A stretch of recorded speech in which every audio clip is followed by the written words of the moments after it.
नन्दिनि नन्दितमेदिनि विश्वविनोदिनि नन्दिनुते गिरिवरविन्द्यशिरोदिनि वासिनि विष्णुविलासिनि जिष्णुनुते भगवति हेशिति कण्ठकुटुम्बिनि भूरि कुटुम्बिनि भूरि कृते जय जय हे Mahishasuramardini रम्यकपर्दिनि शैलसुते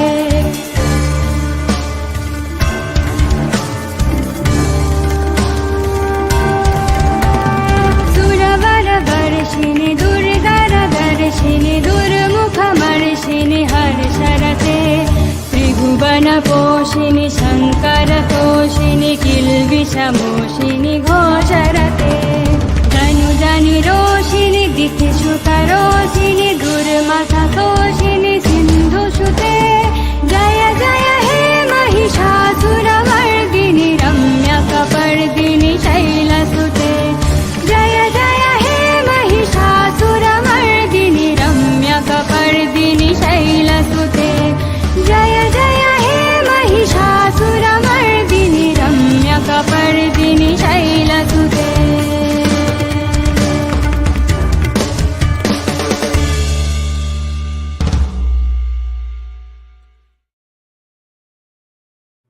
Hi guys, thank you for joining the live stream.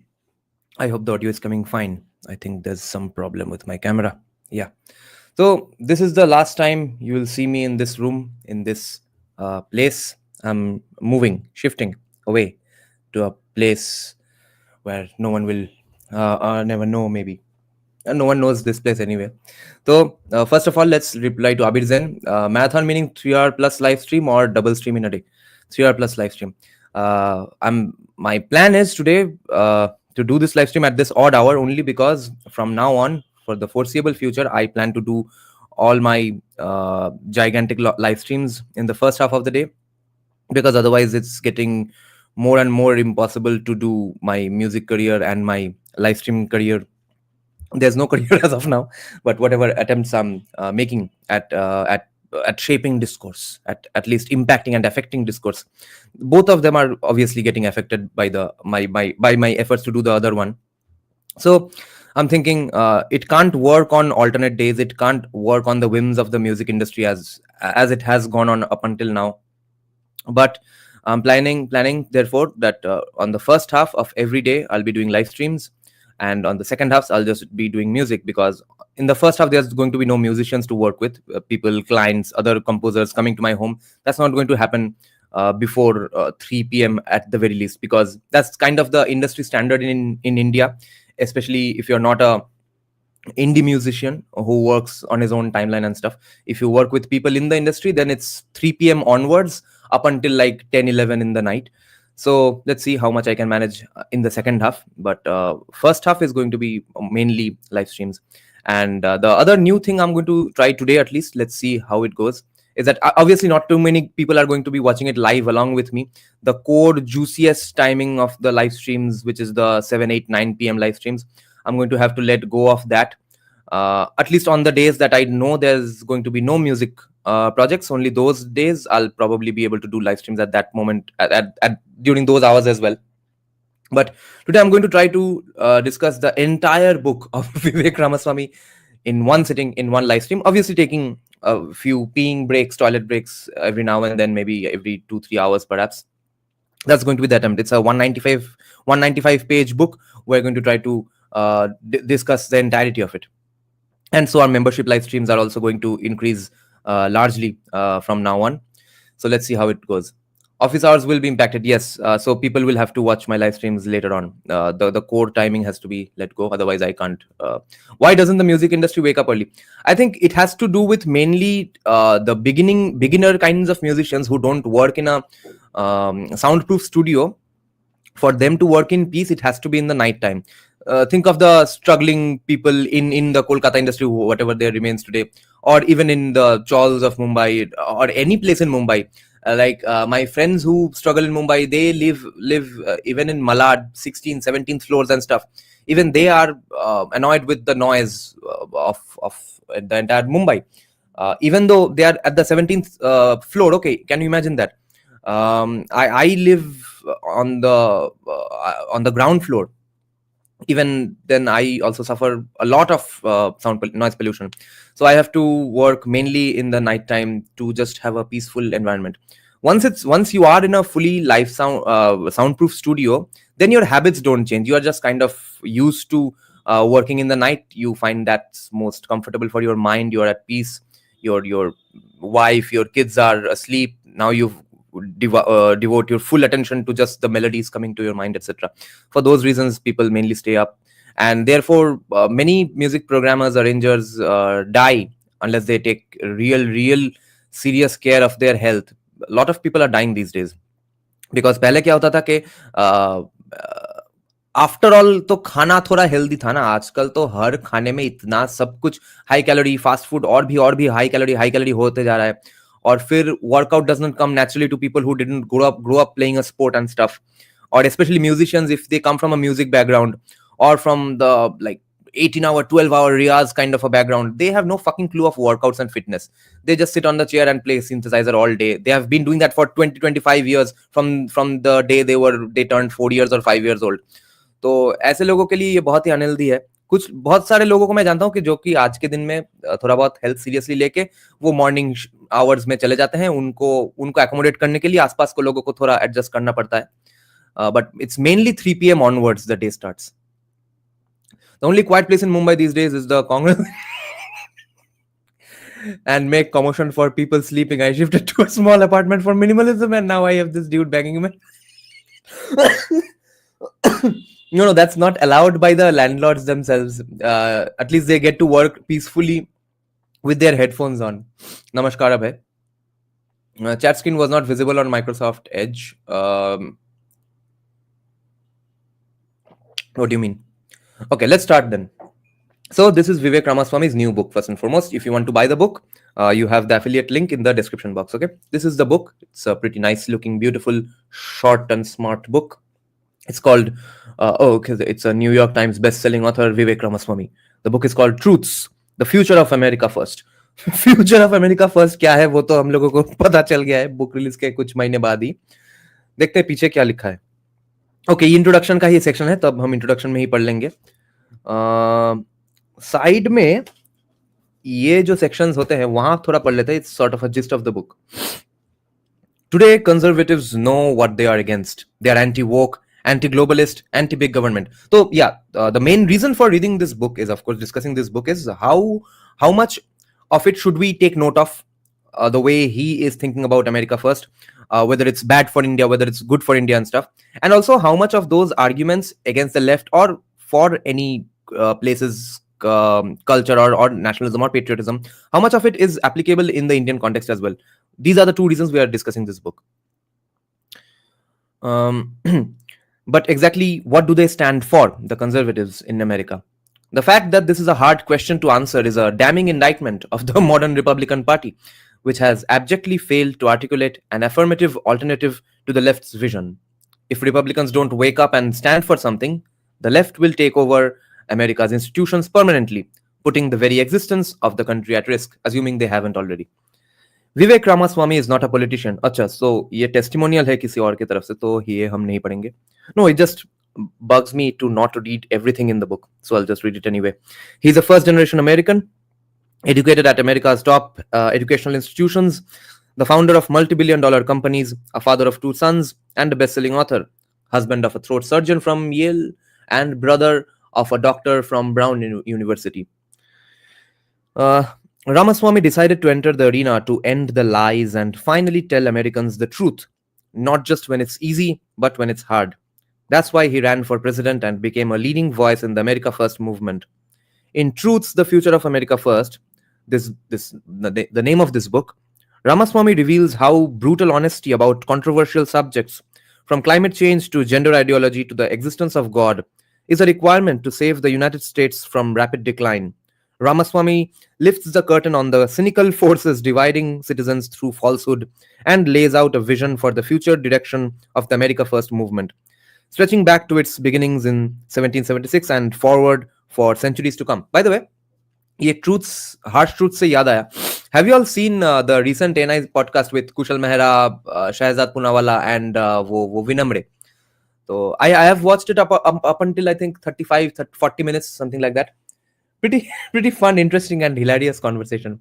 My favorite part was how harshly Kushal charged while being face to face with Shahzad. That deserves a lot of credit. That no party is really pro free speech and stuff. But what was hilarious was the way Shahzad skirted the question, absolutely obfuscated the issue, and Kushal did not push back harshly to his counters, to his bullshit counters. Okay, when Shahzad said that, no, you see, the society, Hindus are already so pro free speech. हाँ तो भाई society का बात नहीं हो रहा है, political party का बात हो रहा है. स्टेट प्रो फ्री स्पीच है कि नहीं, उसका बात कर रहे थे हम. उसने घुमा दिया सोसाइटी पे के, और क्रेडिट भी दे दिया सबको. मतलब बंगाली में बोलते हैं बाढ़ खावानो. तो उसने बाढ़ भी खवा दिया, खिलवा दिया हिंदुओं को कि देखो तुम लोग कितने फ्री स्पीच हो, और कितना फ्री स्पीच चाहिए भोसरी के. तो लॉ का बात हो रहा था, उसने पूरा घुमा दिया, और कुशल ने कुछ काउंटर भी नहीं किया एट दैट पॉइंट. तो these are the constraints of being friends with those people. अब फ्रेंडशिप क्या करे, फ्रेंडशिप है तो, और कितना पुश करेंगे. और मतलब थोड़ा थोड़ा लगता है भी है कि हाँ, at the back of his mind probably it's constantly going on that, man, after all this is my friend, how disrespectful am I going to be? Because that's how he replies to his audience members, his chat, right, when they ask a remotely uncomfortable question or a remotely let's say stupid thing. That's how Kushal charges. He was not able to charge that harshly to Shahzad Poonawala. Maybe someday maybe he can get better. 20 minutes dekhechi. Okay. Vinamre lives in Delhi. Vinamre is Bandra boy. The left almost captured every institution. Ex-Soviet Americans will say it's 510. Right. यहाँ पे थोड़ा और विवेक का description है. Let's skip this part. Okay. This was, by the way, gifted to me by my NRI commie relatives from San Francisco. अंदर भी काफी बढ़िया डिजाइन है.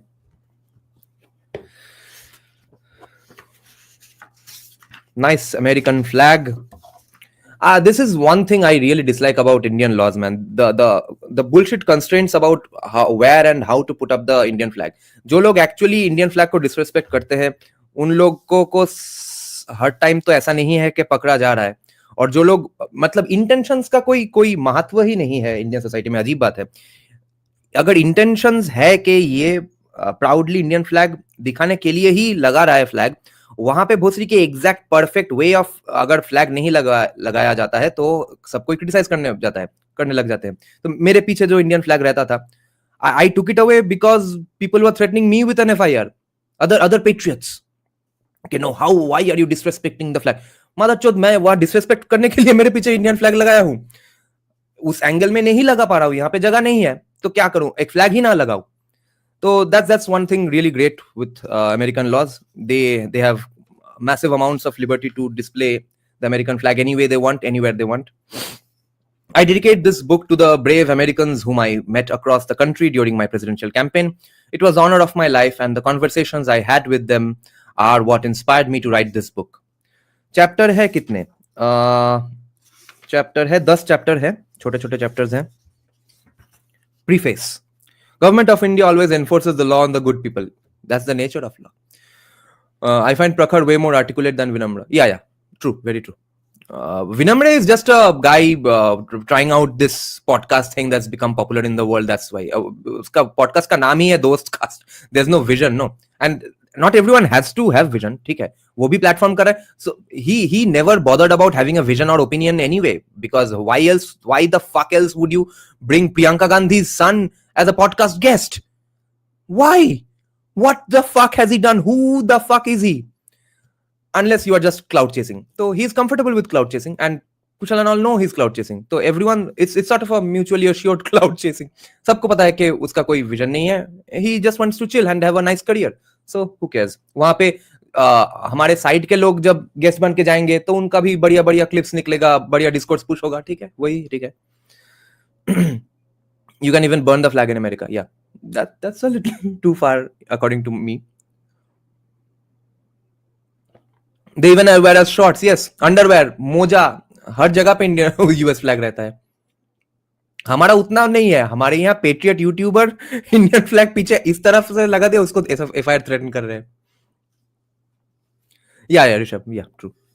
So, preface. What made Donald Trump so compelling as a political leader in the 2016 Republican primary was that, unlike the other candidates, he didn't blindly parrot the party's historical orthodoxy with fancy verbiage. Instead, he offered an entirely new worldview, one that shattered the consensus that had to that point pervaded the policy vision of the then existent Republican Party. Rest in peace. He offered a nationalist vision for America's future. He didn't just recite talking points that the rest of the party memorized back in 1980. Small government. It's a testament to his success in remaking the Republican Party that what began as a challenge to the old system became the new system. But that raises a new dilemma. We now hear Republican candidates utter phrases by rote like America first, we need to make things here, and we're the party of the working class. By the way, America First was basically a movement started by Nick Fuentes, that white supremacist guy. It was popularized in the mainstream by Vivek Ramaswamy. विवेक के बोलने के बाद अचानक Ron DeSantis वेंटिस सब लोग America first बोलने लगे. Trump भी अमेरिका फर्स्ट बोलने लगा क्योंकि वो America first term kind of radio active हो गया था, निक फुएंटेस यूज करता था इसलिए. Without actually stopping to ask what these phrases mean or why exactly we're saying them. I believe this is not a good development. An important reason why the historical neoliberal consensus failed our country wasn't simply that it failed to predict certain negative consequences of its policy prescriptions.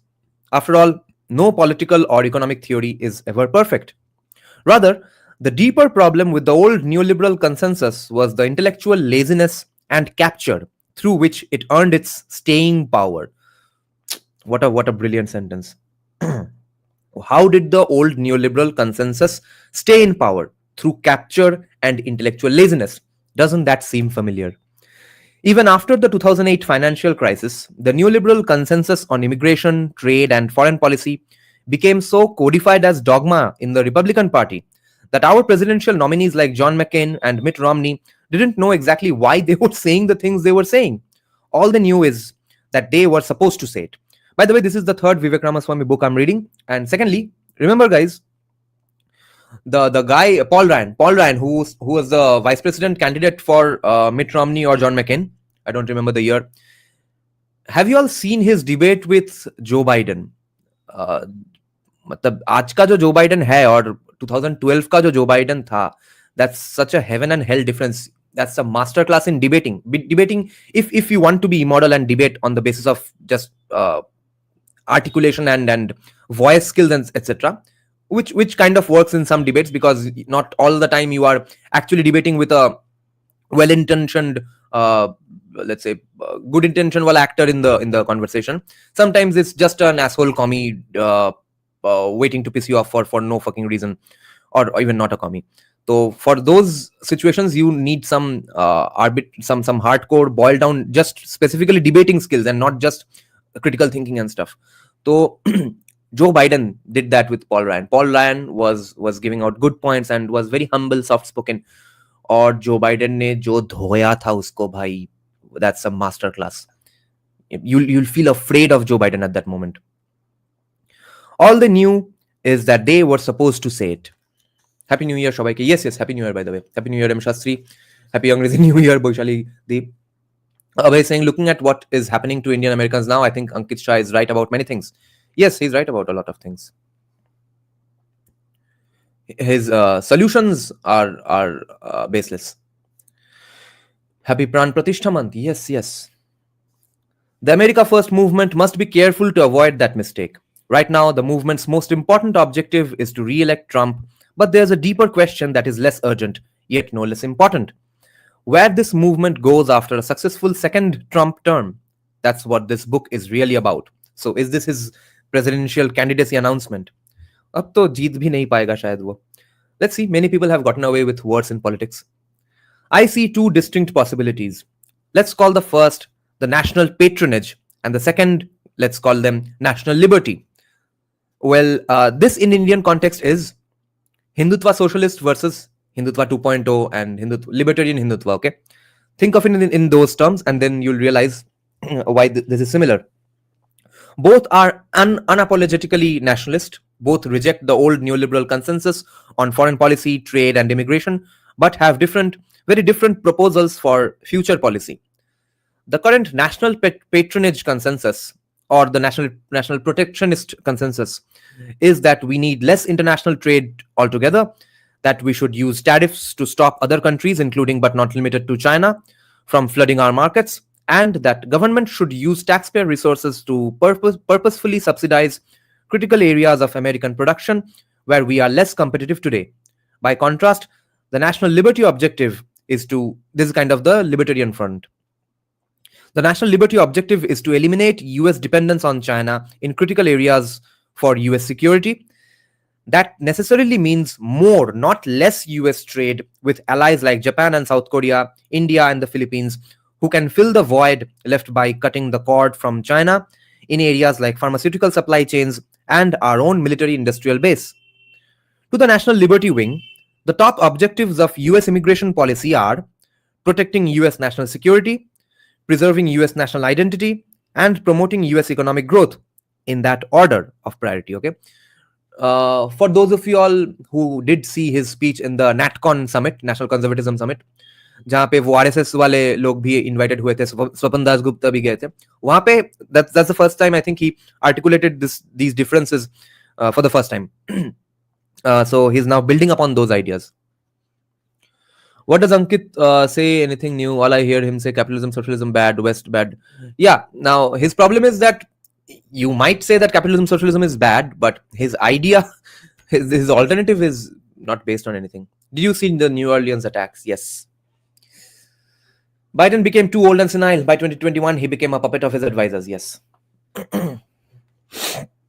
But by the way, वो Tesla का जो blast हुआ Trump के घर के सामने, Trump tower के सामने, that was, you all hear, it's done by an active duty green beret, okay, जो कि है हमारा equivalent of para SF.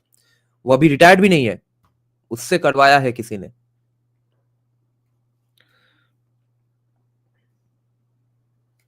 That's different. So this order of priorities, okay, protecting US national security, preserving US national identity, and promoting US economic growth. That's different from the myopic neoliberal worldview that promoted economic growth even at the expense of national security and national identity. But it's also different from the national patronage camp, the protectionist camp. How? Very interesting. Which promotes protecting the wages of American workers even at the expense of other important national objectives. So, off the top of my head, it seems like, so who would you trade with? Only and only guaranteed friends or allies, not with randomly anybody and anyone, which USA didn't really do. They were never trading with Cuba anyway, but they kind of traded with China for some reason, and then their politicians got bribed, their systems, their political system got infiltrated by Chinese people and Chinese spies and stuff, not Chinese people. And I think then on it was lost cause. The national patronage camp believes in reshaping, the protectionist camp believes in reshaping and redirecting the regulatory state to advance policies that improve the plight of American workers and manufacturers. By contrast, the national liberty camp believes the only way to improve the plight of America, including our workers and manufacturers, isn't by reinventing the regulatory state, but by dismantling the regulatory state. The intellectual debate on trade, legal immigration, okay, he was already preparing for this. The intellectual debate on trade, legal immigration, and especially the regulatory state will be the defining rift in the future of the conservative movement. Holy shit, he predicted this. Fuck. The chasm is seismic, not slight. Shit, he wrote this book before the elections. Ye hai genius aadmi. But for now, it lurks beneath the surface, against the backdrop of a looming presidential election. जब हो गया तब वो immediately बाहर आ गया. Fuck. Regardless of which camp prevails, the movement will be stronger if we understand these rifts rather than pretend they don't exist, and build on the common ground between the two.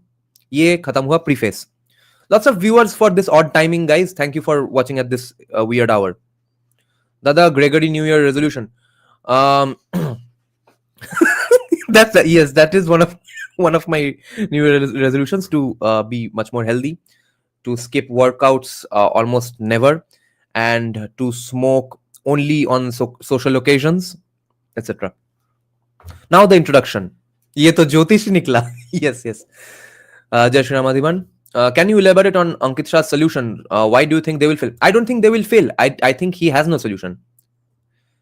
He is just regurgitating some lines of socialism and integral humanism, which is also socialism, and saying that this is the dharmic way. And he's going to quote random Indian texts and the way temples used to function from here and there, and then call it something fascinating and new that's going to be applied by the Indian government by reading either his book or Arthashastra in some way. So it's a bit of hazy understanding of what to do and stuff. I don't understand why Russians take Ankit Shah seriously. Do you think his economics makes sense? De-dollarization, it was, I think, was seemingly more impending until Trump won. So far, what I'm seeing is that de-dollarization is probably getting delayed. But a lot of his other predictions are going on coming true, which I think are going to go on coming true anyway. The hatred against Indians and stuff, mistaking every brown people for bad brown people, etc. Those stuff is going to go on happening. When they started trading with China, it was also a friend that helped on counter the USSR Russia. The US never traded with enemies anyways, right? For example, pre-Pearl Harbor, Japan and Germany, post-revolution Iran, right? Introduction. Say what you will about the modern left, they are very good at articulating a coherent vision for humanity. They believe our relationships to one another are defined by power dynamics, just as predators wield power over prey in the wild, oppressors wield power over the oppressed in civil society. The old left defined power based on wealth. The new left defines it based on race, gender, and sexuality. The role of government is to rectify these injustices from the state of nature. This is the leftist view. Whether this account of human relations is true, quote unquote, is of less concern to them than whether it's a coherent narrative to motivate action. Okay? Ye call for action hai ki nahi? And they are exceptional at cultivating urgency to act. These power imbalances must be corrected before a fixed deadline. Say the pending destruction of humanity due to global cooling in the 1970s, or like they said, or the pending destruction of humanity due to global warming in the post 2000s, or the pending destruction of humanity due to COVID-19 in 2020. Staving off such catastrophes requires enlightened elites to work together across national boundaries for the greater global good. As conservatives, we know we are against that. We are anti-woke. We are anti-globalist. We are anti-big government. We know what we stand against. But what exactly do we stand for? The fact that this is a hard question to answer is a damning indictment of the modern Republican Party, which has abjectly failed to articulate an affirmative alternative to the left's vision. This represents an inexcusable dereliction of duty. Relentlessly criticizing the hypocrisies of the other side will get us only so far. Even J.S. Deepak has said this. कि तुम उसका hypocrisy point करते फिरोगे कितने दिन, उसको कुछ आता जाता नहीं है, वो हिपोक्रेट है, वो मान भी लेगा हिपोक्रेट है. Just like you can't ever debate with a Muslim. Like remember that Robert Spencer guy who used to come on Jaipur Dialogues repeatedly.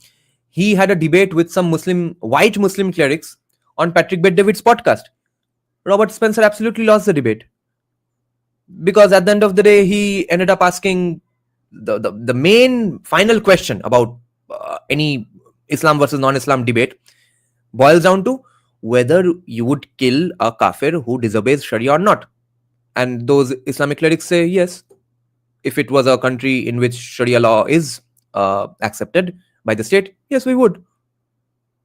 What's even the debate here? And Robert Spencer loses his mind at that moment, and because he can't debate any further. तो सिर्फ hypocrisy point out करके नहीं चलेगा तुम्हारा दिन. हाँ, मगर वो भी ना इंपॉर्टेंट है. रिमेंबर, हिपोक्रेसी पॉइंट करके करके बहुत लोग आए हैं हमारे साइड में कि अरे भाई, I don't want to be a hypocrite. You are showing me that I am a hypocrite and I don't want to be that. I guess your side is better. I guess your side has better arguments, so I'll just go on to that side. So pointing out hypocrisy also works, but not that broadly and not en masse. Hindu sharpens his argument.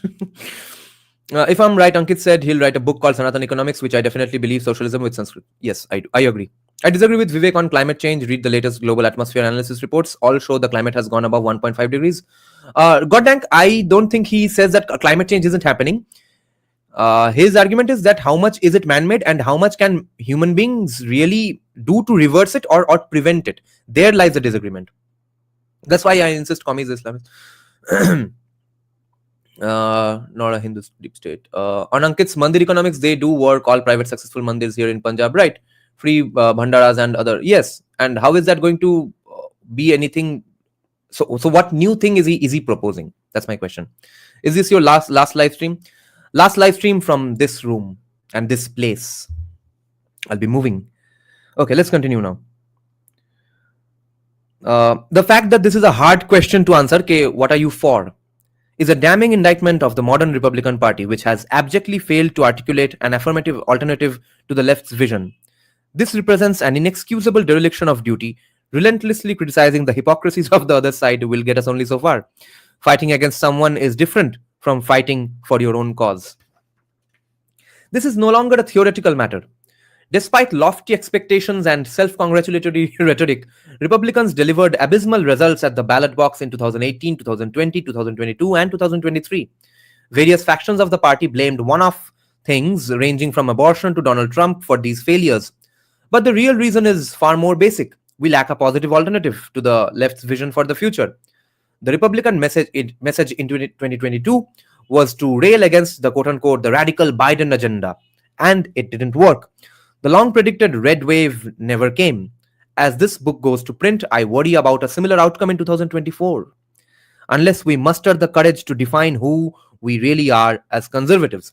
So we see Vivek wasn't completely correct here, that uniting against the threat was all that it took to win a landslide victory for Republicans in 2024. But since he was half right, at least his concerns were well placed. Immediately after the elections, the schisms, the cleavages become prominent. So what exactly do we stand for? This book offers an answer to that question. We stand for truth. The modern left has abandoned truth, often dismissing it as an inconvenient social construct. Is he really that obsessed about Satya and Ahimsa? Is Vivek coming from that place? Consider the words of Catherine Marr, the new CEO of National Public Radio. Quote, "For our most tricky disagreements, seeking the truth and seeking to convince others of the truth might not be the right place to start. In fact, our reverence for the truth might be a distraction that's getting in the way of finding common ground and getting things done." What the fuck? End quote. Okay, what the fuck was not in her quote. I reject that view, Vivek is saying. Truth isn't relative. It isn't dispensable. It isn't an inconvenience. It's vital. It's the only thing that matters in the end. The truth is what sets us free. In the pages ahead, I lay out 10 hard truths that the American conservative movement must embrace wholeheartedly if we are to stand a chance of saving our nation before we permanently lose it. If this book were published back when I was in high school in the early 2000s, I would have advised you to save your money because these truths were too obvious. Today, I would caution you to make sure you are ready for the consequences of publicly repeating anything you are about to read. Just last year, a small group of vocal activists tried to publicly oust me from the board of my high school alma mater for committing the high crime of stating several truths you will encounter. These statements have turned me into a persona non grata across much of corporate America, where countless companies would have otherwise been thrilled to have me on their boards. But if I learned one thing from my presidential campaign, it's this: your convictions mean nothing unless you are willing to sacrifice to defend them. So he had a solid life. He had a very very convenient life. उसका net worth बन गया है about $4 billion और brown है, minority है, हिंदू है, etcetera. ये बोल के उसको बहुत सारे जगह में उसको बोर्ड मेंबरशिप मिलते ही रहता. He could have been happy with that. No, he decides, let's drive a truck through the Overton window and throw a stone at a hornet's nest and fuck everything up and shake everything up, disrupt. When he mentions modern left, Buddhadev is asking, does he make a difference between modern and classical lefts, like postmodernists versus classical Marxists? No, he doesn't. Uh, Obviously, theoretically, grammatically, he does, but when he uh, means the modern left, he means uh, anyone who has ever been a leftist. Okay, like any Marxist from the yesteryears. He will, of course, make a difference between classical liberals and leftists. That he will do. Did you think Vivek Ramaswamy ever became no name? Uh, you can say it in Bangla. The question is not really clear here. You can ask the question in Bengali, no problem. What is Ankit Kumar talking about? J. Dyer did go against Daniel Huck. Oh, acha. Yeah, yeah. Obama left. Please at least watch Sabine Hasfelder's video on climate change post on 24 or read those reports. India will suffer immensely. Of course, India will suffer immensely. And Bangladesh will go half down the drain. And their people will come here to live. West Bengal, parts of West Bengal, Digha, Mandarmoni, probably Kolkata will be underwater. Yes. How much can it be prevented by us driving less and stuff? That's what is not clear. And especially since even EVs require so much battery, so much other fossil fuel kind of stuff that requires to run them. The racism already existed, but the dumb notion that the YouTube MAGA racists start spewing now is just amusing. Vivek said exactly what the YouTube people were telling the blacks in USA. Yeah. Why does he think climate change is not man-made? Can you point me to a resource? No, I can't at the moment. I see those datas and papers they keep referring to from time to time. Some climate change is definitely man-made, but largely climate forever changes. Climate has never been stagnant in one place. Do you think dinosaurs were killed by us smoking too much or something? Climate always evolves and changes. Did you think Vivek Ramaswamy ever became president or not? It's still wrong English, and you should not be ashamed of speaking wrong English. You should just write it correctly in the language you do know. So I did think Vivek could have become president, and in the future also he might be. Dear XP, read Population Bomb. Oh, that's a response to him. No, I didn't think Vivek will become president of America because it's not just about good ideas, but also nominal electability. Right. Okay, let's continue. But if I learned one thing from my presidential campaign, yeah. So we will examine truths spanning an unusually broad range of matters, from the biological basis for two genders to the untold positive effects of warmer global surface temperatures to the origin of COVID-19 and what modern quantum physics suggests about the existence of God. We will explore policy proposals that fall outside the Overton window of both major parties, from eliminating birthright citizenship for the kids of illegal immigrants to requiring civics exams and loyalty oaths for high school graduates as a precondition for full citizenship. I would support eliminating birthright citizenship even for legal immigrants. Or the visitors and stuff, like every bureaucrat in the world visiting America right when their wives are pregnant. That's very distasteful. You don't understand. The latest reports prove that nothing can be done now. It's over. Anthropocene climate change was supposed to happen 4 million years from now, 400,000 years from now. Not this soon. Global South is cooked. Right. And how are we going to stop it? Prevent it by doing what? Name 3-4 things, and let's discuss how much of that is feasible for India or anybody in any country.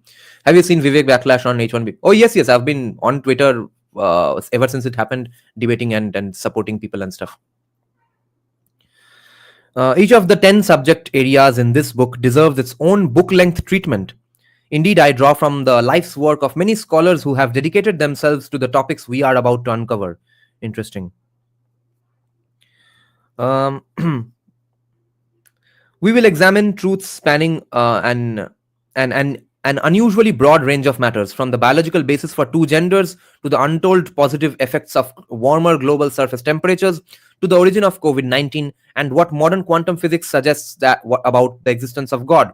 We will explore policy proposals that fall outside the Overton window of both major parties, from eliminating birthright citizenship for the kids of illegal immigrants to requiring civics exams and loyalty oaths for high school graduates as a precondition for full citizenship. Each of the 10 subject areas in this book deserves its own book-length treatment. So, Goddank, your concerns will be addressed here. So let's look forward to this. Indeed, I draw from the life's work of many scholars who have dedicated themselves to the topics we are about to cover. But this book isn't an academic exposition. Instead, it is designed to arm you with the right arguments for friendly debates at the dinner table. Each chapter ends with 5 short points that you can take to the next contentious conversation that you have with a left leaning friend, colleague, or family member. So, I guess I will have 5 arguments to give to God dang XP after the end of this book. I believe that's how we will save our nation, not through self-censorship, but through open conversation. Not by preaching to those who already agree with us, but by sincerely engaging with those who don't. Yes, not through violence, but through hard debate. Okay, Satya and Ahimsa. That's the America I know, the America I miss. A nation where you can vehemently disagree with your neighbor about politics while still loving and respecting him in the end, so much so that you can freely tell him what you actually think instead of projecting an artifice you believe he can quote unquote handle. A nation where our relationships with our fellow citizens start in workplaces and on the baseball field, in the living room and at block parties, so far from the domain of partisan politics that when we do from time to time inevitably end up in heated confrontations, we know that we begin from a common place in pursuit of shared truth rather than from irreconcilable starting points. When even the mundane becomes controversial, our nation suffers. The best way to solve a problem is to name it first. So let's speak the truth without fear and see what happens. The call to adventure, the love of irony, not the obsession with absolutism, like Nietzsche would say. So let's speak the truth without fear and see what happens. This is my favorite line so far. Let's see what happens. This is the attitude you must always have. I'll do my part in the pages ahead, and after that, I'm counting on you to join me. So first chapter is God is real. Let's see. পুরো বইটা পড়তে কত time লাগবে? I think 6-7 hours. Thank you, Modern Mystic. I wonder why some libertarians want to drive vehicles without seatbelt and helmet in some books. Yeah, Gautam, I agree with this concern, and I agree with you bringing up this concern because that's not actually a libertarian point. That's a horseshit point. Because, and remember, one Pune minister, I think from BJP only, had once brought up this point, which is absolutely baseless. That who is the government to enforce whether I want to wear a helmet or not? It's my liberty, etc. The problem is, accidents can happen either because of you or because of the other guy. Okay, let's say you are on the bike and someone else screws up and you die. Okay, first of all, because of your liberty you may die. Fair enough, it's free choice, etc. But what if your stupidity while driving the car or riding the bike, you get killed, but because you got killed for not wearing the seatbelt or the helmet, the guy who did not really make a mistake gets fucked. His life gets fucked because you died. Okay, that's not liberty. That's positive rights. Positive rights are never in hand with libertarianism. You don't have the right to fuck someone else's life up just with your liberty. Okay, because you might screw up any day. Not every day you can ride perfectly or drive perfectly. What happens on the day you screw up and you get killed and you were not wearing a helmet? An accident which was caused by you, where you could have lived if you were wearing a helmet, and as a result, the guy who was not at fault has a easier time dealing with the entire situation. So it's not libertarian at all to not wear helmets and not drive without seatbelts. If Friedman said this, okay, then even Friedman was wrong. Kya kare? There are no gods in these debates. Yes, libertarians. Oh, yes. Remember, libertine and libertarians are not same, guys. Libertine is an entirely insane whole other ball game. Okay, read up on the definition of libertines. Libertarians and libertines are not same thing, and it's not a sort of a mockery and sarcasm way of calling libertarians. Okay, no, it's a completely different school of thought. Rishabh is saying, I feel the climate change debate in India is a little pointless. We should focus on green energy such as hydrogen to reduce and nuclear pe BJP is doing a good work, I think. So we have a future ahead. I will definitely wear seatbelt and helmet when I get one. Yes. Ayn Rand typer হয় না libertines. Actually, Ayn Rand is supposed to be libertarian, but yes, kind of such some crazy libertines also believe in Ayn Rand. If you survive, you can at least testify and be cross-examined. Yes. So, first chapter is called God is Real. Let's see. In the spring of 2023, during the early stages of my presidential campaign, I took a short break on one of my innumerable flights across country to spend some quality time with my most frequent travel companion, a vinyl bound black notebook that slipped easily into my backpack. At the time, the book was filled with a potpourri of mundane to do lists and free flowing reflections of my experiences on the campaign trail.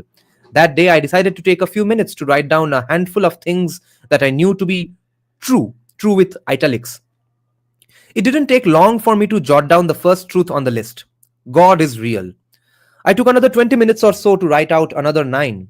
There are two genders. Human prosperity requires fossil fuels. Reverse racism is racism. An open border is not a border. Parents should determine the education of their children.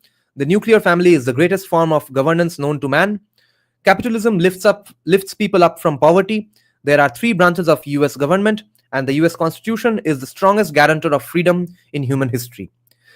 There are countless other true statements I could have written down but chose not to. For example, that the earth revolves around the sun. Most everyone most everyone knows that fact to be true, and therefore there would be nary any dissent if you decided to say so in public, at least not in the year 2023. Of course, back in 1633, it did land Galileo under house arrest for heresy until his death. I was looking for obvious truths that were as contested in 2023 as Galileo's heliocentrism had been in 1633.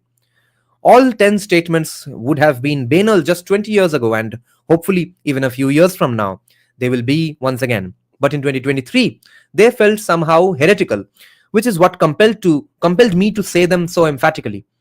Obvious yet controversial is a rare but powerful combination. It brings political audiences to their feet like electricity lighting up a sleepy room.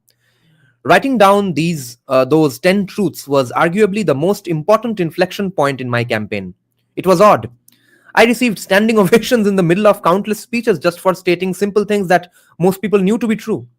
On more than one occasion, I had to end a lengthy pre planned speech on the spot because there was nothing more I could say to top the din of an audience that was on its feet in the middle of my speech. It was usually the first truth, quote unquote truth, that woke the crowd up. God is real. It was provocative, it was pithy, and it was true. No doubt people were surprised to hear it from me.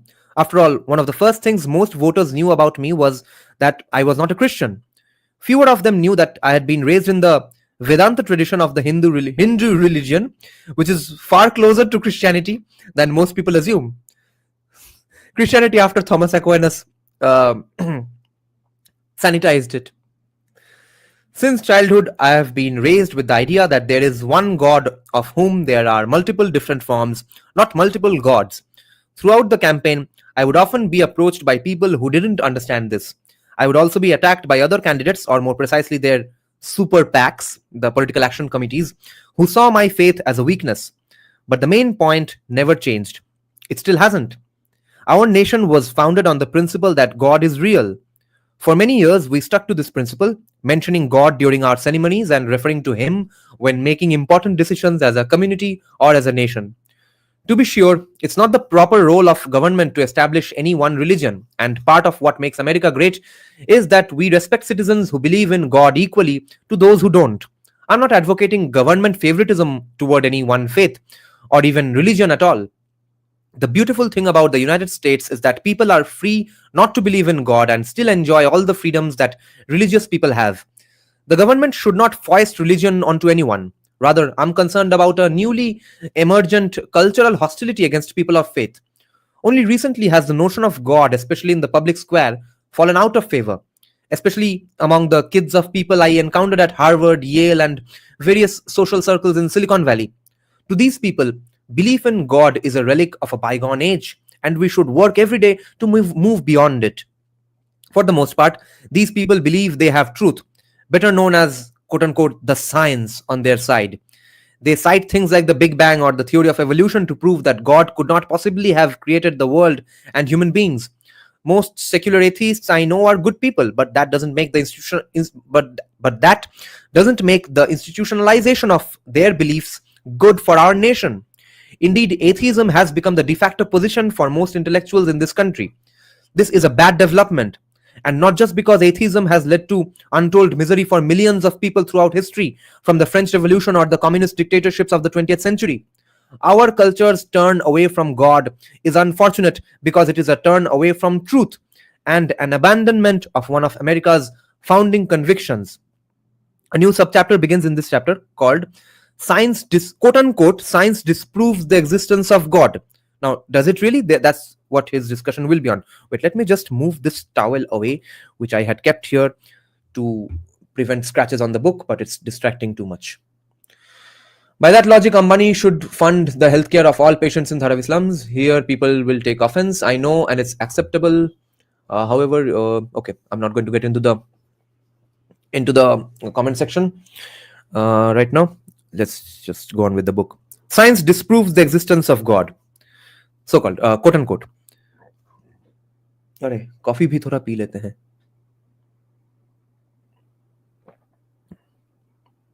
In the opening scene of Cixin Liu's novel, The Three-Body Problem, have you all seen it on Netflix? I intend to read the fantasy book series. Recently adapted by Netflix, a physics professor is brought out onto a stage in front of thousands of young people. The setting is China in the late 1960s. The professor is accused of being a quote-unquote reactionary, meaning he holds ideas that go against the Marxist regime of Mao Zedong. And reactionary is a gali in the Indian political discourse circles as well. Right-wingers are all reactionaries, and by which some people think you're not supposed to react to genocide and massacre and calls for exodus, etc. Don't react. Be stoic at that moment. Don't fight back. Tab achanak Marcus Aurelius yaad aa gayi. A soldier asks the professor if he has taught his students about the Big Bang. He says yes, noticing that it is quote-unquote currently the most plausible explanation for the origin of the universe. The soldier beats him, calling his words lies. The soldier says the theory leaves open a place to be filled by God. The events of this novel are fictional, but the scenes it portrays are based very much on real life. All over China in the middle of the 20th century, the government held quote-unquote struggle sessions, attempting to beat ideas they didn't like out of people. Surprisingly, one of the ideas it hated the most was the Big Bang, which contradicted notions of the infinity and eternity of matter, both of which were crucial to the dialectical materialism of Russian revolutionary Vladimir Lenin. In fact, when the Big Bang emerged as a theory in the early 20th century, the Catholic Church was thrilled. Have you all seen the film on Stephen Hawking where Benedict Cumberbatch plays Stephen Hawking? That's way better than the Theory of Everything, okay? Do watch that movie. It was a small budget indie sort of a movie. Brilliant movie. I really like that. वहां पे ये सब scene था कि अचानक scientists ही बोलते हैं कि अरे भाई तुम तो मतलब चर्च के दल्ले बन गए हो etc. And there was one NRI scientist as well from BHU. He was going on countering him. I think he's still alive today, I think. And he still says that Stephen Hawking is actually wrong.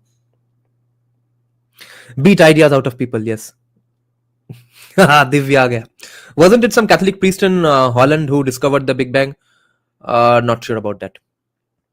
Cixin Liu's ideas are good, but the language is used in dull form. Oh, I see. Acha.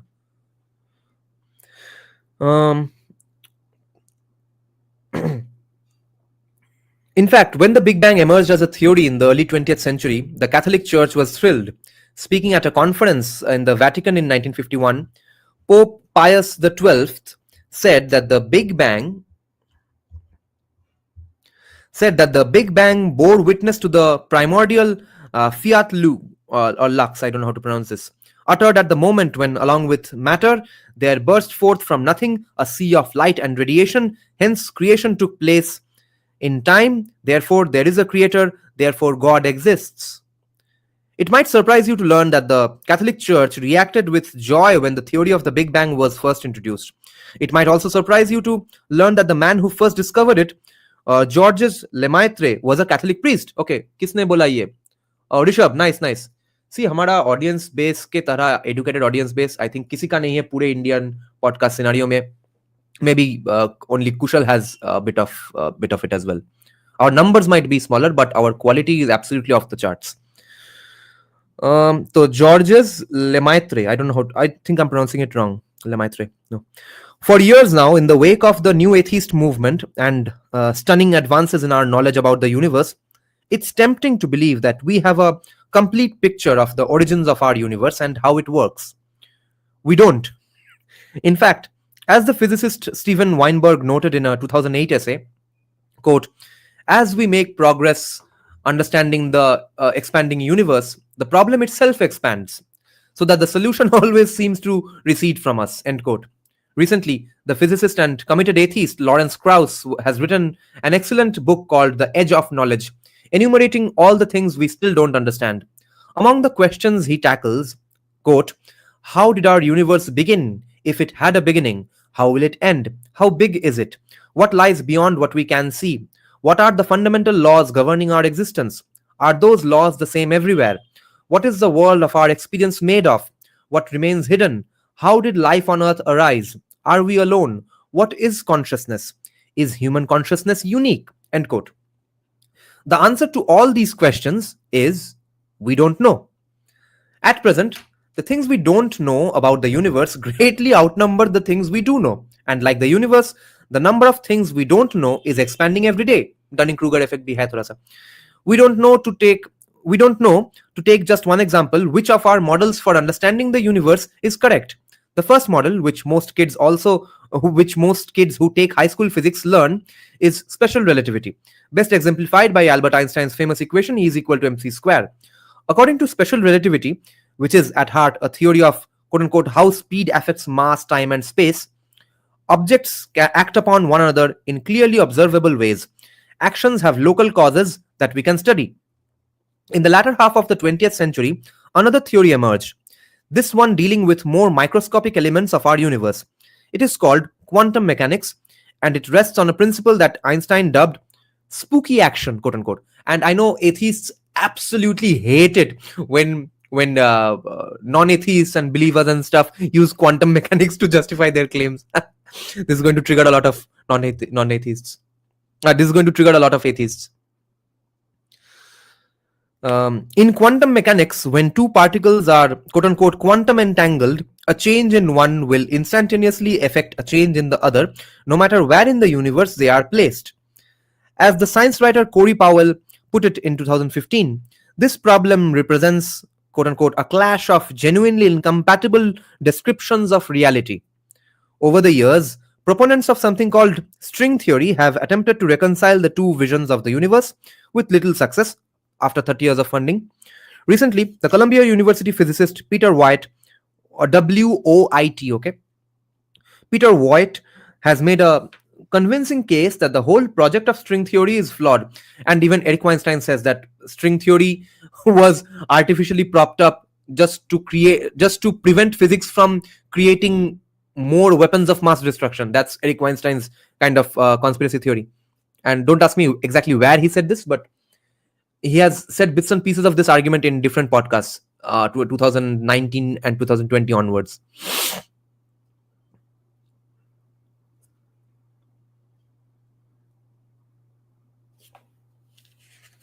So he's also saying what White, Peter White is saying, the entire project of string theory is flawed.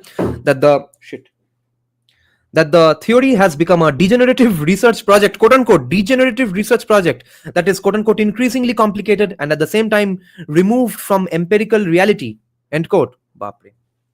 This is a harsher criticism than Eric Weinstein's. To be clear, I'm not a physicist. I won't make any claims here about the validity of different theories about how our universe operates, at least not at the technical level. But anyone who looks closely at the scientific literature on big questions about the universe will soon find that things are getting more complicated, not less. Contradictions arise every day among competing theories about where the universe came from, where it's going, and even how it's operating at this very moment. And that's not really necessarily a bad thing, I was mentioning the Dunning-Kruger effect for this reason. समझ लो कि किसी को guitar बजाना बिल्कुल भी नहीं आता है, does he accurately know how tough is it to become a great guitarist like John Petrucci or Guthrie Govan? Or someone who knows a bit of guitar, he knows better exactly how tough it is to become John Petrucci or Guthrie Govan. So the fact that we are finding out more and more things that we don't know is absolutely a sign of progress, because that's a one step better than complete ignorance. Now we at least know what we don't know. Pehle we didn't even know what we didn't know.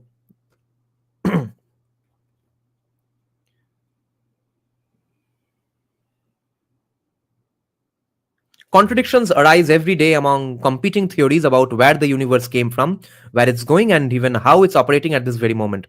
And even if we did understand all the precise machinations of our universe, we still wouldn't have answered the most important question, which is, in effect, why? Kahe? All science can do is describe the universe.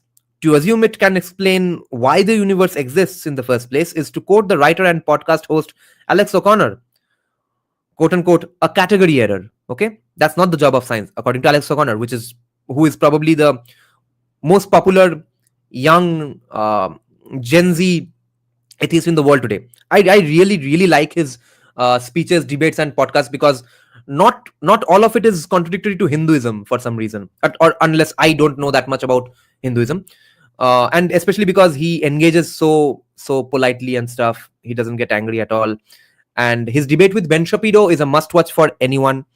And plus, he hosted the debate between Jordan Peterson and Richard Dawkins. So all these things deserve credit.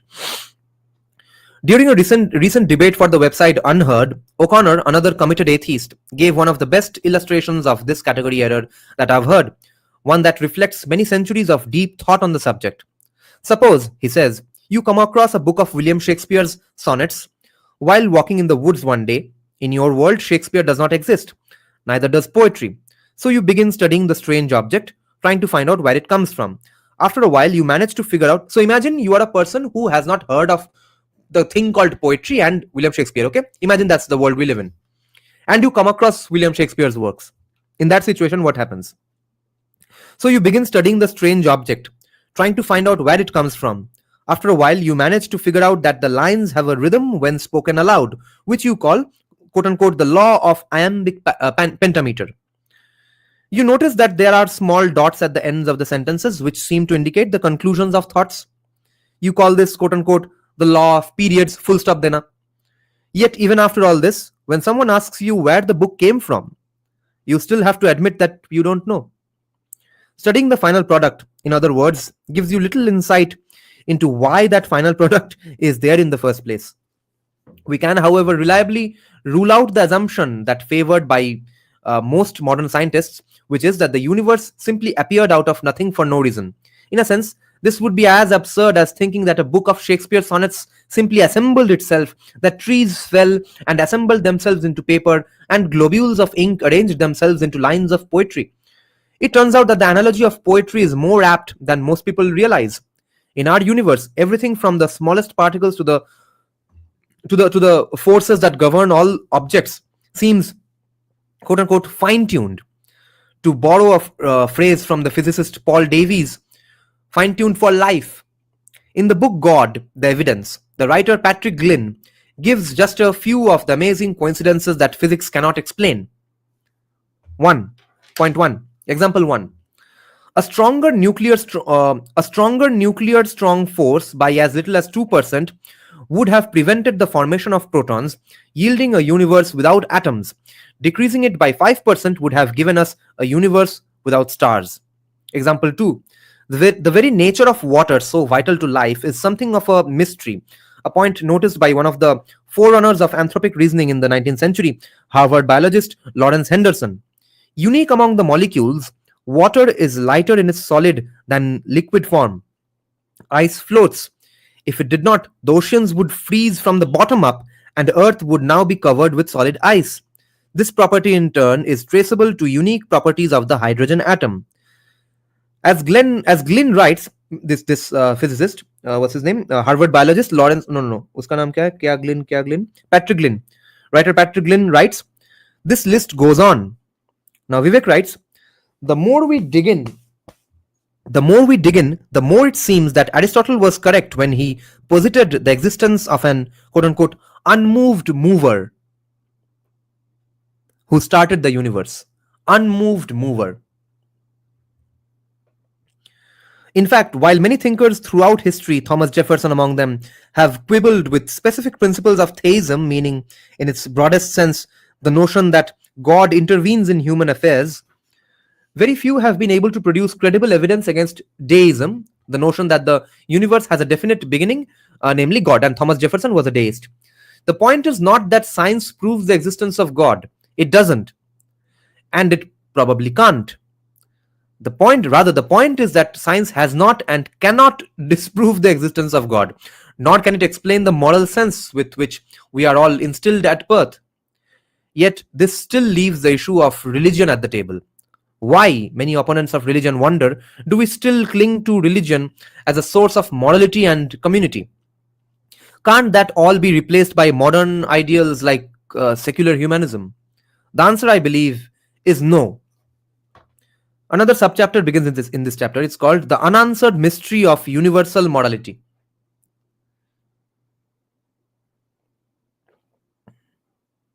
I wonder why UFC fans, fighters, people in combat sports are such strong atheists. Divya, I think you are wrong in this case. I think most UFC fighters are not atheists. Khabib is not an atheist.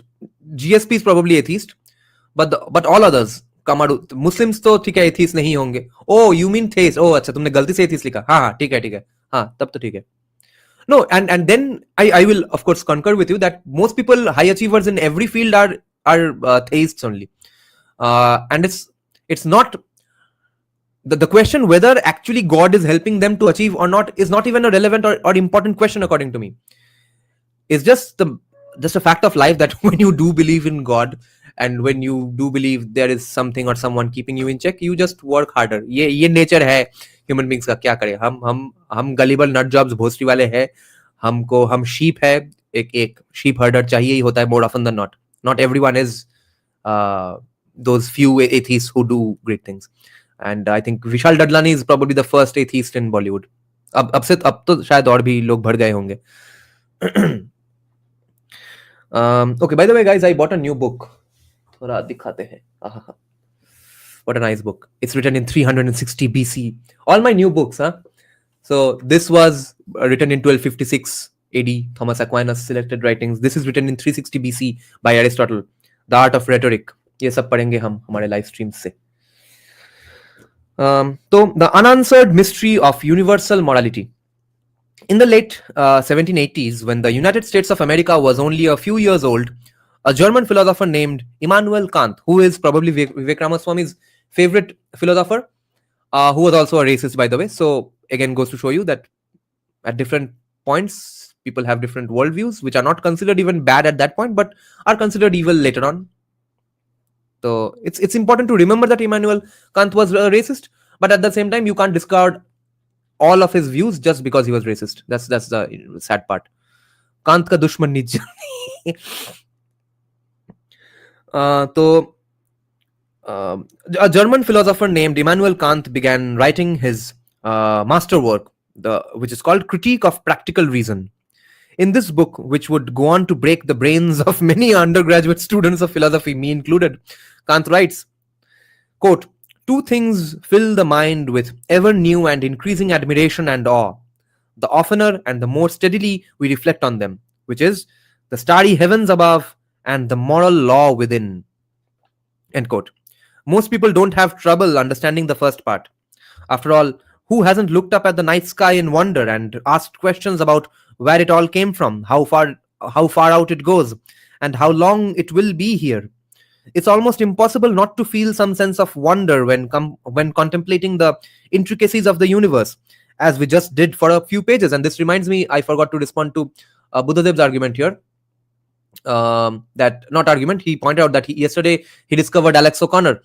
He has one video on existentialism. It is mind blowing. Yes, it is, and I'm a big supporter and fan of existentialism. So, as we just did for a few pages, the second part is less obvious, although I, as well as many great thinkers throughout history, would argue that it's just as important. How, you might wonder, do we get our sense of what is right and what is wrong? What is love? Baby, don't hurt me. And where does it come from? Today, it's common to believe that these things are innate in us, no different than hair color or eye color. Yes, commies have this idea that it's all just inherent common sense, etc.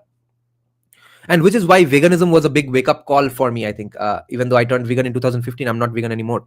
I still don't consume dairy and meat, of course. But when I stopped being a leftist in 2018, for those 3 years, 15 to 2018 on 15 through 2018, I was noticing a lot of leftist hypocrisy for the first time. Because before 2015, I always thought leftists are just good people, nice people who will save the world. I didn't like CPM supporting SFI kids even then, because I thought they are not leading the true austere communist life that one must. So I was calling out their hypocrisy on that. But I thought the ideas are of course pretty great.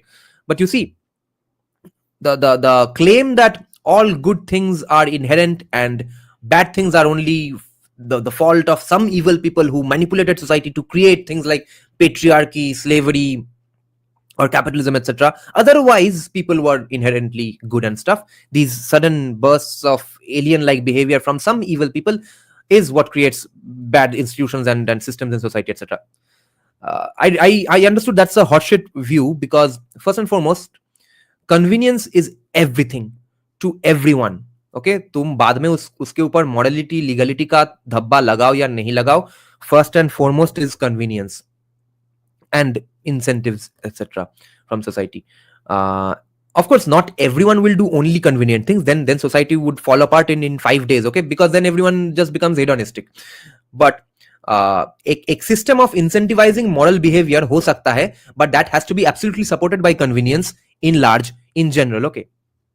So let's say, why is Khabib that devout a Muslim and that austere? He is not after money that much. He wants to live like a pious austere Muslim in the bastis of Dagestan, okay?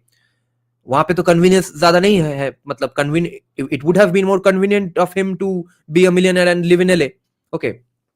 So you can't judge this argument of mine by just Khabib, okay? He is the resultant culmination of centuries and at least decades of other convenient things. But in general, things start out with convenience. Now, what leftists forever have said is that they are against any kind of oppression anywhere, right? They are always in favor of innocent people, etc. Now, only when it came to veganism, they started calling Indian vegans RSS Kadalla, all of whom were leftist woke commies, okay? The vegans who were leftist woke commies, they were getting called RSS Kadalla by other leftist woke commies. Difference kya hai? The majority of those people, the majority of the leftist woke people, won't let go of their convenience of eating tasty, delicious meat. Meat is tasty. I have no problems admitting that, at least for the 99.99% of people. So wahan pe, people who are choosing austerity and morals and stuff over convenience, they are on the losing side, at least numerically. Aur taraf se to hai hi. But then you see, the same leftist who accuses his vegan leftist friend of being RSS Kadalla, 5 minutes later posts a DP of France because it faced a bomb blast, or a Palestine flag in the bio, or is against child abuse, child trafficking, etc. And what's the biggest flaw in his argument? He thinks they are just not systems, okay? The fact that Charlie Hebdo gets blown up, or the fact that Israel and Palestine are at war, or that there exists something called child trafficking, they are not large, elaborate, complex, structured businesses and systems which are benefiting from these things and are benefiting these things as well, okay? They think they are just certain evil people here and there sprinkled out who are doing certain evil things for no absolutely fucking reason, apparently, okay? Chalo aaj thoda evil bante hai, subah uth kya aur kuch kaam nahi hai. That's the way they think. And most like advanced, highly educated leftists don't think that way. It's a general mass of leftists who think this way because they are stuck in a world of good and evil, etc. But The guy who is eating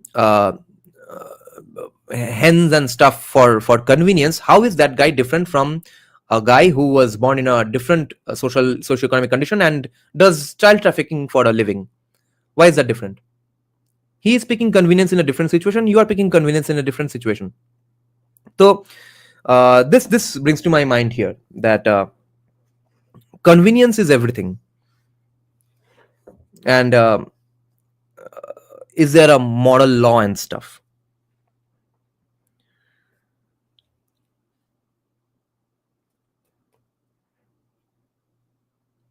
This sentence. Today, it's common to believe that these things are innate in us, no different than hair color or eye color. Okay.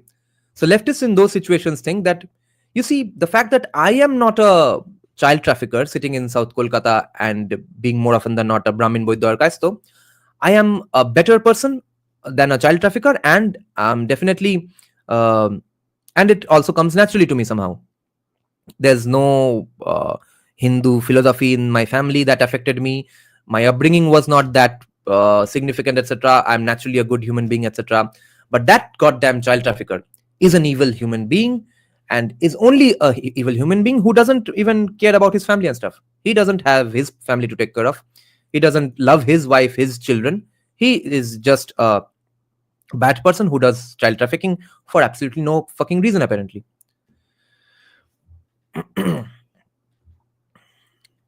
Now Dagestanis are also producing kickboxing.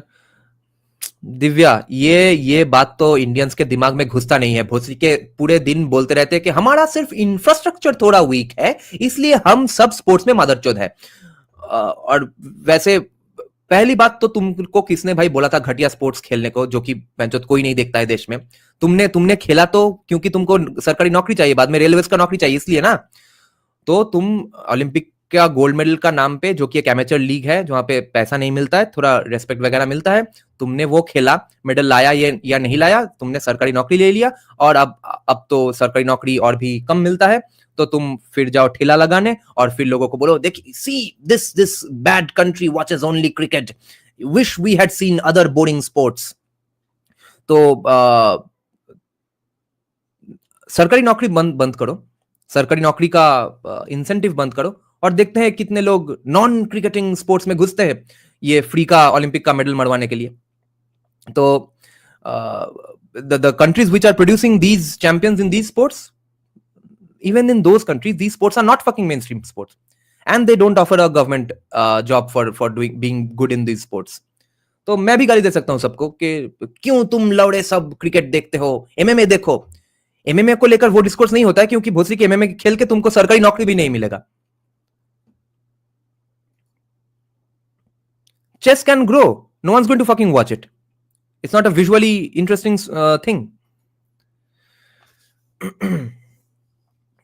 So, yeah. Some modern thinkers, the writer and neuroscientist Sam Harris among them, believe that morality comes down to neurons firing in our brains, and that there is nothing otherworldly or divine about it. How can this work? So it's a matter of good health versus bad health, difference between a moral and immoral person.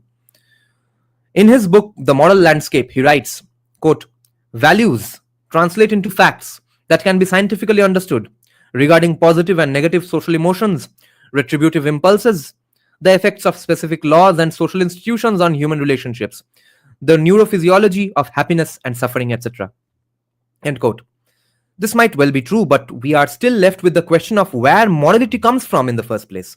For atheists, this isn't an important question. To them, human beings are simply sacks of meat whose actions are the product of molecules in motion. There is no divine hand at work at any point in the process. It's no wonder that so many of them, Harris included, have come to believe that free will as a concept does not exist. How could you believe anything else when your worldview leaves no place for God? Like most people, I am fascinated by the quote-unquote moral law within me. Take a second to think about it, and I'm sure you will be too. When I contemplate my sense of right and wrong, on my hardwired notions of a universal God, which I drive toward while making decisions, I feel the presence of something other than neurons firing in my brain. I'm probably not alone. Everyone, Christian, Muslim, theist, atheist, is imbued with an intrinsic sense of morality and fairness. To paraphrase the inimitable humorist David Wong, we all live as if the absolute morality of some supreme lawmaker were true. End quote. What a nice sentence. When someone steals from us, we don't just say, that person is exhibiting social deviance. We are mad. We want justice. When a husband cheats, we feel betrayed, hurt, violated. We know right from wrong, and we know it because it is instilled in us by God. I don't think so. It is instilled in us by God, but not just these specific things. Because if a society incentivizes cheating for some reason, then everyone will consider that yes, cheat किया है तो क्या है, और या फिर cheat करना ही चाहिए, बढ़िया बात है. Because otherwise, what is the difference between our morality and their morality? It has grown very popular compared to what it was before 2020. Rating. Achha. The social science confirms that morality is universal and innate. Monkeys that are rewarded with cucumbers will continue to plow along performing tasks for a researcher happily enough. But give one monkey grapes, a much preferred treat, and the others will revolt, occasionally throwing their once treasured cucumbers out of the cage. They understand that the situation is inherently unfair. Excuse me. It's not just a matter of self-interest. We have an innate sense of morality even when we have nothing personally at stake.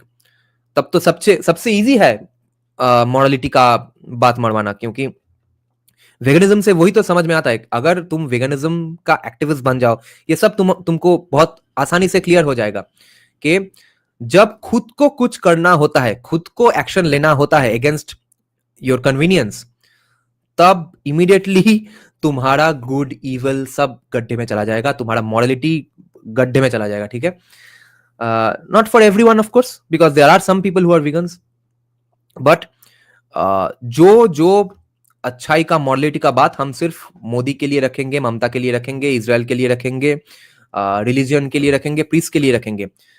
एक जो चीज है जिसमें you can actually fucking contribute, you can't really directly contribute to Israel, Palestine, Islam, Hinduism, etc., or taxes, etc. The one thing you can directly contribute to today in your life is and only is not eating dead animals.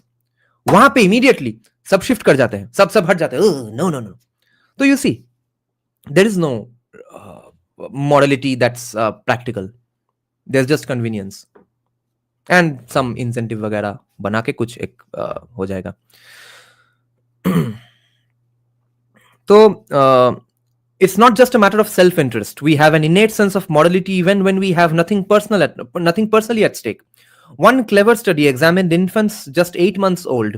Babies can't speak, of course, so the researchers got creative.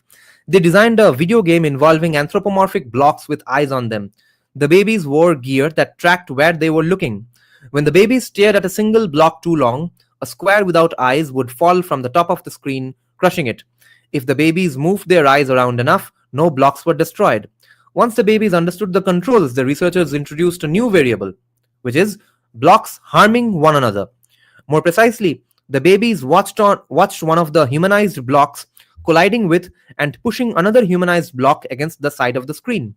After witnessing this block-on-block harassment, 75% of babies gave the aggressor block the literal death stare. We are all born with a moral impulse, with a fundamental sense of what is good and bad, kind and unkind, ethical and unethical. Throughout history, great thinkers have asked why this might be. Yeah, and 75%, not 100% even, okay? So वहाँ पे कुछ शायद बड़े होके psychopath या sociopath बनेंगे. But even then, kids growing up have a little more sense of morals and stuff. Most kids, when they realize that a chicken is actually a live hen that roams about and stuff and wants to fly, they hate eating chicken. And there's so many examples I know from Shakto Brahmin families in Bengal and Muslim families as well, कि वो मतलब sacrifice करने के लिए गोट लाया था घर में, उसके बाद sacrifice किया ही नहीं. वो जितना दिन था उसके पास थोड़ा एक sort of an attachment बन गया उस गोट के प्रति, और उसको पेट के तरह रख लिया घर पे। तो जो थोड़ा एक डिसोनेंस होता है कि when that dissonance goes away and you finally acknowledge that yes, that hen is the chicken, that goat is live and it's so nice and I'll kill it and it will become my meat, वो conflicting dissonance अगर चला जाता है तब तब दिमाग खुलने लगता है. We are all born with a moral impulse, according to Vivek, with a fundamental sense of what is good and bad, kind and unkind, ethical and unethical. Yes, fair enough, but it gets buried deeper and deeper underneath convenience and practicality and stuff. Throughout history, great thinkers have asked why this might be. For Kant, whose words opened this section, the presence of a moral law within all of us, which he called the quote-unquote categorical imperative, compels people to act according to principles that could be universally applied. For Kant, the existence of this moral law implied the necessity of a kind of moral legislator, a being who enforces the moral order. Without God, moral law would lack ultimate purpose and coherence, reducing moral duties to mere subjective preferences rather than objective truths. Only a higher power in his eyes could ensure that moral virtue is ultimately rewarded, aligning with the highest good, which Kant defines as the union of happiness and virtue. Thus, Kant concludes that the postulation of God is a quote-unquote moral necessity to make sense of the moral law that we inherently recognize and strive to follow. Of course, the lines of reasoning found in Kant are complex, and they only get more complex the deeper you dig. Luckily, the similar lines of reasoning can be found elsewhere, written in far more modern, easily digestible prose. In his book Mere Christianity, by the writer C.S. Lewis, known to children everywhere as the author of the Chronicles of Narnia books, details the journey he took from atheism to Christianity, building on Kant's ideas about moral laws. In the beginning, he writes, the horrible things he saw all around him made him believe that God could not possibly exist. How, he wondered, was it possible for such evil to exist in a universe created by a being who was supposedly all-knowing and all-loving? The change came when he realized that his belief in right and wrong, the very thing that allowed him to realize that our universe was in fact flawed, was most likely the result of divine origin. He writes in Mere Christianity, quote, a man does not call a line crooked unless he has some idea of a straight line. Nice. Dada, do you think Didi number 1 is famous because of its freebies? Meaning the metaphorical Didi number 1, the person, or the TV show Didi number 1? Timmy is saying, I still remember my first experience of a chicken sacrifice. It was my chicken and I felt horrified. Right. Bolir patha orakom hoy na. Kirokom hoy na? Ene rakha hoy na, you mean? Did you watch Keshav Bedi, pure economics point of view? Did you think he's just another communist who is not anti-Hindu? Yes, I responded to your comment that he's absolutely communist and he's Manuvadi for some reason, somehow. And the only interaction I had with him should tell you a lot. I said that yes, all the things you are proposing, West Bengal has faced this, and look where we are now. He said, "Har baat pe West Bengal mat ghusao." So you see, a guy who is selling you gutter water, drain ka water, and you say no, it gives me diarrhea, and that guy says no, har baat pe diarrhea mat ghusao. What are you going to buy from him? Abir Sen both. No, Didi number 1, the metaphorical Didi number 1 is obviously famous. Oh, internet is back. Let me know if it's still glitching. I think it is. It's showing me very low signals of Wi-Fi. So yes, the metaphorical Didi number 1 is definitely popular because of freebies, but the TV show being popular is, of course, who doesn't want a bit of free money from a TV show? That's an age-old fun thing, and entertaining as well, because so many people watch other people getting freebies. Namaskar Dada, I am here now, you can start. Lol, I started 1.5 hours back. Abhijan is saying Vivek created a huge anti-India sentiment. Yes, Indians will never be in anybody's good books now. Vivek insulted the same people who supported him. No, don't be such a pussy. Vivek didn't do any such thing, and people who are supporting him are also white right-wingers only. Lokri Bhanda ঢুকে গেছে. Lol, yes. Okay, let's continue now. So, how do I know that this line is crooked unless I have some reference point of a straight line? So, in that sense, C.S. Lewis says, therefore, there is divinity, because without divinity and without good things in society, I wouldn't even know that this is a bad thing. Um, in other words, our conception of the good must come from something outside our biology. Our senses of justice, fairness, and duty point to a higher standard beyond human invention. There is no good reason to assume that ideas about a universal morality, which have held more or less constant throughout the ages and across many cultures, could have come during the process of Darwinian evolution. The argument has been put in its simplest form by the philosopher William Lane Craig, who often says, quote, if God does not exist, objective moral values do not exist. Objective moral values do exist, therefore God exists. William Lane Craig, by the way, is a famous theologian. He has many debates with Richard Dawkins, Hitchens, and stuff. A very nice, polite Christian reverend sort of a guy. Next subchapter in this chapter about God is called Truth and Love. ये Wi-Fi फिर से slow हो रहा है. If that seems too neat, consider that your senses might not be quite as reliable as you think. In what is perhaps the most complicated and compelling moral argument for the existence of God, the philosopher Alvin Plantinga has put forth something known as the quote-unquote evolutionary argument against naturalism. Interesting. According to this argument, the cognitive faculties of human beings have evolved according to the laws of Darwinian evolution, which favors traits that enhance survival and reproduction, but not necessarily those that lead to true beliefs. So, it follows that if our brains are shaped by evolution, they are geared not toward finding truth but surviving. Fair enough. This means that our rational faculties, the ones that atheists believe we use to come up with our moral laws, cannot be relied upon to produce anything, let alone complex laws that govern our every action. I agree with this. Naturalism, therefore, is false, and some form of supernaturalism, belief in God, for instance, must be the foundation for rational cognition. No, here I disagree. It can be natural, it can be naturalism, and still lead to convenience and nature of that place, which can lead you to developing ideas which are considered either good or bad, and that's where morals are born, according to me. He does not want Americans to be burger eating, soft drinking, fat ITQ dumbos. Yes.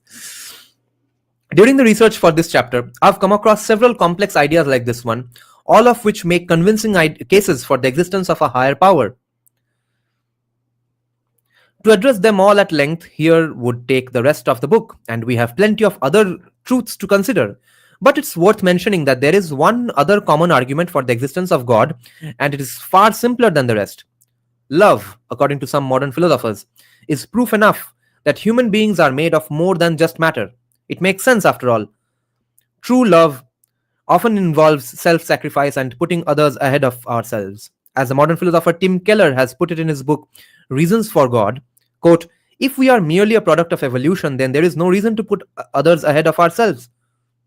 No, there can be. Because evolution has taught you that sometimes putting others ahead of you actually benefits you. Benefits your happiness. Happiness is convenience. Let's say Titanic. You send your wife and kids down first. That leads you to having a happier life, possibly, because if you do survive, you will survive with your wife and kids. If you don't, you survive and your wife and kids are dead, and you feel sad and lonely. But of course, one could argue, why does he feel that love enough to even decide beforehand that I don't want to live a life without my wife and kids? There are social responsibility and socially constructed responsibilities and relationships and values and stuff which have been given, which are created by convenience and population maintenance, etc. Discourses of every society and religion. If we are so if we are merely a product of evolution, then there is no reason to put others ahead of ourselves. Yet we put others ahead of ourselves all the time. We act in ways that are inexplicable under an evolutionary framework, and we often do so because of love. According to me, love is not really a disproving of atheism. Other things can be, not love specifically. To many thinkers, C.S. Lewis among them, this points to a divine origin for our feelings of love. Evolutionary theory could plausibly explain my unconditional love for my two sons, Karthik and Arjun, and the fact that I would do anything for their well being and protection, including to sacrifice my life if necessary, because I care about the propagation of my genes. Right. But the Darwinian account decidedly cannot explain why I would do the same for my wife, Apurva, or why my own father would do the same for my mother until their end of days. Darwinism just can't explain selfless, unconditional love on earth. For the same reason, it ignores the possibility of the divine, not because Darwinism is wrong, but because it's limited in the scope of what it can possibly explain. I'm saying, and at the end of the day, it's just convenience, but layers of discourse built upon what is convenient and what is good for survival, which now comes across as morality or divinity. This love point was a little pandering, I think. Yes. It's not like Vivek doesn't pander at all. He does pander. I mean, straight line is the shortest path between 2 points. Even if nobody has not seen a straight line, someone will discover it at some point. Yes. Again, you are also heading towards the convenience argument. In any case, this entire discussion about Darwinism misses the point of what faith is really about. Faith is the conviction that there is a higher power looking after us, taking care of us, guiding us to do the right thing, and to bring up those around us.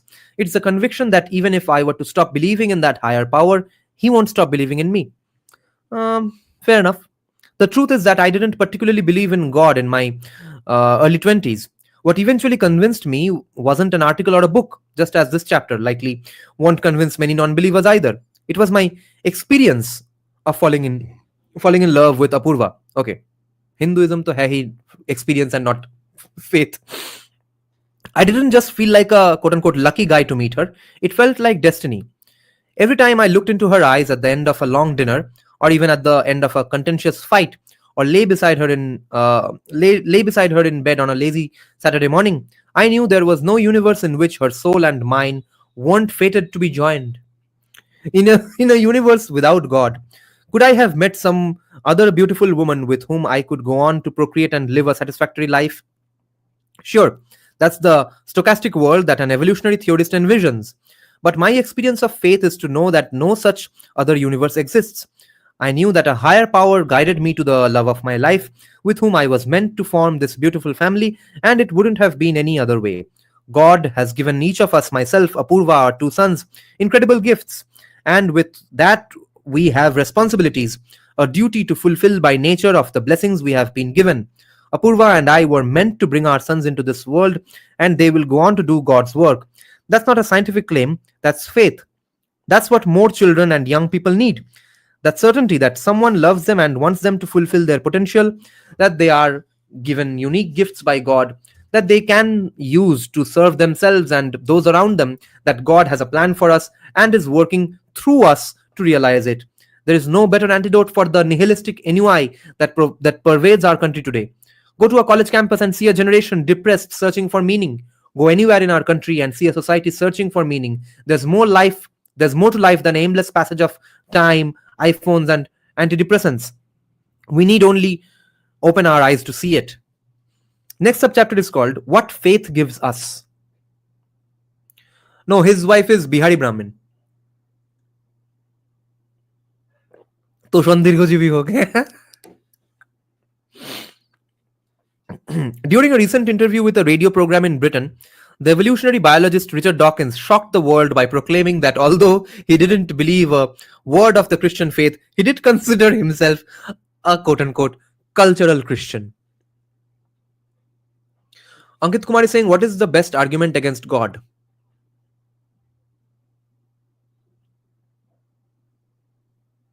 The best argument against God is not that great of an argument. That's a problem.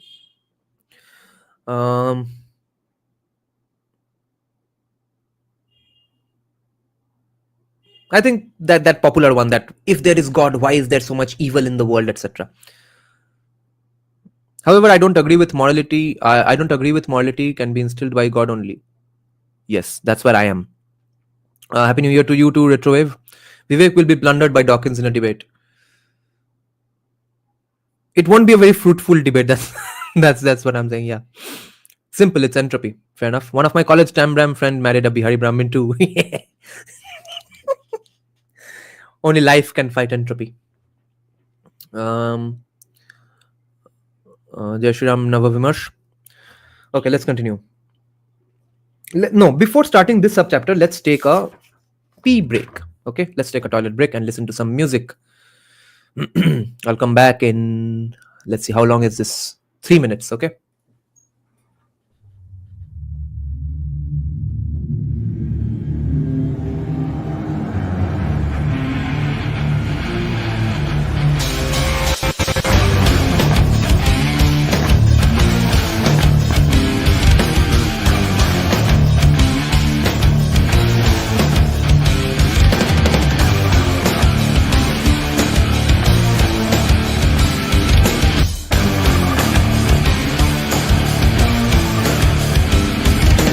ভয় বলে নেই কিছু, দুঃসাহস দিয়ে গড়া জীবন পিছন থেকে উড়ে আসতে পারে মৃত্যুদূত যখন তখন এই যুদ্ধে।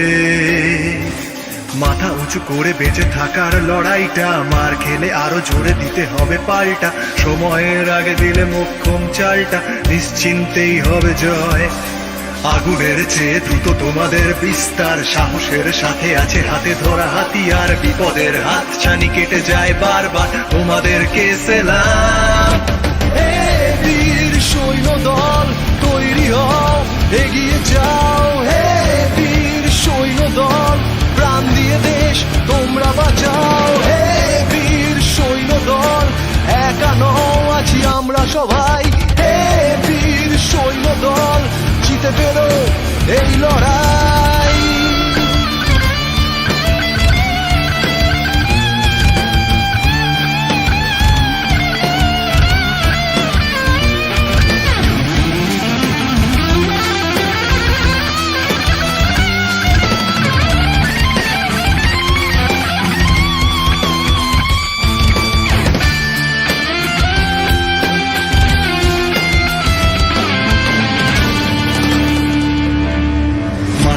করে বেঁচে থাকার লড়াইটা, মার খেলে আরো জোরে দিতে হবে পাল্টা। সময়ের আগে দিলে মোক্ষম চালটা, নিশ্চিন্তেই হবে জয়। আগুনের চেয়ে দ্রুত তোমাদের বিস্তার, সাহসের সাথে আছে হাতে ধরা হাতিয়ার। বিপদের হাত ছানি কেটে যায় বারবার, তোমাদেরকে সেলাম। তোমরাই আছো তাই নিশ্চিন্ত সবাই, দেশপ্রেম তোমাদের সকলের জানা চাই। শত্রুর চ্যালেঞ্জে জিতে ফেরো তোমরাই, তোমাদেরকে সেলাম।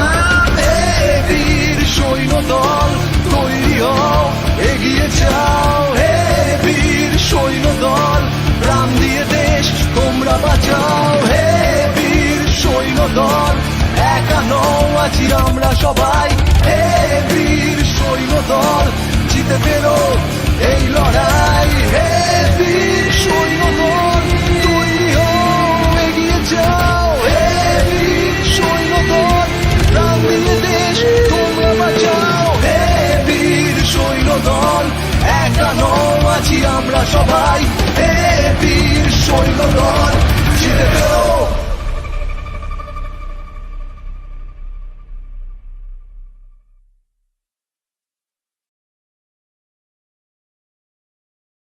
Yeah, so guys, the people who are pointing out here that the evil argument works against Abrahamics, Hinduism ke against kaise karoge? The argument that if there is a god, why is there so much evil in the world? Which is why I'm noticing that Nietzsche is allegedly an atheist who hated religion, God, etc. He was talking against Christian morality, which is why I'm noticing so many things to agree with when I'm checking out Alex O'Connor's podcasts or speeches and debates even, okay? But his debate with Ben Shapiro is the best one, according to me, because Judaism is also unlike Christianity and Islam. So, in that sense, that for that reason, the debate was very, very worthwhile. Let's continue now. So, this subchapter is called "What Faith Gives Us." During a recent interview with a radio program in Britain, the evolutionary biologist Richard Dawkins shocked the world by proclaiming that although he didn't believe a word of the Christian faith, he did consider himself a quote unquote cultural Christian. As he put it, I'm not, a quote, I'm not one of those who wants to stop Christian traditions. This is historically a Christian country. I'm a cultural Christian. Now, see, why do these people, these otherwise well read people, suddenly pretend that history doesn't exist or things didn't happen far back, which stopped for other reasons only now? Christian traditions. What were some Christian traditions which are not followed these days? How many of Christian traditions does he really want to bring back, huh? What's the point of saying these idiotic things? Of course, Christians largely are not, let's say, harming anyone on the individual micro level, at least. Christians are still in general blowing up other countries and converting people by manipulation and lies, etc. But what about the other stuff that are done? These are at least not done in the name of Christianity, right? Although some could argue it is because there were US Army generals saying that my God is better than their God, therefore I'll fuck the hell out of Middle East and stuff. But conversions, manipulations are happening in the name of God. But even direct Christian traditions, which don't happen today, all of a sudden Richard Dawkins believes they didn't happen, or they also must not be stopped. What you really mean is that I like the way Christians behave right now in 2024, and I would like to see that go on. They half-ass their way to the Sunday church, etc. Have a Christian name. That's all I want. Give some motivational speeches and stuff in the church. That's the Christianity I'm comfortable with, and that's Christianity, and that's great. Therefore, I'm a cultural Christian. What the fuck? That's not. See, if a well-meaning Christian guy, a viewer of ours, says these things to me, I would agree. I would say, okay, fair enough. If you believe that is what it is, fair enough. Okay. But consequential people, public intellectuals who have read extensively history, them saying it comes across as fishy and seems like they are trying to sell me something weird, and or have their backs against the walls in some ways, or are just after money because atheism is not that cool anymore. I don't know what it is, but it seems very sad that these people are saying such weird stuff. I think Vivek will unfurl his cards later in the American political game. I'm sure he will dehyphenate Hinduism and Christianity later. For the time being, let him pander to his MAGA followers. Yes. I hear Tamil Malayalam is similar. Okay, I don't know. Actual Christianity is in practice anyway. Yeah.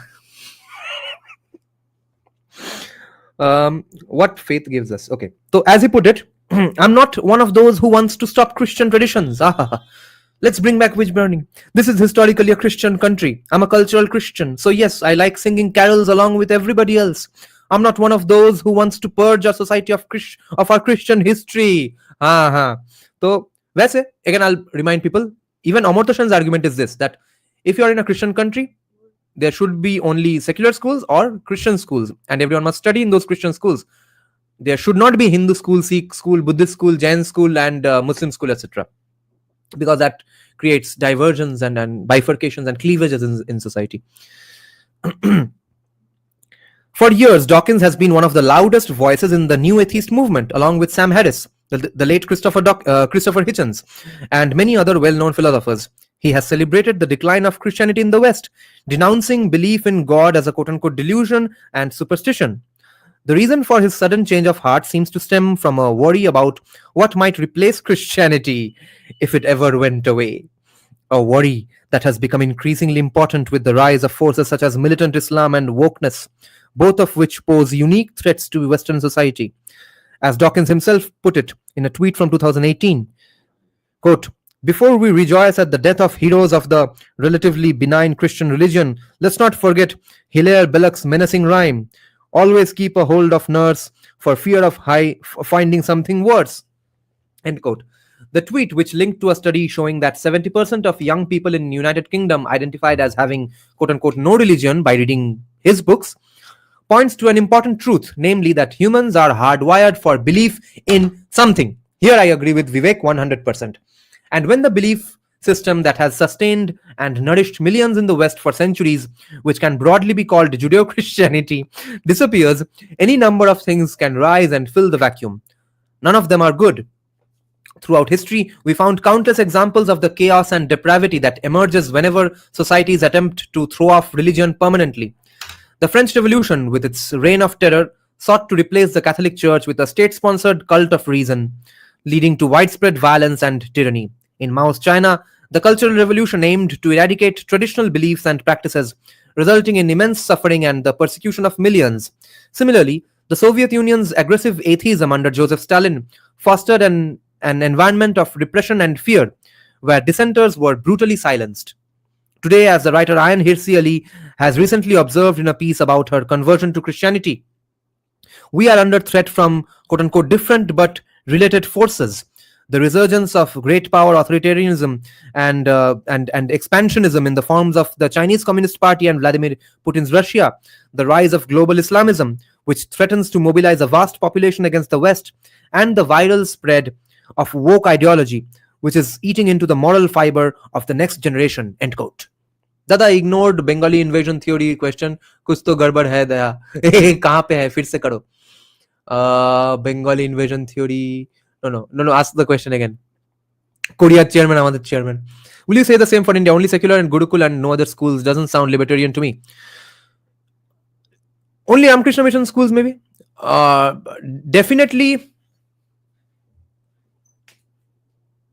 By the way, Amartya Sen's argument is actually pretty libertarian. Okay, he was saying the government should not be going around setting up this religion school and that religion school. Okay, so I would agree with Amartya Sen in this case that private institutions, private citizens setting up a school to teach anything they wanted. They can set up a school to teach MMA, Haya, Kalaripayattu. I'm not going to go around telling everyone that no, learn Brazilian Jiu-Jitsu or MMA. नहीं तो तुम्हारा कुछ नहीं होगा भोसड़ी के. वो मैं नहीं करूंगा. तो तुम क्रिश्चियनिटी इस्लाम जो पढ़ा रहा है खुद के पैसों से पढ़ाओ भाई. अगर स्टेट फंडिंग है, अगर कुछ भी, तो वो आइदर सेक्युलर होगा या फिर हिंदू होगा. But also Amartya Sen's observation in this case was kind of a suggestion as well that one shouldn't really send their kids to non-majority religion schools in places like England and stuff, because that only creates citizens who will grow up to not assimilate and integrate with the rest of the society. So they're also in agreement, but private citizens को रोकने का बात अमर्त्य सेन ने नहीं किया था. Did you think Christianity is more dangerous than Islam in India? For Hindus, they are quiet because they are weak, unlike Islam, because we often forget the phrase of Christianity in the time of Crusade. Yes, but you see, if it has been forgotten, it's because of a reason. We can't artificially remember the Crusades. It's forgotten because they don't do those idiotic things anymore. But since they did it, they are going to do it only because they have done it in the past. That's also not something I believe, but it will happen anyway for other reasons, like it's about to happen in the next few decades, that everyone's going to hate Hindus and Indians and stuff in first world countries. But in general, whether Islam is better or not, in that case, I think someone had pointed out interestingly that after, I think, 1500 years of any religion, there comes a renaissance and enlightenment, and sort of a correction happens. वो time अभी तक आया नहीं है इस्लाम के लिए, इसलिए हम देख रहे हैं ये सब. हम थोड़ा एडवांस स्टेज में देख रहे हैं इस्लाम को. According to them, even Islam will be just another nice, cute, secular religion and non-violent religion 500 years from now. So just wait 500 years. New Secretary of Defense has Crusader motto. No tattoo thakli kiya. Aryan invasion. If the state controls Hindu religious establishments, then the state has a duty to propagate Hinduism and Hindu ideas. The opposite of which goes on right now. Yes.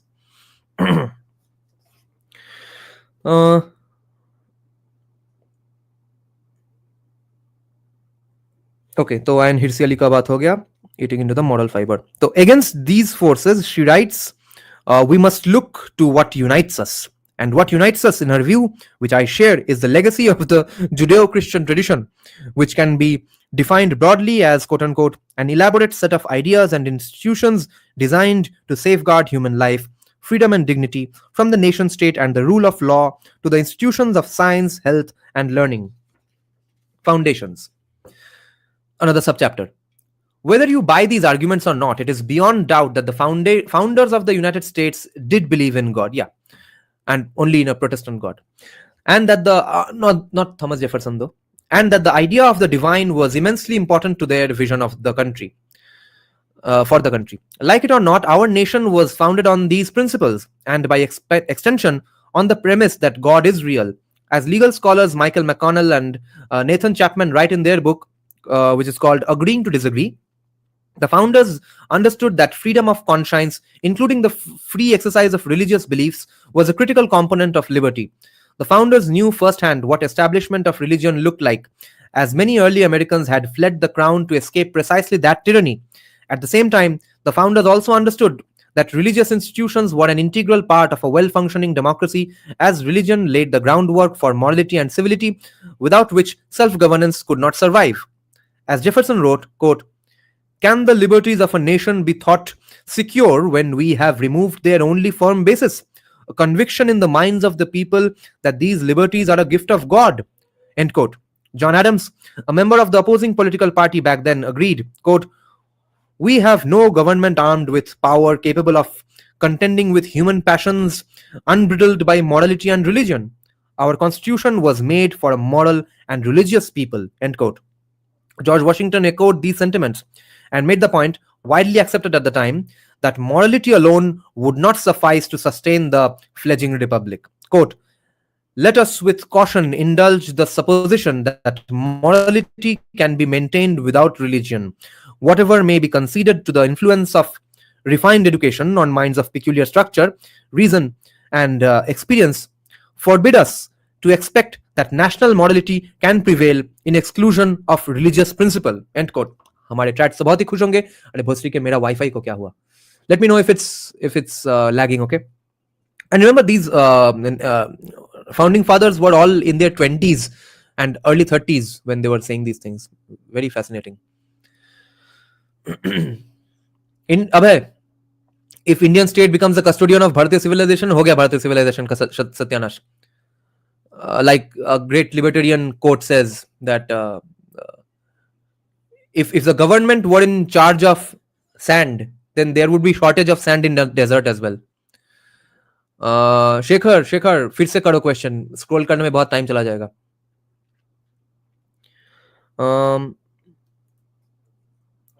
As Alexis de Tocqueville, who would write in the 1830s, quote, "Despotism may be able to do without faith, but freedom cannot do without faith. Religion is much more needed in the republic they advocate than in the monarchy they attack, and in democratic republics most of all. How could society escape destruction if, when political ties are relaxed, moral ties are not tightened?"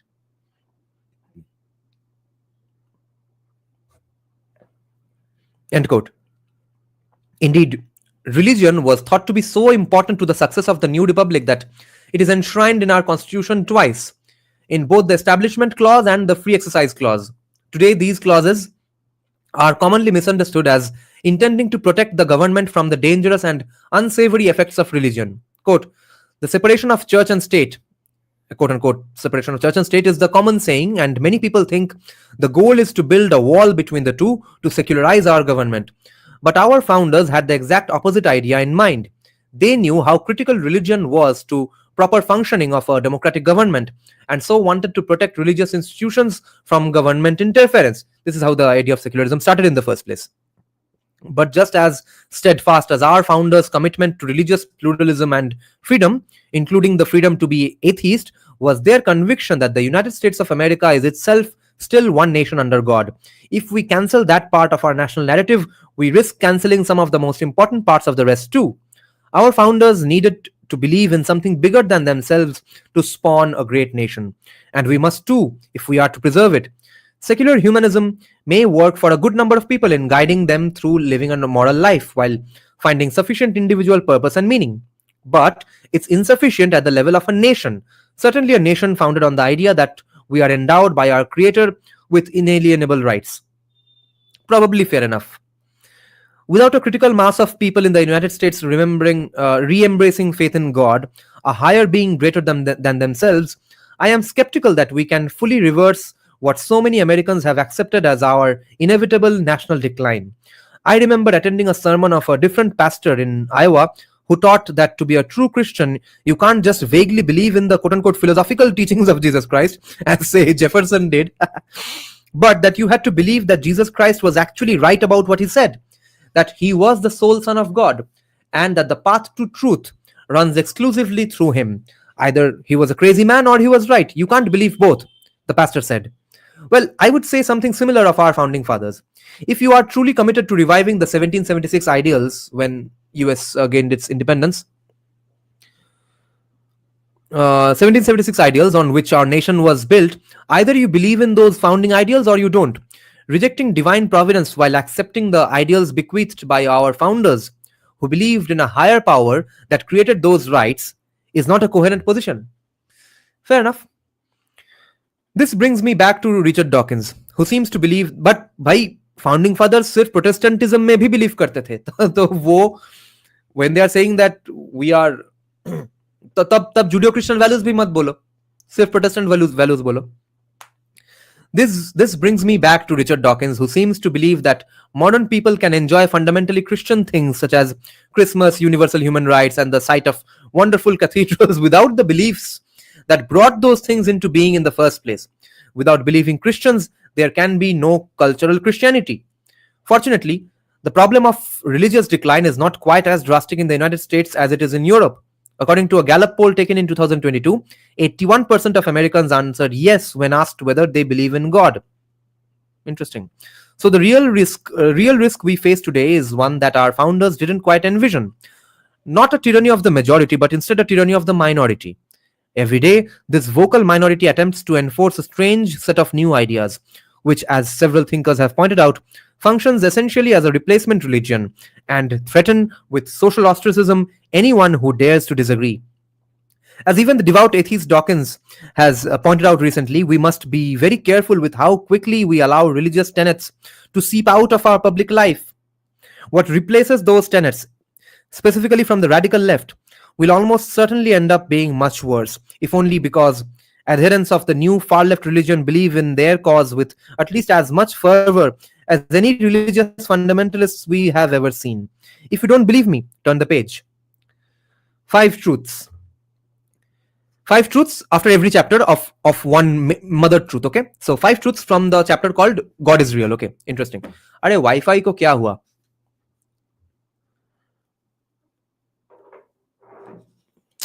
My Wi-Fi signal is so low. Let me know if it's glitching, okay? So 5 truths. Now, point 1. Believing in science and believing in God are not contradictory but compatible. What a Hindu way of saying things. It's no coincidence that many of the greatest scientists in history believed in God. This is a Hindu point of view. The Big Bang Theory is consistent with and even affirms the concept of a creator because it suggests a definitive moment of creation from nothing. 3. The fact that human beings across time and space share inherent concepts of right and wrong supports the idea that our ethical instincts are grounded in higher truth. I would disagree and say it's based in morality, in convenience. Regardless of whether you believe in God, it's a fact that, and utilitarianism, okay? Convenience and utility. Regardless of whether you believe in God, this is point 4, it's a fact that the founding of the United States was deeply intertwined with our founders' conviction in a higher power which influenced the governance and societal structure of our nation, mainly based in Protestantism. Number 5, reviving faith in God, or at least fostering respect rather than disdain for those who believe in God, would reduce division and realign the United States of America with our founding ideals. And I don't think that can work because different religions have different ideas about how to run society. How are you going to reconcile this with a Sharia believer, bhai? Are Wi-Fi ko kya hua? Now I'll take the Bengali invasion theory question, okay? Next chapter is called The Climate Change Agenda is a Hoax. Where is Goddamn XP? He would have loved this chapter. Let's see. So Shekhar is asking, Dada, आपके ancestors ने Korea को invite किया था क्या? Korean sounds like Bengali invasion theory. Lol. No. Rajasthan 1651 governor of the rain prohibits lower caste to use water from a step well. This is what Irfan Habib said, no, that Islamic invaders use the phenomenon of us organizing into castes for their convenience. कोई morality नहीं आया था. Buddha was every inch a Hindu. Yes. Science comes from epistemology, and God is metaphysical. Saying one contradicts other is a category error. Yes. The climate change agenda is a hoax. The stadium was packed in Milwaukee for the first Republican primary debate, and about 30 minutes into the debate, the first question came in via video stream. What are you going to do as US president to address the climate crisis? At first, I was certain I had misheard the question. This was a Republican presidential primary. But it was soon confirmed that I had heard correctly indeed. One of the debate moderators asked everyone on stage the same question. Raise your hand if you acknowledge that human behavior is causing climate change. Let me have a bit of coffee now.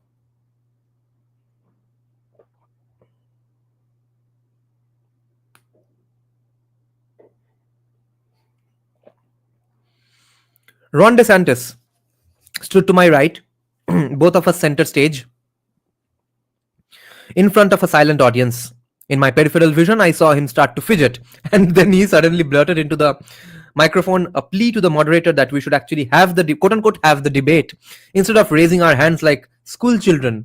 He escaped. He obfuscated. He skirted around the issue. That was a well-known trick in the arsenal of presidential debate prep. Every candidate gets coached on the old adage that if you don't want to answer a question, turn it back on the moderator. Donald Trump executed it masterfully in his 2016 run, but it turns out Ron's attempts to do the same fell flat as a naked attempt to avoid the question. So I decided to call it out. Quote, I'm the only candidate on stage who isn't bought and paid for, so I can say this. The climate change agenda is a hoax. End quote. Shock rippled through the stadium. I remember that night. I was watching it live. The press panned me afterward. Donors called to tell me that my response to that question alone caused me to lose credibility with them, and a few gently encouraged me to walk back my position in future interviews. But I stand by what I said about climate change, and here's why. The climate change agenda is a hoax because it has nothing to do with the climate. The question of whether man-made climate change is real is the wrong question, and that's the heart of the hoax. Climate change activists argue that global surface temperatures are rising at a worrisome rate due to man-made carbon dioxide emissions, and that we must alter human behaviors to emit less carbon dioxide, or else we risk the future of humanity and our planet. That argument purposefully elides, E-L-I-D-E-S, okay, elides the distinction between at least 4 distinct questions. Let's examine each in turn. First subchapter is called, Are global surface temperatures rising? This is an empirical question, not a philosophical one. The answer appears to be yes, though less definitively than you'd expect based on what you read in the mainstream and even scientific press. In the 1970s, climate change activists were concerned not about global warming, but about global cooling. The magazine covers of Newsweek and Time contained images of large expanses of land covered in glaciers and warned that absent meaningful changes in human behavior, humanity would be at risk of freezing itself to extinction. They pointed to multi-year evidence suggesting that global surface temperatures were declining, and that these declines in surface temperatures appeared to correlate with human impact on the environment, including, of course, the use of fossil fuels, the once and future boogeyman of climate change activism. It was only in the 1990s that the principal concern about climate change activism shifted away from the risk of global cooling to a newfound concern about global warming. As global surface temperatures started to rebound, the climate change activists didn't celebrate progress or admit error. They simply redefined the threat while continuing to advocate for large-scale changes in human behavior, including foremost a reduction in the use of fossil fuels. Al Gore's famous documentary An Inconvenient Truth came out in 2006 and popularized this new concern about global warming. This was one of my favorite documentaries when I was growing up because I could watch it for its nice cinematic value and blurt out talking points with my commie friends and come across as a very knowledgeable guy who wants to stand up against global warming, of course. And in fact, our school was invited to watch the movie in Jadavpur University. Our school sent a small delegation in which there were mainly good studious students who were good in studies and stuff. And I was sent because I was really earnest, and I said, ma'am, I have watched this movie 50 times and I want to watch it once again, because if there are some questions and stuff they want to ask based on the movie, I can answer them. And one of our best friends were also sent, who later turned out to be an MP. So 4 of us and many other schools participated in watching. It was sort of a watch party in Trigunasen Auditorium in JU, An Inconvenient Truth. Yet less than a decade after that film was released, a new inconvenient truth emerged for the climate activists. There was a 3-year period from 2005 to 2008 during which global surface temperatures actually declined once again, just as as they had generally, in the pattern that raised the concerns about global cooling in the 1970s. Once again, the emergence of data points that ran contrary to apocalyptic predictions was a cause for neither celebration nor humility among those who had warned of apocalypse. Instead, they did the same thing they did in the 1990s. They changed their hypothesis again. That's when the entire supposed problem was reframed from global warming to climate change. This reframing was a particularly elegant sleight of hand because it shielded the central claim from falsifiability. अब तुम बोल भी नहीं सकते हो कि वो premise, वो कॉन्टेक्स्ट ही नहीं रहा कि तुम बोलो कि भाई तुमने जो प्रेडिक्ट किया सब भोसरी का क्लेम्स है. In the 1990s, they took the cruder approach of simply switching the theory of catastrophe from global cooling to global warming. But if temperatures ever started to cool again, that would negate the new hypothesis. Inconveniently for the activists, that's exactly what started to happen. But if you merely claim that the climate is changing, you don't even have to say whether it's cooling or warming now. It's changing. You are effectively bulletproof from contradictory data. If temperatures go up, you get to claim victory. If temperatures go down, you get to claim victory. Even if temperatures stay exactly flat, but there is merely some undulation in other climate variables, you still get to claim victory. This is the quote-unquote famous no true Scotsman fallacy on steroids. That's the logical fallacy named after the paradigmatic example coined by its inventor, Anthony Flew, who famously wrote, quote, "No true Scotsman puts brown sugar on his porridge. The fact that Angus MacGregor puts brown sugar on his porridge just proves that he is no true Scotsman." End quote. No matter what happens to the climate, activists could claim victory to say it supported the existence of climate change, ignoring the fact that climate change has existed for as long as the Earth has existed. The fact that their new hypothesis was unfalsifiable wasn't a bug, it's a feature. It's nothing short of remarkable that you didn't see any climate change activists or mainstream press comment on the 3 consecutive years of global surface temperature declines between 2005 and 2008. It is rank intellectual dishonesty. But I want to be careful not to commit the same mistake. I do think the evidence tends to suggest that global surface temperatures appear to be gradually rising over the last half century, even though the magnitude is small and the trend is far from steady. Here's the hard data on it. So, is this man-made? If you read the lay press, meaning mainstream publications, or most public distillations of the underlying science, you would be convinced that human behavior is unambiguously responsible for the incremental rise in global surface temperatures. The truth is a lot murkier. One of the reasons why global surface temperatures appear to be going up may be an artifact of measurement. It turns out the ground tends to be hotter in areas where human beings have expanded their presence. The construction of roads with traffic lights, the use of motor vehicles, and the rise of buildings with indoor air conditioning that expels heat outwards all contribute to localized warming of the ground near areas of increased human activity. If you dig deep into the models of climate science, you will find interesting fine print that includes these important caveats. In his book Unsettled, for instance, the climate scientist Stephen Koonin breaks down a map of the east coast of the United States that ran in the Washington Post in August 2019 under the headline, quote unquote, "Extreme climate change has arrived in America." At a first glance, the map appears to show exactly what the Post wants it to, which is large, deep red pockets that seem to suggest warming on a vast, irreversible scale. Thanks to honest scientists such as Koonin, though, we can see that the truth is far more complicated. Quote, "While the article might have you believe otherwise," he writes, the Post meaning Washington Post, the Post's maps do not illustrate the arrival of quote-unquote extreme climate change. The localized blobs in these maps are not due to global climate changes, but instead are very likely the result of urbanization or the growth of human activities in rural areas that began producing oil and gas. In other words, the local climates of these areas may indeed have changed since the Industrial Revolution, yet Despite the article's frequent mention of greenhouse gases, these local changes have very little to do with global influences like these. For instance, carbon dioxide, the most important human-influenced greenhouse gas, exists in the atmosphere at roughly the same concentration all over the globe. Even if this is or becomes a truly global effect, from the cumulative sum total of increased urbanization around the world, this is not the kind of global surface temperatures that represents any cause for concern at all.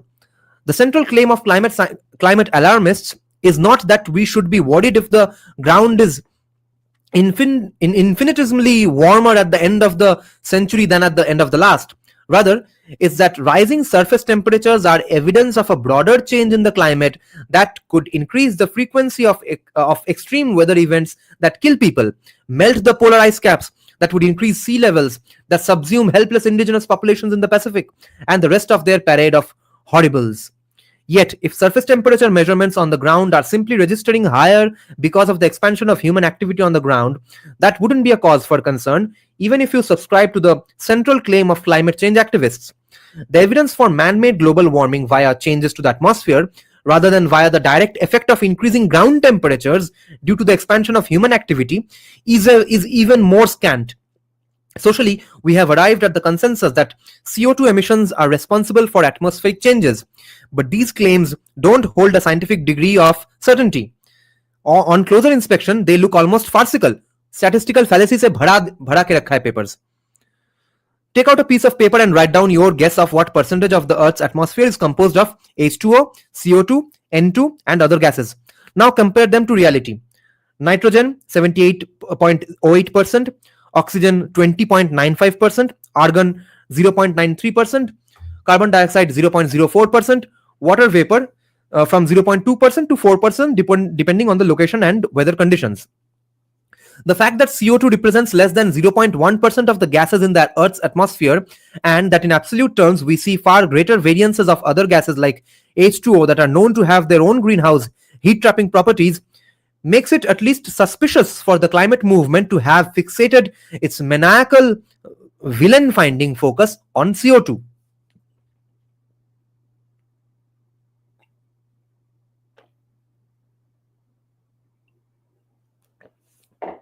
Moinakda is asking H1B or HIV ki hai ki? Dal bhat aur biryani, yes. Yes, Vigilant Tribe. Vivek is writing a book on Hindu metaphysics. The fact that CO2 represents less than 0.1% of the gases in the Earth's atmosphere, and that in absolute terms we see far greater variances of other gases like H2O that are known to have their own greenhouse heat-trapping properties, makes it at least suspicious for the climate movement to have fixated its maniacal villain-finding focus on CO2. It becomes even more suspicious when you learn that the percentage of the atmosphere made up of CO2 represents nearly an all-time low over the course of the history of the Earth. Yet, the Earth was more covered by glaciers for most of the period that CO2 constituted a higher percentage of the atmosphere. Against that backdrop, an activist's concern that man-made emissions of CO2 would have the effect of melting the polar ice caps should be suspicious. Add to that the fact that between 1979, when satellite measurements began being taken, and 2014, ice coverage in Antarctica expanded, and the narrative begins to fall apart.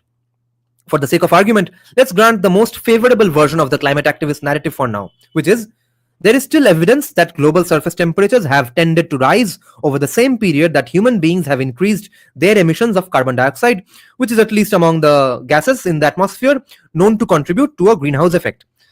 The claim of causality is more dubious than mainstream gatekeepers of information to the public will ever admit, but it turns out that's not even their biggest problem.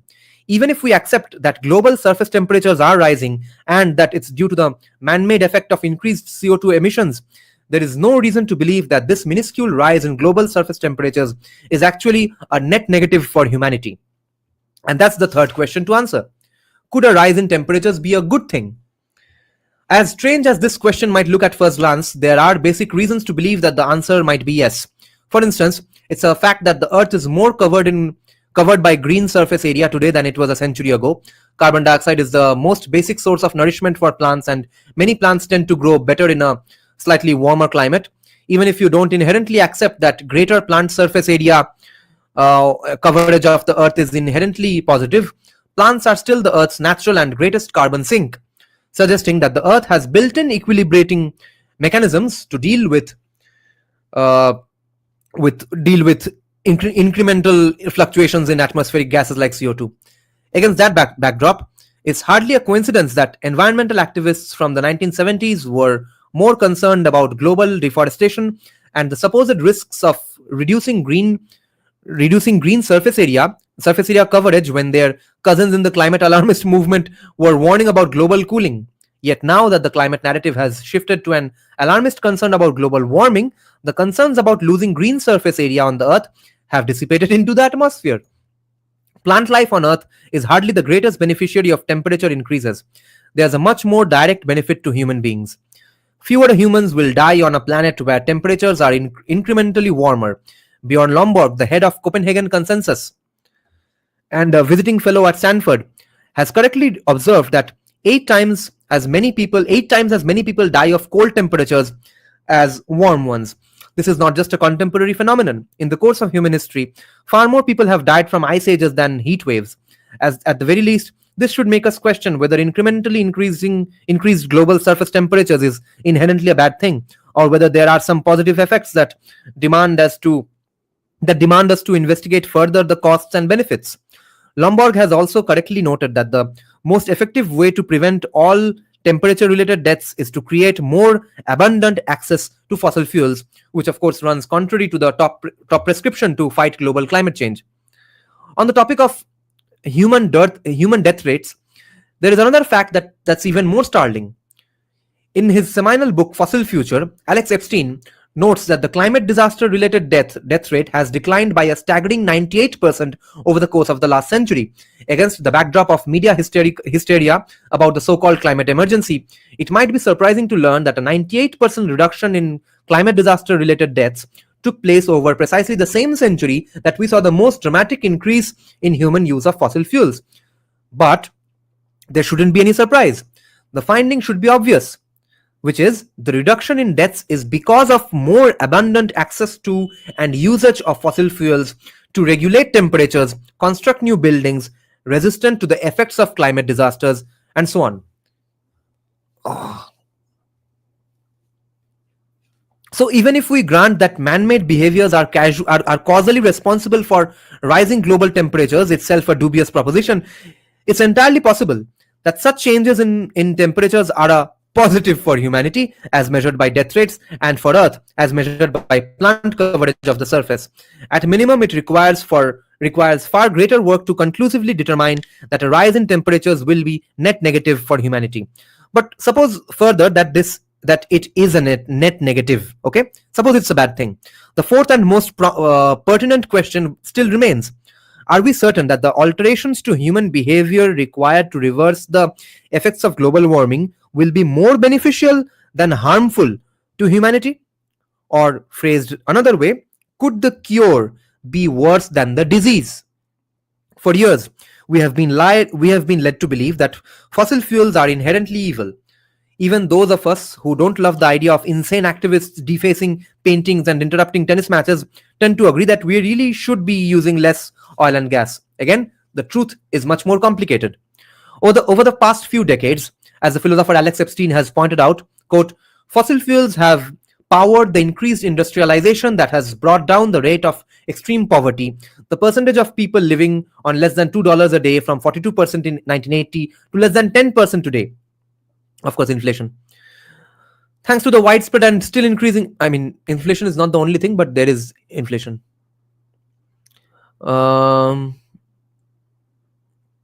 Thanks to the widespread and still increasing use of fossil fuels, billions of people throughout the world have seen remarkable increases in the quality of their lives. Hospitals in these countries have been able to power respirators that keep people alive. They've been able to give life-saving care to babies who were born too early, and to detect problems in patients that would have been impossible to know about without access to the kind of reliable energy that fossil fuels provide. In his book, Fossil Future, Epstein recounts the story of a person who visited the Gambia, quote, one of many African countries that desperately lacks energy. End quote. In a diary entry, this person writes about being in a hospital on a Saturday afternoon. While there, she observes the lights flickering unexpectedly, which is unusual because the lights never came on after 2 p.m. on the weekends.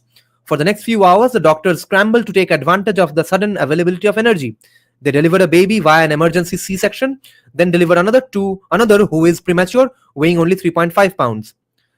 But the afternoon ends in tragedy. The baby who came out via C-section suffocates in the womb, and the doctors, who did not have enough power to use the ultrasound machine for each patient, were not able to detect the problems early enough. The premature baby dies shortly after it comes out of the womb. The visitor writes, quote, "Without reliable electricity, the hospital did not even contemplate owning an incubator." Incubator रखा ही नहीं, current ही नहीं है, बोल के incubator रख के क्या करे? It's already a net negative. What the fuck? Yes, why is Vivek Ramaswamy writing a book on a topic which is so obvious? Why aren't everyone aware of its negativity? Yes. Why should people write books? Once a truth is written by one person in one book, it's forever obvious to everyone in the world. She says, quote unquote, reliable electricity is at the forefront of every staff member's thoughts. With it, they can conduct tests with electrically powered medical equipment, use vaccines and antibiotics requiring refrigeration, and plan surgeries to meet patients' needs. Without it, they will continue to give their patients the best care available. But in a country with an average life expectancy of only 54 years of age, it's a hard fight to win. Here in the United States, we have no idea what it's like to live this way. These were problems that we solved decades ago when we used fossil fuels to bring electricity even to the most rural parts of the United States. Since then, we have relied on fossil fuels to power our electrical grids, our computers, our streetlights. We have used this energy to become the most powerful nation in the world. It's no accident that the infant mortality rate in this country has decreased 90% since 1935, largely thanks to the energy provided by fossil fuels. Now that the other nations are attempting to do the same thing, climate change obsessives are telling them that the party is over. They are saying that it was perfectly fine for us to build up our country using cheap, reliable sources of energy. They are saying it was fine for China, India, and most of Europe as well. But now that African nations want to begin developing and make better lives for their people, it's time to stop. If you'll notice, the anti-colonialist, everything is racist crowd is nowhere to be found on this issue.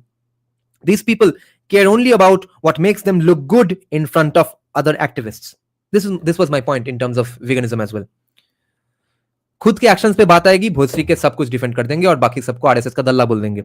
They don't care about poor people in developing countries, and they don't care about the millions of impoverished people in this country whose energy bills go up every time a new ridiculous scheme to reduce our fossil fuel consumption is enacted. Time and again, I heard people on the campaign trail complain about the increasing costs of heating houses and filling cars with gas. Almost to a person, each said that it didn't seem like the people in our government cared about them or understood their problems. One of them was a farmer in western Iowa whose family had been on her farm for generations. As we walked through her fields together, this farmer mentioned something that caught my attention. Her farm happened to be right in the path of a CO2 capture pipeline that was ready to be constructed across the state. The government was going to tear up her land and build the pipeline whether she liked it or not. It was the kind of thing she had probably shared with other politicians. Most of them, I assume, ignored her uncomfortable plea for help. But I knew it was what it meant. It turns out that the CO2 pipeline project in Iowa only existed because of federal subsidies that had been enacted by both major political parties, starting in the early 2000s under George W. Bush. The premise of these subsidies was to create incentives for private actors to capture CO2 from manufacturing facilities like ethanol production plants that are widespread in Iowa, and to be rewarded a certain amount of taxpayer cash per metric ton of CO2 that they capture and sequester. Getting the subsidies requires actually, quote unquote, sequestering the CO2, that is, burying the CO2 in the ground. That's where the pipelines come in. First, they capture CO2 emitted during the ethanol production process. Next, the CO2 is pumped in pipelines across the states of Iowa, South Dakota, and North Dakota, where it is ultimately buried in the ground. But here's the rub. Many landowners and farmers don't want that CO2 pipeline built in their backyard. And they are not just country bumpkins for thinking so. Some are concerned that the heavy equipment and construction will disrupt soil that hasn't been tilled for decades. Many are concerned about decreased crop yields, a very real possibility given the which is a very real possibility, given the long-term destruction such pipelines have wreaked in the past. For a long time, I had been skeptical of carbon capture technology, which seeks to take the CO2 out of the air and bury it underground. I knew that the state could be extremely rough when it came to forcing farmers to consent to the construction of such pipelines. I had also heard the story of what happened in Santeria, Mississippi in February 2020. Okay, now we'll listen to this story.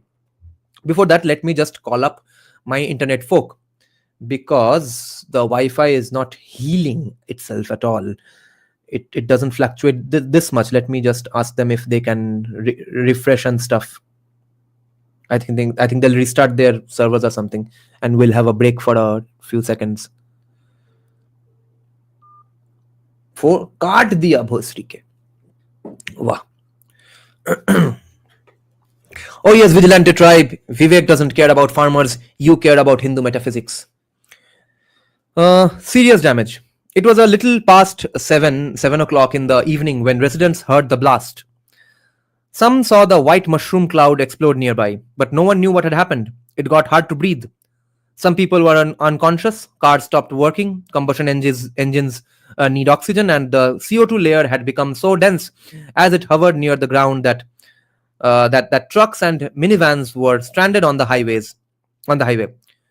Jack Willingham, the county emergency official who oversaw the rescue effort, said, quote, "It looked like you were going through the zombie apocalypse," end quote.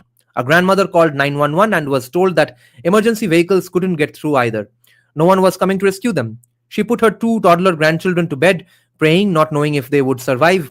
Others were found slumped in their cars, unconscious, foaming at the nose and mouth, urine and excrement staining their clothes. The mass poisoning lasted 4 hours, but its effects are still felt years later.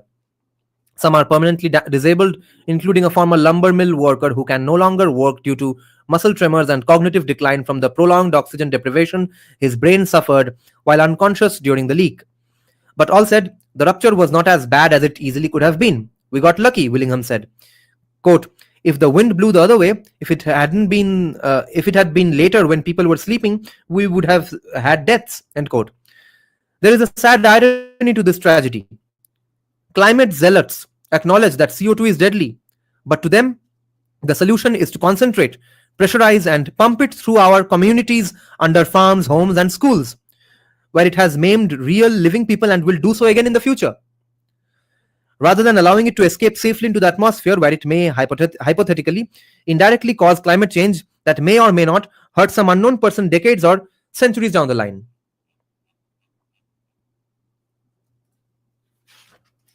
This isn't right-wing propaganda. The pipelines are so dangerous that even climate-obsessed California has banned them in the state, finding the benefits to the planet, which are at best uncertain, aren't worth the risks. But given the money at stake, few people on the left or the right are willing to talk about these dangers.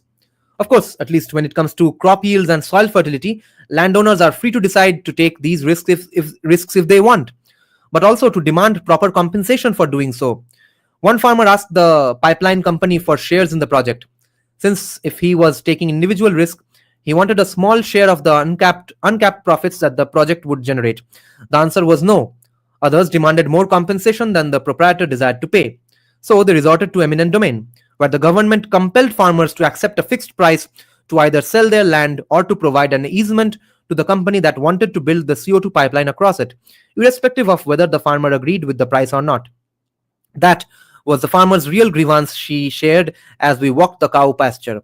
She didn't want a CO2 pipeline built across her land, but there was a chance that it would happen against her will, her private property rights be damned. I asked her exactly why it was so important to capture carbon dioxide and build a pipeline across farmland over the objections of the owners of the land on whose property it was being constructed. I never got a clear answer to the question, other than the fact that quote-unquote market forces were demanding it, and that it was downstream of shifting global policy conditions in the fight against climate change. Today, the acceptable range of public debate around CO2 capture and sequestration concerns the extent to which the costs of a given project outweigh benefits that we take for granted. But the idea that there are any benefits in the first place often remains unquestioned. We are simply not allowed to ask that in polite society. It's almost as though everyone involved in the debate in Iowa had forgotten the covers of Time and Newsweek magazines in the 1970s that had warned humanity against climate change of a very different kind, a global ice age that could threaten human existence. In a matter of 50 years, public concern had shifted to concern about the exact opposite result, an overheating of the planet, with elaborate policy prescriptions and steps to remove CO2 from the atmosphere that would itself increase the very existential risk that climate scientists had warned of just a few decades earlier. Okay, so you see, discourse is king. Discourse आसपास में elites बना देंगे, उसको सब follow करने लगेंगे. Us gullible nut jobs. Let's just call us nullible nut jobs, nullible gut jobs. उस देश में हर साल एक इंडस्ट्रियल डिजास्टर होता है क्या? We have the same problem in West middle class. There is called the silent majority. No one exists there to put forth their voice in their political spheres. Neither do they have power to lobby.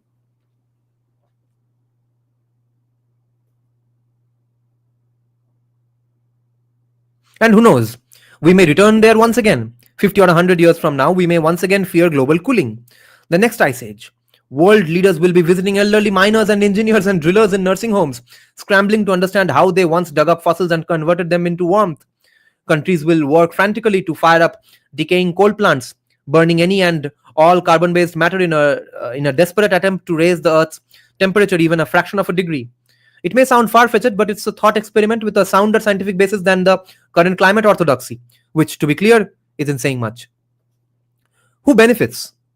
One group above all others stands to benefit from America's embrace of this new movement, the Chinese Communist Party. China benefits most from America's decline as an industrial power.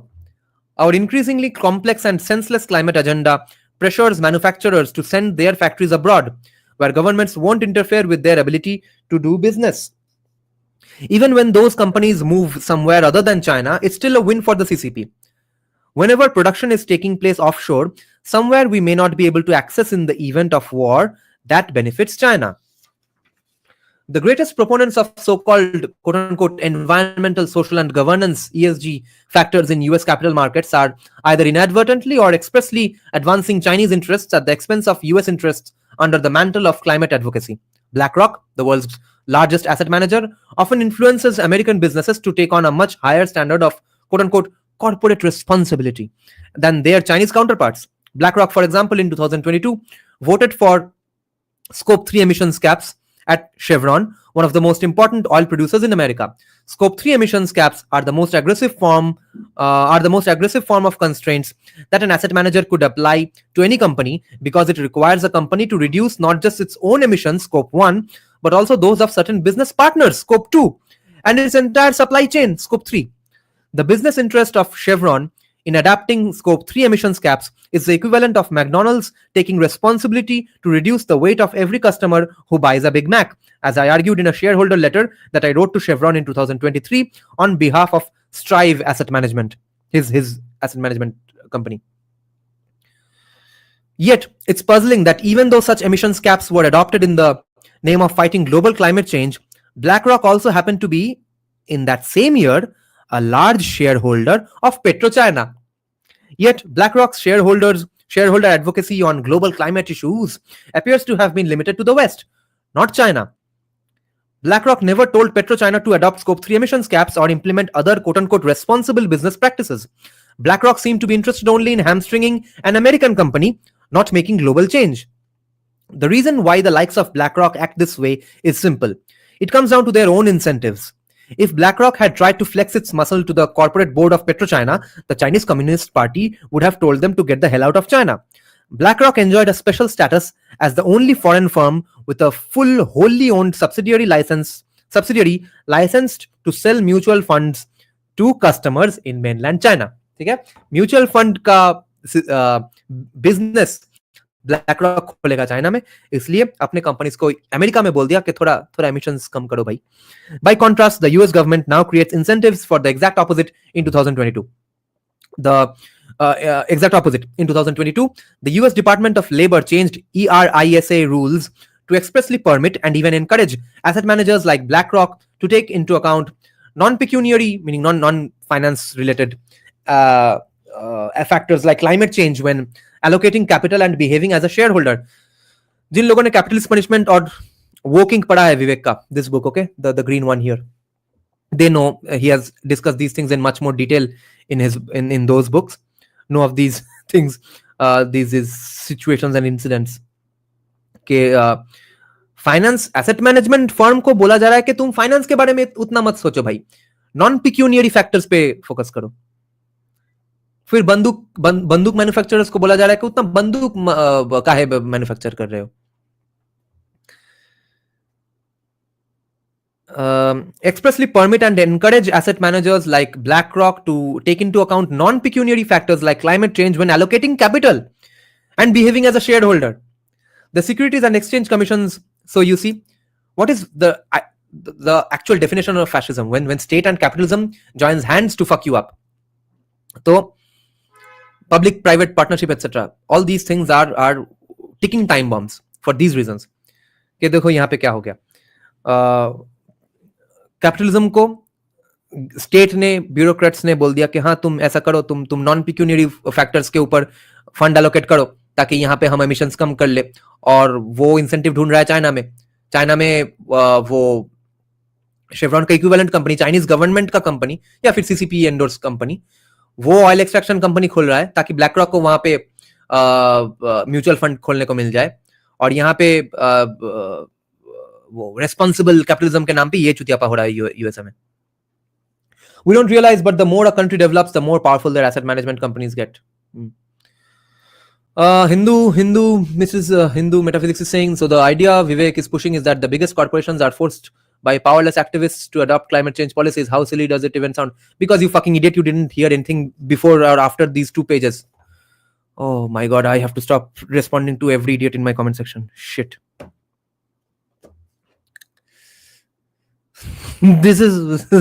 He thinks this is what is being said by Vivek. Lol, yes, they are doing it only because the climate activists said so. Yes, this is his extent of his Hindu metaphysics, quote unquote Hindu metaphysics. Okay, this is why anyone who is obsessed with Sanskrit words over common sense terms and concepts is a fucking charlatan. Beware of these people.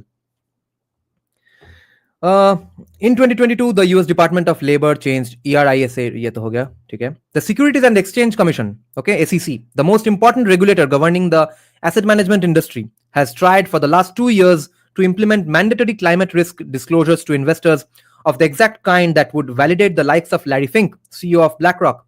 So if BlackRock adopts climate constraints through its capital allocation and proxy voting behaviors as a shareholder of US companies, but not of Chinese ones, BlackRock is doing exactly what in its own best financial interests, both in the US and in China.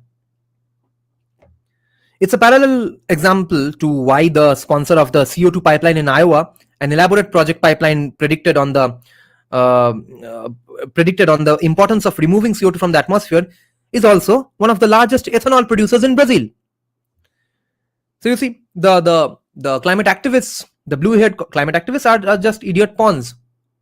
They are just gullible nut jobs who are being funded to do their tamasha.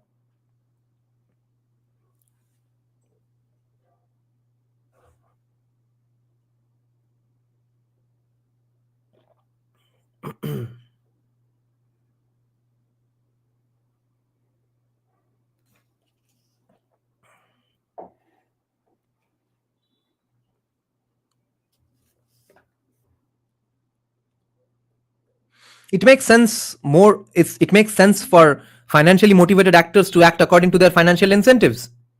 Yes. This should surprise no one.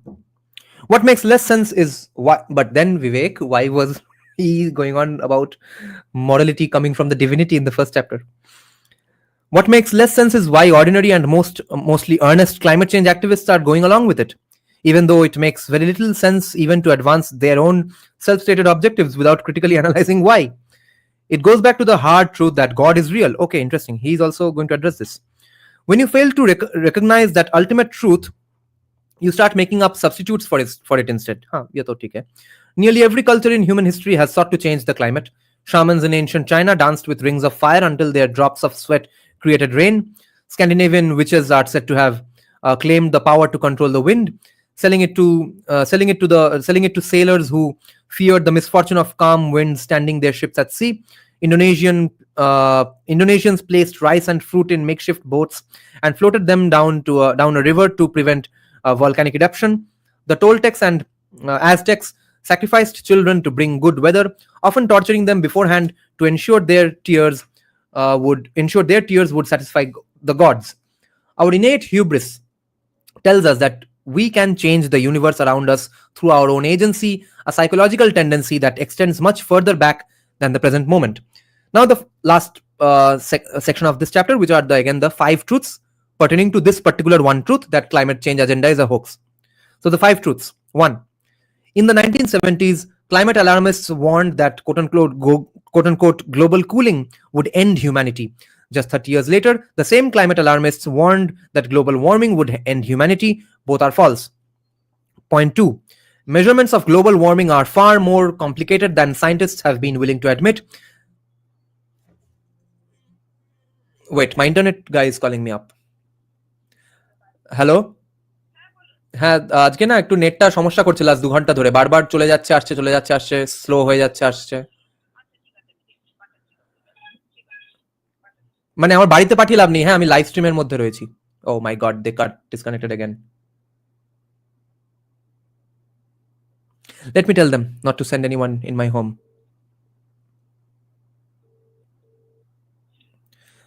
হ্যাঁ দিদি, আমার বাড়িতে কারোকে পাঠাবেন না, হ্যাঁ আমি live স্ট্রিমের মধ্যে আছি ইউটিউবে, তো বাইরে থেকে কিছু সারাতে পারলে হতে পারে, বা আপনাদের ওখানে কিছু রিস্টার্ট করে। ও ঠিক আছে, ঠিক আছে, ঠিক আছে।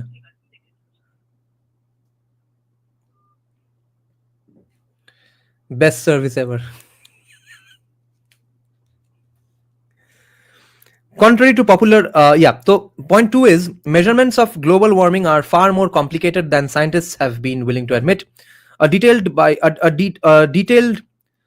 study by physicist Stephen Koonin, who served in the US Department of Energy under President Barack Obama, in his book Unsettled. Point 3. Contrary to popular narratives, warmer temperatures have positive effects on humanity. Triggering. 8 times as many people die of cold temperatures each year as warm ones, and the best way to prevent all temperature-related deaths is by doing the exact opposite of what climate alarmists call for, providing greater access to reliable energy. Point 4.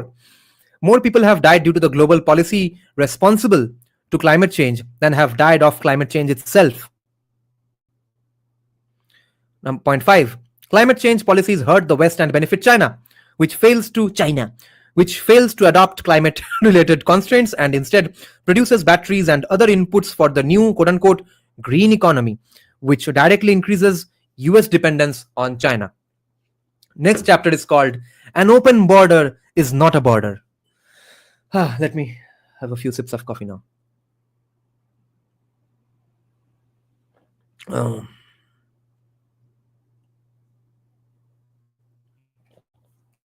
Lahore internet is best.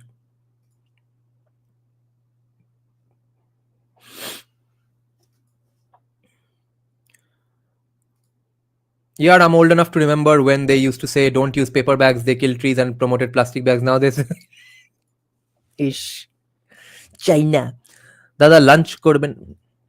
Most days I do intermittent fasting anyway, so today also I'm going to do the same. An open border is not a border. Here is a fundamental truth. Borders define a nation. They are quite literally what defines its territory, its citizenry, and its sovereign reach from that of a neighboring land. A nation without borders is not a nation. This is almost tautologically true. Here's the second truth. There are more people who would like to come to the United States than the current citizens of the United States are willing and able to take in. Fair enough. So this chapter is going to be on illegal immigration. Maybe he will touch upon legal immigration later on in the book. According to analysis conducted by the Center for Immigration Studies, some 700 million people worldwide would like to migrate to the United States, given the opportunity. Accepting them all would triple the number of US residents overnight. I don't think 1.4 billion people in India have been interviewed, otherwise the number would be much higher. For every US citizen, there would be 2 brand new immigrants, mostly from Africa and Central and South America. That's simply not tenable. Those figures are based on a simple Gallup poll, true, and it's easy enough to tell the phone surveyor you would be willing to come when asked. But our green card lottery system reveals a similar truth. In 2023, almost 10 million people applied for just 55,000 spots. Residents from some countries found the US more alluring than others. In 2020, nearly 12% of the population of Sierra Leone applied for a green card to come to the United States, around 950,000. So 9,50,000 applicants in a country of just 8 million people. That's a lot of interest. But consider that under our green card lottery system, the chosen few are allowed to bring their family. That means each household only needs to apply once. Sierra Leone's average household size is 6 people. Taken together, the numbers reflect that nearly every man, woman, and child in Sierra Leone not only desires to migrate to the United States, but has taken affirmative steps to make it happen. Virtually everyone. It's a level of popularity that makes Taylor Swift look like Nancy Pelosi. America has built something special, something that is the envy of the world. Sometimes we take for granted how good we have it. People from other countries don't. But unless we are willing to radically throw open the doors to all comers, something literally no one supports, we simply cannot accept everyone. That means one thing: we must choose. How do we decide? There are many possibilities. One is to select people based on luck. This is something like the green card lottery, technically known as the diversity visa program that we have now. There are pluses. It seems fair. Everyone has a roughly equal shot. And who wouldn't want a nation filled with lucky winners? But we can probably do better. Another possibility is that maybe we want to select people based on hardship. There is some merit to this contention. From a strictly utilitarian standpoint, opening the doors of American prosperity to people who are the worst off would do the most good. It also runs in the spirit of Lady Liberty's promise to bring her the world's tired, poor, huddled masses and all that. There's a flavor of this principle that runs through our current immigration system. One is the humanitarian-based temporary protection status that the resident can give to migrants from nations struck by turmoil. As the name implies, it's supposed to be temporary, but shockingly, it's usually not. Haitians who came to the US after the 2010 earthquake, for instance, still haven't gone home. When President Donald Trump decided not to renew their quote-unquote temporary status in 2018, Haitians sued, claiming he was terminating the program based on racial animus. They lost the case, but not before President Joe Biden took office and renewed their status once again. But how once an earthquake, always an earthquake, guys.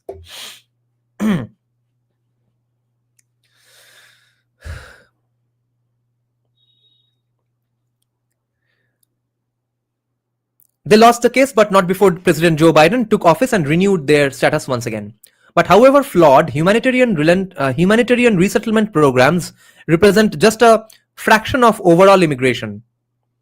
The much larger version of this selecting for hardship policy is the refuge we provide to the massive number of people showing up at our border.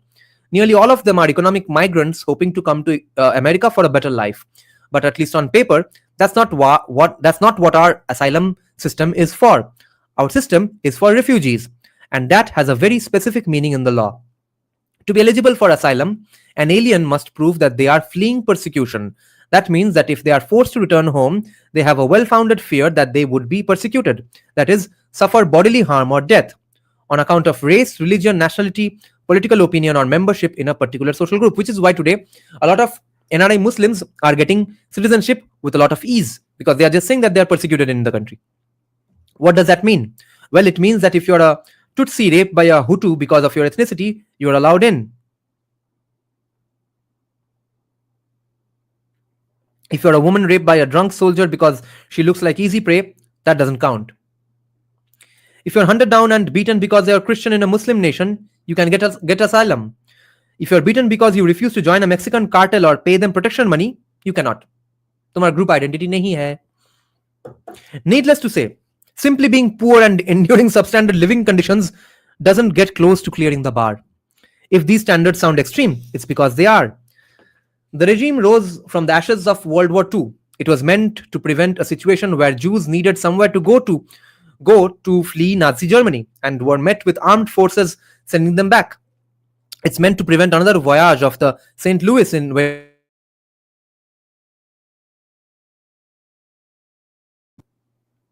Oh, aa gaya internet. It was meant to prevent a situation where Jews needed somewhere to go to flee Nazi Germany and were met with armed forces sending them back. It's meant to prevent another voyage of the St. Louis when in 1939, America turned away 937 Jewish refugees who had finally reached Florida's shores. After their return to Europe, 254 died during the war, most at concentration camps. We can't have that happen again. But America's compassion is not an invitation for abuse. An asylum seeker situation must be dire. That's why the rules also require that there be no possibility of resettlement within the country you are fleeing from. If a Tijuana, Mexico woman would be able to flee domestic violence by moving to Leon, or a Guatemalan teen who refuses to join an urban gang could escape to a remote mountain town and make a life as a goat farmer, that's their recourse. They may not like it, but if they would like to come to the US for a more prosperous life, they can enter the green card lottery like everyone else. Our asylum laws are meant to provide a safe haven for refugees only in the most extreme cases of countrywide political persecution, where the persecuted have literally nowhere else to go. When coming to America is a matter of life or death. That's not the situation facing most migrants today. Cheating the system. Many of the current migrants aren't even the most economically deprived. Yes.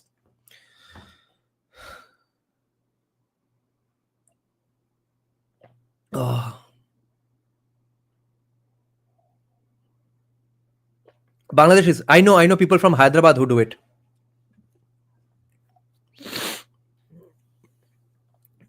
They're rich people doing PhD and stuff.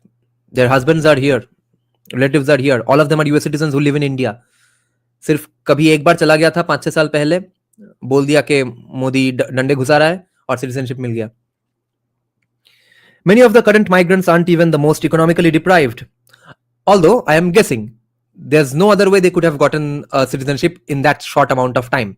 I am guessing at the end of the day. Don't sue me for this. Many of the current migrants aren't even the most economically deprived. They come to the United States to climb the next rung of the ladder, not to stave off starvation. Casa de Remesas or remittance houses are a big draw. They are large, American-style mansions that have popped up all over Guatemala, Mexico, an emblem of the riches and success one can earn if he ventures north. Quote, a lot of people started to see a lot of people going to the US, starting to build big houses, and we wanted the same. Guatemalan Francisco Santizo explained. They work in the US for a few growing seasons. They retire in luxury in Central America. In one town, all but 300 of the 1500 residents have left. There are no gangs, no violence. Quote, crime is so absent, we don't even need a police officer. End quote. ये एक दिन waste Bengal में होगा, कोई रहेगा ही नहीं यहाँ पे, सिर्फ शरिया लॉ होगा, शरिया में पीस होगा. One resident explained, these people aren't fleeing persecution. They aren't even fleeing poverty. And given their intent to return, they aren't even fleeing. They aren't even really fleeing. Not that it matters. In America, so long as you uttered the word asylum at the border, you'll be shown through the door, with years of freedom in the United States as your case winds its way through the immigration system. That's more than enough to spring for the wraparound porch and 6-bedroom suite. And that's assuming you decide to show up for court at all. The news is flooded with stories of caravans overflowing with desperately impoverished women and children, making a dangerous trek over land for thousands of miles. Who would undertake such a treacherous journey, one might think, unless they had no other choice? Forget the fact that the vast majority of illegal aliens are single adults, mostly working-age males.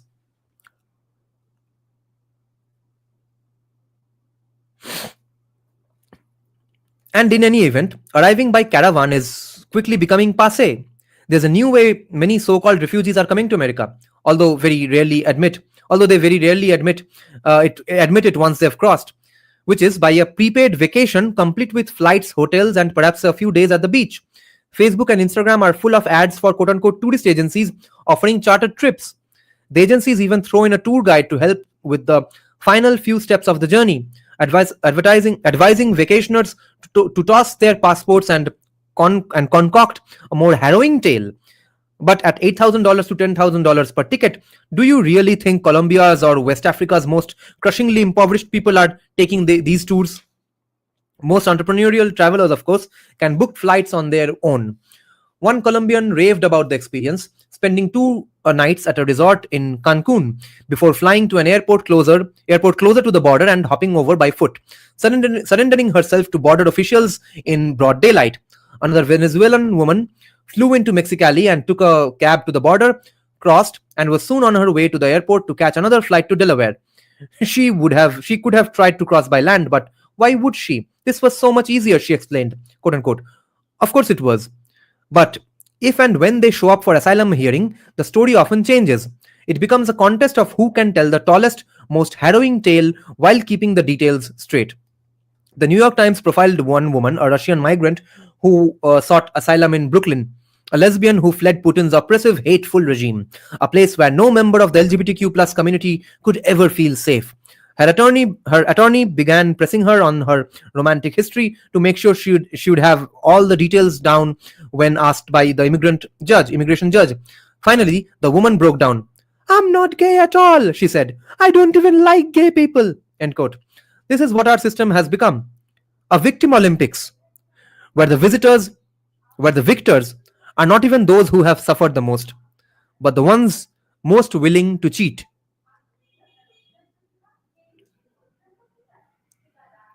But in truth, our current immigration system isn't even doing that. The single most important factor in determining whether an applicant will be granted asylum isn't how much they have suffered or how good a tale they can tell. It's something else entirely. What judge they can happen to be assigned.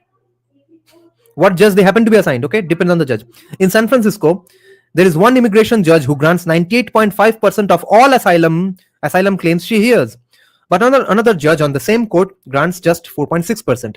The petitions, it should be noted, are distributed at random. San Francisco is not alone. In Houston, there is a judge who has denied every single asylum petition he has considered in the past 5 years. Not a single applicant has been able to get through.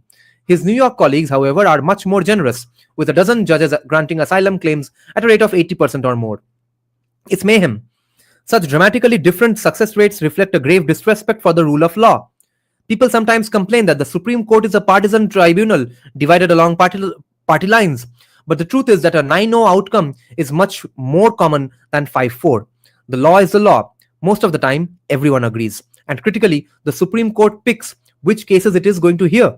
Naturally, it picks the close cases, the ones where there's confusion in the courts below, where judges are most prone to disagree. In the lower appellate courts, judges from all political stripes reach unanimous outcomes nearly all the time. It doesn't really matter which panel of judges you get. Most cases are easy to decide. Everyone tends to agree, but immigration court is different. Very different. The conclusion is inescapable, which is, when it comes to our immigration system, no one is following the law, not even the judges themselves. How do we fix it? Step 1 is obvious. We love to hear your voiceover show, audio stories channel, live reading. Yeah, that's going to be more now from now on. How do we fix it? Step 1 is obvious. Seal the border.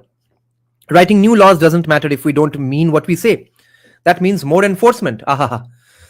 Enforcement में ही तो हमारा सब कच्चा चिट्टा खुल जाता है Indian laws का भी. Step 1 is obvious. Seal the border. Writing new laws doesn't matter if we don't mean what we say. That means more enforcement. Fewer admissions, more deportations, no more catch and release. You are encouraged to apply for asylum from outside the United States. If you show up at our border unannounced, you will be detained. If you do not meet the criteria for asylum, you will be expelled. That's how Australia does it. Nearly everyone who arrives uninvited is detained until their asylum claim is heard. And you know what? It works. People don't bother trying to come if they know they won't get in. As a result, just 20% of Australia's asylum applicants are found to be fraudulent. Would this require more border resources, more detention facilities, more physical barriers, more border patrolmen? In the short term, absolutely. But in the long term, we would spend a lot less. If we invest in border security now, fewer people will come. There are other ways to change incentives too. We could look closely at a quote-unquote safe third country policy. The idea is that refugees are entitled to refuge somewhere, but not necessarily in their country of choice. The Jews fleeing Nazi Germany weren't exactly picky after all. For that reason, our immigration laws allow the president to designate other countries that asylum seekers must apply to first. Right now, only Canada is on our list, meaning that asylum seekers who try to enter via our northern borders must explain why they didn't apply for asylum in Canada first. But there is zero reason why that should be the case. Migrants who have been able to escape their home countries should be required to apply for asylum in the first foreign country they set foot in, regardless of whether the migrant would prefer to live somewhere else. The idea isn't outlandish. Look at Britain. They have gone even further, enacting a new policy where asylum seekers will wait in Rwanda for their claims to be heard. The economics alone are compelling. The UK estimates it will spend $12,000 on a one-way ticket for each refugee, which frankly seems high. Expedia has flights from Heathrow to Kigali for around $300 and pay another $25,000 to Rwanda for taking them in, providing room and board, etc. That's $37,000. $37,000. Of course, it's worth noting that at this point, the United Kingdom has moved almost no one to Rwanda, so this scheme may never work. Compare that to what we are spending now. US Immigration and Customs of Enforcement, ICE, estimates that it costs about $150 per day to detain border jumpers. Grassroots organizations estimate it's more like $200, so let's call it $175. Now we need to figure out how long someone is typically detained. ICE's official documents say the average wait time was 55 days in 2019. But that number is skewed because a ton of people who are caught and detained immediately give up and go back home, which alone is pretty telling. इतना भाई persecution हो रहा है तो immediately भाग के वापस कैसे चले गए? तो frustration से यहीं रुक जाओ. The people who stick it out are detained longer. How much longer is not totally clear. But a 2013 lawsuit revealed that the typical California ICE detainee seeking relief from removal was detained for 421 days. Using these figures, and it's a back of the envelope calculation to be sure, the US spends an average of about $74,000 per alien it detains. $37,000 for a trip to Rwanda by comparison is a downright bargain. Why on earth should taxpayers be spending an additional $40,000 per alien to detain them in a cell with 4 walls that happens to be located in Texas rather than Rwanda or Mexico or somewhere else? Surely we can think of some better way for taxpayer money to be spent. But it gets better. Under the UK plan, तो भाई ऐसा एक situation है कि जहां पे UK is doing a better job than USA on immigration. Can you believe it? But of course, UK is not really enforcing those things. It's only on paper. That the opinion on a new virus from China, it can suck my dick. But it gets better. Under the UK plan, migrants whose claims are denied are sent back home. Nothing new there. But migrants whose claims are successful are offered safe residency in Rwanda. In other words, win, lose or draw, uninvited migrants who show up on the UK's shores will not be staying in the UK. तब कैसे भाई भरा दिया पूरा देश बांग्लादेशियों से? If people know, quote, it's a quote from one Afghan migrant in Britain, okay? If people know there is no place for them there, they won't come. Oh, acha, incentive structures and disincentive structures. That's the point. Human rights critics are trying to shut down the program, claiming Rwanda isn't safe. That's just bigotry talking. In truth, Rwanda has about half the homicide rate of the United States. Oh shit. Vivek is now trolling them and saying that no, you are just being bigoted against Rwanda. Why are you saying Rwanda is not safe, bro? Rwanda's homicide rates are half of USA. ये कोई बोलो Instagram में India को गाली देने वालों. So in truth, Rwanda has about half the homicide rate of United States and about 1/10 the murder rate of Chicago. Chicago ही निकाला. Shit.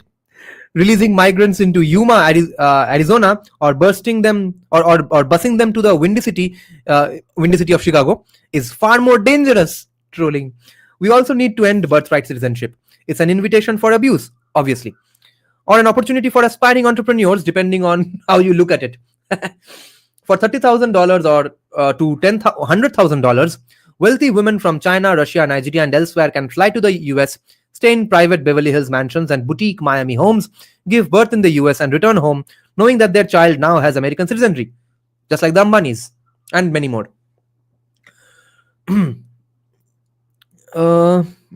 Citizenry. क्या अजीब लॉ बनाया भाई. It's like a quote unquote stay in a good hotel, one mother explained. It's a kind of insurance policy too. Their children now have the option to live here anytime they like. In time, they'll be able to bring over their parents too. Many people, including today's State Department, seem to think there's little we can do to combat birth tourism. And in fact, it creates such horrible incentives like dirt poor Mexican women, pregnant, on the verge of giving birth, etc. They cross rivers and dig underground tunnels and all through the Mexico-US border, risking their lives to a large degree, risking their unborn child's life to a large degree, just to take benefits of this law. If I come here, all I need to do is push out the baby from my vagina in the US borders, and I'm set for life.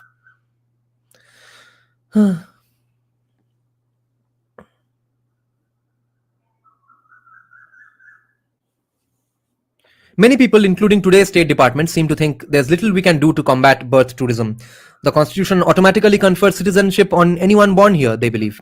But the Constitution actually says no such thing. Instead, the 14th Amendment says that citizenship extends to all persons born or naturalized in the United States and subject to the jurisdiction thereof. So it's not really constitutional.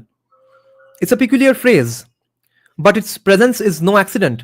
According to the principal authors of the clause, Senators Lyman Trumbull of Illinois and Jacob Howard of Ohio, the phrase means, quote, not owing allegiance to anybody else, end quote.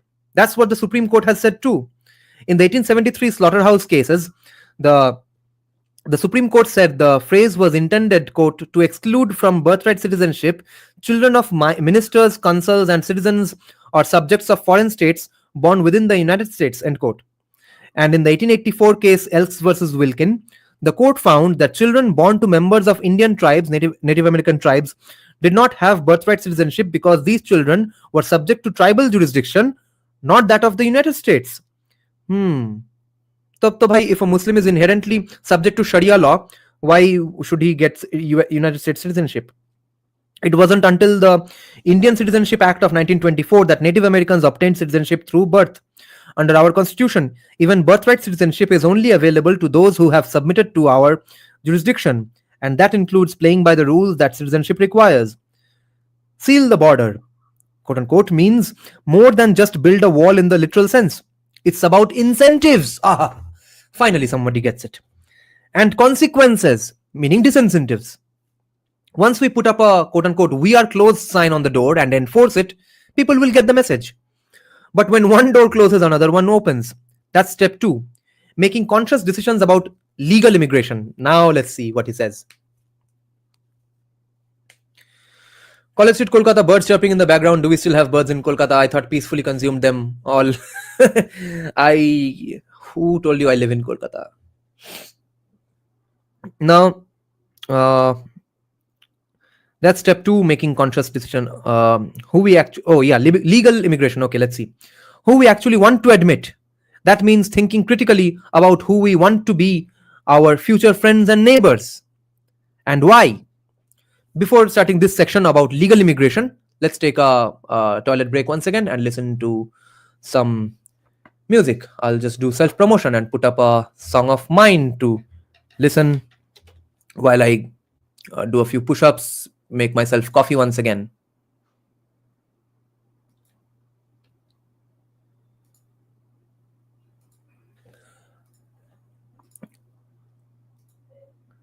How about listening to some dark ambient Rabindranath Tagore music?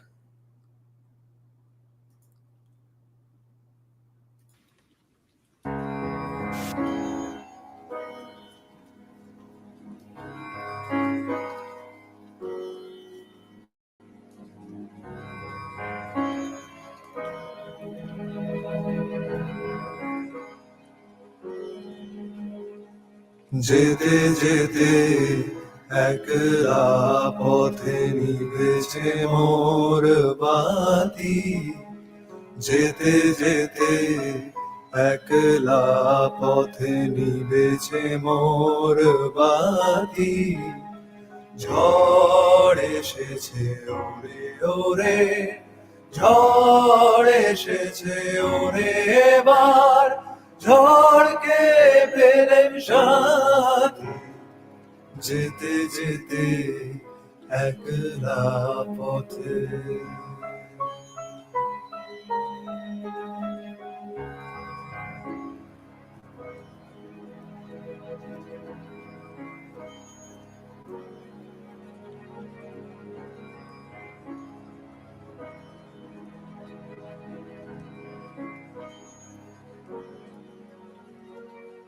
আকাশ কোণে সর্বনেশে ক্ষণে ক্ষণে উঠছে হেসে, আকাশ কোণে সর্বনেশে ক্ষণে ক্ষণে উঠছে হেসে, প্রলয় আমার কেশে বেশে, প্রলয় আমার কেশে বেশে করছে মাতামাতি, যেতে যেতে একলা পথে।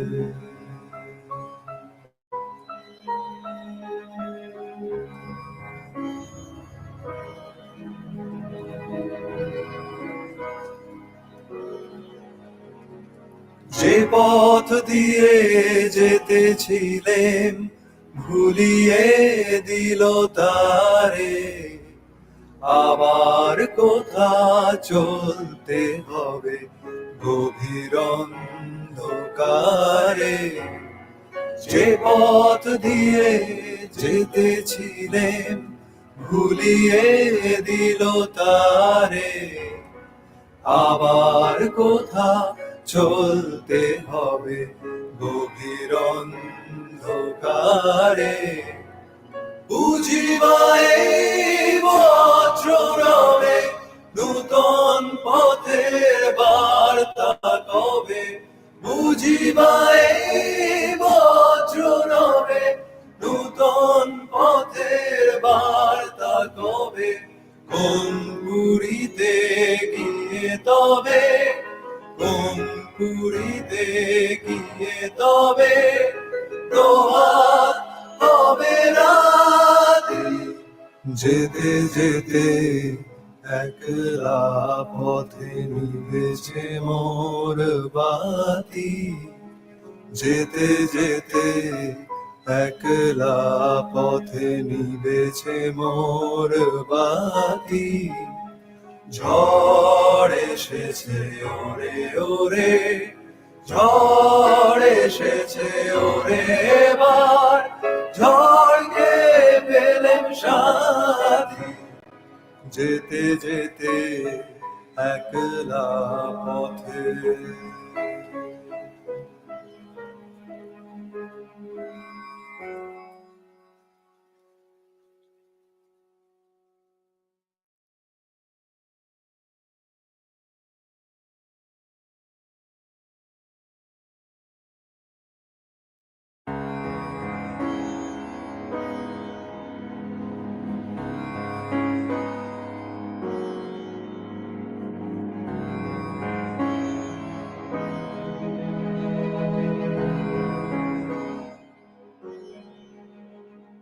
যেতে যেতে একলা পথে নিভেছে মোর বাতি, যেতে যেতে একলা পথে নিভেছে মোর বাতি। ঝড় এসেছে ওরে ওরে, ঝড় এসেছে ওরে এবার, ঝড়কে পেলেম সাথী, যেতে যেতে একলা পথে।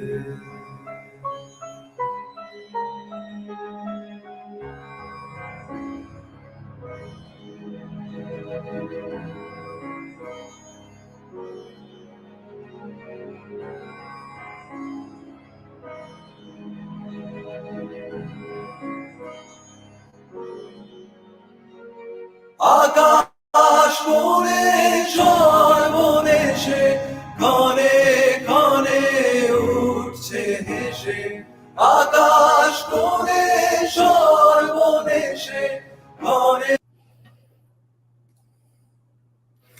Hi, audio is coming, right? Yeah, that is my Labrador, one of the three. Oh, I don't have three anymore. Shit, I forgot. Our she would have turned 13 this January. She passed away on 1st December. We now have two, one Indie and one Labrador. All of them rescued. Yeah, she's become very chonky right now because of arthritis. Even he is about 9.5 years old, so he limps a lot. So his running around has decreased to a large extent. Now I'm walking him slowly a lot more now. I think he'll lose some weight again. Okay, so legal immigration. One possibility is to select based on merit, to welcome the best and the brightest. Canada has embraced such a policy. The best and brightest Khalistani. Naam hocche the one who passed away, Michi. She was a golden retriever rescued, and the one you saw on the video is Ditto. He's called Ditto because one of our neighbors, who was a kid himself, he used to call Ditto when he first arrived as Ditto Khushi, because Khushi was another Labrador we lost in 2015. She was with us for 4 years. So since Ditto looked exactly like Khushi, he used to say, "See, this is Ditto Khushi, Ditto Khushi." So we named him Ditto only. And we have another Indie rescued stray dog. He came to us during the Corona only. Now he is, whatever, 4 or 5 years old. Yeah, he'll turn 5 this February, I think. His name is Khude. Dada, Ankit Shah ko nahi mante. Ankit Shah told dogs are replacing. Yeah. As a society, we have some red lines. And on individual level, on individual basis, everyone has some red lines that they may or may not be aware of. My red lines are when it comes to animals largely, but mainly to dogs. That's when I lose myself completely. If anyone starts a debate with me about hating dogs and stuff in general in front of me, it's going to be a fist fight, unfortunately. इतना शौक कैसे चलते हो? Yeah. So one possibility of legal immigration is to select based on merit, to welcome the best and the brightest. Canada has embraced such a policy where most green cards are given based on a 100-point scale, with points awarded to applicants having higher education or specialized expertise. Other countries have too, following Canada's early lead in the 2000s. Australia, Denmark, Japan, and the UK all adopted a version of it.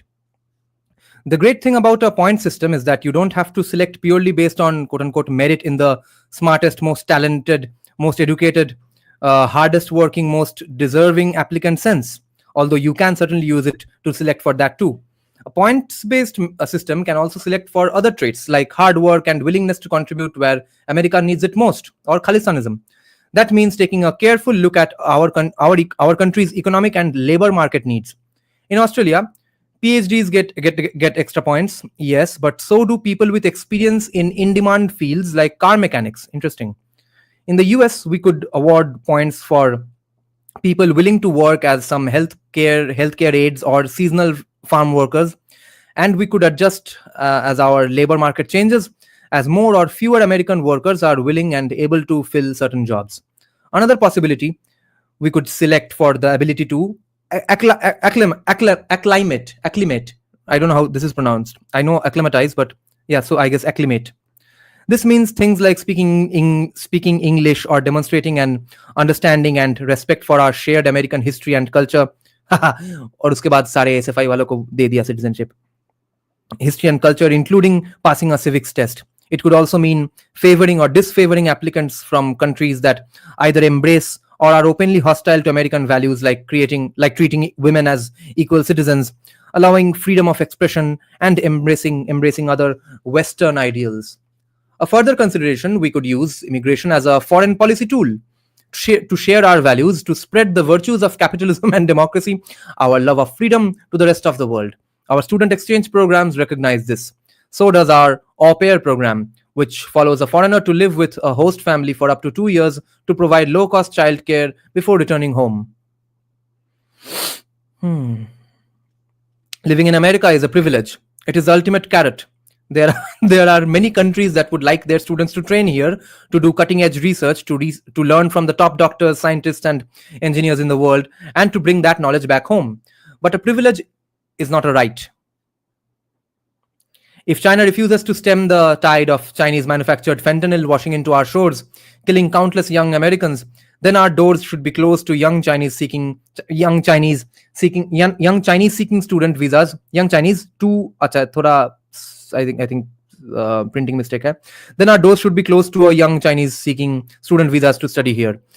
If the Colombian government wants to make millions guiding South American migrants north to our doorstep, then it should be cut off from the free trade with the United States. If Venezuela won't take its criminals back, then its business executives should be no longer be able to vacation in Aspen or buy up homes in Miami. Lol. It's not that complicated. Just as individuals should not be free to disrespect our immigration laws when they find it convenient, governments should not be able to do so either. That's America first. Progressive may object to this way of thinking as considering only American interests as opposed to those of migrants or the world at large. They may even argue that such a framework commodifies migrants, dehumanizes them, and ignores their plight. To this, I offered a few responses. First, the obligations of a nation run not only primarily but exclusively to its citizens. That is what makes a nation a nation. It is what differentiates a nation from an empire or an authoritarian regime bent on world domination. Our leadership is the government of the United States, not the United Nations, and not the World Goodness Committee. Further, claims that an organized, disciplined, numerically capped legal immigration system would hurt our standing on the world stage are not only irrelevant but overblown. Japan and South Korea allow almost no immigration. When unemployment rises, Japan has even paid migrants to go back home. These practices may catch flack in the back pages of the New York Times, but no one else seems to notice, much less care. Turkey, for its part, has drawn praise for holding tens of thousands of Syrian refugees in container camps with medical care, grocery stores, and even barbershops. But the thought of allowing these refugees free entry into its country to integrate permanently with its citizenry is off the table. Yet, America is somehow expected to hand every migrant a social security card and warm hand towel at the border. The double standard would be appalling, but in truth, there's not really any standard at all. Different countries and different people within those countries have very different views of whether a nation has a legal or ethical obligation to accept migrants, and on what terms. There is no one-size-fits-all solution, and in any event, we are not in middle school. We shouldn't be making policy decisions based on how popular they will make us in the eyes of other people. And that's the difference between a democracy and a constitutional republic. Let me check some comments. Buddhadev is saying, actually, there are some crappy universities in UK which offers masters at say 10 or something if you can show that you get visa. Yes. Right. My point is that if this is true, does that mean that East Asians, including Indians, have a bigger claim to America and its riches?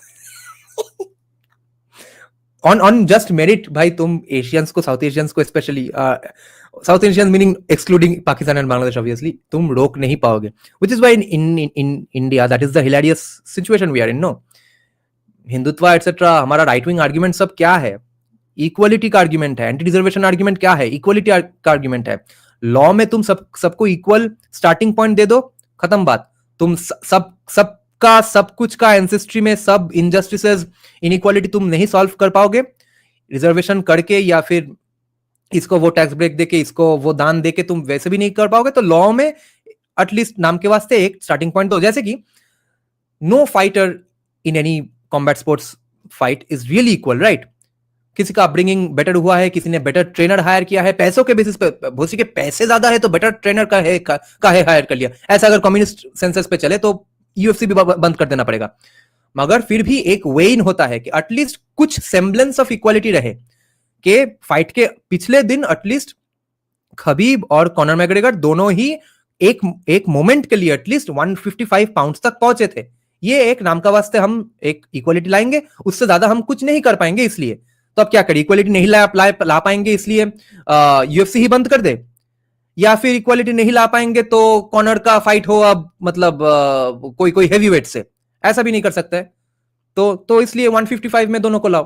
तो वैसे ही law में equality properly लाओ, उससे ज्यादा तुम नहीं कर सकते। But my point is that अगर यहाँ पे पहली बात तो यहाँ पे हिंदू सिर्फ मांग रहा है इक्वल लॉ, और अगर इक्वल लॉ हो जाता है पूरे दुनिया में, यहाँ पे भी सबसे आगे इंडियंस ही होते हैं। जैसे कि we are seeing, you create a meritocratic situations, Hindus are in the front rose.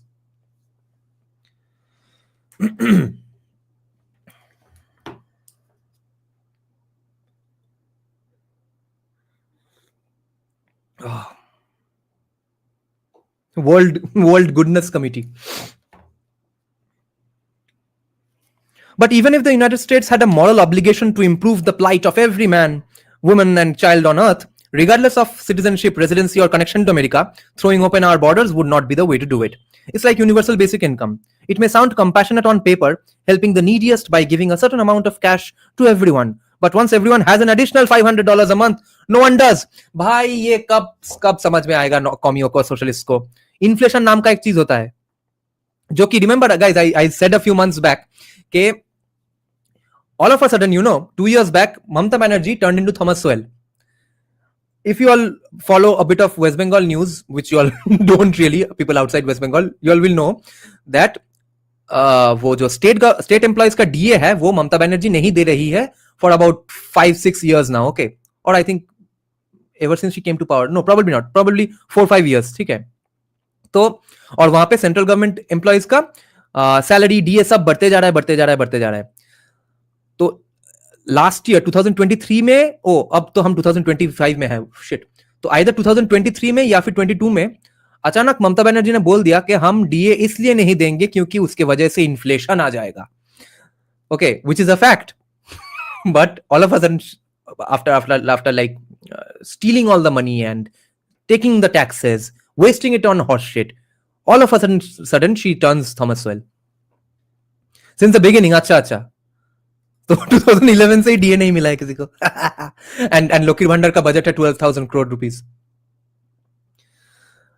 Hindus are tailor made for libertarian. Yes. And actually waiving of GRE or having only English tests for even STEMs is the worst thing you can do to the education system. You'll never get the full potential and great scientists, no, that way.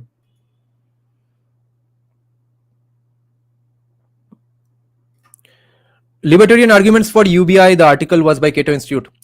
Not in this situation, I don't think there is the situation we are in currently, there is any good, at least I've not heard any good libertarian argument in favor of UBI.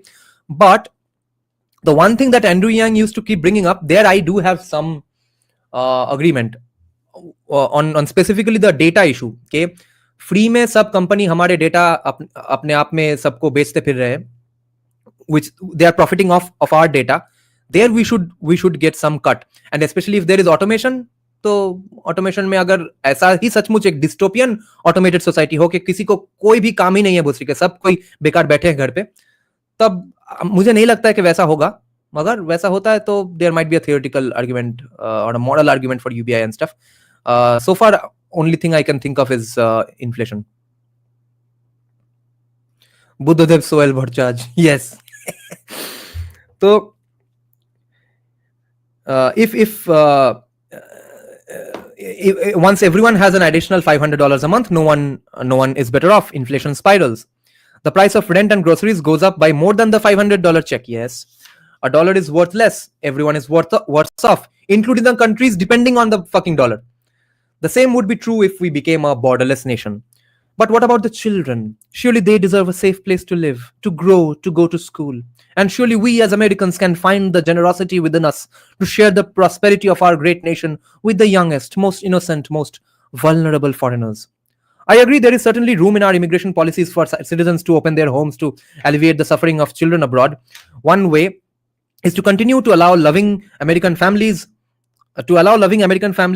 to adopt foreign orphans, although we must be very vigilant to avoid creating incentives for baby mills or human trafficking or worse. Another is to encourage private charity to help children in developing nations. People forget sometimes that Americans are the most generous people in the world. We outgive every other country on the planet, not just in raw numbers, but as a percentage of GDP by a margin of more than 2 to 1. But the way our current border policies try to quote unquote help children causes nothing but harm. Children are now the quote unquote jail out of free card for border crossers, ensuring they will not be detained. And the coyotes, the smugglers, basically the people who encourage or run the businesses of these human trafficking from Mexico into USA, they know it. That's because in 2015, a progressive California judge held that children could not be detained for more than 20 days. Logically, that leaves one of two options open. Either the parents are released with the child, or the parents are detained with the child, and or the parents are detained while the child is released. Okay, तो बच्चे को अकेला छोड़ दो या फिर दोनों को छोड़ दो. President Trump, of course, opted for door 2, the much decried quote-unquote child separation policy. But riddle me this. If an American citizen is caught committing a crime with her toddler in tow, what happens? Does the arresting officer say, "I'm so sorry, miss. I didn't realize you had a baby. Naturally, I cannot separate a mother from her child, so you are free to go"? Not in a million years. She is arrested, and her baby will be placed with a family member, or in foster care until her case is resolved and she has served her time. Over 150,000 mothers are imprisoned in the United States. None of their children are imprisoned along with them. Yet, when ICE, their border security force, when ICE follows the exact same protocol for an illegal alien caught crossing our border, the left decries it as a human rights abuse. Hypocrisy aside, the policy has done nothing but turn children into human shields. From 2015 to 2021, there was a tenfold increase in adults crossing with minor children. This is not a coincidence. Mothers are renting out their children to accompany single men over the border. Border Patrol has fought to keep up. In 2019, they began using rapid DNA tests to see if these children were truly related. If somewhere between 8.5% and 30% of cases, there was no genetic relation at all. बच्चे को सिर्फ लाया prop के तरीके से, ठीक है, props बना के लाया कि देखो बच्चा ही हमको छोड़ देगा. The left's response: blood does not make a family. There are other kinds of families: step families, adoptive families, chosen families, polyamorous families. They are equally valid. DNA tests are tools that the privileged class uses to elevate one heteronormative type of family over others. In other words, when confronted with irrefutable evidence of child trafficking, the left's response is to decry quote-unquote cultural insensitivity. They must have forgotten common sense at the door. Canada knows better than to even risk that a parent is absconding with a child without the consent of both legal parents. But under the left's preferred policy, if a 20-year-old single migrant male comes to Eagle Pass, Texas, with a child strapped to his back, claims the child is his, and then DNA refutes that claim, we are supposed to usher the father-son duo across an international border, ideally with an apology for having forced him to take the test. वो शायद किसी और का बच्चा लेके भाग रहा है, उसको citizenship दिया जाएगा यूएसए में. Mercifully, the Biden administration has recently decided to stop this charade by pulling the plug on the testing. That's right. Just like when the SAT, SAT is their ISC, I guess, right? ISC or NET jaisa hai. The SAT reveals that Asian Americans tend to score higher in math. The solution isn't to address the underlying issue, but to stop using the test. Blame the messenger in 23 pairs of chromosomes or less. Still, I empathize with the people who want to come here, children and adults alike. In my role as a presidential candidate, my highest and sole purpose was to help American citizens, the people of our country. But as a private citizen, as a human, I understand the deep-seated desire to strive for a better life and the willingness to take great risks to do so. Immigration is a deeply personal issue for me. I'm a child of immigrants, legal immigrants. That's not just a talking point, not just a bullet on my Wikipedia page. It's my life. This country has given so much to my parents, to me. But that's precisely why it's so important to get it right. To be thoughtful, to create a system that is fair, that is transparent, that is honest, that reflects America's values, so that the next generation of Americans, those born here and those who are not, can fully participate in democratic life and continue to build on the promise of our nation. Now, the last section of this chapter, 5 truths of this chapter on illegal immigration. Truth 1. Borders define a nation's territory, citizenry, and sovereignty. Without them, a nation simply cannot exist. Truth 2. With 700 million people worldwide wanting to migrate to the US, it's clear we can't take everyone without overwhelming our resources and infrastructure. You could if you just stop social security and eliminate the minimum wage. The US asylum system is specifically for those fleeing persecution due to race, religion, nationality, political opinion, or social group membership, not for those seeking economic opportunities or escaping general hardships, which basically means I can run away from Mamata Banerjee and seek asylum in USA. Truth 4. Asylum approval rates vary wildly depending on the judge, from nearly 100% to as low as 4.6%, which shows a concerning lack of consistency and respect for the rule of law in immigration courts. Okay, कोई भी किसी भी तरह पे कोई भी किसी भी बेसिस पे रैंडमली किसी को आने दे रहा है, कोई रैंडमली किसी बिना बेसिस पे किसी को रोक भी रहा है. Random judges are doing random things. Stronger border control and reformed asylum policies, like those in Australia, which detain nearly all uninvited asylum seekers, significantly reduce fraudulent claims and manage migrant flows more effectively. Next chapter is called There Are Two Genders. Kitna page hua? We are on a nice run, guys. 59 pages in a single sitting. This leftist argument will lead to more child abuse. Yes. I protest against heightism.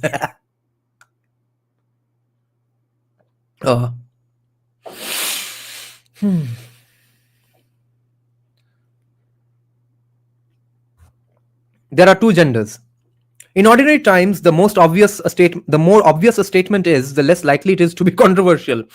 But we don't live in ordinary times. Today, there is often an inverse relationship between the obviousness of a statement and how controversial it is.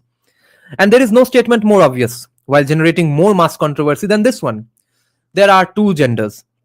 When I faced off with Chuck Todd as a presidential candidate during one of his final interviews as the host of NBC's Meet the Press, he challenged me on how I could be so certain of that proposition when quote-unquote scientists now believed otherwise.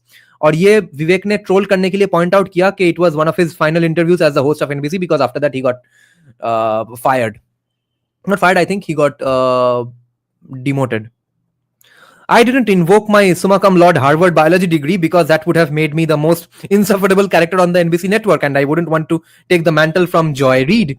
He's trolling again. He's saying Joy Reid is of course already the most disliked character on NBC. I wouldn't want to beat her in that ranking. Umar Khalid's girlfriend is a Bengali Brahmin. Oh, acha. Makes sense, of course. The further left someone is, the moment they go to presidency, not presidency JNU that much, but I've known some from presidency as well, but mainly if they go to JNU, since Delhi has a very Islamicate culture, so they immediately feel very, very, very drawn to Islam and Muslims in general, because Muslims, those Muslims in JNU only talk about peace and equality. That's the only thing even commies want. And there are, even interests and all the evil forces of capitalism are looked down upon with disgust, etc., as halal, as haram in Islam. So be pretty sure that any commie you know, if they have gone to JNU, they are absolutely in love with Islam. There's no two ways about it. It would be a miracle if they come out not liking Islam. And I know people and friends of friends who were far left commie atheists here, and they went to JNU for masters after doing their graduation from presidency, dated someone Muslim, and immediately became an apologist for every Islamofascist atrocity all over the world. Then I know social presidency masters people who went to again JNU and who are devout Hindus who do all sorts of Hanuman Chalisa part from morning to sunset every day, okay, devoutly. But they write papers on how there hasn't been any bad thing done to Kashmiri Pandits, and how okay, I can't get too specific, but anyway, devout Hindus doing puja pat all day, go to JNU and still go on with their puja pat, but also believe that nothing bad ever happened to Kashmiri Hindus and it was merely a poor versus rich thing. Then I know people, Bengali Brahmins, at least one Bengali Brahmin in presidency who converted to Islam just because he liked Islam, because it's a call for peace and equality.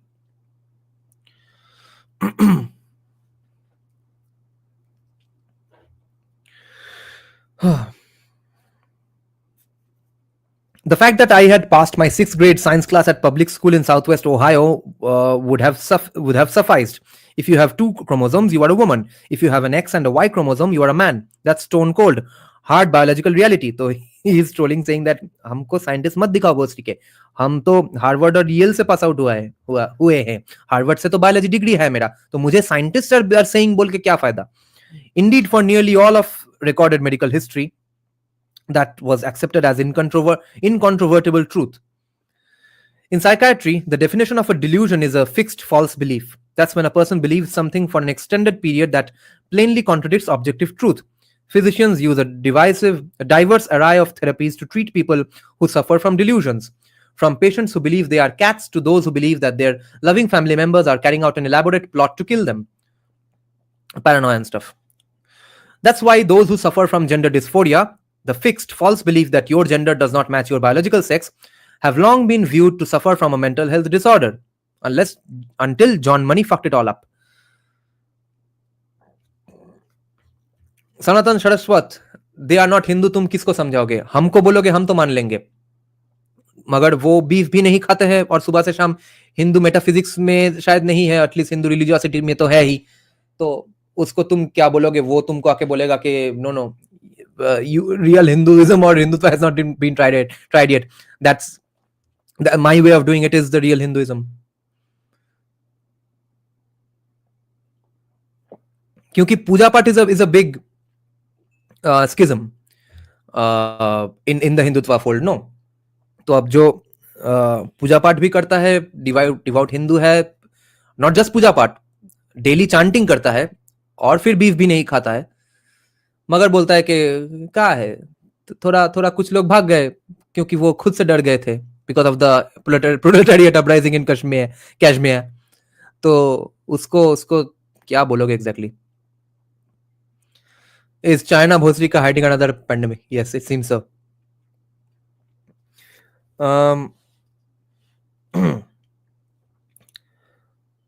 So, the fixed gender dysphoria is a fixed false belief that your gender does not match your biological sex, have long been viewed to suffer from a mental health disorder. Physicians across the Western world agreed on this all the way through the publication of the Diagnostic and Statistical Manual of Mental Disorders, 5th edition, the world's most authoritative catalog of mental disorders. That's a hard fact in the history of medicine. Yet, if you say any of those things out loud in our modern era, you risk losing your job, public castigation by elites, or being censored on the internet. That's not hyperbole. Consider the case of J.K. Rowling. As recently as 5 years ago, Rowling was beloved by people from all over the political spectrum for the magical world she created in the Harry Potter book series, stories that were, of course, adapted into major films. Today, she's been blacklisted by Hollywood and condemned even by the actors who were made famous by her characters, all because she dared to point out, quite mildly in my opinion, that there is such a thing as biological sex. In 2019, she defended Maya Forstater, a woman in the United Kingdom who was brought before a tribunal at work and ultimately fired because she criticized the UK government for allowing people to self-identify their gender. She wrote in the eminently reasonable tweet, quote, "Dress however you please, call yourself whatever you like, sleep with any consenting adult who will have you, live your best life in peace and security, but force women out of their jobs for stating that sex is real? Hashtag I stand with Maya, hashtag this is not a drill," end quote. Now, therefore, for those of you all unaware of social science lingo, she is called a TERF, okay, TERF, trans-exclusionary radical feminist. The reaction was swift. Activists called it hate speech, death threats rolled in, but Rowling, who had enough money to be more than secure for the rest of her life, didn't back down. And to be fair, the money thing might not be the entire cause behind it, because a lot of people with her kind of money also ended up turning out to be fucking pussies, which J.K. Rowling wasn't. So she deserves respect like a queen mother. Paraphrasing Suleiman Ahmed, J.K. Rowling hates man, and she only talks about man transitioning to women, not the other way around. Dada, you are transphobic. No, I have at least 2 of my classmates who are now trans. I can't be transphobic because I wasn't the one who spoke ever rudely to them or stopped talking to them. They were the ones who did it. Didn't back down. In the years since, she's called out dangerous policies such as youth transition, so called quote unquote bathroom bills, and a recent law in Scotland that makes misgendering someone a literal crime. For that, she's faced a non-stop torrent of threats to her life and safety for years, as Rowling told host Megan Phelps Roper during a podcast about her life in 2023. She has received so many death threats that she could paper her house with them, including one that said, I wish you a nice pipe bomb in mailbox." Protests have been staged outside her house, and her address has been posted online. What the fuck? Fortunately, J.K. Rowling has the means to hire private security. Most people don't. In the United States, the journalist Jesse Singal, ये Indian है क्या? Jesse Singal was met with a similar campaign of harassment after he published a balanced, well-researched story in The Atlantic titled "When Children Say They Are Trans." The article, which went viral for its willingness to point out that many children who undergo gender transition therapy later regret the decision, caused an uproar among activists. Many sent death threats. A campaign to falsely paint Singal as some kind of sexual harasser with an axe to grind against trans women almost succeeded. Today, he hosts a podcast with Katie Herzog, another journalist who was blackballed after publishing a piece critical of trans activism, and still does excellent work. But not everyone has been so fortunate. Every day, ordinary citizens are shadow banned and throttled on social media for daring to go against the trans ideology. In 2019, a Canadian blogger named Megan Murphy was banned from Twitter for using male pronouns to refer to a trans woman named Jessica Yaniv. She also referred to Yaniv, who was in the news because Yaniv had filed a complaint against a salon that had refused to perform a Brazilian yaks on Yaniv by Yaniv's former name, thereby engaging in a practice known as dead naming. Dead naming, you all know. Hopefully, you all don't know. Dead naming means if I've changed my gender and changed my name, and you still end up calling me with my previous name of my previous gender, that's called dead naming. This is just a case that made the news. Thousands more occurred every day. As the writer Chaya Rachik has pointed out, this forces people to lie. It categorizes using quote unquote the correct sex-based pronouns for someone as harassment. But for LGBTQIA plus advocacy groups, it doesn't go far enough. They would rather see anyone who violates the policy banned forever. A spokesman for the advocacy group GLAAD, G-L-A-A-D, wrote, quote, this effectively means that enormous quantities of dangerous anti-trans hate and harassment will remain active on the platform, causing harm to trans and non-binary people who see it. Nearly every major institution, from universities to social media platforms to Fortune 500 companies, has responded to the pressure in the same way. With very few exceptions, they have swallowed the trans narrative whole, refusing out of fear to question the insane arguments of this movement. For the rest of this chapter, I'll examine several of the trans movement's quote-unquote arguments in detail. We will begin with the most common and most easily disprovable one, which isn't so much an argument as it is a refrain, which is the science is settled, quote-unquote, the science is settled. This is a subchapter in the book. Let me have a few sips of coffee. And let me tell you a fun thing that a follower of my Instagram handle, College Street Kolkata, has had. I think her profile doesn't exist anymore. I don't know if she ever checked out my channel and all, but she used to follow me since before I started the channel, when I was just sharing J. Sai Deepak's books, pictures and stuff, photos of different paragraphs of J. Sai Deepak's books, and I used to tag him, and J. Sai Deepak used to reshare in his story and stuff. My Instagram handle back then was called Indic Consciousness. So anyway, that girl had a nice thing to written in the place where you are supposed to write your gender and stuff. Okay, he/him, etc. She wrote her/her Mahadev. Okay, coffee.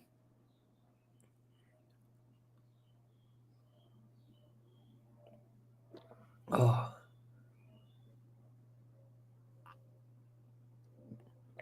Nice debate going on here.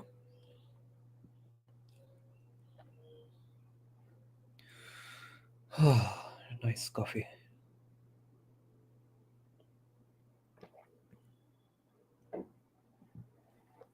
Okay, so is the science really settled?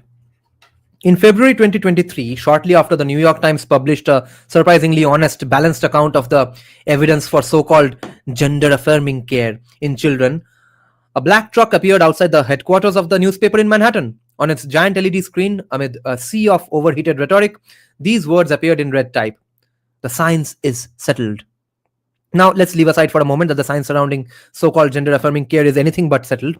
Recently, a five-year investigation into youth gender medicine in the United Kingdom revealed serious cracks in the foundations of gender medicine, which is why England is kind of reversing all of their transitioning ideology in the healthcare sector.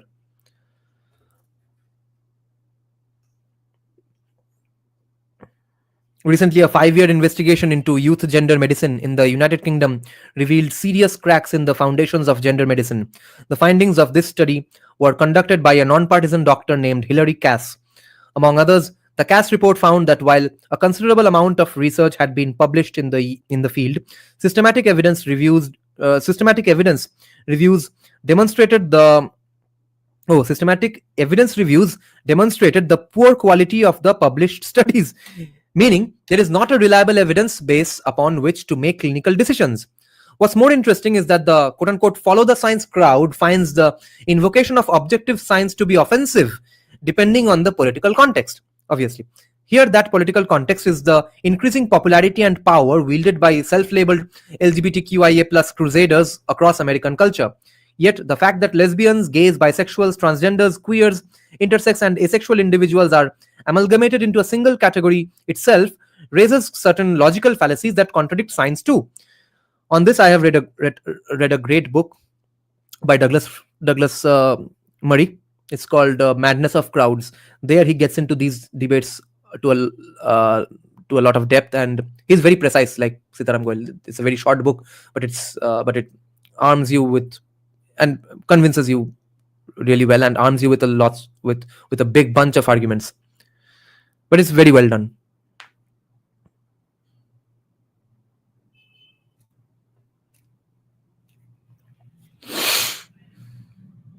Consider the following. Why are these people in the same group in the first place?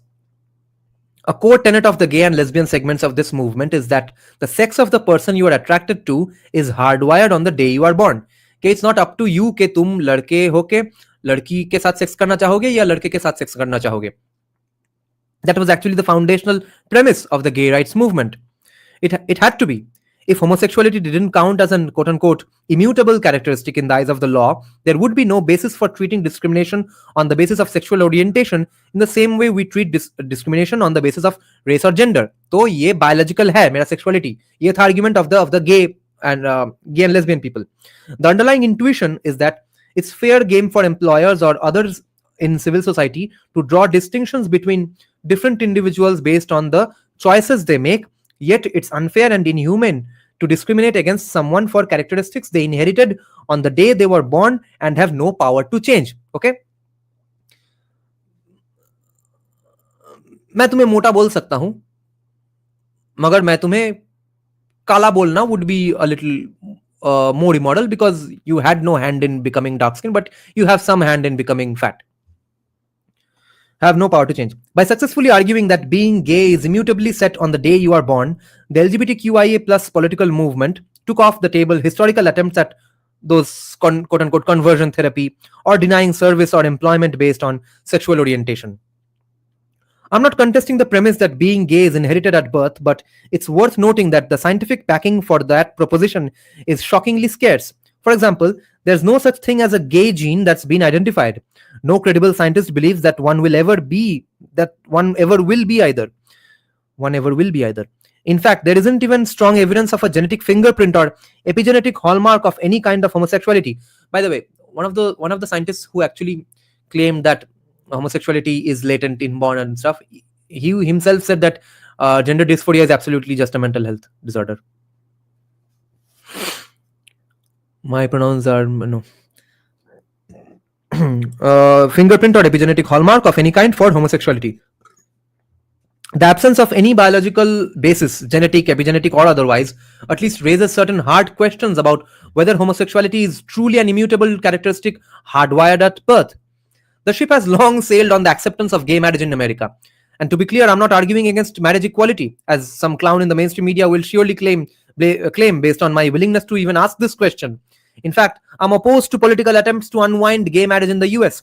It's a legally settled matter that would do more harm than good to our nation to relitigate. I raise the question for a different reason. It's considered beyond the pale today to raise the idea that homosexuality might not be an immutable characteristic, despite the near total absence of any biological basis to make that claim. Yet, the same exact same LGBTQIA plus movement that steadfastly says the sex of the person you are attracted to must be hardwired on the day you are born, and that anyone who questions that premise is a de facto bigot, is also the same movement that now says that your sex is an entirely mutable characteristic over the course of your life, which you choose, you opt into. This is especially strange because there is an incontrovertible genetic basis for your biological sex. It's not a single gene, it's an entire chromosome, visible to even an untrained eye on basic genetic karyotyping. There are clear anatomical organs visible to the naked eye that are definitively associated with those chromosomes and have been for the entirety of human history. Women have two X chromosomes, a uterus and vagina. They are able to give birth to children. Men have an X and Y chromosome, a penis and testicles. They are not able to give birth to children. I never imagined I would ever write these ideas in a book, let alone would court controversy by saying so. So it's particularly truth-defying that the LGBTQIA plus movement not only demands that you reject the immutability of sex despite the hard genetic and anatomical basis for it, but also demands that you do so while also embracing the immutability of sexual orientation despite lack of any genetic, anatomical, biological, physical or otherwise observable basis for saying so. ठीक है, double standard देखो, और double standard कितना अजीब तरह से कितना double standard है देखो. होमोसेक्सुअलिटी में वो तुम्हारा जेनेटिक है, okay, you are born gay apparently, okay, allegedly, even though there is absolutely no scientific basis to claim so. On the trans issue, it's not genetic, it's absolutely a choice, and you have to and you have to say so, and biology is not important, even though there is clear genetic and even visual markers to say that you are either a man or a woman. Okay, दोनों तरफ से the science is absolutely what's the word, cherry picking data to fit a narrative. Okay, जैसे कि हमारा history education है, यहाँ पे कोई भोसड़ी के कोई ऑब्जेक्टिव ट्रूथ के आसपास से भी नहीं गुजर रहा है. अंबेडकर का स्टांस ऑन कास्टिज्म पढ़ाया जा रहा है, उनका स्टांस ऑन इस्लाम नहीं. सावरकर का स्टांस ऑन हिंदुत्व पढ़ाया जा रहा है, उनका स्टांस ऑन कास्ट नहीं. इरफान हबीब का स्टांस ऑन इस्लामिक इन्वेडर्स पढ़ाया जा रहा है, इरफान हबीब का स्टांस ऑन कास्टिज्म नहीं पढ़ाया जा रहा है. सबको सिर्फ एक मैनिफेस्टो के तरह, एक पॉलिटिकल मैनिफेस्टो के तरह यूज किया जा रहा है सबको. My point is simple. You can't believe both of these things at the same time if you claim to adopt a belief system in accordance with logic or science. If it's religion, you are free to believe whatever you want, but you are not free to force everyone else to bow down to your religion. And in modern America, the most oppressive religions of all are the ones that masquerade in the garb of science or reason. Only because the other one hasn't crossed 2-3%. Yes, Abidjan, it does. And with that becoming plausible, it should not be a problem. The problem is with glorifying it, incentivizing it, and of course making it legal for minors. Now a new subchapter starts. It's called "This is about rights." Okay, a footnote says, I'm not the only person to make this observation. I would like to credit Douglas Murray in his insightful book The Madness of Crowds for making a similar argument. It was arguably braver of him to say than me because he is gay. Oh my god. Footnote में वो book का बात बोल दिया जो मैंने already पढ़ लिया. Nice. Not defending it, but one is about sexual preference and another is about one's own gender. They don't overlap. Yeah. But Gerard, the problem is that एक के लिए विजुअल मार्कर्स है, जेनेटिक मार्कर्स है, जिसको बोला जा रहा है कि नो दैट्स नॉट करेक्ट. जिसके लिए कोई मार्कर नहीं है, व्हिच इज सेक्सुअल ओरिएंटेशन, उसके लिए बोला जा रहा है कि no, it's definitely genetic, you are born gay. I'm not the only person. Yeah, so Madness of Crowds, guys. Someday maybe I'll read it in my live streams as well. It's this shorter book. So this is about rights. The gay rights movement began as one that, on its own terms, stood up to a tyranny of the majority. The legal toolkit afforded by the 14th Amendment of the US Constitution and the civil rights laws are designed to protect against a tyrannical majority denying the rights of minority groups and eventually formed the basis for marriage equality in America. But that is now perverted into something else altogether. In the name of protecting against a tyranny of the majority, we have created a new tyranny of the minority, and not a large minority, but a fringe minority.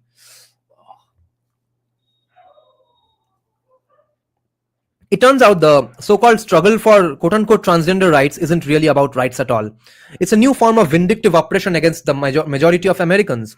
Without a single new law being passed to protect trans rights, I'll wait for a good answer to the question of what a gay or transgender person can't do today that a straight or cisgender person can. I haven't heard one yet. Instead, the demands relate to other affirmative claims that they wish to make. ठीक है? Positive rights पे आ गए हैं भोसडी वाले और non भोसडी वाले, trans भोसडी वाले. Men do not have an inherent quote-unquote right to compete in women's sports any more than a heavyweight boxer has a quote-unquote right to compete in a lightweight class. Yet, that's a central fixation of the modern trans rights movement. There's no question that this hurts women, and not only because biological males have an unfair physical advantage over them, which is why, guys, since apparently there is a evil capitalism gender wage gap, so you just need to hire trans women for everything, lower wages and the strength of a man. There's no question that this hurts women, and not only because biological males have an unfair physical advantage over them. As Riley Gaines, a former teammate of University of Pennsylvania swimmer Leah Thomas, has pointed out, it also makes for some horrific locker room situations. As Gaines recently told Bill Maher, Thomas would walk around naked before meets, waving quote-unquote her penis around for the other women to see. She also noted that at the time of the national championships, Thomas was still actively pursuing sex with women. In less insane times, this might be called voyeurism. We would be talking about the rights of the young women rather than the single biological male looking to rack up medals and trophies by arguably exploiting a broken system. Or take the case of quote-unquote transgender rights to use the bathroom of the opposite sex. The inherent biological differences between men and women have always created a legally permissible distinction between men's and women's restrooms. Aside from basic logic, there are good reasons for this. The most important is safety.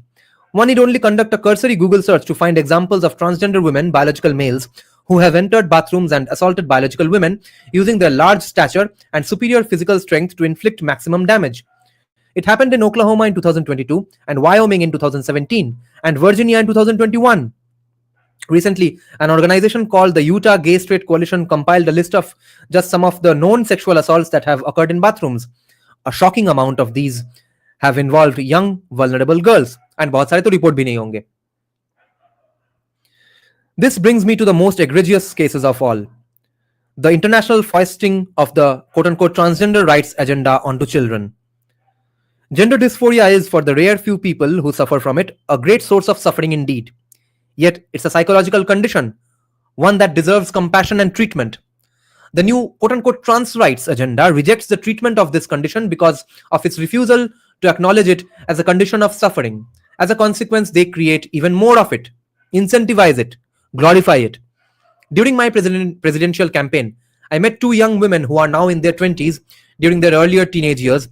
Both went through periods of psychological insecurity and lost their self-confidence and sense of who they were, among other things, a loss of self-confidence about their gender identity. I recommend the former transgender kids appearing on Jordan Peterson's podcast repeatedly and saying how they regret it, how they regret their double mastectomy and stuff. Yet they didn't get the psychological help they needed. Pharmacotherapy and surgery intervened instead. Both received medicines that blocked their puberty. Both received double mastectomies, serious surgeries that involved cutting off both of their breasts. One of them received a full hysterectomy, a removal of her uterus, as a teenager. Both women now deeply regret the decisions they made, or more precisely, the decisions that were made for them, since they were minors and can't do anything to change it. They will anatomically and biologically never be the same again. Affirming a kid's confusion isn't compassion. It's a new form of cruelty. X videos bhitti thi only fancy bhavishyat, yes. And labor theory of value of Marx absolutely destroyed.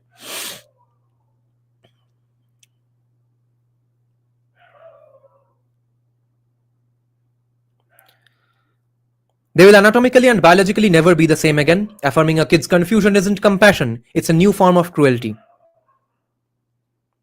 This is remarkable because compassion for children is the general argument made against new laws that prevent the use of puberty blockers or transgender surgery on minors. It's not a strictly partisan matter. In Ohio, Governor Mike DeWine, a Republican, voted a bill that would have restricted gender affirming care for minors. In Arkansas, then Governor Asa Hutchinson did the same thing, who was a competitor of Vivek while running for president in 2024. In May 2023, three Democrats in Texas broke with their party to support a state bill that would ban hormone therapies, puberty blockers, and surgeries in children. And on the other hand, as far as I know, either in Indiana or Illinois, a Republican governor is going on with a law that is that promotes and has already done so, that separation of parents from children just because the parents refuse to affirm the claimed gender of their children. वो child security का जो organisation है ना, social क्या है वो नाम, I forgot, in US. So they came and took away the children in a Republican state. So this is remarkable because compassion for children. अच्छा ये तो हो गया. Three Democrats in Texas broke with their party to support a state bill that would ban hormone therapies, puberty blockers, and surgery in children. But it turns out that most children who go through so-called gender-affirming care are psychologically no more satisfied or better off after receiving their chemical intervention or surgery than beforehand. और इस बात पे leftist आके तुमको बोलेगा कि yes, because the society is not that accepting as of yet. Because just like the two women whom I met during the campaign, they were going through an independently challenging period in their lives. Next subchapter is called "There Aren't Really Two Genders," quote unquote. That's the best argument. What's the best argument for the other side? Often deflection. I frequently heard people during the campaign challenge me as if I didn't learn it in my freshman year genetics course by arguing that there aren't really just two biological sexes in the first place. It turns out that there are a very small number of people who are biologically intersex. ये है हमारा किन्नर community, ठीक है, या फिर हिजड़ा बोला जाता है जिसको. Intersex, Kinnar, हिजड़ा are not the same as transgender. These are medical conditions unrelated to mental health or gender dysphoria. Also something I learned from Douglas Murray's book, Madness of Crowds. It's better to be a homosexual than a trans. Better का क्या example है? FWIU, intersex and transgender are completely, yes. The former is people. Yeah, yes. Yes, Vivek is only talking about transgender. He's not talking about intersex people. These are medical conditions unrelated to mental health or gender dysphoria. For example, certain people are born with two X chromosomes and a Y chromosome. There's XXY, which means they suffer from Klinefelter syndrome. Then just yesterday only on an episode of House, a very old TV show from the 2000s, it's on Netflix. Medical thriller जैसा detective जैसा एक storyline है. वहाँ पे a girl is showing different symptoms of cancer and all. No one's being able to solve it. They finally see she is kind of a hermaphrodite. Everyone is born female, then their testicles come out or they don't, etc. So her testicles did not ever come out of her vagina, or they didn't really come out hanging and stuff. तो testicle अंदर रह गया, किसी को समझ में नहीं आया, किसी को पता ही नहीं चला, उसका कैंसर हुआ है उसके टेस्टिकल्स के अंदर, but she has grown up as a woman, she has breast, she has vagina and she has grown up believing she is a woman. ये अजीब सिचुएशन है. ये सब है intersex. We really want a different powerful Hindutva political party other than this.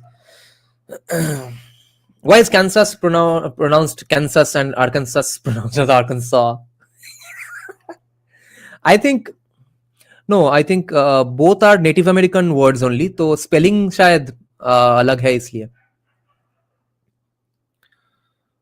Isn't Indian government the most woke thing in the world? Men are failing in India so hard. Society due to poor, weak and coward failing. Government is busy. It's not the most woke. It is definitely pretty woke, at least among all the. If I don't believe we are really third world, but if we are a third world country, so among the third world countries, we are definitely the most woke, if not the only woke country. Nada, in hermaphrodite, there are hermaphrodite too. There are true and false hermaphrodites. Both are medical, biological conditions, right? Now I use Abhijit's argument. Industrial revolution made muscle power irrelevant, thus feminism. I agree. Yes, definitely. Brihannola, yes. So these are medical conditions unrelated to mental health or gender dysphoria. For example, certain people are born with two X chromosomes and a Y chromosome. They are XXY, which means they suffer from Klinefelter syndrome. Others are born with one X chromosome and two Y chromosomes. They suffer from Jacob syndrome. These are part of a broad class of medical disorders known as chromosomal abnormalities, which occur for sex chromosomes just as they do for other chromosomes. Just as trisomy 18, the occurrence of 3 copies of chromosome 18 rather than just 2, which manifests as Down syndrome. Acha. Most chromosomal abnormalities are terminal in utero. Acha. But the few that allow a fetus to survive through birth result in those born with these syndromes. Note that these genetic abnormalities are extremely rare. Taken together, they affect only about 3 to 5% of the population. Fine, this is true and deserves to be acknowledged. As a technical matter, it's not actually true that there are two genders, because there are not just two sexes. If you count those who suffer from these ultra rare chromosomal abnormalities and related diseases. But that proves the core point. There is a genetic basis for gender, and that gender is determinable and objectively true at birth. And equally importantly, everything except XX, XY, and XX is a pathology, a medical disorder. And transgenderism is no different. Further, the fact that there may be variability in gender beyond XX and XY does not imply mutability. Imagine that you made the highly uncontroversial point that a person's eye color was genetically determined and immutable, and that there are 3 eye colors, blue, brown, and hazel. Then assume someone pointed out that there are actually more eye colors than blue, brown, and hazel, of course. For example, because of course some people have heterochromia, one blue eye and one brown eye, and other people may have whitish eyes due to albinism. That may well be all that may all be well and good, but it hardly means that someone who is born with blue eyes can identify as someone with brown eyes, or that such a person isn't quote unquote really someone with blue eyes, or that a child who claims that they were meant to be born with brown eyes should be given eye drops to permanently change their eye color, or that taxpayers should be forced to foot the bill for quote unquote eye color affirming care. It doesn't really make any sense. Next subchapter is called Gender is a Social Construct. Quote unquote gender is a social construct, before which I'll have a bit of coffee again and check some comments. X videos there, X or X chromosome X ki ek, yes.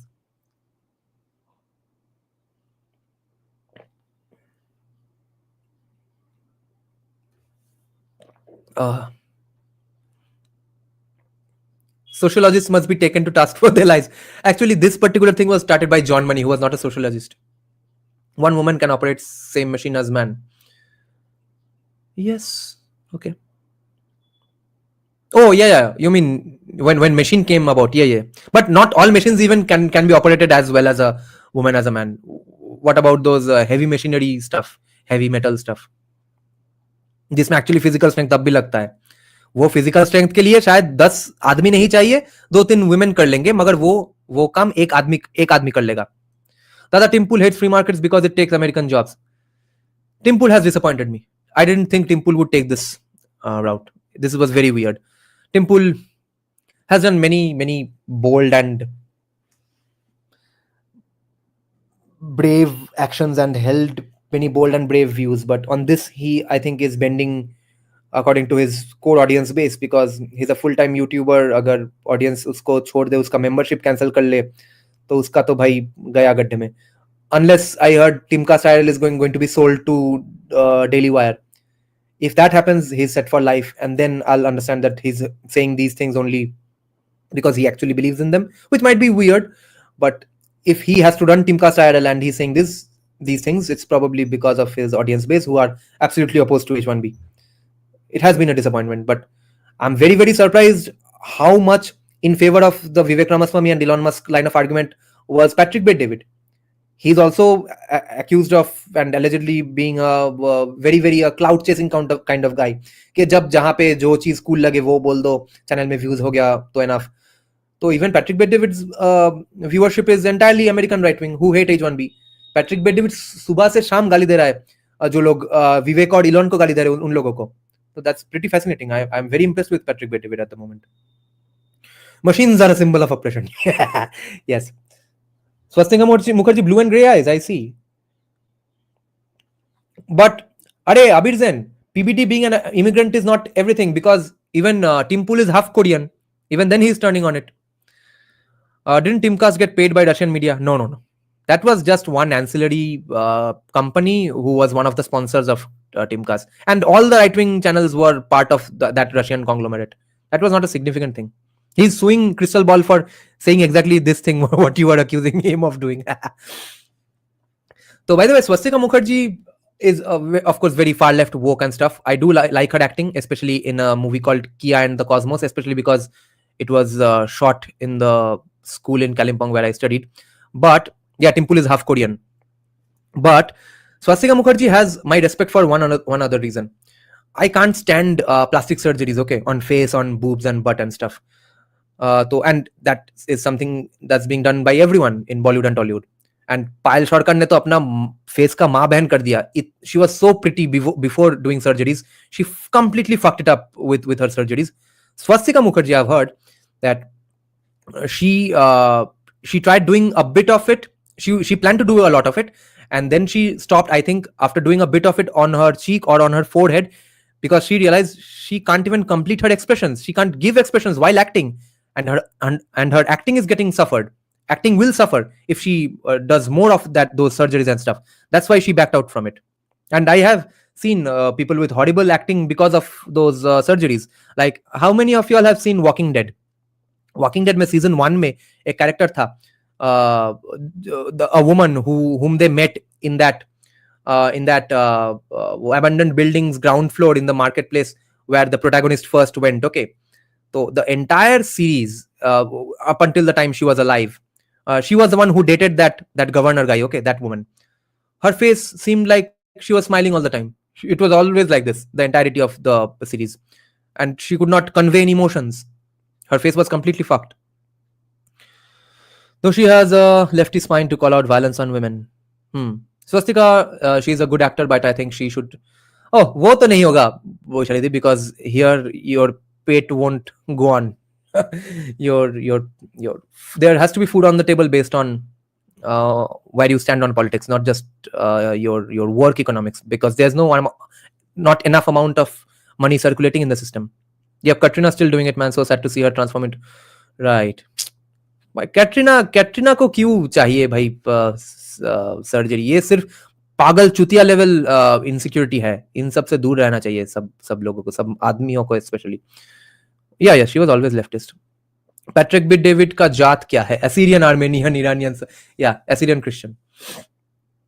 But industrialization has not made natural differences between men and women entirely relevant. It has reduced the relevance, of course. Yeah, but it has reduced that relevance to such a degree that's why feminism can take a foothold. They are not saying we need equal employment in those hard physical labor stuff, right? That's the classic manosphere arguments as well. They're saying it only in the AC offices. Koshani, oh my god, Koshani, why the fuck did Koshani take? All the beautiful and by default pretty ones are taken. Thank God Monami Ghosh hasn't taken it as of yet. Why would Koshani and Payal Sarkar take Botox? They look like fucking 80s evil Hollywood villain women who do makeup to look evil. After a hiatus of many years, I want to watch a movie. Which movie should I watch? Hiatus from movie watching. Let's recommend you something good.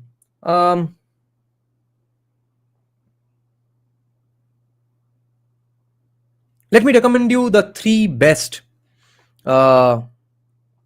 military movies of all time, which will encourage you to do a bit of workout and stuff.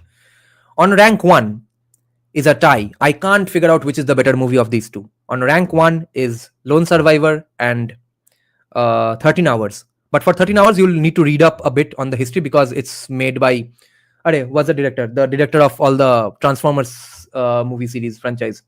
I forgot his name, but he is such an insane and fast-paced director कि अगर तुमको थोड़ा background नहीं पता है वो लिबिया में क्या हुआ था ओबामा का चुतिया पे के वजह से, then you won't even realize what the fuck is going on.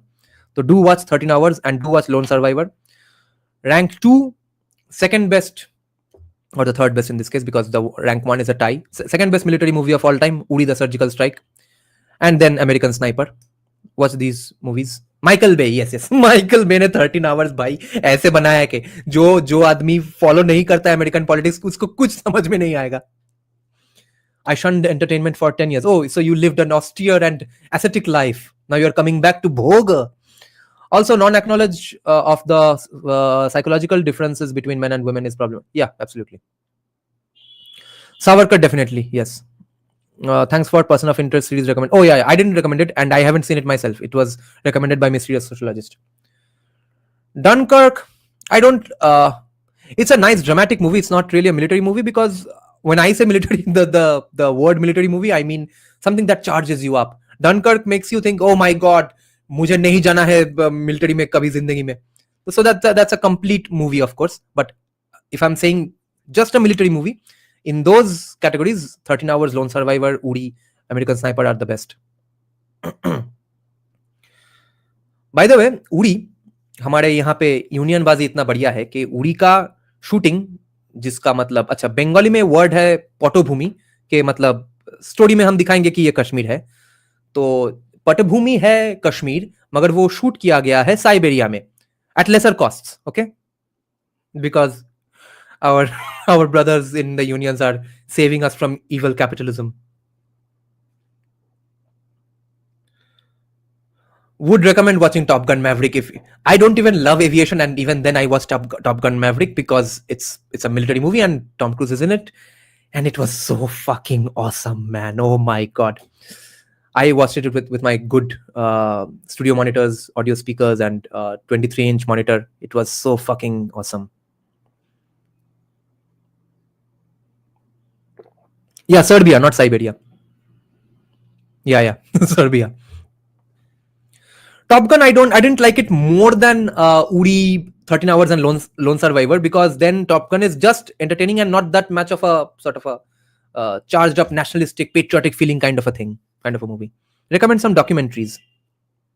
Earthlings, it's up on YouTube for free. And Netflix pe there are so many good documentaries. Off the top of my head, I would recommend watching Earthlings because it's on animal rights. Saving Private Ryan, and I keep hearing about this movie for the 30 years I've been alive, 33 years, and I've never seen it yet. This is very sad.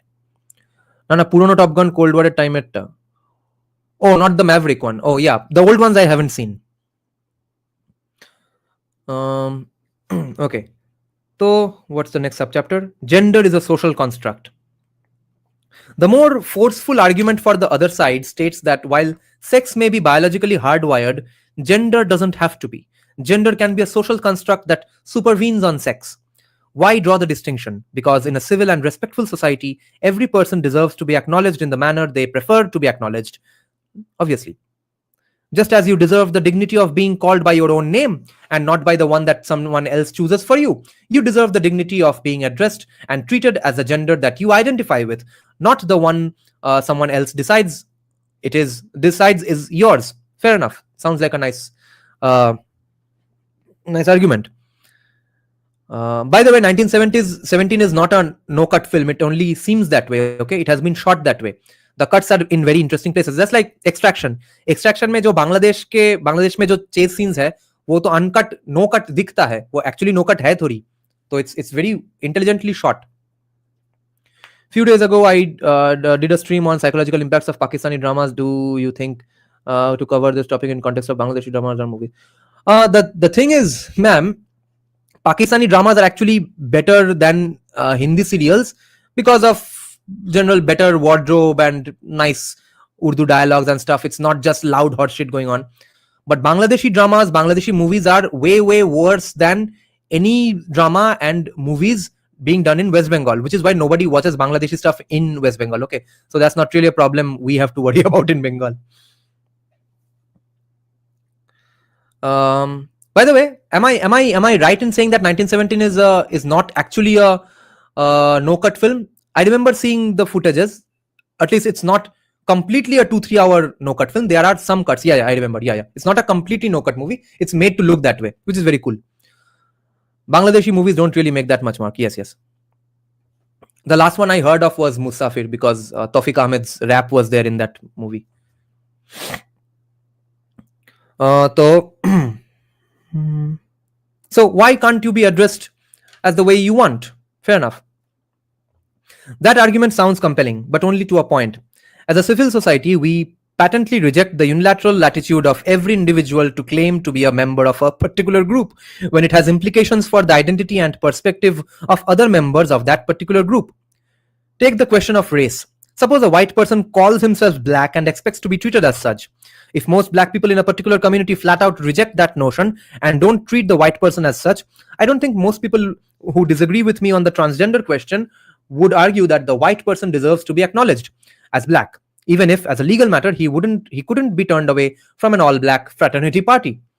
The alternative reaction, I suspect, would be compassionate concern for the white person's well-being. It is certainly plausible that if a white person were suffering from a delusion that he was a reincarnation of Malcolm X or a black prophet due to schizophrenia or some other mental illness, his claims would be met not with offense or hostility, but with concern. Depending on how well they know the man, they may try to get him help, perhaps a psychiatric evaluation, or contact family members, or determine whether he has been taking his medications. But the fact that his delusion is sincerely held and that some members of the black community would be understanding and compassionate does not mean that black people would or should agree with the white person's claim to blackness.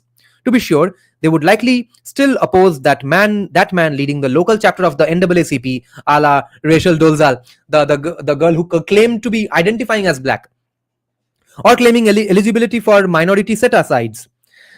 And with good reason. That person is not actually black, even if he strongly, sincerely believes he is. And if he resists treatment and continues to demand the privileges, quote-unquote privileges anyway, including access to cultural spaces created and reserved for those of a particular social group to which he does not belong, those efforts are likely to be met with irritation and ultimately offense. Why can't I identify as a Dalit and take reservation? It's not so different when female competitors in sports, the likes of Riley Gaines, find Leah Thomas's adoption of a woman's identity offensive. By parallel logic, Leah Thomas is not only not a woman, it means Leah is arguably a misogynist. Just as we acknowledge that it's not solely up to the white man to call himself black, and that black people in his community do have some claim on the matter of the white man's race, so too do female athletes have a say in the identity of a man who claims to be a woman for the purpose of competing in women's sports. It turns out that any civil society does adopt limitations on the monopoly of an individual to decide which group identity he can adopt for himself when it implicates the identity or experience of other members of that group. It's offensive when the white man in the hypothetical paints his face black, wears dreadlocks, and speaks in Ebonics. For the same reason that many women find it offensive when transgender surgeries reinforce the preconceived notions of what types of lips or breasts a true woman is supposed to have. The central premise of the equal rights movement for women was that there are many ways to be a woman, just as those who advocate for true racial equality embrace that there are many ways to be black. One such woman came to one of my campaign events to publicly challenge me on what she had heard from second-hand sources regarding my quote-unquote hostile views towards LGBTQ persons. She had a crew cut. She wore traditionally quote-unquote masculine clothing, all the way down to the style of her eyeglasses. She initially started interrupting my speech. I think I remember this interaction, don't you all? The Vivek Ramaswamy fans. I think he's talking about that interaction where the woman actually started crying and actually found some common ground with Vivek because Vivek handled her politely. Jai Shri Ram Ninar, what the fuck is this time? Check out the beginning 2 minutes to get my explanation of why this time, okay? She had a crew cut. She wore traditionally masculine clothing, all the way down to the style of her eyeglasses. She initially started interrupting my speech, and when I gave her the microphone, as was my standard practice with protesters, she भाई ये क्या English है और कितना English समझना पड़ेगा मुझे excoriated me for my disrespect toward the LGBT community. She mounted a lengthy monologue about her challenges of growing up as a lesbian woman in Southeast Iowa. After I took the microphone, I told her that I had nothing against her on the way she wanted to live her life, but that it was another matter to try to alter how men and women use bathrooms or how women compete with men in sports. Or she interrupted me. Wait, what did you say? She asked. I repeated the last thing I said. which is, I don't think that men should be allowed to compete with women in women's sports, period. She then paused for a long moment. I couldn't tell if she was going to lash out at me or turn around and just walk out. Instead, she said in response, wait a minute, I agree with you on that. The audience again erupted in applause. She came up to the front. We slapped each other a high five and we had a photo and a drink together after the event. Turns out she was a veteran who had served in the army. We ended up talking about various improvements that our country needs to make to the Department of Veterans Affairs, which is a horrible government department.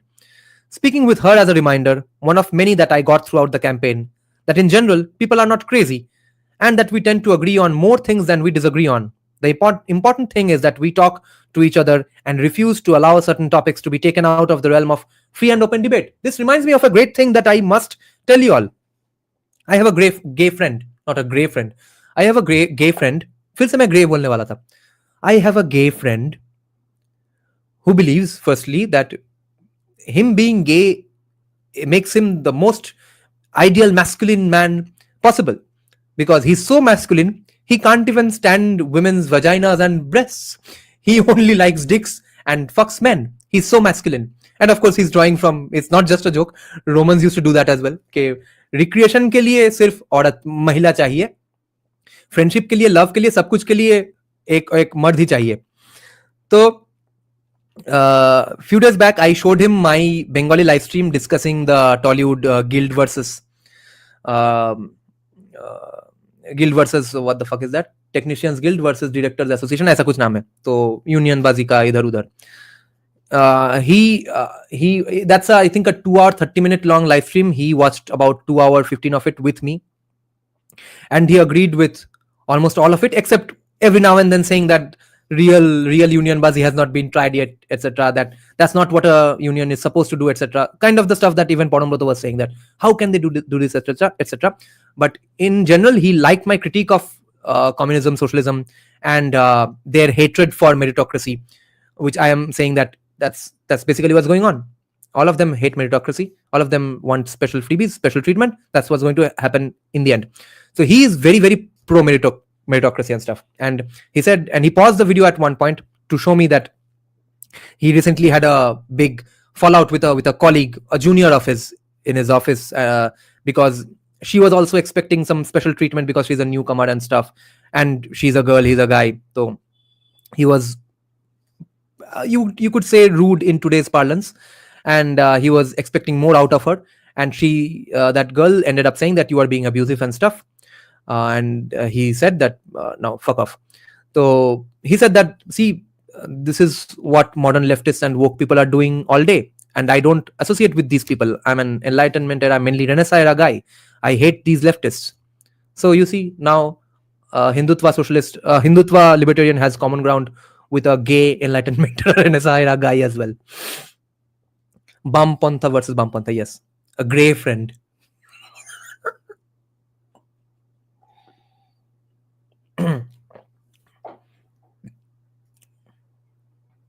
Big pandemic, oh bal. Okay, so where were we? Next subchapter is called, in this chapter of two genders, quote unquote, this doesn't hurt anyone. अगर transgenderism हो भी जाता है तो क्या है बोल के? While much of the debate often surrounds men competing in women's sports, there is one place where opportunistic transgenderism is far more dangerous: prison. It's true that female college athletes may be more sympathetic, certainly more innocent, victims of transgendered takeover of previously female spaces. But the consequences for female inmates are far more dire. Take the case of Stephen Wood in the UK. Wood was already convicted pedophile, but now he was back in jail again. This time he was being held on new charges that he had raped a woman and stabbed a neighbor after his previous release. And something else had changed. You won't believe this unless you all follow US politics. Listen to this. Now, he wore a blonde wig, called himself Karen. It's like he was trolling woke people to their faces, and argued that he should be held in a women's prison. The politically correct bureaucratic elites couldn't disagree. Their hands were tied. He bought the wig. They must have thought to themselves, palms facing the ceiling, there is Literally nothing else we can do. So they allowed Wood to be held in the female ward, where he went on to sexually assault multiple additional women. This is not an isolated incident. Since California enacted its gender affirming prison law in 2017, claims of transgenderism among inmates are up 237%. Progressives have all kinds of explanations. Hate-filled transphobic police officers are profiling transgendered people, trumping up charges and throwing them in jail at higher rates. Transgendered folks lack social and economic support and so are disproportionately forced to resort to a life of crime, etc. अच्छा, लोग criminal बन जा रहे हैं कि society में enough support नहीं है ट्रांसजेंडरिज्म के लिए, इसलिए लोग जेल में जा रहे हैं. ये है लेफ्टिस्ट का argument, etc. But what if the answer were far more obvious? Claims of transgenderism among inmates is rising not because transgendered people are committing or accused of more crimes, but because people committing or accused of crimes are increasingly claiming to be transgendered. Duh. Being held in a women's prison has lots of benefits. It is typically much calmer, less violent, more relaxed. There's more freedom, fewer lockdowns. There are also a lot more vulnerable women around to rape, if that's your cup of tea. Vivek मेरा channel बंद करवा देगा. People respond to incentives. People respond to incentives.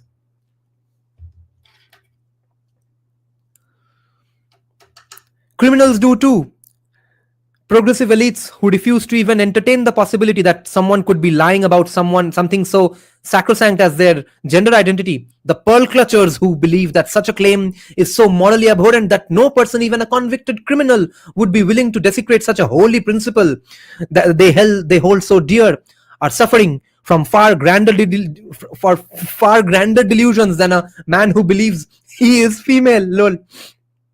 As a representative democracy, the American body politic depends on our elected representatives to be our eyes and ears to make policy judgments for the good of the electorate based on sound reasoning and solid facts. Yet when it comes to transgender policies, progressives and sometimes even so-called conservatives legislate based on willful blindness, refusing to see the truth in plain sight, lodging fingers in their ears to avoid listening to the cries of victims harmed by the policies they embrace. Female athletes and inmates are among the most directly affected, but all of us suffer, particularly when the time comes to pay the bill. Prisoners are entitled to have taxpayers pay for sex change surgeries, maybe even as a matter of constitutional right, as activists claim it is cruel and unusual punishment for a transgendered inmate to be denied an all expenses paid gender transition. Gender transition, criminals ka. But innocent children have no constitutional right to dental care. That means that a single mother who works 2 fast food jobs to make ends meet has money taken out of her paycheck every week so that little shorty can become no shorty while cavities rot her children's teeth. And prisoners aren't the only ones on the government dole. Transgender employees may also be entitled to have their surgeries and hormone replacement therapies covered by insurance. There are lawsuits pending about whether denial of transgender care is gender discrimination. But even if there is no legal right, the fact is that most insurance covers it anyway, even as employers, both state and private, are cutting coverage for what could very well be life-saving diabetes treatments. Okay, diabetes treatments के ऊपर transgender surgeries prioritize किया जा रहा है. In a reality where there are limited resources, which admittedly is not the world in which most progressives live, उनके दुनिया में तो भाई scarcity नाम का कोई चीज नहीं है. How as a society do we decide how to allocate scarce medical care? Here's the crazy part. If you ask that question of transgender activities, they would say that those scarce healthcare resources should be used to treat a medical condition that they deny is a medical condition at all. Many transgender organizations strongly advocate for the complete removal of gender dysphoria from the DSM, वो journal of वो sort of a encyclopedia of mental disorders जिसका नाम हमको बताया गया था 2-3 page पहले. तो ये इंटरेस्टिंग है आर्गुमेंट विवेक का कि तो भाई मेडिकल कंडीशन किसके लिए चाहिए, मेडिकल केयर किस चीज के लिए चाहिए, मेडिकल कंडीशन के लिए ना. तो भाई ट्रांसजेंडर ऑर्गेनाइजेशन तो बोल रहा है कि ये मेडिकल सिचुएशन है ही नहीं, ये मेडिकल डिसऑर्डर है ही नहीं. तब भाई दूसरों का टैक्स काट के हम क्यों प्रिजनर्स का जेंडर ट्रांजिशनिंग या अफर्मेशन करे बैठ के. These countries should mandate gender change surgeries for these prisoners who identify as a woman. Problems. Mandate. Make it mandatory if you're in prison. Yes, Rishabh. And also religion terrorism doesn't have religion. So you see, every terrorist from every religion, if is a convicted terrorist, should be his last rites should be done in the ways of a different religion, since terrorism doesn't have religion. That they deny is a medical condition at all. Many transgender organizations strongly advocate for the complete removal of gender dysphoria from the DSM because, according to them, transgenderism is not a psychiatric or medical condition. It is a social construct, or perhaps normal variability within the human population. But if being transgender is not a medical problem, or in their view a problem at all, then why should medical insurance pay for treatment? The internal incoherence is even more incomprehensible when one considers that a major tenet of the transgender movement is that someone's transition is no less valid just because an individual chose not to undergo surgery. Okay, जिसका surgery हुआ भी नहीं है, जो biologically at least हम हमारे language में biologically man भी है, वो भी वुमन है. In other words, an XY who quote unquote is a woman is no less a woman just because she has testicles and other male anatomy. Surgery is an individual choice, and deciding whether or not to go under the knife has no bearing on how quote unquote legitimate one's transitioning is. But if that's true, then even as a matter of social construct, setting aside the fact that there is no medical necessity, if transgenderism is no longer a medical issue, the desire to remove traditionally quote unquote male anatomy is a mere preference, though admittedly a strong one for some people. In that case, by the transgender movement's own principles, the removal of non-traditionally conforming body parts is purely cosmetic. That means insurance shouldn't pay for it. Transgenderists know this. So the smart ones only soft pedal their opposition to the psychiatric diagnosis, but reluctantly agreeing to have gender dysmorphia stay in the DSM, that encyclopedia, only to ensure insurance coverage is essentially fraud. It's no different from women who would like government or employer funded liposuction from creating a new diagnosis for large waist dysmorphia. मेरा कमर कुछ ज्यादा ही बड़ा है और ये एक medical condition है भोसरी के, अब मेरा liposuction, मेरा fat reduction तुम sponsor करो. And then insisting that insurance foot the bill. Either being transgender is a mental illness, in which case there is at least an argument that insurance should cover treatment, although whether the treatment should be mental health based counseling or surgical intervention is an open question, or it is not a mental illness, but they can't have it both ways. The conspiracy theory that the surgery industry is pushing these narratives among the progressives hasn't been raised yet. Yeah, he hasn't raised this as of now, maybe because he doesn't have hard data on this. The other one, Bengali live stream Q&A with mysterious sociologist. Yeah, we will. Average dick dysmorphia. I concur. Yes. ये होना चाहिए. ये सब भोसरी वाले socialist, हिंदुत्ववादी socialist taxpayers को fund करना पड़ेगा. हम सब का लंड अफ्रीकन जैसा बनाएंगे. And it's actually good. It's actually a public service for Indian women. This is about bigotry. The next subchapter is called, quote unquote, this is about bigotry. The earnest version of the underlying debate is really about compassion versus cruelty. Proponents of each side of the broader transgender debate believe they are on the side of compassion, and the other is on the side of cruelty. No amount of argument will persuade a committed soldier on the other side of the debate, because reason wasn't the foundation for their views in the first place. But I think a certain demonstration of empathy without compromising on the need to protect children from physical or chemical intervention or the integrity of women's sports ends up going a long way. One of the biggest surprises of my time on the campaign came from none other than the mainstream press. During the campaign cycle, TV networks embed young reporters with major presidential campaigns to attend every campaign event and press conference and more generally cover the candidate. I saw these reporters nearly every day for more than a year. One of these embeds was a reporter from a major news organization. Let's call her Cody. Cody was particularly hardworking, never missing so it's a fake name, okay, pseudonym. Never missing an event and always jumping at the chance to ask a question. Cody would frequently and respectfully challenge me on the issue of gender identity, particularly on my view that transgenderism is a mental health disorder. At one event in Eastern Iowa, at a packed bar of 50 people or so in the late afternoon, I had fielded some particularly animated questions about transgenderism being foisted onto children in schools across the state and the country. There were a number of parents in the room who were understandably frustrated and publicly voiced their concerns, which encouraged even more to follow. For my part, I responded without caveat that transgenderism is a mental health condition and needs to be treated as such, which drew raucous applause from the audience. After that event, Cody chased me down in the parking lot and asked me to have a one-on-one conversation as I walked to the bus. It was an unusual move because usually the press embeds go to speak with me in the context of a press gaggle, or else we just see them at a future event. Yes, occasionally there were the over-aggressive hostile reporters who tried to scream a gotcha question at you to capture you in a bad light. Random reporters from CNN or NBC would who might shout, what do you make of President Trump's comments calling his political opponents vermin today? When it turns out that that's not even what Trump said.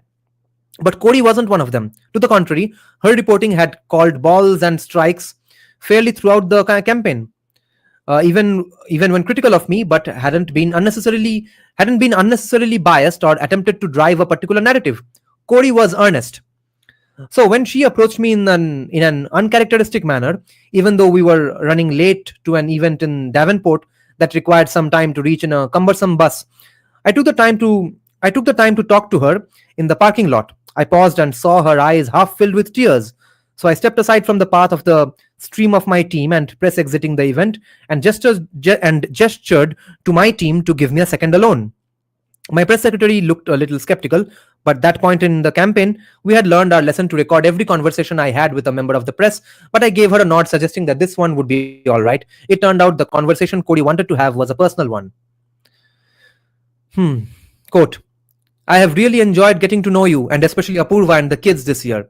But I just have to ask you, what gives you the confidence that there are really just two genders? End quote. Cody asked me with a slight tremble in her voice.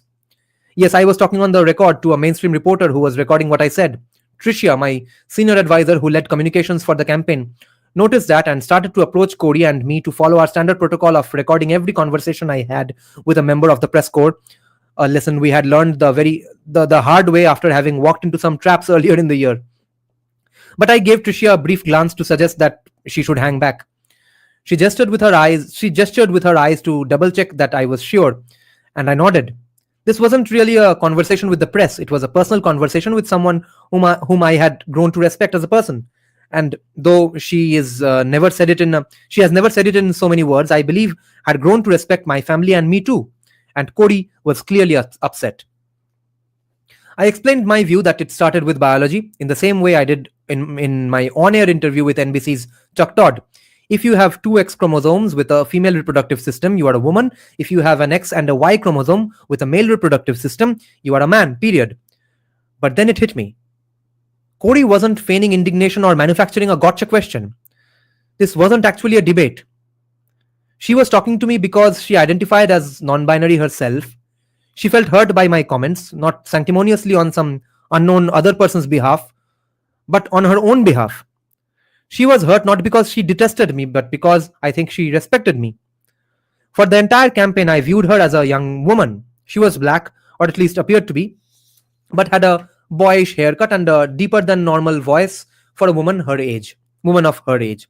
In her early 20s, just out of college, and was consistently a little more hardworking and a lot more thoughtful than her peers in the same profession.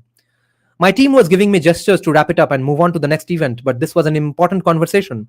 I wasn't going to have the time to debate the points logically, nor was the debate really the conversation we needed to have. Cody was frustrated by my response, but she didn't really counter either. So I asked Cody about her own identity. Interesting.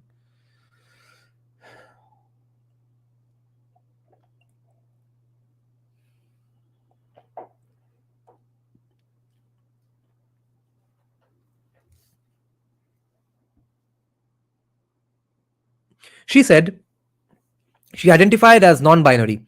I asked her when she landed at that realization, and she said it was late in high school. When I asked what was different about her experience relative to a young woman who discovers different sexual preferences than most of her peers, she paused and became pensive. She didn't have a ready answer, and I didn't intend to push her on the point either. We instead shifted to a conversation about her family. She grew up in a single-parent household in Baltimore to a single black mother, and her father had ended up in prison for many years, which strained her relationship, though it sounded like she had worked to rekindle it after her father got out of prison. She didn't come from the kind of background where you would predict she would graduate from college, much less go on to become a journalist who, at least according to this former presidential candidate, was among the very best at what she did at a major news network. Having seen her work ethic and quality of work, I would hire her in the future if given the chance. Yet, here she was, waking up at the crack of dawn in a state that was far from the inner city of Baltimore, where she grew up, or cosmopolitan New York City, where she lived now, making it to most events slightly ahead of me to set up her camera. We didn't really come to much of a resolution other than to smile and politely agree we would continue the conversation.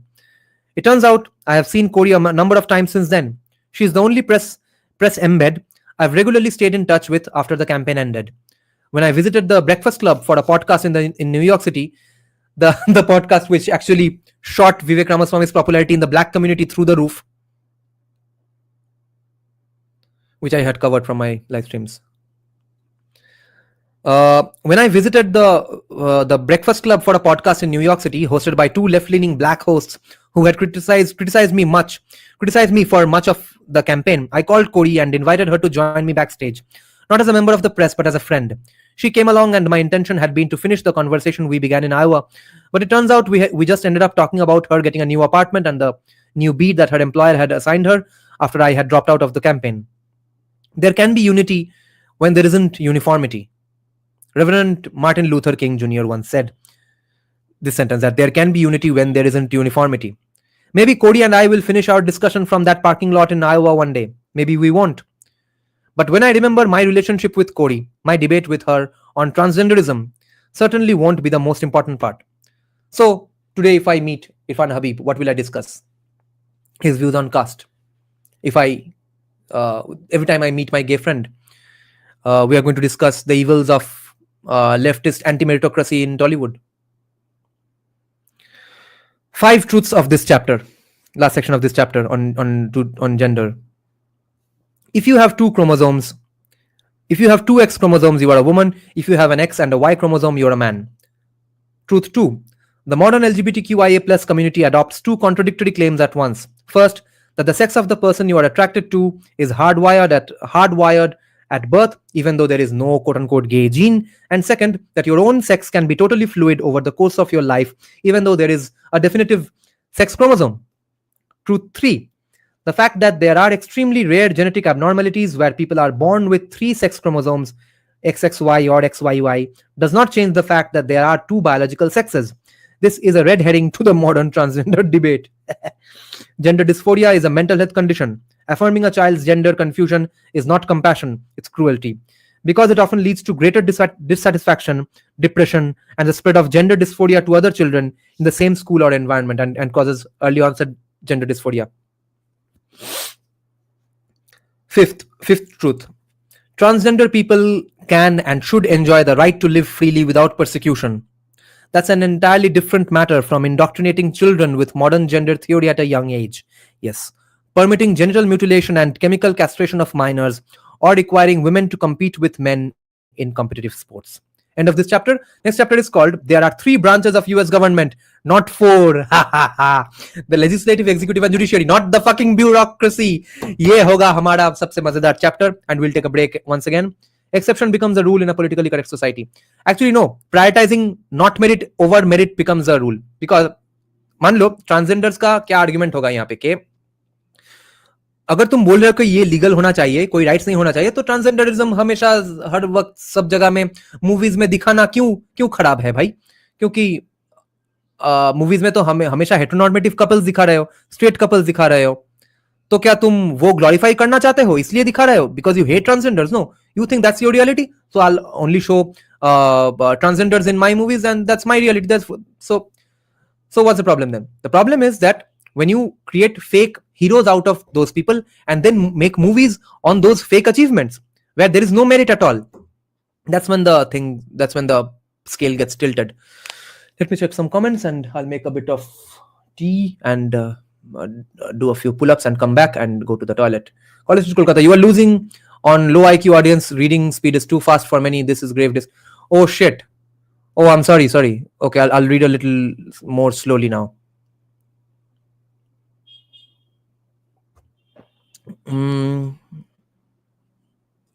Q er Ghachangfu cinemata is a case study for on left. Oh, Ghachangfu I haven't seen. I have seen Gandu, Tasher Desh, and Ludo. I have seen a bit of that something about Brahmins, his movie on Brahmins, Brahmin cow or something. That's the name, no? This is truly a marathon now. Yes, Faka Flatter Lenin Buji.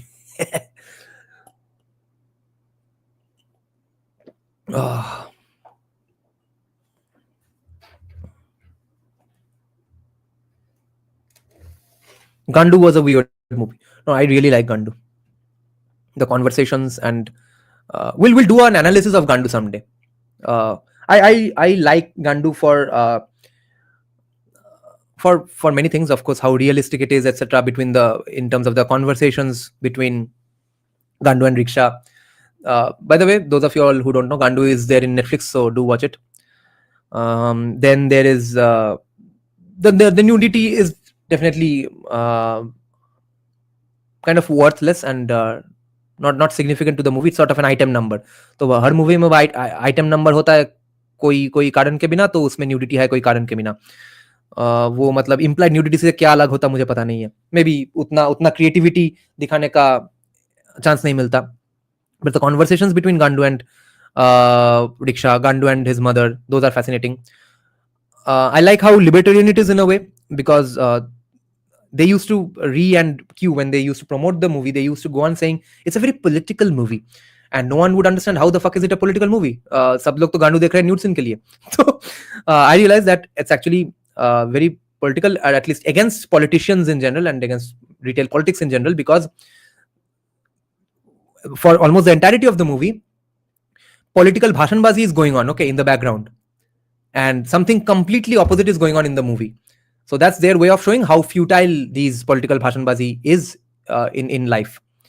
And one of the main things I like in the movie is how it shows how inherently sort of a devout Hindu-like society Hindus are, whether they admit it or not. Think of Gandu, who was obviously possibly born and raised an atheist, right? At least not raised an atheist, he probably has become atheist. He fantasizes, he visualizes Ma Kali. When he comes face to face with a Baul Fakir singing a song on Radha and Krishna, he waits a bit and then donates some money, gives some alms to that singer. Then that rickshaw guy worships Bruce Lee, has made up his own mantras and chants for Bruce Lee. His rickshaw says Om Lee, and he worships it. He takes that rotten potato from the potato seller, remember, to just put bury those incense sticks in that potato so that he can do it as an offering puja to Bruce Lee, and makes up his own chants, etc.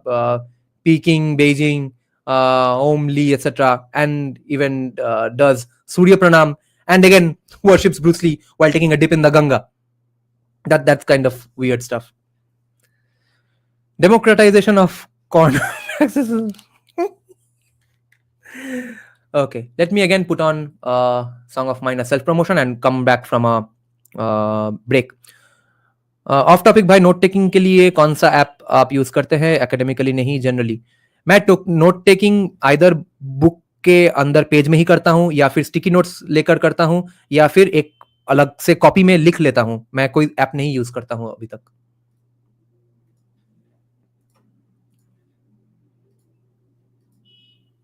Coming back from a break, guys, okay? How long a break? Yeah, 3-minute break.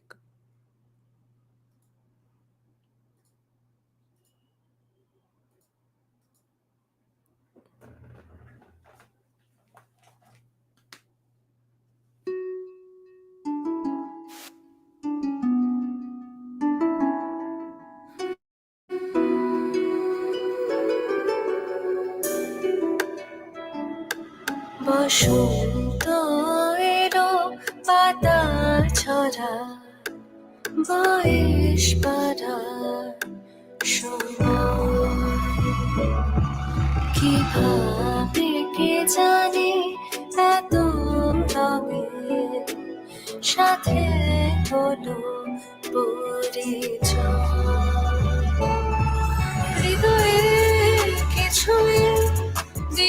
যাচ্ছে যে অকারণে, আমি কার কে আমার, ভুলে যাচ্ছি দিন রাতে হিসেব বসন্ত এলো।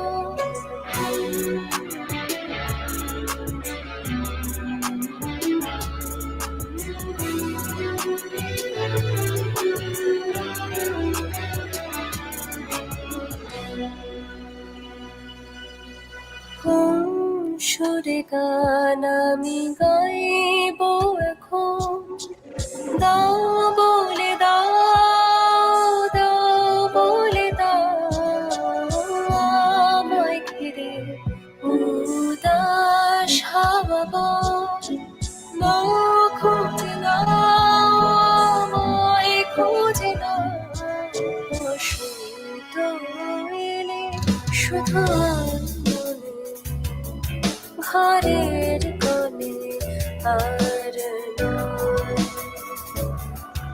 আমার সাথে এসো নিয়ে যাব দুহাত ধরে, হৃদয়ের কিছুই দিয়ে যাচ্ছে যে অকারণ, আমি কার কে আমার, ভুলে যাচ্ছি দিন রাতের হিসেব বসন্ত এলো, পাতা ঝরা বয়স পারা সময় কে জানে এত রঙে, সাথে কোনো বসন্ত এলো, বসন্ত এলো, বসন্ত এলো।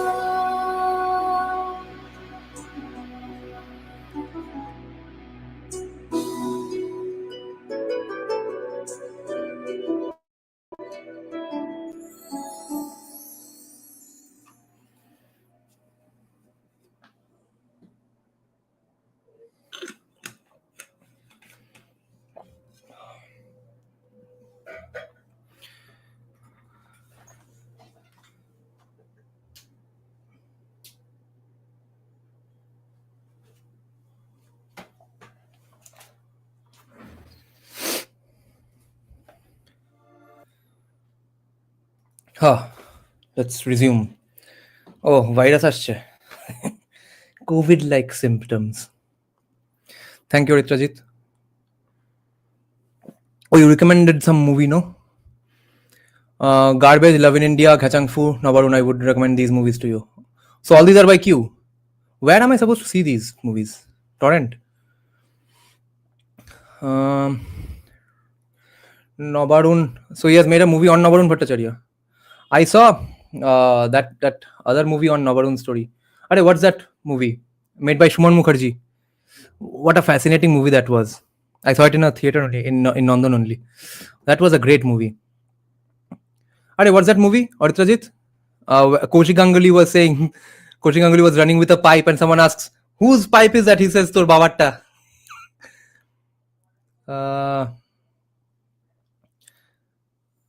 Simply Alaglo Bolo, yes. What was that movie?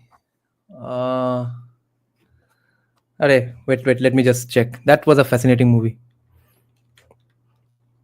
Shuman Mukherjee, Nabarun Bhattacharya.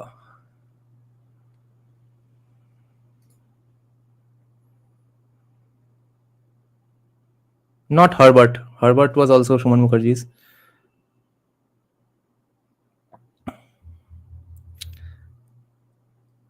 Can't remember the name. Actually, and then even Stalin's ghost comes in the movie, okay? And then tells one commie that, what the fuck are you doing? Is this the way to run a country, etc. Nabarun Bhattacharya once wrote a poem, আজকে যে শিশু করিতেছে হিসু কাল সেই কেলাইবে দন্ত. So there are 3 branches of US government, not 4. Okay, yeah, camera seems aligned. Bhuter Bhavishwat. No. It was based on a novel or short story by Navarun Bhattacharya. Okay. What's the movie? What's the movie?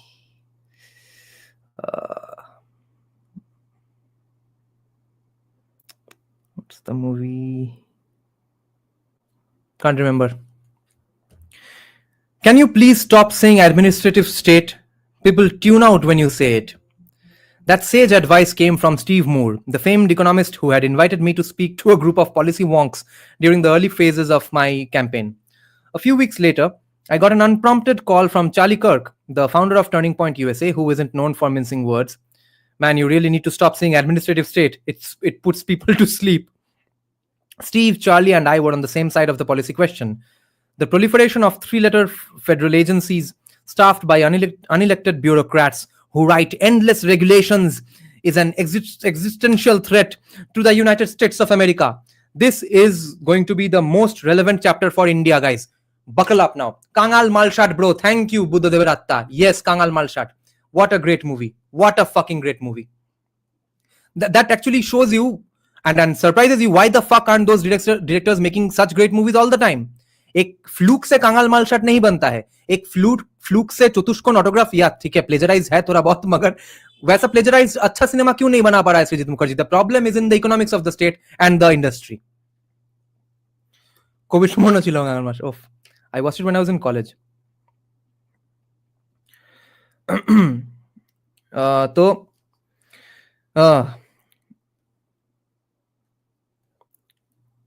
three-letter federal agencies staffed by unelected bureaucrats who write endless regulations is an existential threat to the United States of America.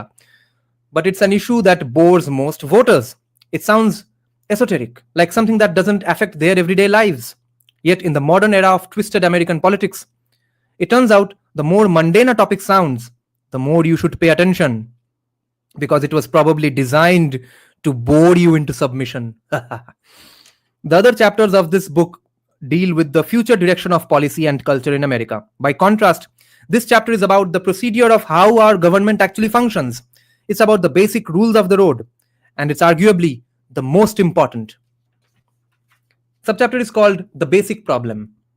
The government exercises power in two main ways, by issuing binding edicts and carrying them out with force.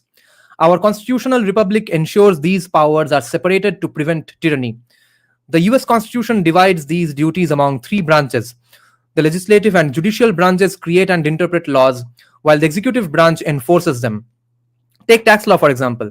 Congress sets tax rates, federal courts interpret tax rules, and the IRS, Internal Revenue Service, their income tax department, part of the executive branch, enforces these laws. Similarly, Congress sets standards for drug approvals, courts interpret them, and the Food and Drug Administration, FDA, enforces compliance. Ideally, this separation of powers keeps our government balanced. In reality, the modern administrative state operates differently. Philip Hamburger, a Columbia Law School professor, compares this to quote-unquote off-road driving.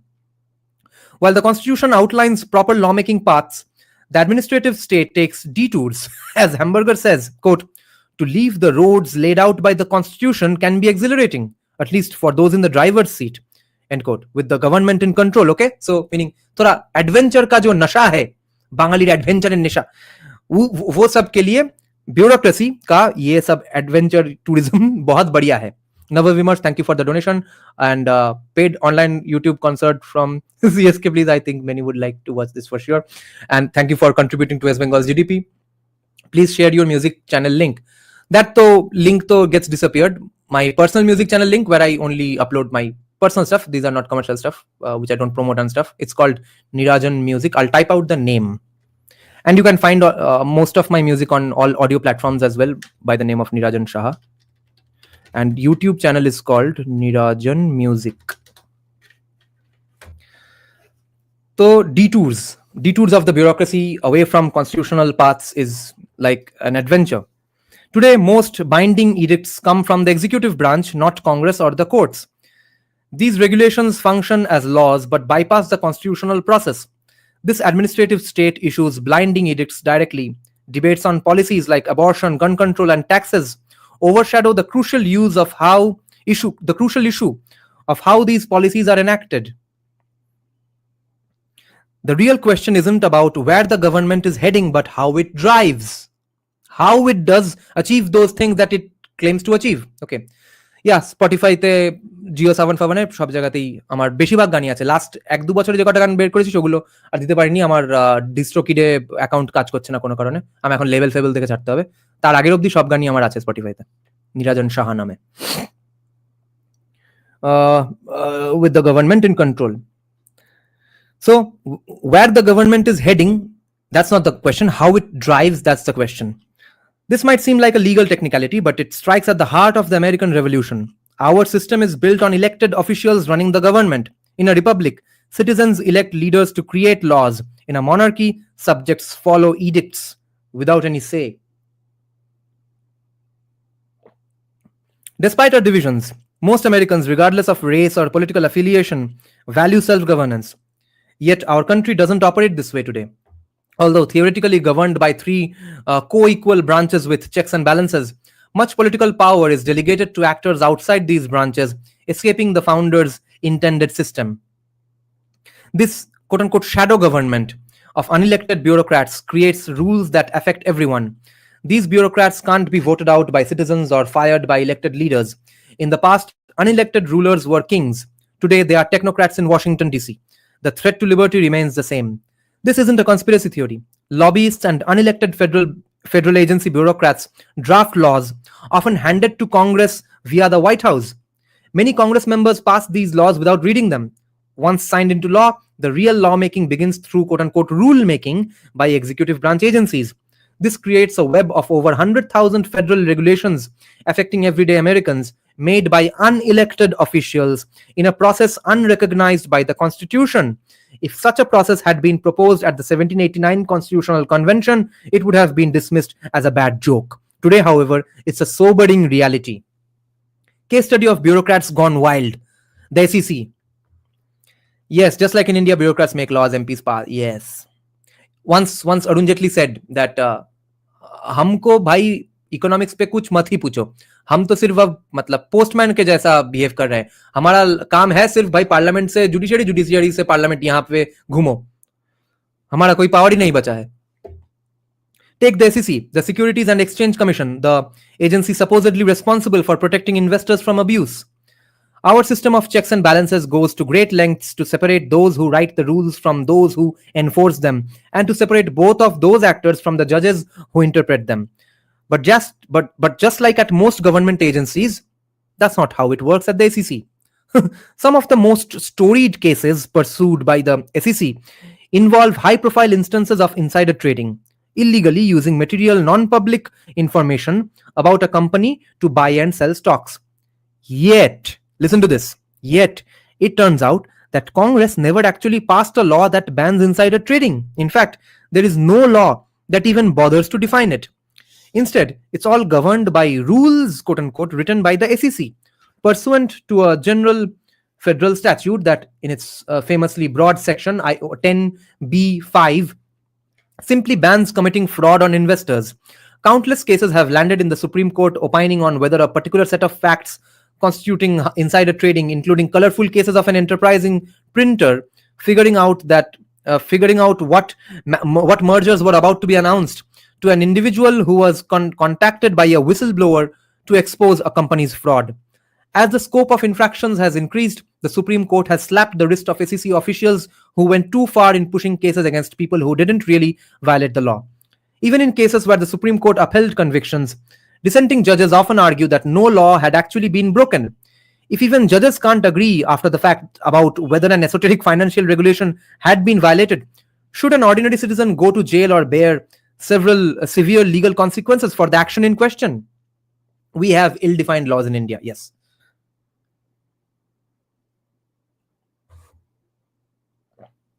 Link Ashwin नहीं accept होता है YouTube, at least stream yard में. Let's see if I can. I'll do it after the end of the chapter then. Thank you for asking.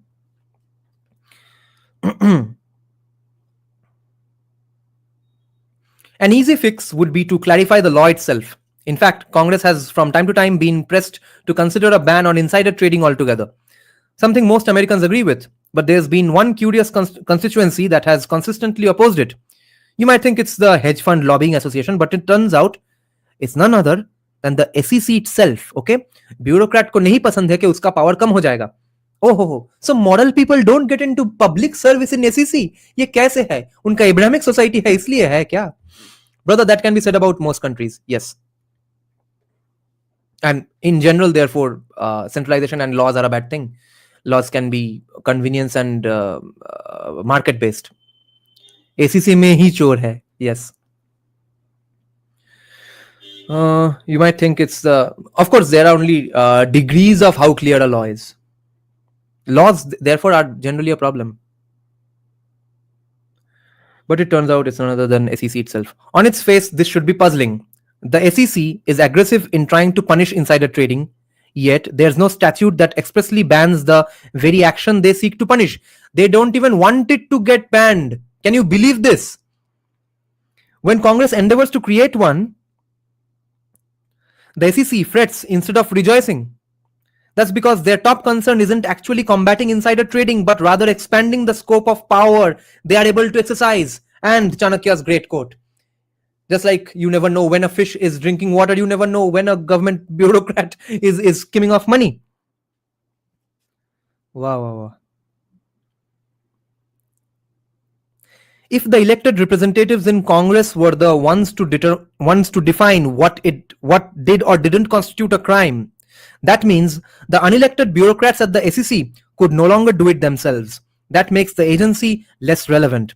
And if there's one thing that administrative agencies do well, it's preserving and growing their existing authority. Like any biological organism, the chief goal is self-preservation. It turns out that most binding edicts issued by the SEC were never enshrined in the law by Congress.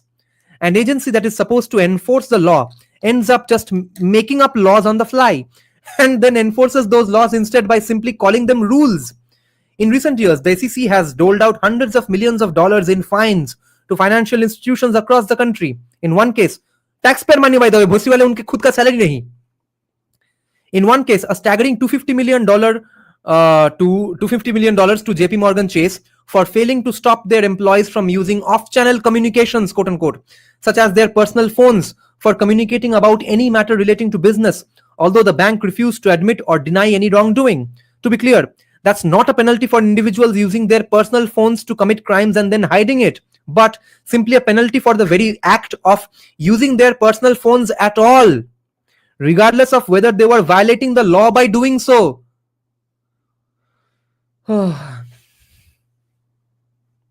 What is the greater issue, that they are not elected or that they are just too large?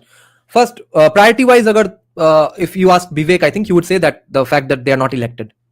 I wonder what he would say about large government with elected representatives like ministers. He would say that it's going to lead to these things only. वो gigantism के विरुद्ध हम सब हैं. जे rock को Shai भॉक को कहा. Regardless of whether they were violating the law by doing so. The justification for the rule is that the SEC can more easily detect wrongdoing at financial services firms if it has centralized access to all business-related communications. But that's true of any government surveillance effort. The Fourth Amendment wasn't designed to make it more convenient for government to collect information from individuals. To the contrary, it was designed with the explicit goal of making it less convenient for the government to do so. The Fourth Amendment protects us against unlawful searches and seizures by the government. It guarantees a substantive right to privacy against government surveillance, an idea enshrined in America's culture to this day. Congress could never pass a statute expressly outlawing the use of SMS text messages or WhatsApp by employees of entire sectors of the economy. Civil libertarians, both on the right and the left, would cry foul, and for good reason. It's an affront to the Fourth Amendment, and there would be instant constitutional challenges. It's also an affront to our intuitive understanding of freedom in America, and the public backlash would be even more swift than the court cases. Any Democrat or Republican who voted for such a law would be at risk of getting voted out of office quickly, which explains why Congress hasn't done it. But the SEC has done exactly that via administrative rulemaking. It's using a backdoor mechanism to establish private sector surveillance that Congress could not achieve through the front door. Crucially, private sector बोल रहा है क्योंकि अब यहाँ पे ACC is working like a private sector. Crucially, the problem here isn't just that there are millions of agency rules like this one that bind citizens and never went through the constitutionally ordained lawmaking process, though that alone spits in the face of the Constitution. It's even worse than that, which is the rules, quote unquote, rules passed by these agencies are precisely the ones that never would have passed public muster if Congress had debated them in the open. It's not just a constitutional foot fault. It's not just a constitutional foot fault. It's an intentionally designed betrayal of the lawmaking process. This may sound like flagrantly lawless behavior because it is. The existence of the administrative state is an affront to our constitution that our founders never countenanced.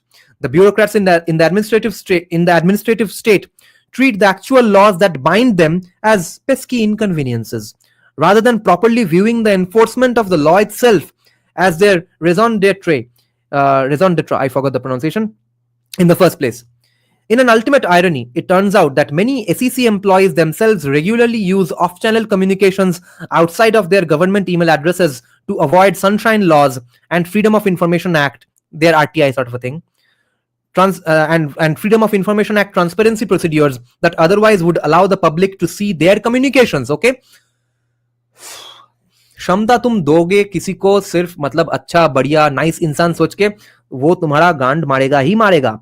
ठीक है, कोई लौड़ा कोई कहीं पे कोई morality नहीं आएगा. ACC private employees को सू कर रहा है ये बोल के कि आपने खुद का मोबाइल का यूज कर लिया और खुद अलग से खुद का मोबाइल खुद का ईमेल यूज कर रहा है ताकि पब्लिक ना जान पाए कि एसीसी के भोसड़ी वाले क्या काम कर रहे हैं.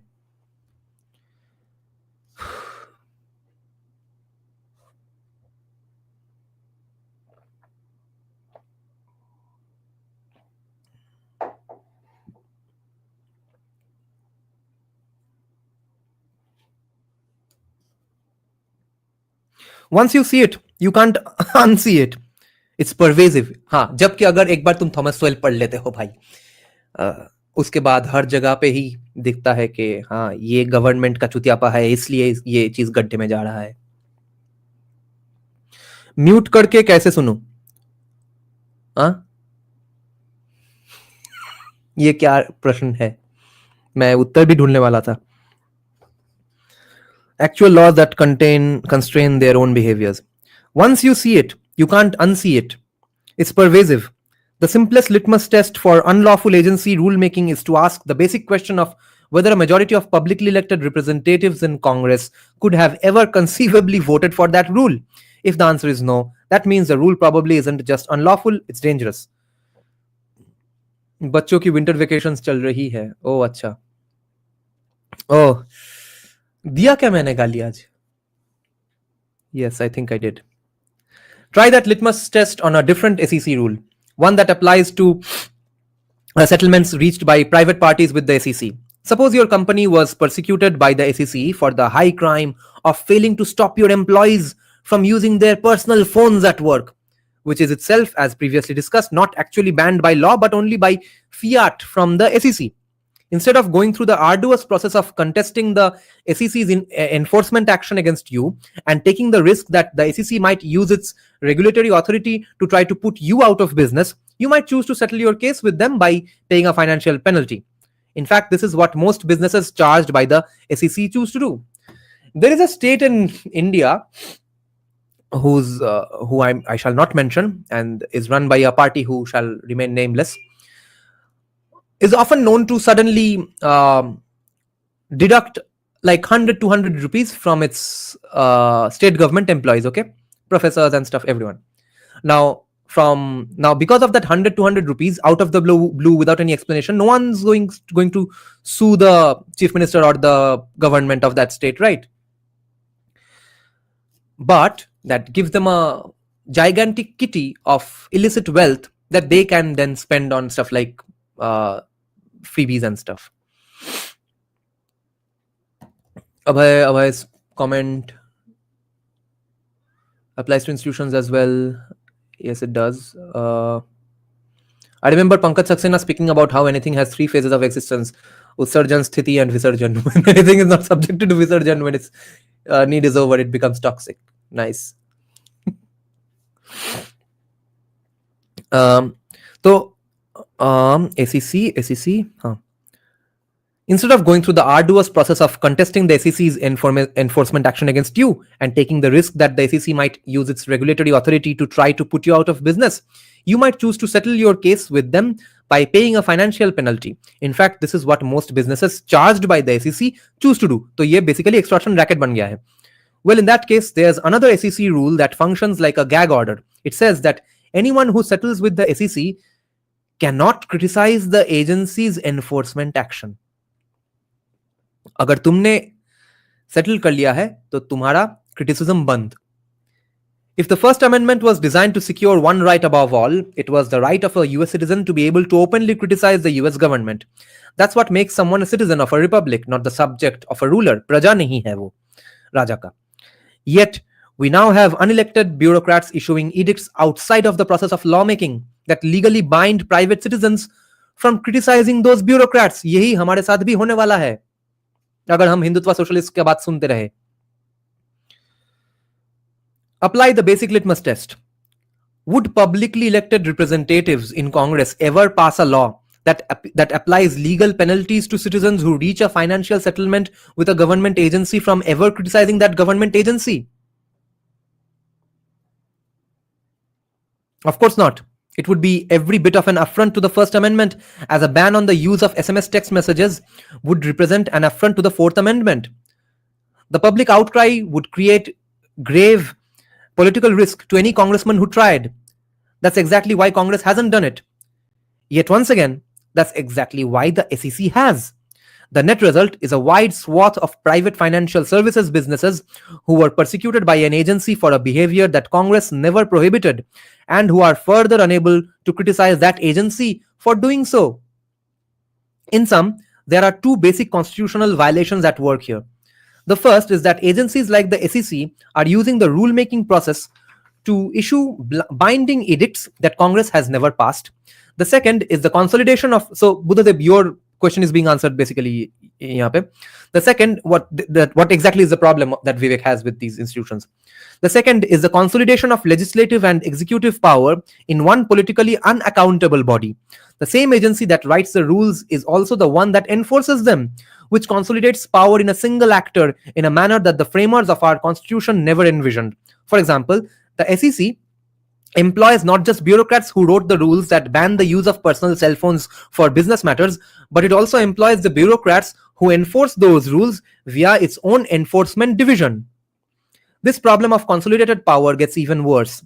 The same agency that writes the rules and enforces the rules is also the one that gets to interpret the rules, in the form of administrative law judges who sit within the agency itself. These quote-unquote judges interpret the SEC's rules to adjudicate disputes when an individual contests a fine the SEC has levied. Doesn't this sound exactly familiar to the Waqf board, right? This is absolutely Waqf boardish thing going on. This now becomes a total consolidation of executive, legislative and judicial power in one agency. और यहाँ पे Hindutva socialist बोल रहे हैं कि America गड्ढे में गया है उनके कैपिटलिज्म की वजह से. As it turns out, in over 90% of cases, the in-house administrative judges at an administrative agency rule in favor of the agency rather than the defendant. ठीक है, Waqf tribunal का काम है यहाँ पे. Rule in favor of the agency rather than the defendant without any jury to moderate the outcome. One in-house SEC judge had a shocking 51-0 record of ruling for the agency, having never seen a single case in which the judge believed the accused should win. This should surprise no one.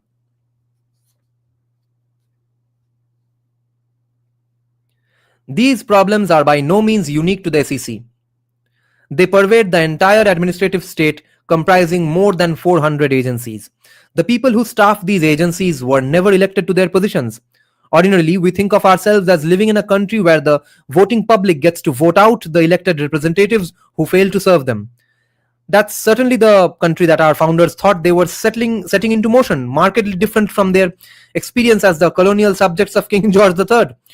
But the truth is, and this isn't something that any partisan Republican or Democrat really contests, The staff in the federal bureaucracy can't be voted out of their office, no matter how grossly they violate the spirit of our constitution or the will of their electorate. Now, I know I promised you at the start of this book that I would write in language appropriate for dinner table conversation. But allow me to break that rule for a moment to analyze the motives of managerial actors in the administrative state.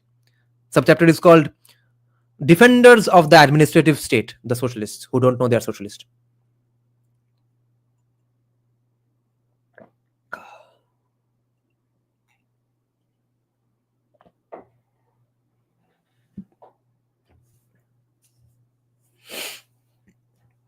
Defenders of the status quo argue that the US president still must appoint the leaders of each of these agencies with the advice and consent of the US Senate. Even though the heads of the FDA and SEC aren't themselves elected, the people who appoint them are, even in India's case. This defense fails on two counts. First, it still fails to address the core separation of powers problem. The legislative branch is supposed to make the laws, whereas the executive branch of government is supposed to enforce the law. Our framers designed a system in which the leaders of both were elected through the democratic process, but still further built in the need for dividing up which branches of government carried out its two central functions, who makes binding edicts versus who uses force to execute them. Even if agency heads were democratically elected, that still would not solve the problem regarding division of power. The more practical problem is that it's a myth. तो जज जुरी executioner खुद ACC बन के घूम रहा है और उनके डिफेंडर्स बोल रहे हैं कि भाई एसीसी को अपॉइंट तो किया है एक इलेक्टेड ऑफिशियल ने, तो अब चलो सो जाओ. The more practical problem is that it's a myth that the bureaucrats who write binding regulations are really accountable to the elected representatives at all. Most Americans assume that this means the representatives we elect to run the government, such as the president, can hire and fire those bureaucrats in these agencies if they do a poor job. Not quite. There are over 4 million federal bureaucrats, yet fewer than 3,000 of them are actually able to be fired by the president or even by the cabinet level secretaries in the US government. That's because the remainder are protected by so-called quote-unquote civil service protections designed to shield them from politically motivated firings. तो transfer यहाँ India पे जैसे होता है, transfer कर दो, transfer करवा के उसने कुछ खराब काम किया है तो उसको एक खराब जगह पे भेज दो, खराब जगह पे जाके वो फिर से खराब काम करे, वो हमारा कंसर्न नहीं है.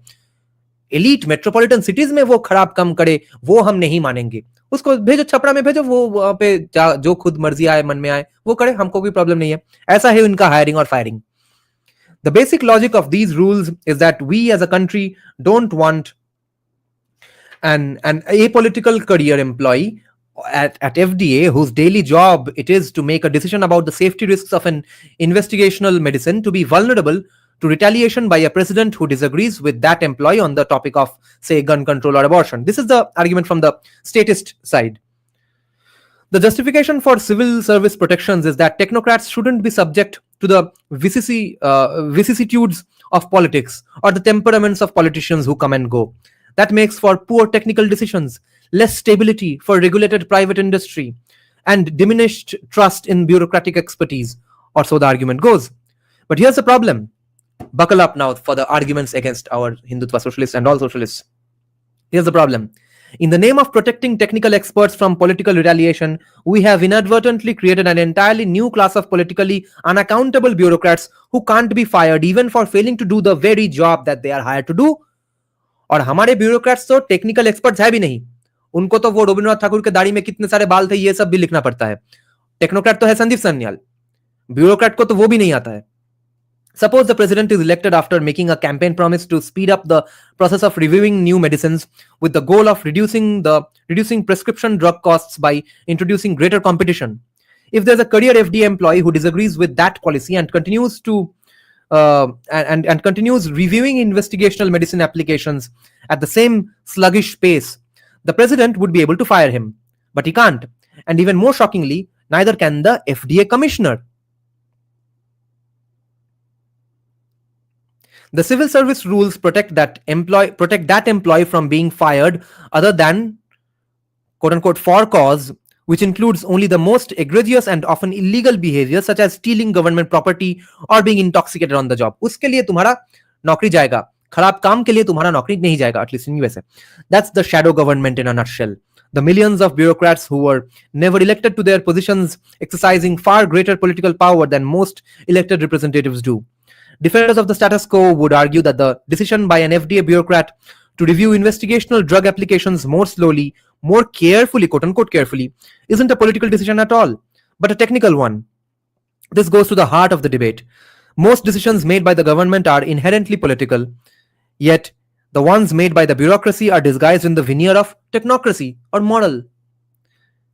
The description of a given scientific risk or medical benefit isn't a political decision, but the decision of how to weigh those risks against one another, or to weigh the cost and benefit of taking an extra year to assess a risk versus the system-wide increase in prescription drug costs as a consequence, is a decision grounded in values.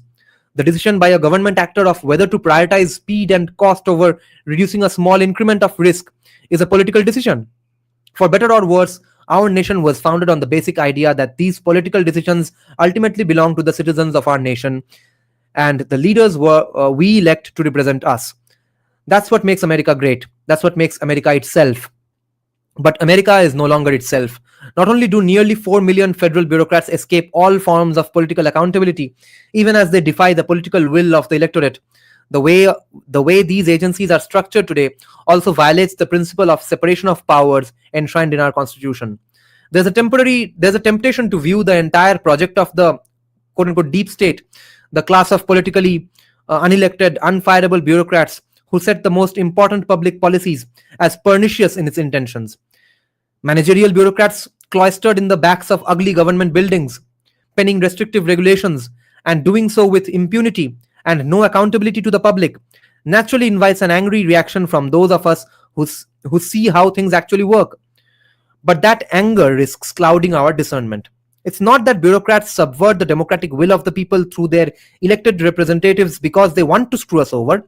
The real motivation of most bureaucrats is their elite benevolence, that their decisions may save us from the otherwise ill-fated decisions that an ordinary voting public might make for itself. क्या brilliant point out किया है यहाँ पे विवेक ने कि यहाँ पे argument भाई moral person या immoral person का है ही नहीं. प्रॉब्लम है कि उसको लग रहा है कि मैं सबका सेवियर आया हूं, मैं इन सबको ये आज आया कल गया पॉलिटिशियंस के डिसीजन से मैं इनको बचाऊंगा. I am the guy who can do it. There lies the problem. It's not whether he's actually moral or immoral. That's not the question. Can you suggest mic you are using? Please share link in chat. Yeah, this is Lewitt नाम का एक company है, LEWITT 240. If you can get the 340, it's even better. One of the best mics I've ever sung in. One of my favorite mics for melody-based vocals. But this is just the version below that. This is 240. Oh, the song you all just heard, all my songs that you all heard since the morning, the last two songs were sung on this. And the Para SF tribute song was sung on an even cheaper mic on which I used to do my previous podcasts. That's 80. What's that? I forgot. Audio Technica का कौन सा mic था? I forgot the model name. Audio Technica is my favorite audio pro audio company. This headphone is also by Audio Technica. 80 2020. No, 80 2020 is the headphone. I forgot the name of that mic. It costs somewhere around 13,000, 14,000, and this is Lewitt LCT 240 Pro.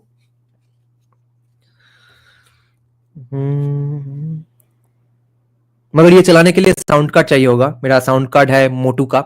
You can get some cheaper 1 input or 2 input sound card which will go into your laptop. These are not USB mics, no?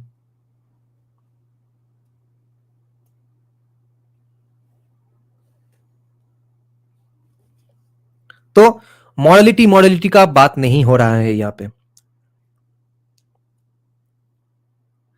They think their decisions may save us from the otherwise ill-fated decisions that an ordinary voting public might make for itself. Many climate change regulations, both via the regulatory state and the backdoor of the private sector, fit this description. The electorate doesn't support the requirement for public companies to have to disclose how much CO2 they emit. And that's why the people who they elected never codified that into statute. The SEC did it through backdoor regulation instead, attempting to enact rules that would mandate new climate risk disclosures, okay, quote unquote climate risk disclosures for every publicly traded company. The justification is that investors deserve to understand all material risks. But this is tautological because the SEC already requires companies to disclose, at behest of liability, all material risks. That means that if climate change were indeed a material risk for a particular company, that company would already be in violation of the law for failing to disclose that risk in their quarterly filings. तो देखो एक law follow हुआ कि नहीं हुआ, उसके ऊपर एक दो और लॉ चिपका दिया और बैंडेड लगा दिया. Under the prior rules, it would be preposterous for the SEC to charge a publicly traded company like hypothetically Netflix for its failure to disclose climate change as a material risk factor. So we try to do something even more preposterous. Require public companies to disclose climate change risk factors anyway, effectively admitting that climate change is not a material risk factor in the first place. Their counterparts at countless other agencies like the EPA have adopted similar tactics to backdoor legislate the climate agenda. More on that shortly.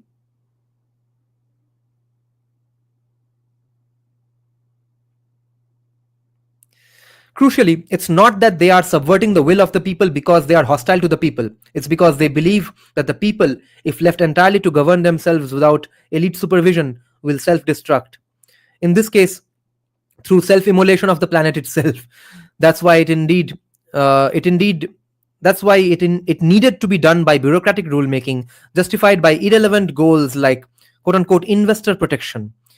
If a company were as dishonest with the public as the SEC, they would have been sued out of existence.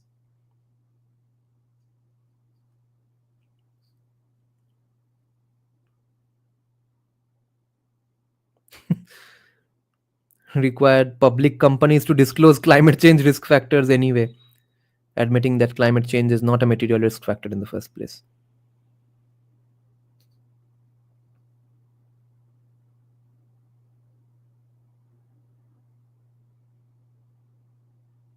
But it's worth taking the question seriously of whether the public will needs to be overridden and even duped by experts from time to time. That was the view of Woodrow Wilson, the 28th President of the United States and godfather of the modern administrative state, who famously argued that, quote-unquote, popular sovereignty embarrassed the nation because it made it harder to achieve, quote-unquote, executive expertness. He faulted the country for, quote-unquote, trying to do too much by vote, particularly when those votes were cast by ignorant Negroes or immigrants from the south of Italy who failed to possess any initiative of quick intelligence. This is a very interesting revelation. Woodrow Wilson's justification for increasing the government bureaucracy was the fact that Italian Americans and Black Americans have a voting right. उनको रोकने के लिए bureaucracy बढ़ाया गया था. So you see, when therefore it's no surprise that as the government has increased its size in USA, the lives of black people have only become worse and worse.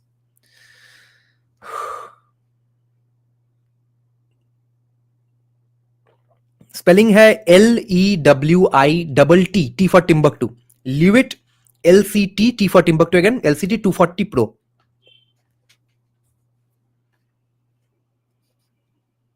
Better to leave the governance to the experts, to the elites, according to Woodrow Wilson.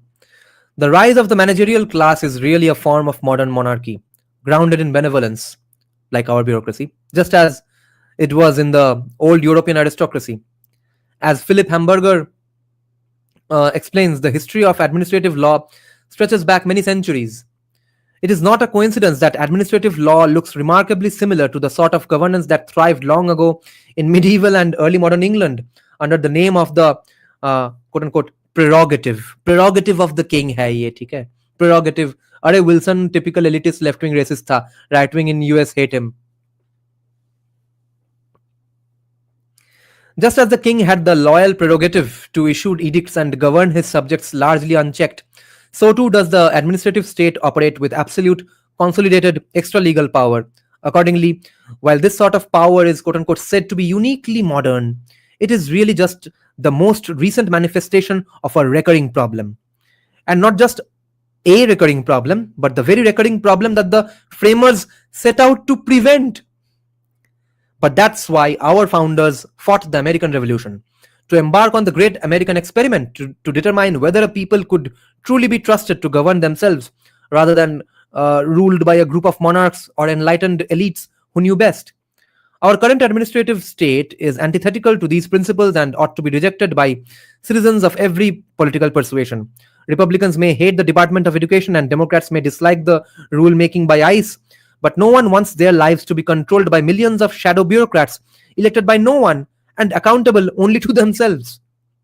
Next subchapter in this chapter is called Ordinary Americans, not just corporations, suffer because of regulatory overreach.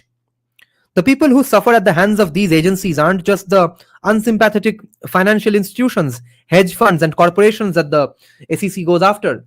They are real people, ordinary hardworking Americans who get caught up in the agency racket. Take a case that was decided by the US Supreme Court as this book went to print. Loper Bright Enterprises versus Raimondo. One of the petitioners is Bill Bright. Loper Bright Enterprises. He spent 40 years in the fishing industry, working his way up from a deckhand to a role in the engine room to the wheelhouse. He scrimped and saved to be able to purchase a boat of his own, an old leaky ship he named the F.V. Defiance, as a note to the naysayers in Bill's life who doubted his ability to keep the vessel, much less his fledgling business afloat. 3 decades later, and Bill is the captain and owner of a successful herring fishery. His 2 sons have joined the family business, and Bill has since purchased a second boat. Communists are already triggered. His wife and 2 daughters manage the family's restaurant, which serves fresh-caught seafood straight from Bill's ships. A new initiative from one of the hundreds of federal agencies you've never heard of, the National Marine Fisheries Service, or NMFS, now threatens to take all that away. By statute, the NMFS can require fishing vessels to quote-unquote host onboard monitors, essentially federal regulators who accompany the fishermen on their voyages to ensure they are engaging in responsible fishing practices and otherwise complying with the agency's regulations. But then the agency began to run out of money. It couldn't pay all the salaries for all these onboard monitors aboard all these ships. And it knew that Congress was unlikely to open the federal pocketbook to shell out more cash. So instead, it passed a regulation forcing fishermen to foot the monitor's salaries instead. The salary for such a plush federal agency position is more than you might expect. Onboard monitors can make over $700 a day, often more than the ship's captain itself. That can shave up to 20% off a vessel's total revenue, rendering the entire business unprofitable. That's more likely for smaller family-run businesses with smaller boats and smaller hulls.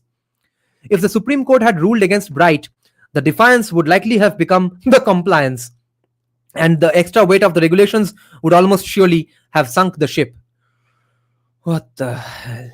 That would have been a grave threat to Bill Bright and fishermen like him.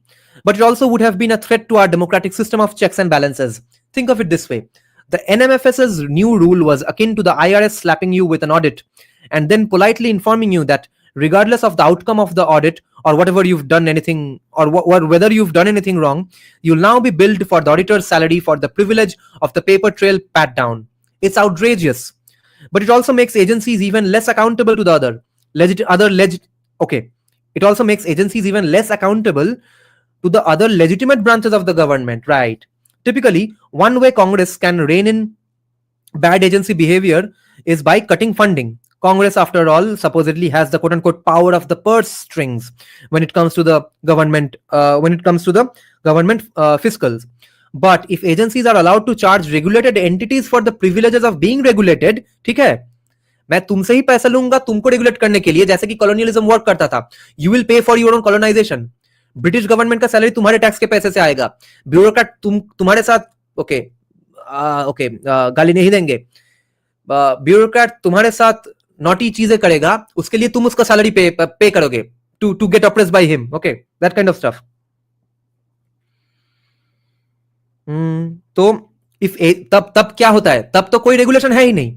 But if agencies are allowed to charge regulate, तो हमारा तो देखो एक problem है यहाँ पे विवेक के argument के में कि ये एनफ नहीं है फिर भी, कि अगर पर्स स्ट्रिंग्स है भी, हमारा पर्स स्ट्रिंग है भी अगर, वो भी नाम के वास्ते है, क्योंकि वैसे भी आएगा तो मोदी के सैलरी से नहीं, हमारे सैलरी से ही आएगा, तो वो पर्स स्ट्रिंग होके भी क्या क्या होगा.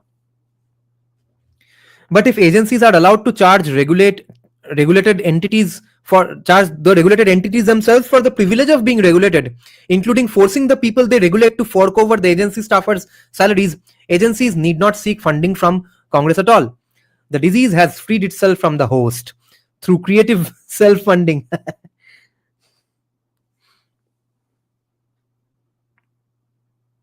Including forcing the people they regulate to fork over the agency staffer salaries. क्या जिंदगी है. एसीसी का एम्प्लॉय बनो, बोट पे घूमो पूरा दिन, $700 per day का salary low. Through creative self-funding, our ever-expanding federal bureaucracy can continue to feast unabated on whatever fees, surcharges, and taxes it decides to levy on all of us every day in ways both large and small. None of this is constitutionally kosher. As Boston University law professor Gary Lawson has explained, quote, the modern administrative state is not merely unconstitutional, it is anti-constitutional. The Constitution was designed specifically to prevent the emergence of the kinds of institutions that characterize the modern administrative state, end quote, by Professor Gary Lawson. Next subchapter is called Ray of Hope, Supreme Court to the Rescue. People have noted this problem for decades, and for years there wasn't really much that could be done about it. Until recently, in 2022, the Supreme Court delivered arguably its most important ruling in modern history, West Virginia versus EPA, and this case has been discussed in his book Woking as well as Capitalist Punishment. This is very much a landmark judgment because West Virginia directly tells EPA, the Environmental Protection Agency, भाई तुम कौन हो, तुमको किसने elect किया, तुम कौन हो ये लॉज बनाते फिर रहे हो, तुम हो कौन, अजीब बात है. The case nullified certain regulations issued by the US Environmental Protection Agency, but if you take the court's reasoning seriously, it suggests that quite literally most federal regulations are unconstitutional. Yes, you read that correctly. If this verdict of West Virginia versus EPA is actually taken as precedence, then most things happening in USA at the hands of bureaucrats end up becoming legally unconstitutional. If you compulsorily charge a hefty amount to do business, it means you are pushing out the small. Absolutely. Same with minimum wage laws. No, Brahmo. No one tell the Indian judiciary about this case.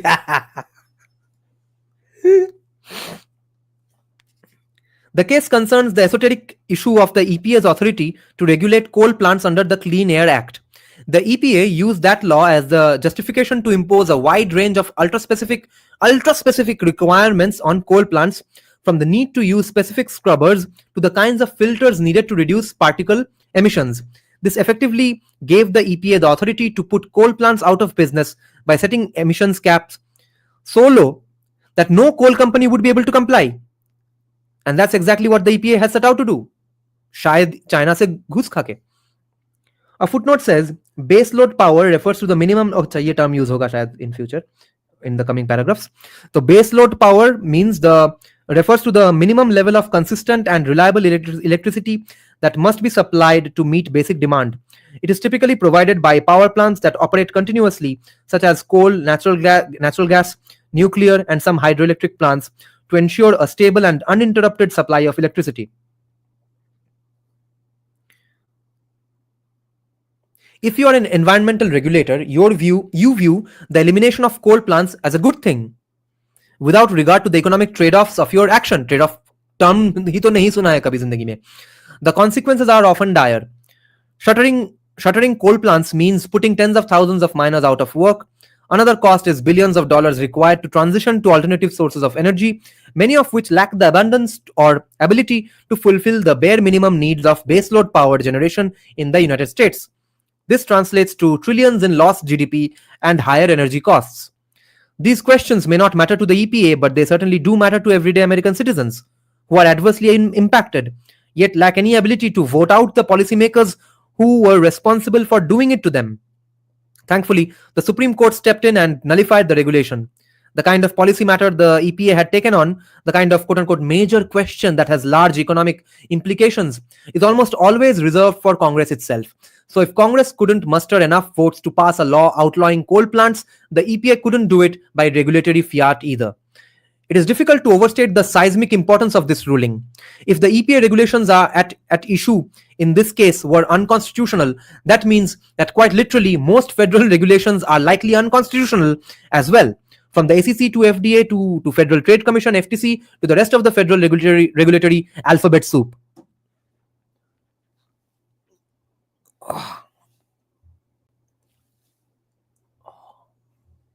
Nice. The Supreme Court's recent ruling in Loper-Bright will make substantive changes in this area. In that case, the court took aim at another core principle that has allowed the administrative state to insure itself from accountability, the Chevron doctrine. जो कि हमने शुरू में पढ़ा थोड़ा सा. This is an old and tragic Supreme Court case that held that except for certain rare circumstances, federal courts must defer to an agency's interpretation of the law, including its own rule-making capacity, so long as the agency jumps through certain procedural hoops. The best known of those procedural hoops is that before an agency issues binding edicts, listen to this, it must go through a quote-unquote notice and comment period from the public. That means that anytime an agency is considering the passage of a new rule, it must publish the draft rule in the Federal Register or notice and solicit feedback or comment from members of the public.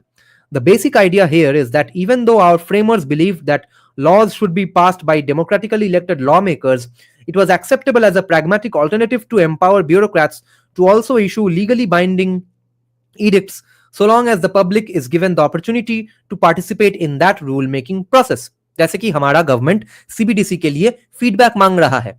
अब अगर तुम बोलो कि CBDC चाहिए ही नहीं, वो कैसे बोलोगे अगर लॉ मेकर्स ये जाके डिसीजन नहीं लेते हैं और अगर गवर्नमेंट हैंडल कर लेता है खुद से. सिर्फ बोलता है कि देखो मैंने तो तुमसे फीडबैक मांगा था. कि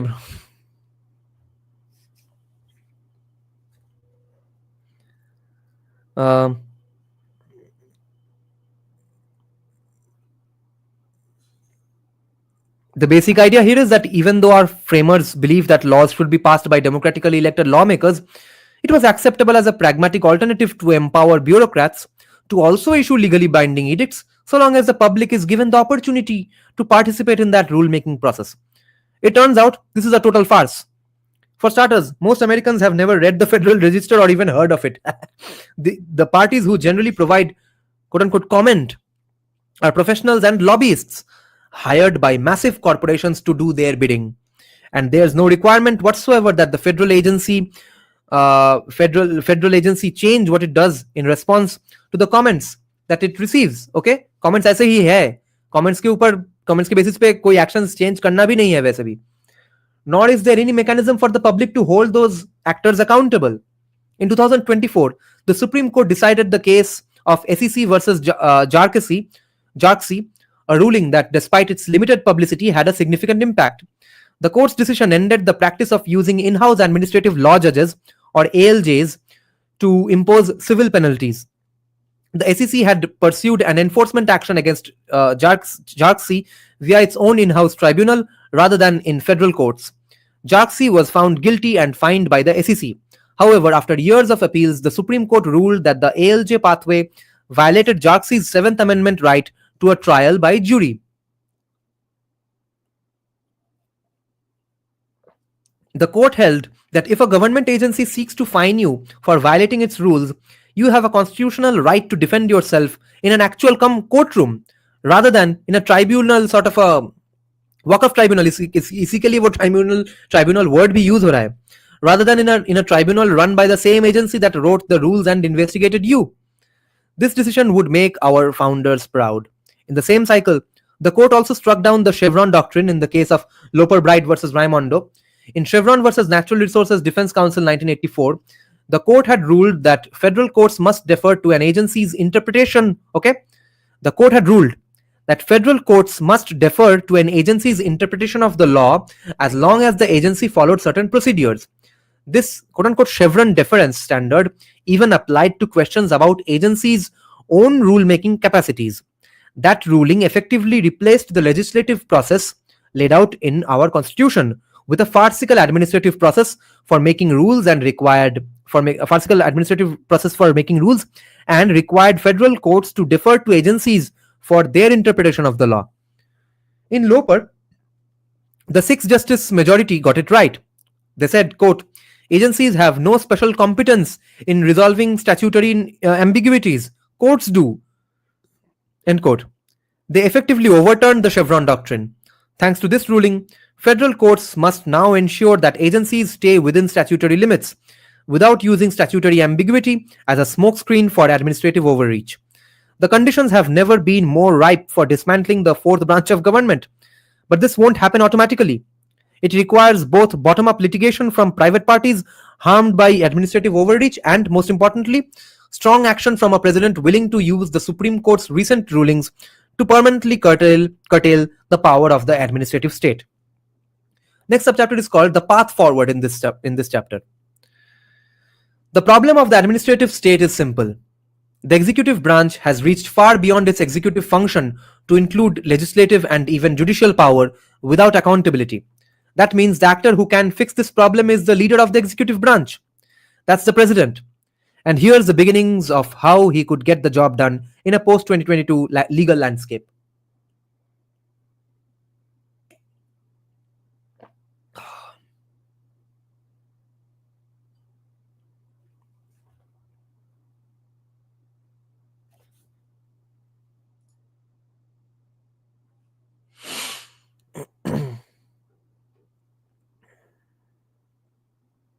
The president can appoint a czar who is accountable for permanently taming the administrative state.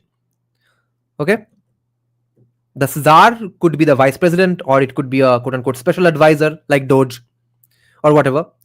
The title matters less than ensuring the czar sits above the bureaucracy and has the full backing of the president to tear down the fourth branch of government by rescinding excess regulations, firing large numbers of bureaucrats, and shutting down redundant and unlawful administrative agencies. So, the Doge, the DOGE department was proposed by Vivek Ramaswamy himself in this book, in this paragraph. We just heard of it. So, the technical legal term of it is czar. So, Elon and Vivek are bureaucracy czars, basically, like border czar, Tom Homan. The czar could embed a constitutionally trained lawyer in every administrative agency. That embedded lawyer would have a singular responsibility: apply the Supreme Court's major questions standard to every federal regulation enacted by that agency. That list of regulations would then be presented to the president, who could, by executive action, rescind all of those regulations. This would pair most federal regulations and stimulate the economy by unshackling individuals and businesses from illicit regulations that were never passed through the unconstitutionally required process of lawmaking. Like most conservatives, I'm skeptical of using presidential executive orders to accomplish what should be done via legislation. But to be clear, the presidential executive order rescinding those regulations would actually be the exact reverse of that, undoing the damage done by, this is what some libertarians are not getting, some commie lolbertarians, congbert who are pretending like, no, Vivek has a government job now, तो ये कैसा small government हुआ? उसको employ किया गया है to undo the damage done by the bureaucracy. But to be clear, the presidential executive order rescinding those regulations would actually be the exact reverse of that, undoing the damage done by executive crafted regulations that bypassed Congress in the first place. Crucially, a future president couldn't simply flip the switch and recreate the regulations that were rescinded by a previous one. He would have to go through Congress to create it from the ground up, even though a president could rescind the regulations without going through Congress. The beauty of this plan is that it's a one-way ratchet. The Doge. This is what Vivek and Elon are doing. This was proposed by Vivek only. Clean the swamp, yes. That's like saying already body में cancer है और radiation क्यों डाल रहे हो?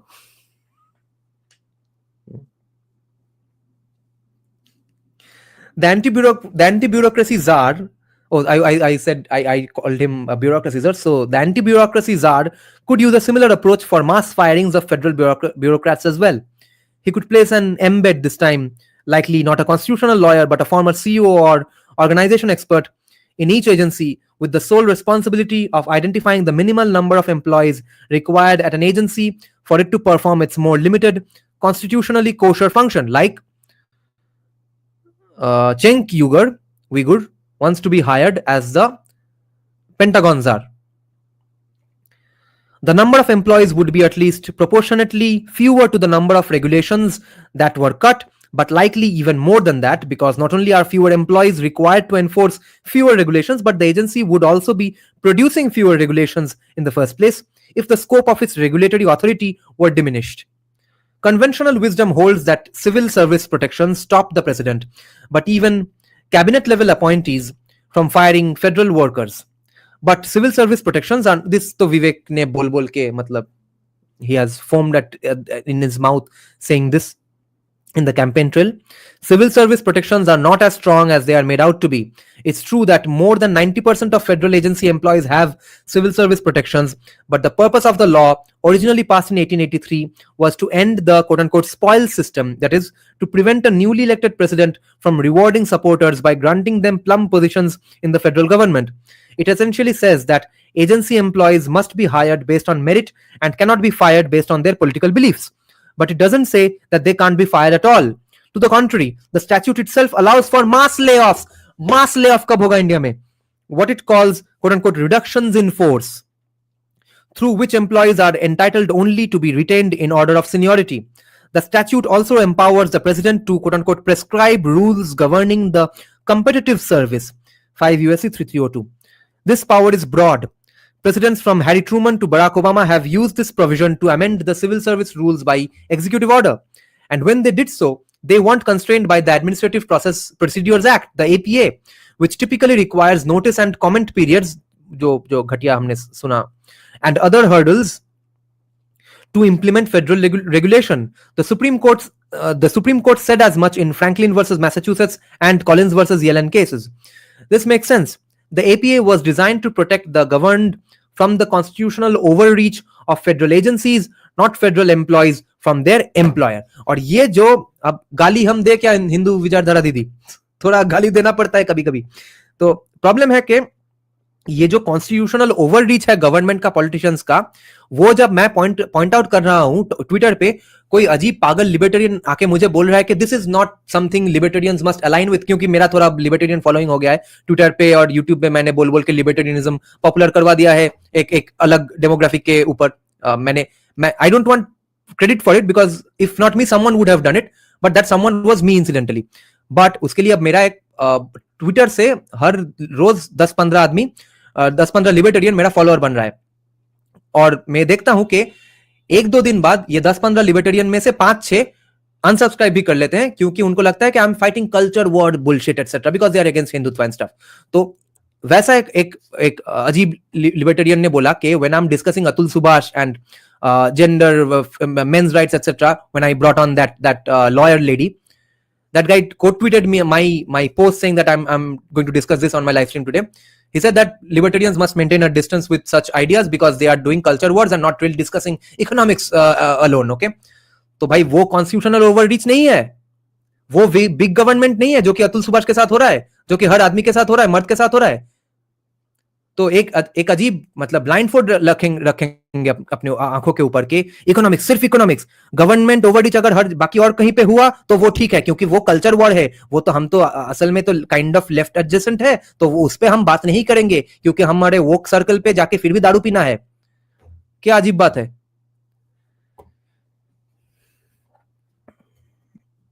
The APA was designed to protect the governed from the constitutional overreach of federal agencies, not federal employees from their employer. With this authority in hand, the next president could implement any number of rules governing the competitive service that would effectively curtail the administrative state. He could relocate agencies out of Washington, D.C., a move that would decentralize the District of Columbia as the seat of power, revitalize overlooked small towns and cities, and move federal agencies closer to the communities they supposedly serve. It would also result in mass departures, as many DC-based civil servants would be unwilling to relocate, which would have the added convenience of avoiding severance costs for voluntary departures. कितना कितना कितना खराब आदमी है, दुष्ट आदमी है. The president can also impose term limits, ensuring that no bureaucrat can serve a term longer than the president itself. This too is yet another hiring policy, a prerogative that ultimately belongs to the president pursuant to his ability to quote-unquote prescribe rules governing the competitive service. 5 USC 3302. The appointed czar could lay the groundwork as long as the president is ready to sign on the dotted line, जो कि अब विवेक कर रहा है.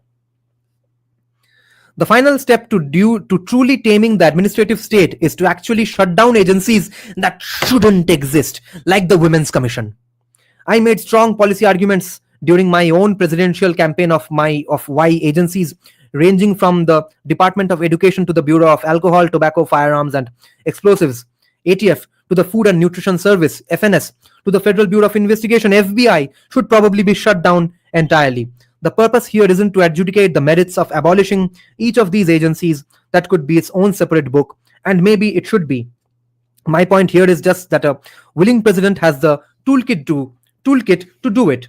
और उसको क्या पता था कि ट्रम्प उसी को हायर कर लेगा? हाँ, पता था शायद. What would it look like for Americans to actually govern ourselves? For the people we elect to be the ones who actually make the laws. The federal government would be smaller, for one, much smaller. It would be more responsive to the people, and it would leave more room for states to govern, to make laws tailored to the needs of their own citizens. Businesses would also be freed from the anchor of bureaucracy, red tape, and regulations that have been holding them back. Innovation would surge. So would our economy. People would prosper. Our founding fathers weren't afraid to think big and dream bigger. 250 years later, we shouldn't be either. So now the 5 truths from this one truth, that there shouldn't be any bureaucracy handling the society, etc. Truth 1. The people we elect to run the government are no longer the ones who actually run the government. Most legally binding edicts are issued by unelected bureaucrats, not elected representatives.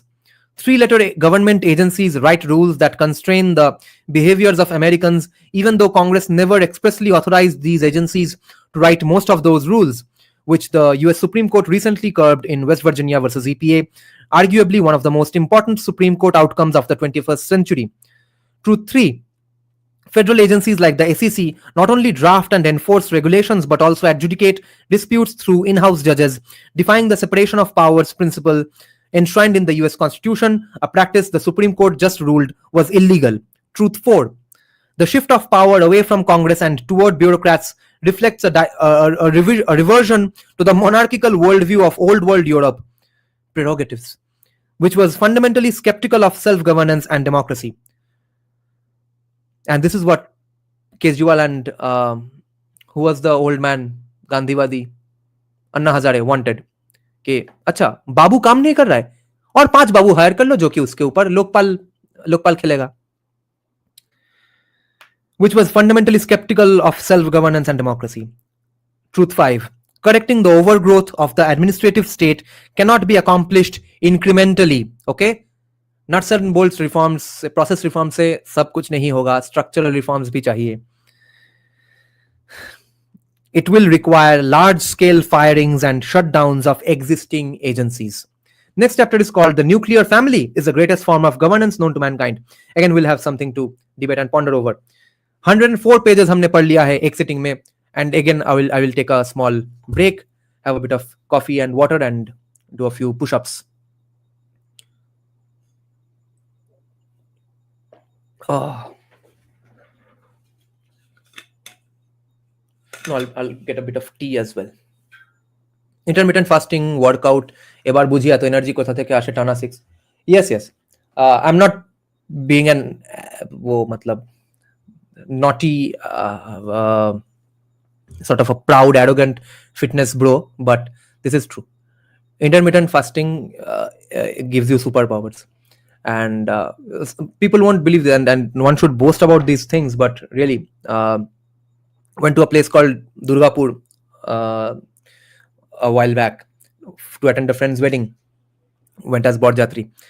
So everyone was very sad that they wouldn't be able to go there and dress up because they wouldn't be able to take a bath because December Durgapur is going to give you insane amounts of chills. One of my friends, only one, went there with full makeup and dresses in the Borjatri bus only. And so by the time she reached Durgapur, her face was full of dirt because the entire Durgapur highways dirt was on her face because of the makeup, 3 layers of makeup.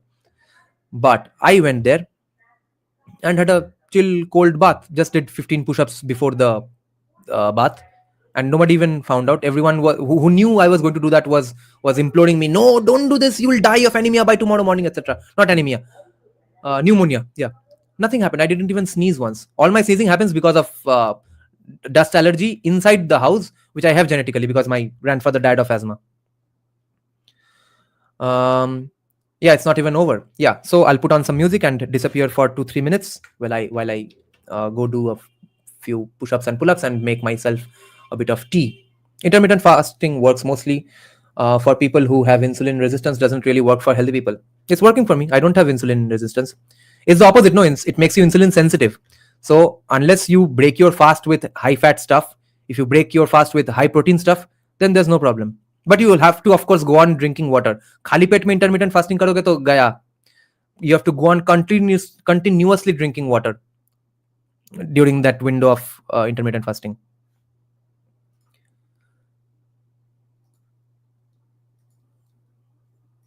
And besides, मैं ना मेरे लिए intermittent fasting अब थोड़ा necessary हो गया है, क्योंकि entirely sitting down. I don't go to office and stuff. When I used to go to office, I didn't need to do this. I still had a great fit physique while eating 3 meals a day and having 6 eggs a day even at one point.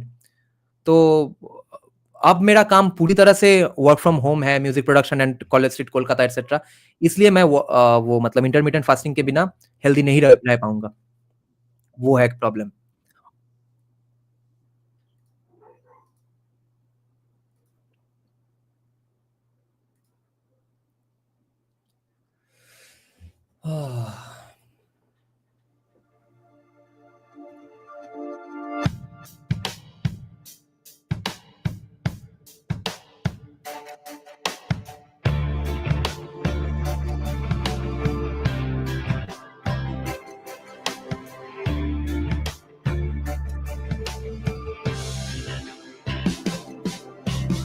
আর কত দূর কোথায় যাব, আর কতবার পাবো মৃত্যু, হয়তো সময় যাবে তবু পাবো না কোনো পরিচয়. বহুবার এর আগে খুঁজেছি আমি, বহুবার এর আগে বলেছি আমি, হয়তো সময় যাবে ফুরিয়ে তবুও পাবো না কোনো পরিচয়. বহুবার এর আগে খুঁজেছি আমি, বহুবার এর আগে বলেছি আমি, আমি তৈরি ছিলাম সেই কতদিন আগে থেকে, কথা দিচ্ছি যাবো চলে গভীর ছাপ রেখে, আমি তৈরি ছিলাম সেই কতদিন আগে থেকে, কথা দিচ্ছি যাবো চলে গভীর ছাপ রেখে. সাজানো বিছানাতে অভিসারে যেতে ডাকছেন তোমায় ঈশ্বর, জানি না ধরা দেবে নাকি পুড়ে হবে তুমিও অবিনশ্বর. শত্রুপক্ষের সাথে কোলাকুলিতে মদত দিচ্ছে সাহস, স্বেচ্ছায় গড়বে ভবিষ্যৎ এটাই তো দুঃসাহস. বহুবার এর আগে ঠকেছি আমি, বহুবার এর আগে ভুল করেছি আমি, আমি তৈরি ছিলাম সেই কতদিন আগে থেকে, কথা দিচ্ছি ভাবছি যাবো চলে গভীর চাপ রেখে। ও আমি তৈরি ছিলাম সেই কতদিন আগে থেকে, কথা দিচ্ছি যাবো চলে গভীর চাপ রেখে।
তোমার মতো আছে কত কে জানে আমারে অভিধানে, অথচ আমি একা কেন হেঁটেছি তাকে বা জানে। তোমার মতো আছে কত কে জানে আমারে অভিধানে, অথচ আমি একা কেন হেঁটেছি তাকে বা জানে। দেরি হয়ে গেল পৌঁছতে, পথ ভুলেছি আবার।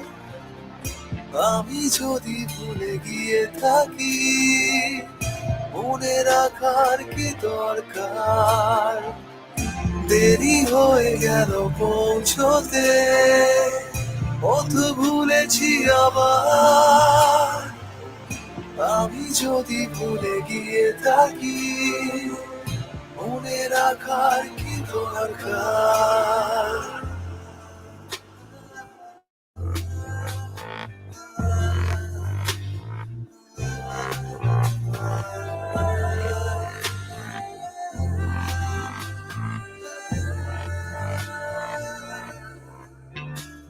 এ হাওয়াতে যদি দিই মিশিয়ে গানে, তাতে কোনো ক্ষতি হয়তো সরে গেছে আমার পায়ে তলার মাটি।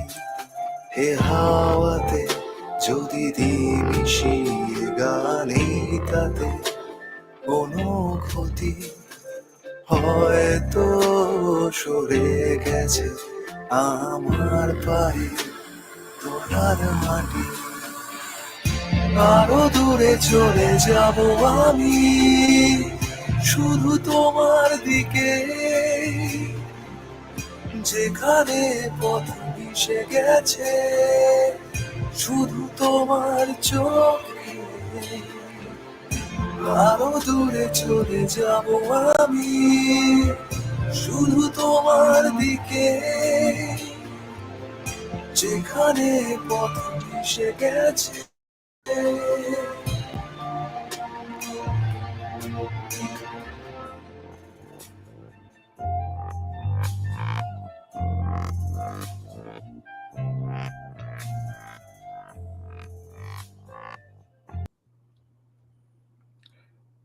You had to become how do you call it? You had to become a libertarian YouTuber in order for people to be acquainted to your thank you.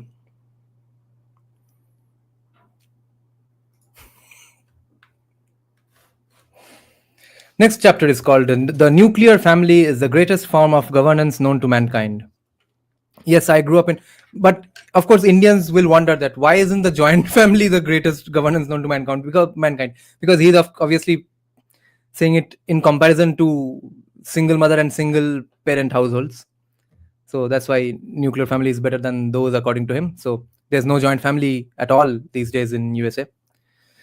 Yes, I grew up in privilege, not economic privilege, but the ultimate privilege of having two parents in the home, a mother and a father, instilling in us a focus on education and a belief in God. The first time I said it, I was giving a snide reply to an irksome college student who challenged me on my position to affirmative action by accusing me of having privilege. On its face, the idea that I grew up in privilege was laughable. My parents weren't poor, but they weren't rich. They came to America with little to their name. My mother had gone to medical school on a scholarship in India, but had trouble finding a job as a foreign medical graduate and so joined a last minute residency opening shortly before giving birth to me. My father faced down unforgiving layoffs at the General Electric plant, eventually attending night school to become an attorney. देखो, general electric के plant में काम करता था, रात में law पढ़ के लॉयर भी बन गया. किसी को कभी नहीं बोला होगा जिंदगी में कि 12 बजे का ये उसके बाद अपना काम करेंगे. Eventually attending at night school to become an attorney, all while working his day job in order to provide for our family. और घर पे है दो भाई, विवेक रामास्वामी और उसका younger brother. So when a young college student who, for all I know, knew probably had his liberal arts degree paid for by wealthy parents, challenged me, not on the merits but my privilege, I responded instinctively. Ha ha ha. I can't stay. I'm sorry. Hi, sir. You and I both share a concern about inequality in America, I said, with the intent of disarming him.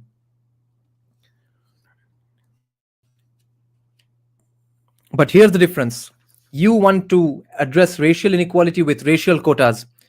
I want to fix the root cause of that inequality, which is broken families that set up many kids for a disadvantage in life long before they ever enter kindergarten. To his credit, the young man didn't strike back, but really seemed to at least consider the argument. So did I. The more I considered it, the more I dug into the hard facts and statistics and trend lines and research. The more I spoke with the experts on this issue, the more certain I became. Growing up in a nuclear family is the ultimate privilege, and one that is under direct attack. Talk left, walk right. When University of Virginia professor Brad Wilcox begins his sociology of family class, he makes things personal. Quote, is it morally wrong to have a baby outside of marriage? He asks his students in an anonymous online poll. About two-thirds say no. But ask them if they, quote, personally plan to finish their education, work full-time, marry, and then have children, end quote, 97% say yes. And when asked, quote, if you came home at Thanksgiving and told your parents that you or your girlfriend were having a baby, would your parents freak out, end quote? That number jumps to 99%. The disconnect is not limited to UVA, meaning University of Virginia. The most educated Californians, those with at least a college degree, are the most likely to endorse family diversity, in 85%, and the least likely to have children outside of marriage themselves. Just 20% of college-educated California parents are unmarried. Another survey found that among college-educated liberals aged 18 to 55, just 30% were willing to agree that children are better off if they have married parents. Yet 69% of such parents were married themselves. ठीक है, कोई advantage नहीं है, कोई benefit ही नहीं है. अच्छा ठीक है, प्यार के लिए किया होगा.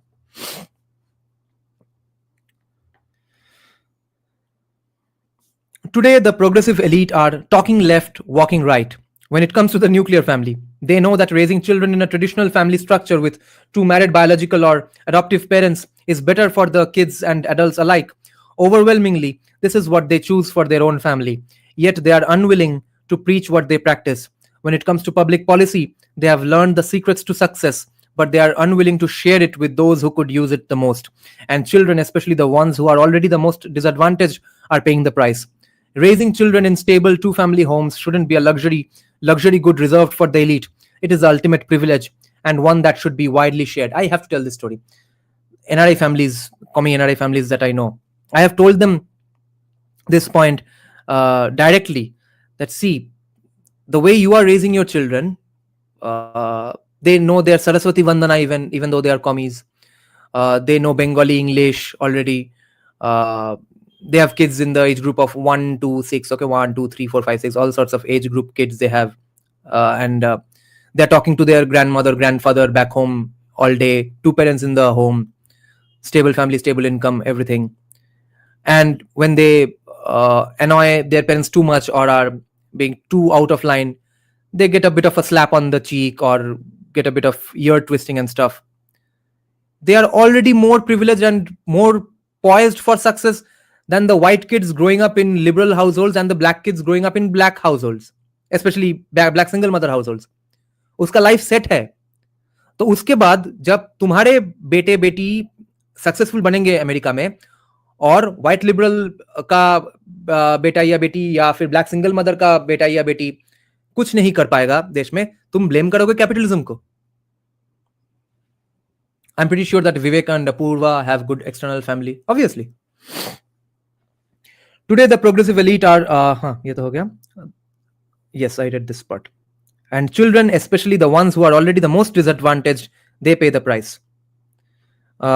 Overwhelmingly, this is what they choose for their own family, yet they are unwilling to preach what they practice when it comes to public policy. They have learned the secrets to success, but they are unwilling to share it with those who could use it the most. I have said this exact same sentence ever since finding out about Vivek, of course. But I remember I used to point this out, that, and yes, yellow kids, of course, Moinagda, that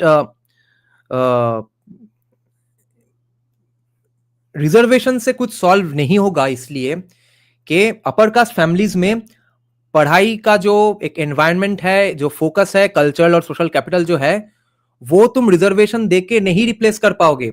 और उनका success उनके wealth के वजह से नहीं आ रहा है, उनके कल्चरल और सोशल कैपिटल के वजह से आ रहा है, जो कि ना अपर कास्ट को पता है, ना लोअर कास्ट को पता है, ना अपर कास्ट के कास्टिस्ट को पता है, ना अपर कास्ट के एंटी कास्टिस्ट को पता है. जो एक्चुअली हमको एम्यूलेट करना चाहिए to get those results in every family, वो ना करके हम उल्टा इंसेंटिवाइज कर रहे हैं कि हाँ तुम थोड़ा कम पढ़ के यूनिवर्सिटी में घुस जाओ. तो कैसे होगा?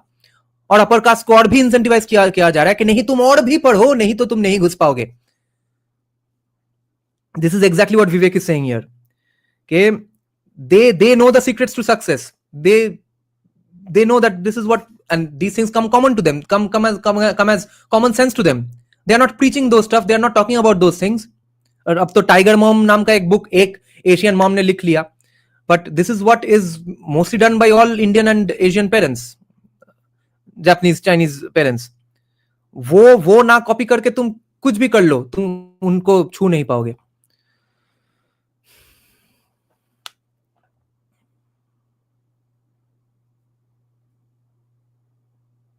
Raising children in stable two-family homes shouldn't be a luxury good reserved for the elite. It is ultimate privilege and one that should be widely shared. A nuclear breakdown. I hate to start with a bunch of statistics, but the numbers don't lie. Objectively speaking, the nuclear family is rapidly becoming an endangered species. In 1960, 73% of children lived with two parents in their first marriage. By 2014, just 46% did. The decline comes as childbearing has been decoupled from marriage. In 1960, just 5% of births happened outside marriage. In 2021, that figure jumped to 41%. For black babies, it is 70%. As a result, children in the US have the highest rates of living in a single-parent household in the entire world. The demographic shift is real, so is the cultural one. As Johns Hopkins University sociologist Andrew Sherlin has explained, starting in the late 1800s, traditional American sources of identity like family, religion, and community began to be replaced with an emphasis on happiness and personal growth. Historian Stephen Mintz of the University of Texas has observed similar trends, noting that in the US, values like quote-unquote interdependence and filial duty have been supplanted by weakened kin ties, potentially accelerated by high rates of mobility and dispersion. Being part of a family just isn't what it used to be. This shouldn't come as a surprise. Today's culture not only accepts but celebrates the destruction of the American family. Modern Family, the TV show, has replaced Leave It to Beaver in defining what today's family unit quote unquote should look like. Marriage is an oppressive institution driven by the patriarchy. Its goal is purely to quote unquote disempower women and keep old hierarchies intact. End quote. Divorce, the New York Times explains, is now an quote unquote act of radical self-love. It's not just marriage. Going quote unquote no contact with aging parents is a feat of courage. Abandoning elderly relatives over non-politically correct views is praised for drawing healthy boundaries to separate oneself from those with toxic views. Childless by choice is not merely a choice but an identity marker, the kind of slogan you can proudly slap on a bumper sticker or crop tee. But the stakes unquestionably get higher once children are involved. Brad Wilcox defines quote unquote family diversity as the idea that all family forms are equally valid and valuable for kids. It's considered a mark of moral progress in society. Every family is unique and special, whether that means children raised by single parents or step parents or grandparents or blended families or anything in between. Some definitions go even further. The concept of quote unquote chosen family has recently gone mainstream. Blue Clues and Teen Vogue promote the ideology to show children that family is what you make of it and that biological and adoptive ties mean nothing. So you see, my YouTube family, you are as important to me as my parents, as my dogs. We live in an age of radical individualism, whether we want for nothing, not even one another. Whether we lack nothing and not even lack one another. Activists have taken up the call. NGOs like Family Equality now preach that there is a myriad of unique ways to become parents and that none is preferable to the other. कोई hierarchy कहीं पे कोई hierarchy नहीं है, सब equal है. एक तुम्हारा गटर और एक पहाड़ के ऊपर सनसेट इक्वली ब्यूटीफुल है दोनों. Black Lives Matter advocates for quote unquote disrupting the Western prescribed nuclear family structure itself. The traditional family unit is now taboo. The notion is antiquated. तो अब क्या टैबू पॉर्न में क्या दिखा जाएगा? एक मदर और फादर सुबह बैठ के ब्रेकफास्ट कर रहे हैं बच्चों के साथ, ये है taboo porn. The notion is antiquated, backwards. Its proponents are bigots, anti-choice, trying to impose their own ethical and religious beliefs on the freedom-loving crowd, killing the free-spirited buzz, if you will. But is family breakdown really a good thing? Does the ritual incantation of quote-unquote diversity and acceptance, okay? Ritual incantation बोल रहा है कि as if ये blindly मंत्र पाठ के जैसे हो रहा है कि diversity, acceptance.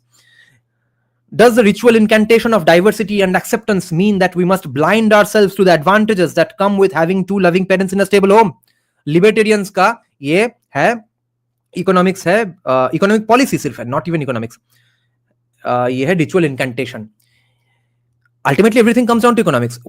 Government overreaching to harm men is also harming economics because we are paying for those government employees who are doing those policies, right?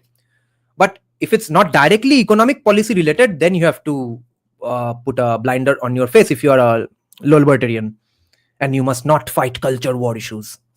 Of course not. So let's discuss these advantages with both eyes open. The subchapter is called Children Thrive in Married Two-Parent Homes. Let me have a sip of tea.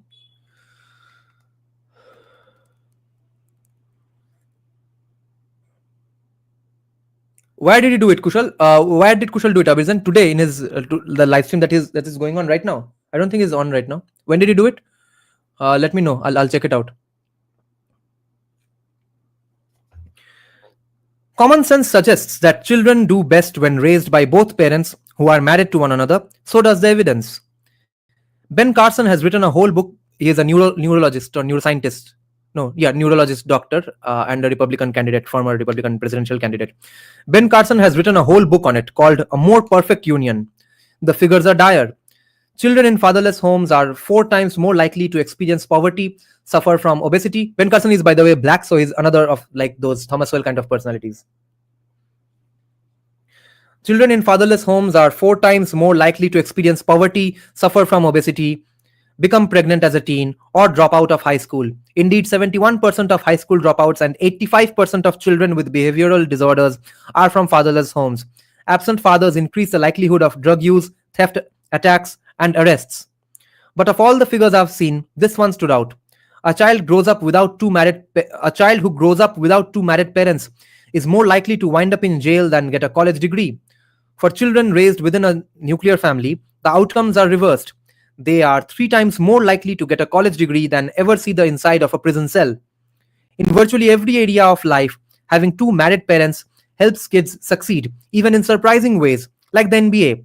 When most of us conjure up an image of an NBA player, we think of someone like LeBron James, an unquestionably gifted player born to a 16-year-old mother in a rough neighborhood in Akron, Ohio, who fought his way out of poverty to the NBA. But he's an outlier.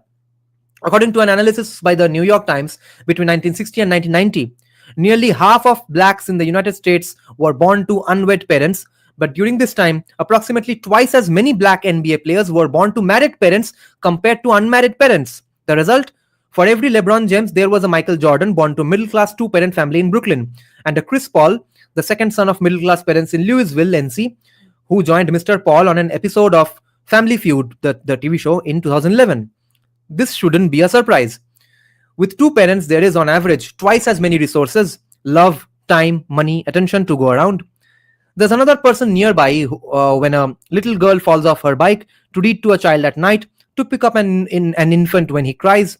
From the parents' perspective, there's someone else to shoulder some of the burden emotionally and financially, not just every other weekend, but all the time. Meanwhile, I have my commie woke women friends saying that their ambition is to become a single mother and adopt a daughter because Sushmita Sen has done it.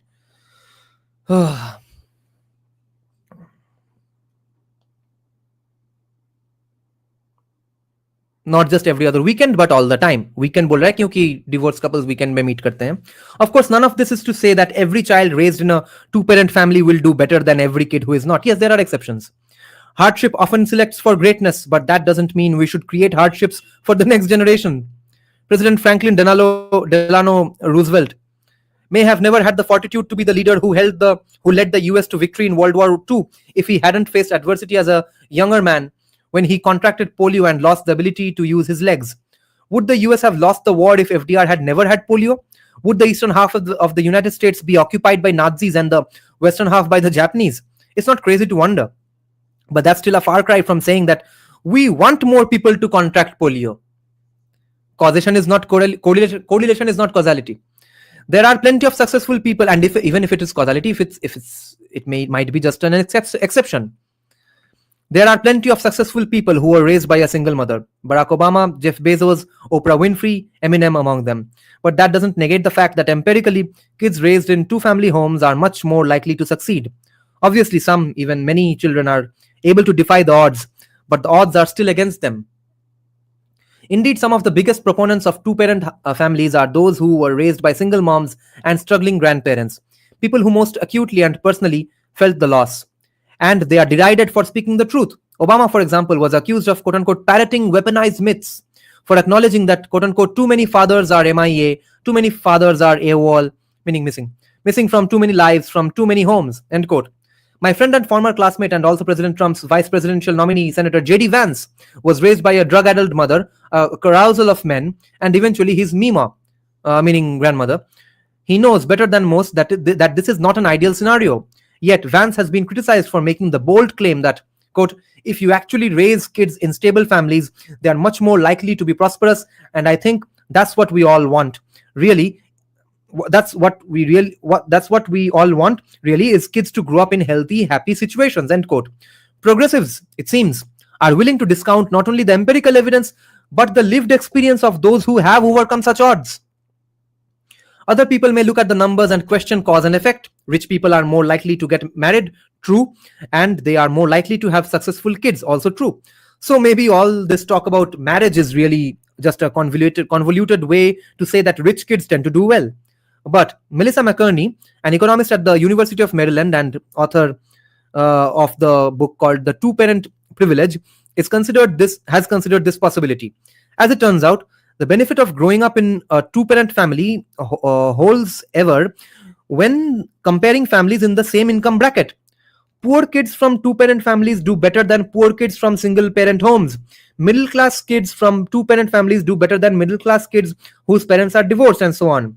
These benefits do not simply reflect the fact that richer people tend to marry at higher rates, she explains. Children of married parents generally have better outcomes even when controlling for the age, race, and education level of the mother.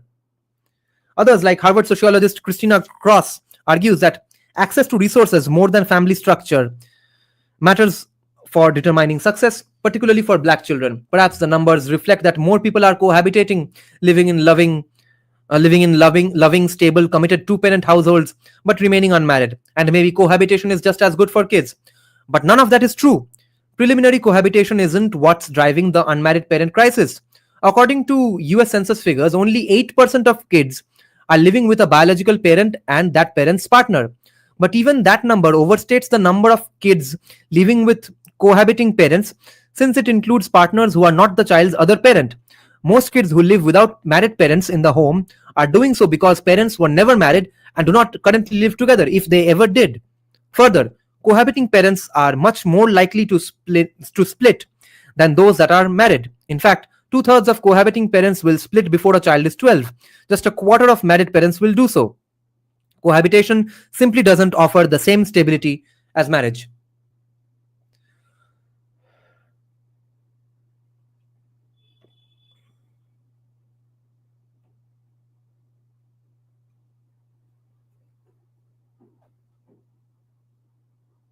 Others may similarly argue that divorce is not necessarily bad for kids so long as the father stays involved, and a father's involvement post divorce does help. There's no question about that. But it doesn't entirely make up for the loss of a second parent in the home. Children of divorce still earn less, have lower educational achievement, and have more psychological problems than their married parent peers. The way I think about it, Kearney explains, is if kids who live with two parents throughout their whole childhood have sustained access to the resources of two parents, and kids whose parents were never married are more likely to have missed out on all of the parental resources from the second parent, kids of divorce are somewhere in the middle. But what about abusive marriages? Don't those harm kids? Isn't divorce a better outcome for them? No doubt. But the fact that not every marriage lives up to the ideal of a perfect, happy nuclear family doesn't mean that we should abandon the ideal. Conservative writer Jonah Goldberg makes the following analogy. There are a lot of teachers who molest kids, but we don't abandon schools as an institution. The same is true of abusive spouses. They should be imprisoned. They should be forced to stay far, far away from their ex-wives and children. But the existence of abusive men does not require the abandonment of marriage as an institution. To the contrary, studies show that children are much more likely to be sexually, physically, or emotionally abused by a cohabiting boyfriend or step-parent than a married biological dad, about 11 times more frequently. So, to lower the overall instances of abuse in our society, we should be maintaining as many parental unions as possible. Here's another truth I can let you in on. The traditional family isn't just good for the kids. It's good for the adults too. As Wilcox has shown, today most marriages are happy. The odds of getting divorced are now well below 50%, and married parents aged 18 to 55 are happier than any other comparable group. The narrative that marriage is about women being hidden away in the kitchen and that parenting is hell on earth is a kind of doom and gloom messaging that is not only counterproductive to raising happy kids, but also refreshingly wrong. The nuclear family is the heart of society. The decline of nuclear families isn't just bad for the individuals involved, but for society as a whole. As Aristotle explained 2000 years ago, the family and state are deeply intertwined. The state, he believed, was like the body, and families were like organs of which it was composed. If you kill the body, the individual hand or foot cannot live. The state, then, was necessary for the functioning of the family. The opposite is true as well. A body cannot live without a functioning heart and lungs. It cannot live up to its full greatness without feet and hands and elbows and ears. That's why Pope Leo the 13th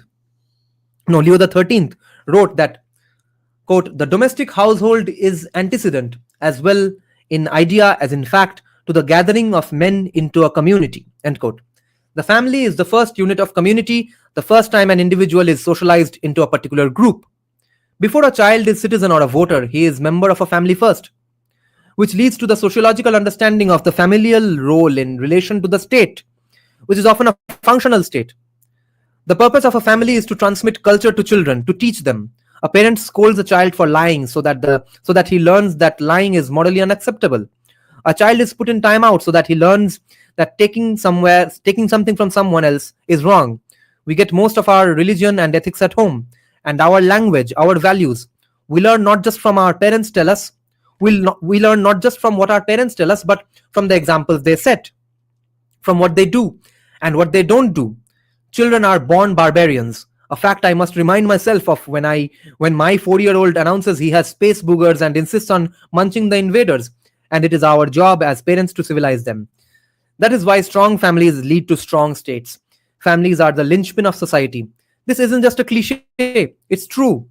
As former Secretary of Education William Bennett has written, quote, "The family is the first form of community and government. It is the first, best, and original department of health, education, and welfare." End quote. Strong families provide the foundation for strong civic institutions, strong churches, strong communities, and ultimately strong cities, strong states, and strong nations.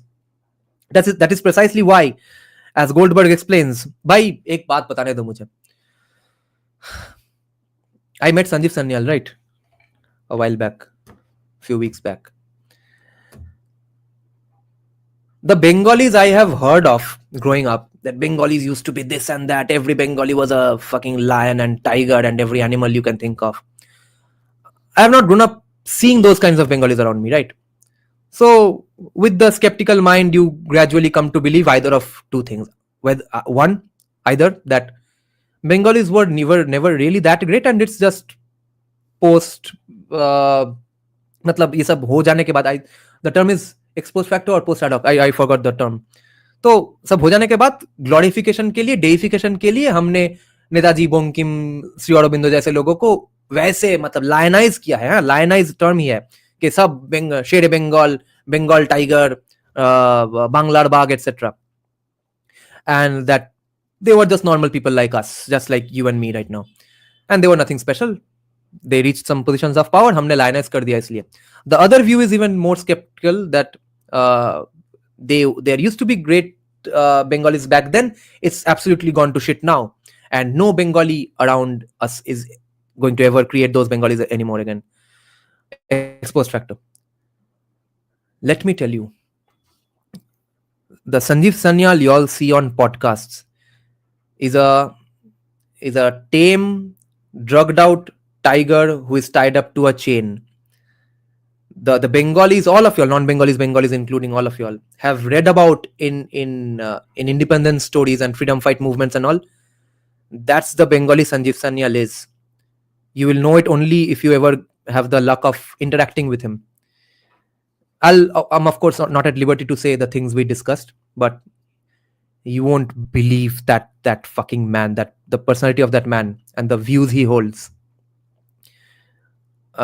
Sitting in front of him, standing beside him, even though I was taller, I intuitively all the time I felt like I'm a 3 feet or 4 feet guy looking up at a tall man. That's the kind of vibe I got. Later in the picture I realized, holy shit, this guy is as tall as me only. ऐसे ही हो जाता है atmosphere आसपास में. और more importantly, this is the kind of Bengalis I have grown up reading about, and my belief in parenting is restored with seeing Sanjeev Sanyal, that his parents did raise a Sanjeev Sanyal. Freedom fighters तो हम हर गली में आजकल देखते हैं, ठीक है. कोई एक प्रोसेशन में गया था, पूरा जिंदगी फ्रीडम फाइटर का पेंशन लिया, ठीक है. वो बहुत लोग वो प्रोसेशन में भी नहीं गए थे, तो it's good that some of our ancestors went to those processions, but just because someone is from a freedom fighters family doesn't make them a Sanjeev Sanyal, right? But Sanjeev Sanyal is something else. Sanjeev Sanyal के blood में जो वो दोनों तरफ का revolutionary है, एक तरफ से मॉडरेट्स भी है उनके फैमिली में, एक तरफ से रेडिकल्स भी है. That kind of shows, or maybe it's just good parenting or the values that his parents wanted to maintain, that we come from this family and that family and therefore we'll maintain this stuff. I have never met a man like Sanjeev Sanyal. And the reactions I had from meeting him, that's the same kind of stuff I have heard from a friend who knew a very old man who has now passed away, who once saw Netaji Subhash Chandra Bose in front of him, okay, interacted with him as a sort of a fanboy again. He said, the exact sentences, the lines that my friend told me was that old man was telling him that I have never met a man like this guy. The glow, the energy, the power beaming out from the man, the stature, let's say the voice, word choice, views, everything, every fiber of the being of Subhash Chandra Bose gave you the impression that he was something superhuman. And that's the kind of Bengalis, all non-Bengalis have been told that all Bengalis are. And we have grown up knowing about without seeing any such Bengali around us. Rest assured, there are still some people then. At least Sanjeev Sanyal is there. There must be others we don't know of. But Sanjeev Sanyal is a tied up tiger. But that gives me hope that maybe we can create Sanjeev Sanyals in every family. Ubermensch, yes.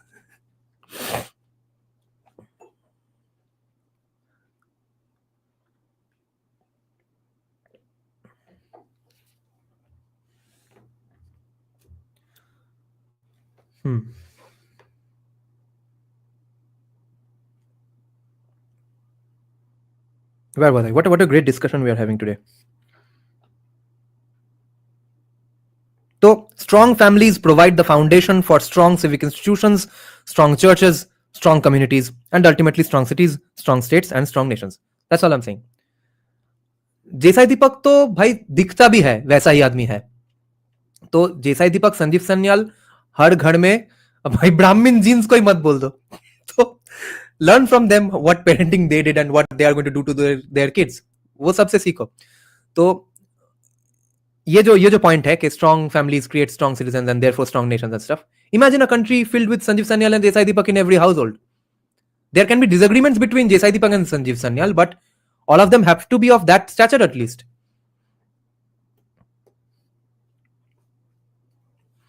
That is precisely why, as Goldberg explains, progressives of all labels have had their eye on the family. It is the state's biggest competition. The family is the state's biggest competition. Devaluing the role of family was a core strategy of communism too. As George Weigel wrote in his biography of Pope John Paul II, the hardest fought battle between the Roman Catholic Church and Poland's communist regime involved family life. Because the communists understood that men and women secure in the love of their families were a danger. To address this threat, this is just what Madam Political Scientist was telling me a few days back. To address this threat, the state set housing, work schedules, and school hours to separate parents from their children as frequently as possible. So you see, Ashoka was the first communist king of the world, first communist dictator in the world. Apartments were built small so that children would be regarded as a problem. Children were forced to start school at 6 or 7 a.m. so they almost never saw their parents. Others were sent away to schools removed from where they lived. Communists understood that for their ideology to take hold, they needed to get to the children first.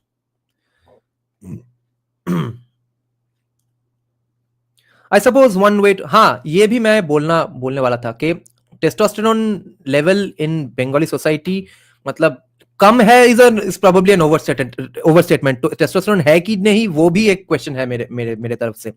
But see now Sanjeev Sanyal, what he's doing, what kind of upbringing his kids are getting.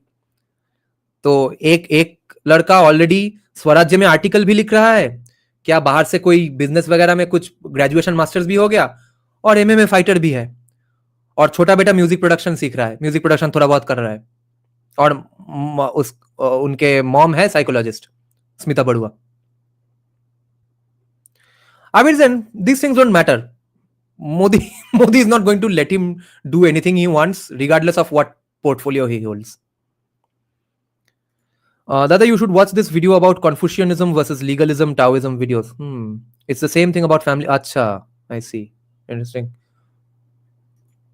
Just like how Ayar Mitra says Chanakya was the world's first Austrian economist. And oh, yes.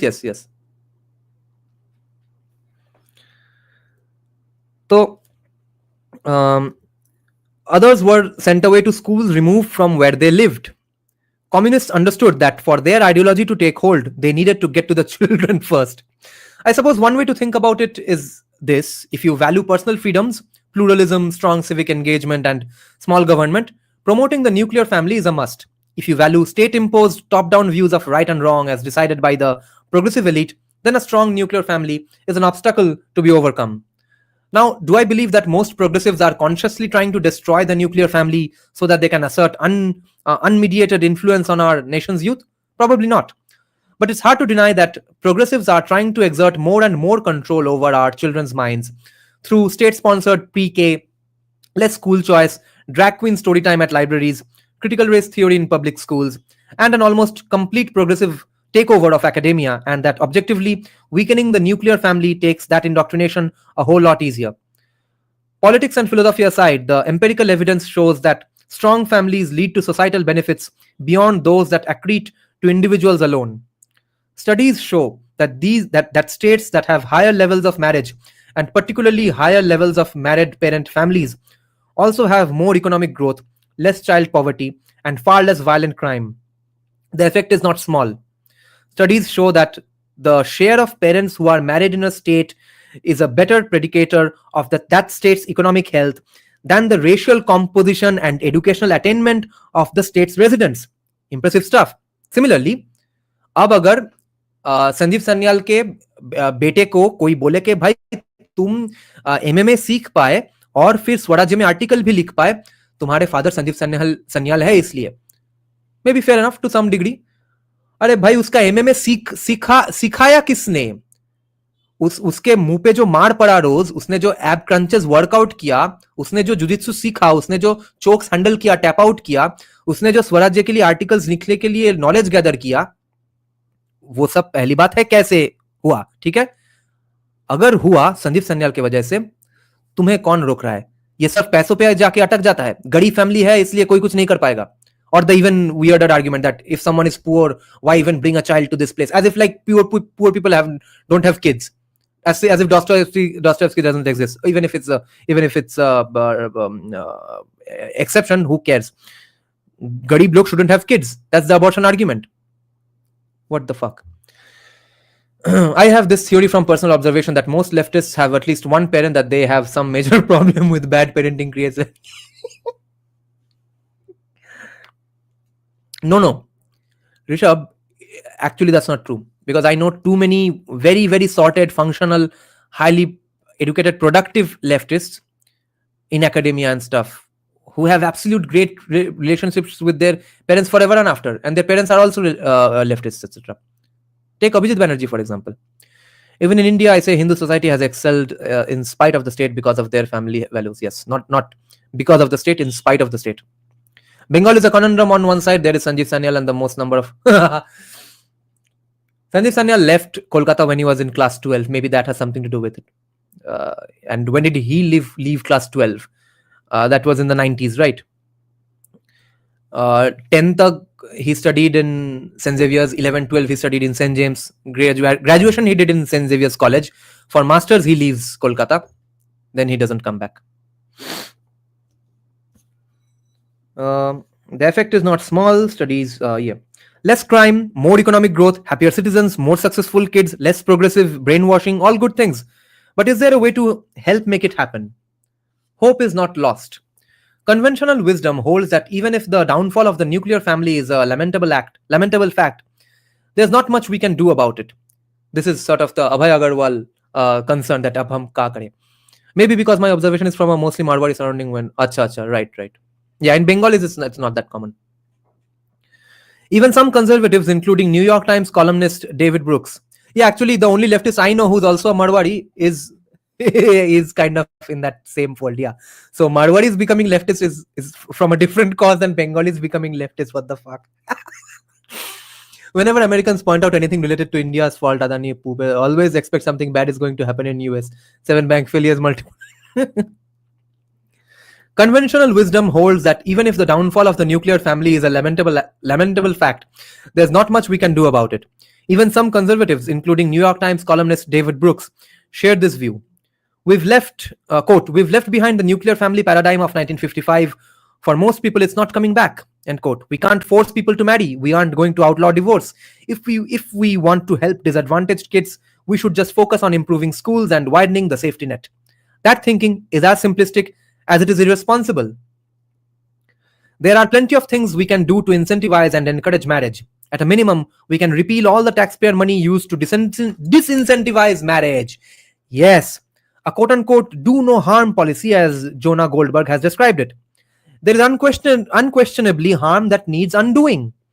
An unintended side effect of welfare policies designed to help single mothers from President Lyndon Johnson's misleadingly named Great Society project is that many single mothers stand to take more money by being married to Uncle Sam, the government, than to the father of their children. And I have a conspiracy theory with minimal reading that Lyndon Johnson was responsible for JFK's death, because JFK dies, his vice president Lyndon Johnson becomes the president and sends more soldiers to Vietnam at a time when JFK was about to end the Vietnam War. So will bad Bengali parents create Sanghis? No, my relation with both my parents is great. We have debates and stuff. My mother doesn't give a fuck.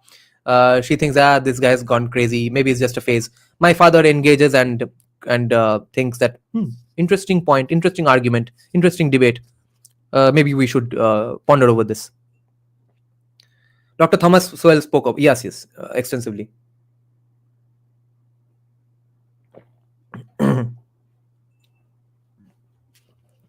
Okay.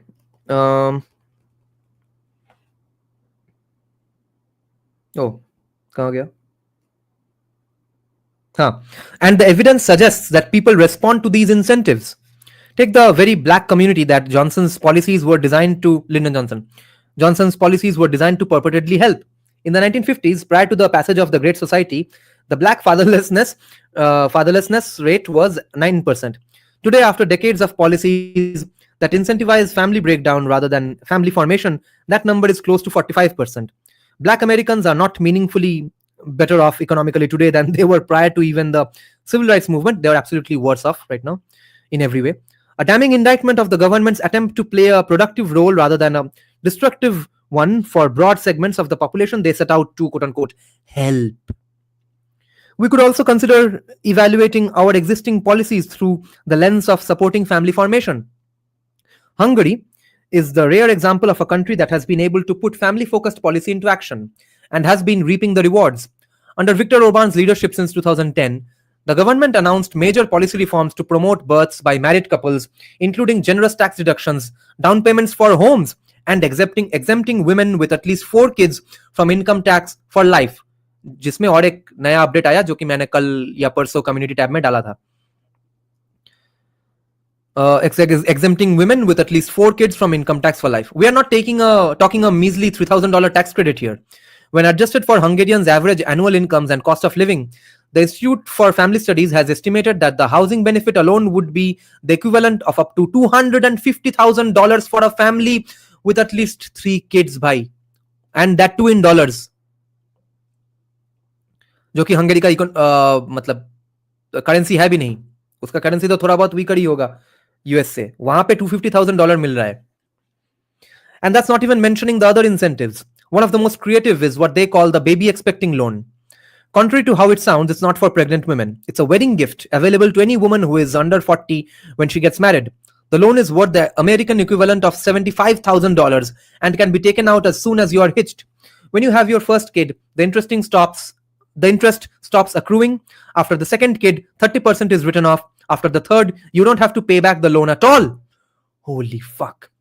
If you're not married, you can't take part, but the initiative is quite popular. In the 6 months after the program launched, Hungarian banks issued more baby expecting loans than housing loans. The results have been astounding. Marriages more than doubled. Births are up too. The age-adjusted fertility rate is up from 1.23 in 2010 to around 1.59 in 2021. 11 साल लगे हैं, मगर थोड़ा increase हो गया है. There were other effects as well.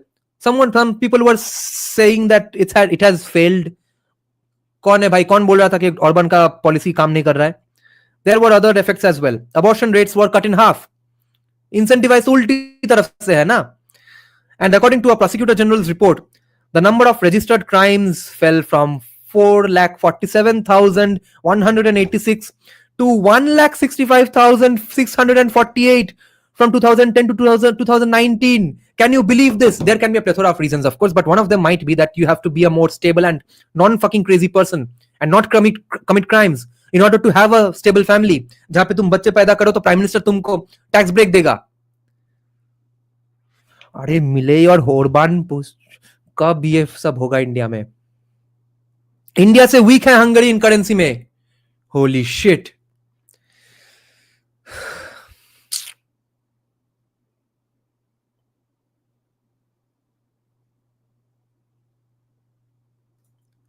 Yeah, but the directors of Shaptapadi and neither Suchitra Sen knew that Nietzsche was talking about Christian morality, not Bhairava.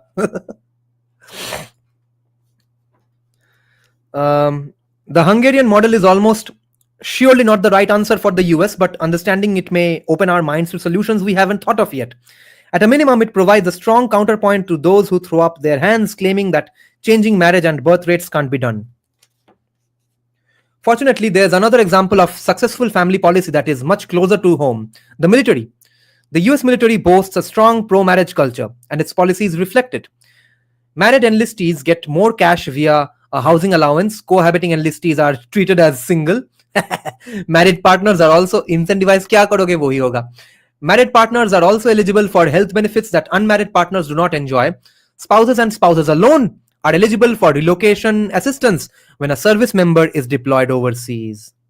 If your wife wants to go with you while stationed in Germany, the government will help her get a visa, a job, moving her belongings, and more. If you are just playing house, if you are living together, you get nothing. But it's more than the cash, of course. It's the whole culture. Studies show, yeah, this is where I'm saying, कि morality is standing on the shoulders of convenience and incentives. Okay, ये सब अगर हो जाए तो एक culture बन जाता है आसपास कि हाँ भाई फैमिली इज गुड. तब मॉडल क्या बन जाता है कि being a good family person is equal to good morals, but all that has to stand on these conveniences and incentives and utilitarianism. That is why in the first chapter I disagree with Vivek, not whether God is real or not, but whether his justification of religion is the correct justification or not. I can give a counter example to this. Punjab had more Khalistani issue when their TFR was higher. So high TFR in fact isn't a factor for low crime rate, right? क्या अजीब situation है हमारा. So you see, you have to understand that the crime rate decrease for Hungary happened because the potential criminals turned fathers and therefore stopped doing the crime. यहाँ पे the direction is उल्टा, no? The kids are growing up to be Khalistanis. और वैसे भी भाई state ने incentivise करके Khalistan movement बनाया है. State is the biggest criminal gang mafia you can imagine in any country. Okay, remember that, accept in Mexico. तो अगर वो सबसे बड़ा माफिया टीम बोल रहा है कि चलो थोड़ा खालिस्तानी खेलते हैं अकाली दल का मारने के लिए, तो भाई फर्टिलिटी रेट के ऊपर ब्लेम करने से क्या होगा? वो स्टेट का फॉल्ट है. Without a UCC and minority favoring laws, this Hungary model will not work in Bharat. Yes. Rishi Satyakama Jabali's mom had a busy social life. She didn't know who fathered her child, yet he became a Rishi because there was a Rishi guru like Gautama. Yes, even Joe Rogan was brought up by a single mom, but they are exceptions. Groundwork water work needed for valuable outcome. Hungary has gone full throttle. Dada India se weak, Dada গল্প হলেও সত্যি দেখেছো না? তারে আমি চোখে দেখিনি, তার অনেক গল্প শুনেছি এই সিনেমার.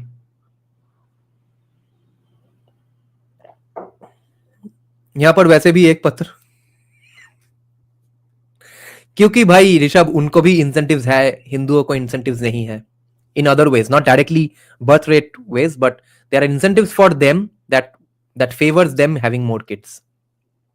Now the Punjab case is an exception as parents already had enough children, so they और भाई वहां पे डायरेक्ट स्टेट बोल रहा था कि आओ थोड़ा खालिस्तान खेलो, क्या है इसमें? No, high TFR is good for good society, as low TFR will lead to bring people from bad society. Yes, exactly. Yeah, so I'm not agreeing with that argument. He was also just being devil's advocate and pointing out that this didn't work in Punjab, but I'm pointing out why it didn't work in Punjab.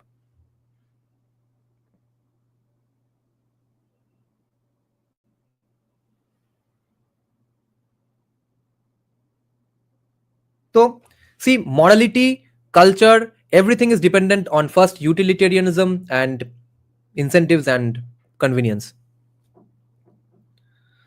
There's a social effect. So the opposite is also true. So it's more than the cash, of course, it's the whole culture. Studies show that people are 75% more likely to get divorced if they have a close friend who is divorced, and 147% more likely to get divorced if they have several divorced friends. What the fuck? You see, your unhappy divorced friends will make you have a divorce. What? This is crazy. See, humanity ऐसा ही है. Macro level पे हम सब भोसड़ी वाले हैं. The opposite is also true. When most of the people around you are married, you are more likely to get married too. There's a social effect where marriages beget more marriages. It becomes normalized, expected even. That's when it becomes moral. उससे पहले morality कुछ अलग रहता है. Like right now, it's moral of you, of a leftist, to think that I won't have kids because I'm doing the planet a favor. Yes, that is the morality. तो भाई morality religion से कैसे आएगा?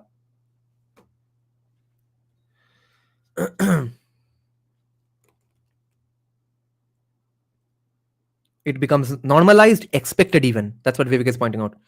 The result is that the military enjoys in the worlds of two scholars marriage rates that bear an anachronistic resemblance to those of the 1950s era. ठीक है, जैसे कि हमारे भी मिलिट्री फैमिलीज में वैसा ही है. 50s जैसा उनका फर्टिलिटी रेट होगा, हमारे आर्मी वालों का भी ना.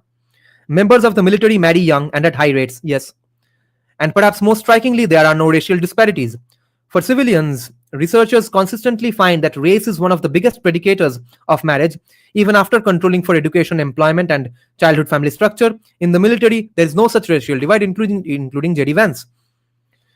Perhaps that's why when asked about what he would do if he could enact quote unquote one policy to encourage marriages or help the people who are in marriages, Wilcox didn't hesitate.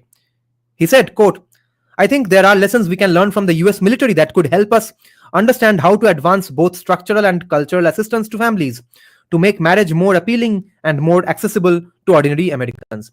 Now a nice fun subchapter is going to begin, guys. The libertarian case for family policy.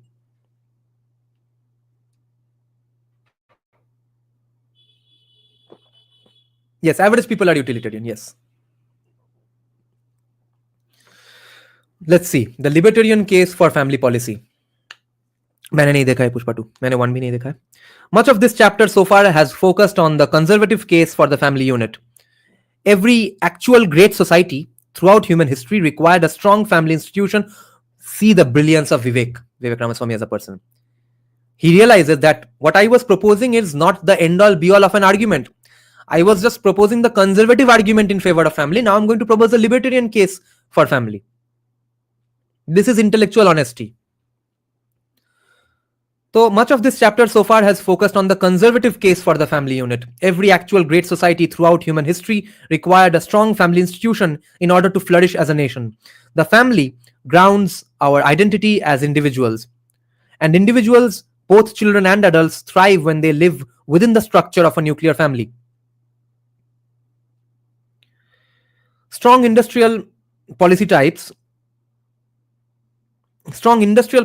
who favor state power to promote, like हमारे Nehruvian, who favor state power to promote conservative values. Oh, अच्छा, तो Hindutva socialist types. Okay, let's see. So Vivek's critique of Hindutva socialists. Strong industrial policy types who favor state power to promote conservative values tend to favor the adoption of affirmative pro-family policies in the United States. If the family is inherently good, indeed required as an organizing unit of a well-functioning nation, then why shouldn't the nation use its resources to help promote more of that good? Libertarians find these traditional arguments anathema, not because libertarians are anti-family, but because they are anti-state. अब विवेक रामास्वामी को हम respect ना करें तो क्या करें? ब्राह्मण jeans कोई बोलेगा तो हमको बड़ा दुख होगा. The libertarian view on the matter goes something like this. The reason the nuclear family is the organizing unit of a flourishing nation is that the nuclear family fosters flourishing individuals. So, if it's in the best interest of an individual to be part of a nuclear family unit, then all else being equal, consenting adults will organize themselves and raise their kids accordingly without any nudge from the government to do so. Sure, some fathers or mothers will abscond, leaving their kids to grow up in a suboptimal environment that, as statistical scale, will cause rates of crime, poverty, and homelessness to be incrementally higher than any might otherwise be. But the peril of state intervention to try to engineer that outcome is far greater, so the libertarian argument goes. Yet, there's a separate libertarian case for the nuclear family itself. It's not just that experiencing the love of your family first opens your heart to the love of God, the Christian conservative view. Nor is it just that the family serves as an organizing unit that bolsters the proper functioning of the polity, that Aristotelian or New Right view. New Right meaning the modern right-wing movement of America. That the family serves as an organizing unit that bolsters the proper functioning of the polity.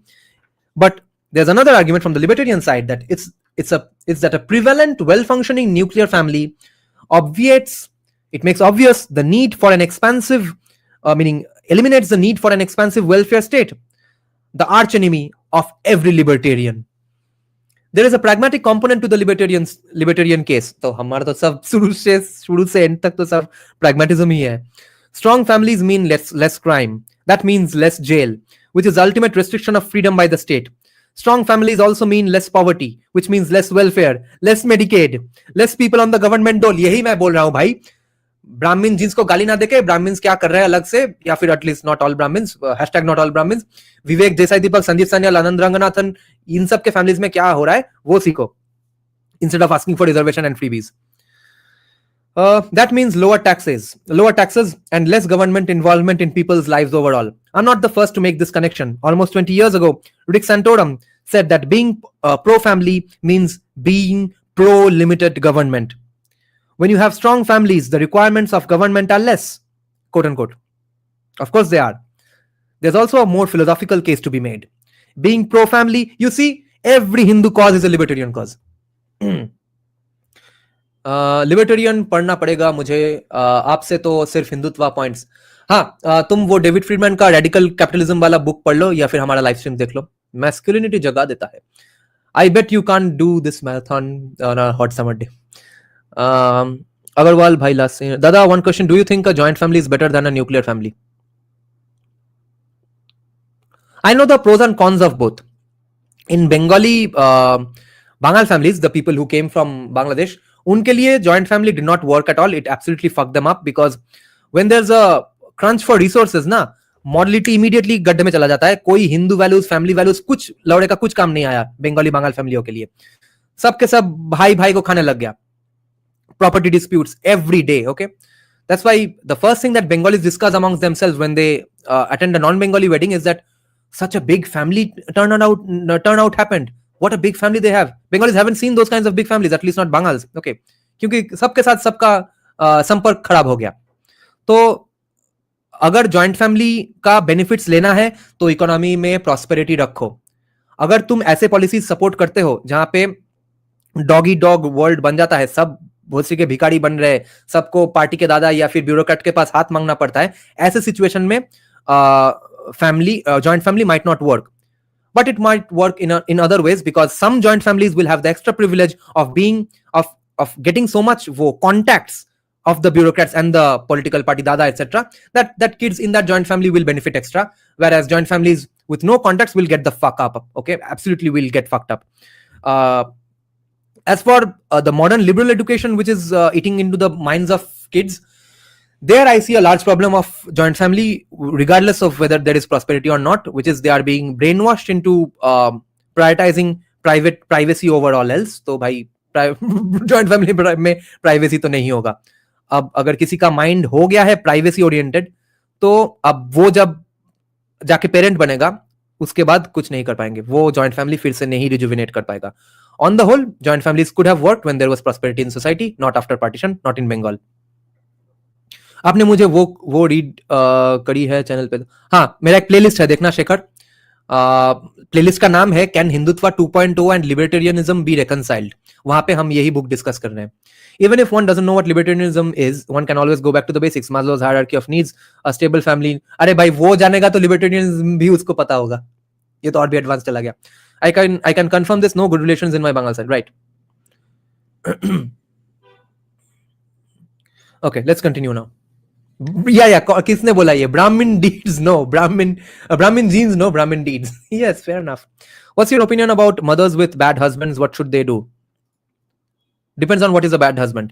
If a bad husband is someone who says, who scolds their son and daughter, or makes sure their son and daughter is not a pussy, etc., तो उस situation में हम क्या करें? That's not a bad husband. But if the husband is actually abusive, yeah, run away. उस parenting से वैसे भी कोई अच्छा upbringing नहीं होने वाला है. However, most of the libertarians are social liberals. Even I am a bhai. I don't see any of my social liberal viewpoints being a problem for my right-wing views. मैं क्या करूं? The end thing is, the main thing is that I am a guy of negative rights and not positive rights. तुम social liberal हो के तुम अगर सिर्फ negative rights तक स्टिक करो and don't go to the extent of positive rights, then there's no problem. Someday watch Equality is Unfair by Yaron Brook. Acha. The Machinery of Freedom. Yes. Forces on wife, drinks. Yes, that's a violent household. वहां पे क्या करे? Violent household में क्या upbringing होगा? If he is drunk, he is not going to be doing any upbringing of the kid only. तो हमारा main premise तो है अच्छा upbringing. अच्छा upbringing का situation ही नहीं है वहां पे, हम क्या करें? Dada never studied any economics book other than CBSE class 10. Even me, okay, I never studied economics for a single day. I had environmental science in class 9 and 10, and I had pure arts in 11, 12. I had maths up till class 10. Beginner से कुछ book recommend. हाँ, Thomas Sowell का book, Economic Facts and Fallacies. That's a small book. If you are ready to read a little thick book, then directly go to Basic Economics. His book called Basic Economics, and then read Applied Economics. Those are his two main go-to books. What is your opinion on Bengali mom making their son feminine by keeping their... That's a weird situation that I think is only prevalent in Bengali households. That's probably because of the misunderstanding that every woman is a swarupa of the goddess and therefore she must be doing something right. तो भाई हमको बोलना पड़ेगा कि भाई I am the swarup of Shiva, Lord Rama, so listen to me. तो वैसे idiocy से नहीं होता है. This can't be solved because the underlying causes are general decline in masculinity and testosterone of all Bengali men, most 99% of Bengali men. तो वो जब तक होगा, Bengali moms will have the say in the relationship to raise pussies. You can't do much about it. तो पहले other problem solve करना है. Joint family is not that good. आसपास के लोकेलिटी में रहना ठीक है, but some घर में रहने से बहुत कलेश होता है. Yes, same kitchen होने से देवरानी या बट वो झगड़ा ना करके एडजस्ट करना या फिर कॉन्वर्सेशन से बात को मिटाना, यही तो आइडियल है. वो आइडियल अगर फॉलो नहीं होता है कुछ जगह में तो वो that's a different thing. But Rupa Shahu also I would like to, I am not exactly talking about directly your family, but most non-Bengalis in Bengal are not really that well off. So जो brother on brother मतलब stupidity that I'm talking about and family versus family stupidity that I'm talking about, or evil that I'm talking about in the Bangal families, that can go on in the non-Bengali families as well. So in the Shahu and Agarwal families as well, if they are in that same economic bracket as those Bengalis. So maybe for that reason you might have seen it, unless you are actually super rich and still have seen those things. That's a different matter. Social liberal means obsessed with individualism, independence and privacy. I am too. Property dispute is the reason. Yeah, I don't get it. But property dispute जिस family में नहीं हो रहा है वो क्या अलग कर रहे हैं? There's a strong patriarch or a strong matriarch, right? तो property dispute सिर्फ कुछ फैमिलियों में क्यों हो रहा है? Property dispute हर फैमिली में क्यों नहीं हो रहा है? There's someone is obviously dropping the ball. Even Buffalo is possible. Johnny Honecker Buffalo, what Buffalo? Same for Friedman. Okay, let's continue now.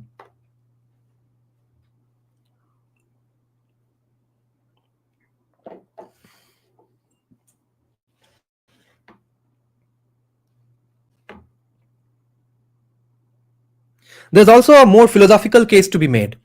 Being pro-family means creating policies that recenter the primary seat of governance for raising children, for choosing where and how to live, for setting and adhering to values away from the state and toward the family. It is almost by definition the rare use of state power designed to minimize the role of the state. From this vantage point, the goals of the pro-family movement and libertarians are once again aligned. As a libertarian nationalist conservative myself, I find the arguments for pro-family federal policy far more persuasive than, say, for industrial policy.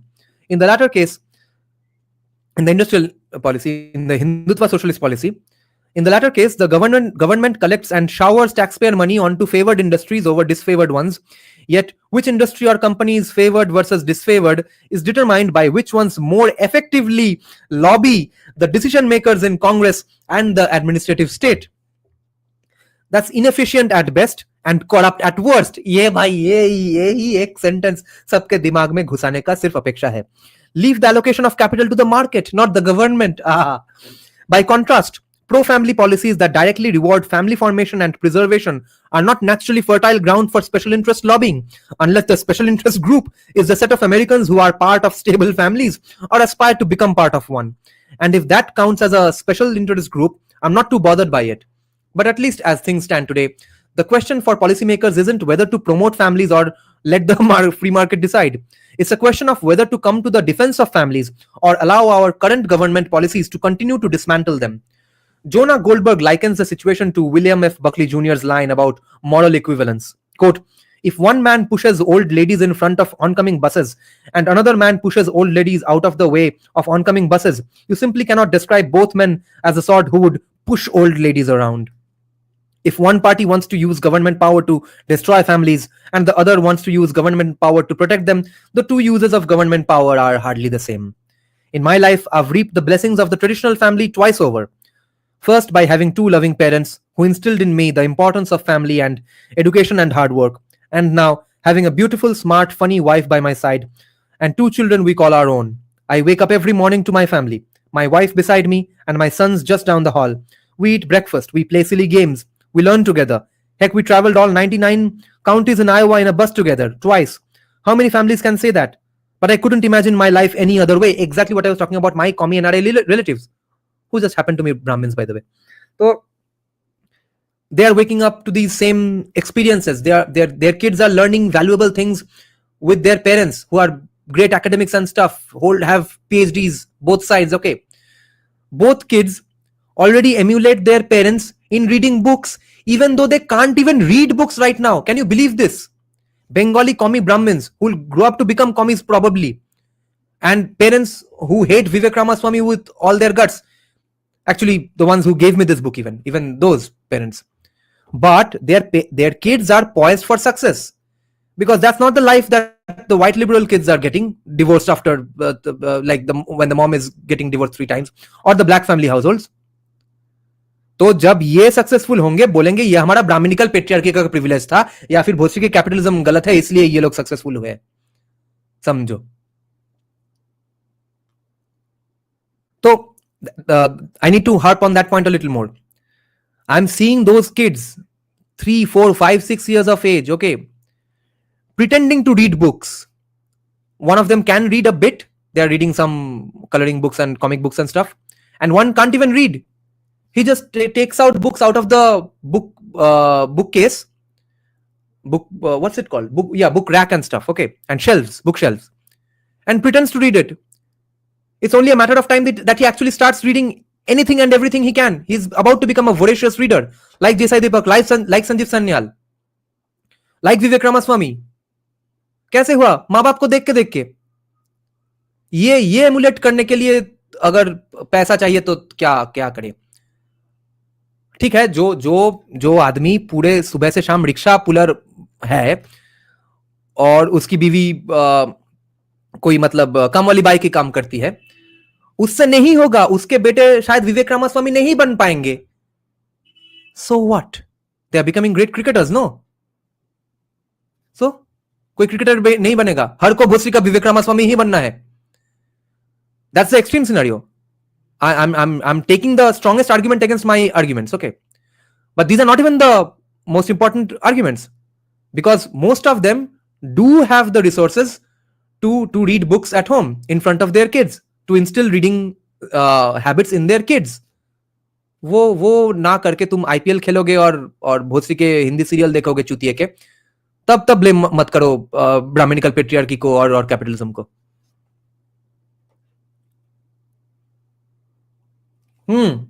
Abronil, they are insanely expensive because they are actual academic books, no? वो तुमको कुछ अलग तरह से ही पढ़ना पड़ेगा. My family is very big and we take part in family functions, but it is too big to live together under the same roof. We live nearby and so we are in peace because... Right. I've seen both sides of this in my family, yeah. In my city, where I've grown up among all kinds of people of India, in school we had different sections for bongs and non-bongs, and when we mixed up, it was clear how more... But you see, commies will say that therefore we don't beat up our wives while drunk. You see, our lack of masculinity prevents us from beating our women counterparts, bro. So lack of masculinity is good. A strong family head is important, and the ability to delineate between, yeah, उसके बगैर नहीं होता है. Yeah. If husbands are okay. For how many hours are you going on podcasting until the book ends? How many pages left? It's a challenge we've taken up. It's a New Year resolution sort of a thing. 196 and a half pages ka book hai. We are at 121.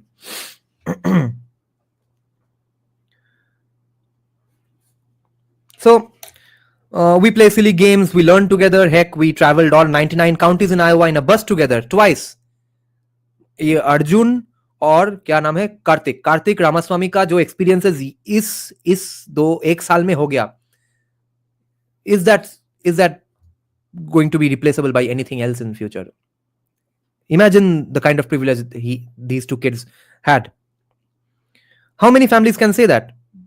But I couldn't imagine my life any other way. We know the keys to success, to happiness, to prosperity. We've known them for years. The success sequence: complete school, get a job, get married, have kids, in that order. Now it's time to share the secret far and wide, to fling open the doors of opportunity, not just for the children of California's educated elites.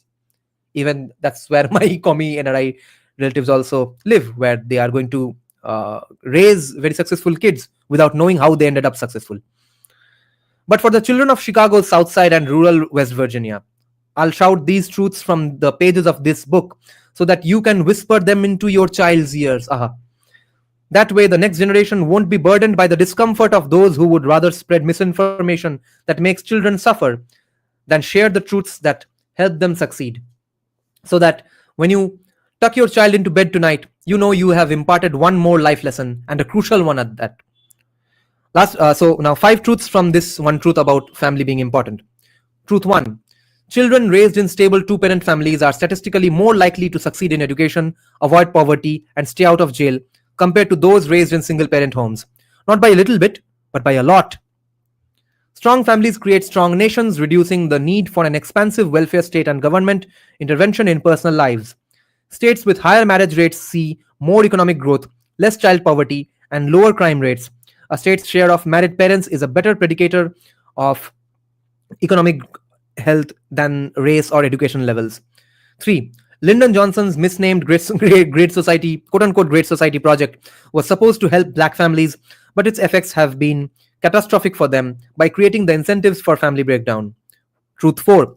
Pro-family policies in Hungary to incentivize marriage and family stability have resulted in lower crime rates, higher economic growth, increased birth rates, and improvements in happiness, proving that change is possible. Truth 5. The first and easiest pro-family policy that US policymakers should adopt is to eliminate government-manufactured disincentives for family formation by rolling back the disastrous precepts of LBJ's Great Society. Next chapter is called Reverse Racism is Racism, and we are going to equate this with anti-casteism is casteism or not. Let's read it in that light, okay? And I'll take a break now. Have a bit of tea.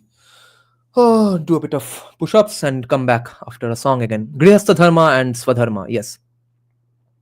I've been to jail, but just because I was protesting against... Kolkata, why are Hindus so mad about Bollywood and cricket? Because of their inherent anti-Hindu values in Bollywood, in case of Bollywood, and in case of cricket, because the cricketers are mugging up and parroting all Black Lives Matter and Western woke propaganda, but they won't speak out on Hindu issues. Reverse casteism is casteism. Acha, Abhay is telling a truth here.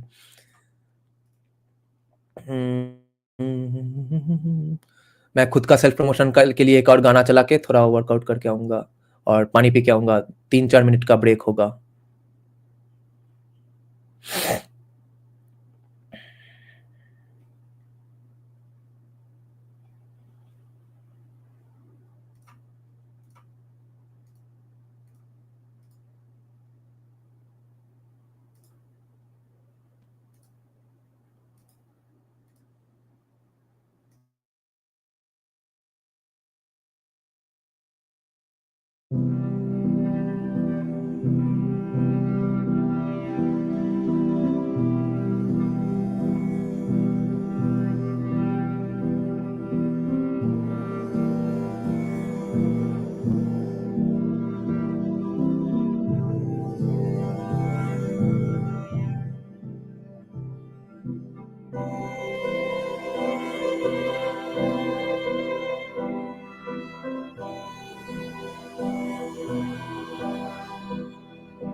Why people like Bollywood? अरे तो film तो देखेंगे ही लोग. Like I would like to quote Hans Zimmer here.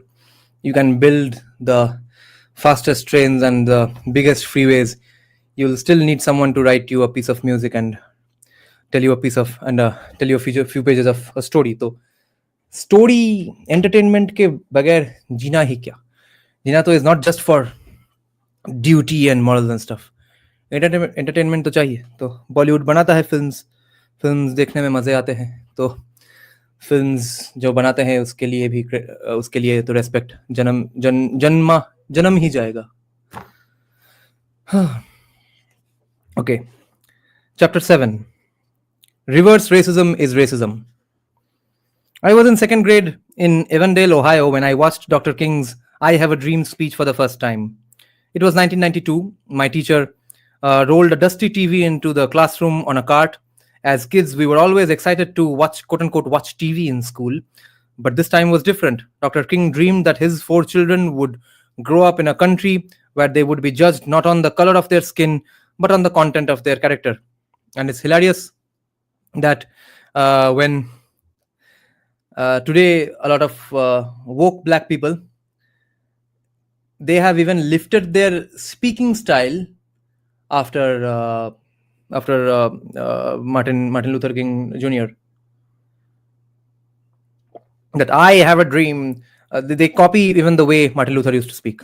The others speak in the hip hop language. The temple looks very familiar to me. Yes, it's a animated reimagination of the Martha and Sun Temple. But on the content of their character. The moment struck with me. Dr. King spoke not just of his dream, but a dream that all Americans could share.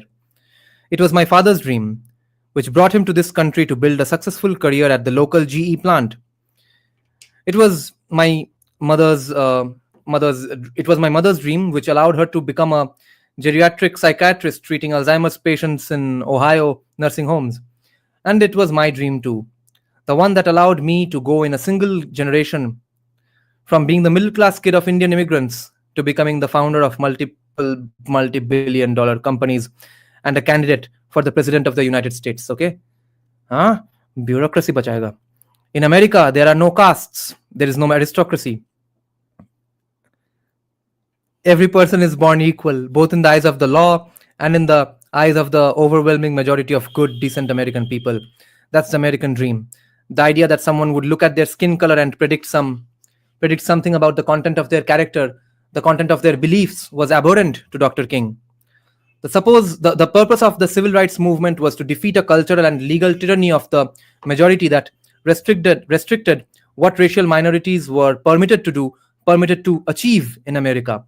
Today, however, it is somehow racist to acknowledge that King meant what he said, to take his words at face value, to share in a vision of America that is colorblind, not in the literal sense, but when it comes to how we treat one another. In June 2023, Professor Kevin Cruz of Princeton University mocked people for using Dr. King's quote to celebrate the end of race-based affirmative action, referring to it mockingly as, quote, the only Martin Luther King Jr. quote they know, end quote. A journalist for The Guardian wrote, the man upon whom conservatives will heap their performative praise with social media virtue signaling is MLK, Martin Luther King, a caricature of a man whose likeness has been made palatable for white consumption. Like BLM, CRT, Black Lives Matter, critical race theory, and USA, the people whom Dr. King fought against have now managed to flatten a three-dimensional symbol to a three-letter chant-worthy phrase worthy of demonization or deification. तो उनका गार चल रहा है क्योंकि Martin Luther का coat अब conservative उन पे ही डाल रहे हैं. विवेक भाई ने एक लाइन में धोखा दे दिया. No caste. To people like this, it is even, of course he means the traditional way. To people like this, it is even more racist to acknowledge how far we've come in accomplishing that dream. It is racist to acknowledge that things are not perfect, of course, and that there are a tiny minority of truly hateful racist people, or to acknowledge that most Americans today are not racist. But these things are true and worth saying. Beyond the promised land, safeguarding against a tyranny of the majority was a central concern of our framers. As James Madison wrote in Federalist number 51, ये book हम कब discuss करेंगे हमारे live stream से. Federalist papers, paper number 51 by James Madison. तुम लोगों का दिमाग जो हिलेगा भाई फेडरलिस्ट पेपर पढ़ के. Quote, it is of great importance in a republic not only to guard the society against the oppression of its rulers, but to guard one part of the society against the injustice of the other part. Different interests necessarily exist in different classes of citizens. If a majority be united by a common interest, the rights of the minority will be insecure. The original constitution ratified in 1789 addressed such concerns imperfectly, which the authors of the Reconstruction Amendments aimed to rectify. Quote, no state shall deny to any person within its jurisdiction the equal protection of the laws. The 14th Amendment reads, but a significant gap remained.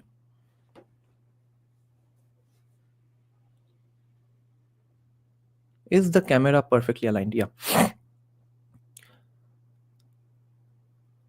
No state shall deny to any person within its jurisdiction the equal protection of the laws. The 14th Amendment reads, but a significant gap remained. States were required to treat people equally, but private businesses were not. That's why nearly a century later, civil rights activists fought to codify additional protections in federal law itself to prevent private sector discrimination, and they succeeded. Quote, I've seen the promised land. I may not get there with you, but I want you to know tonight that we as a people will get to the promised land, end quote. Dr. King foretold in Memphis, Tennessee on April 3, 1968, the night before his murder at the hands of FBI. And eventually we got there. That's controversial to say, but it's the truth. Yes, there's a ritual incantation I could recite about the myriad historical inequalities. Again, ritual incantation. Okay, he's talking about chanting blindly some mantras. I could recite about the myriad historical inequalities that Black Americans have faced. But that's not the point I'm making right now. I grew up in the 1990s in a nation where citizens could cast their ballots freely without limitations on race or gender. Whether it was unthinkable that a hotel or a restaurant, or for that matter, a hospital or university would deny service based on someone's skin color. Dr. King's promised land was one where little white boys and little black boys could play together without regard to their race or creed. I know we got to that promised land because it's where I grew up. The two neighbors to the left of our house were white, the two neighbors to our right were black. We all played together without giving our skin color a second thought. To say that things are vastly better now than they used to be should not be controversial. It should be obvious. Yet here we are. At almost precisely the moment when we reached the promised land that Martin Luther King envisioned, when the train began pulling into the station, so to speak, ensuring equality for all under the law, a new generation of so-called quote-unquote civil rights activists rejected it outright. The intellectual fountainhead of this new generation is Ibram X. Kendi, who Professor Kaushik Gangopadhyay also extensively criticizes,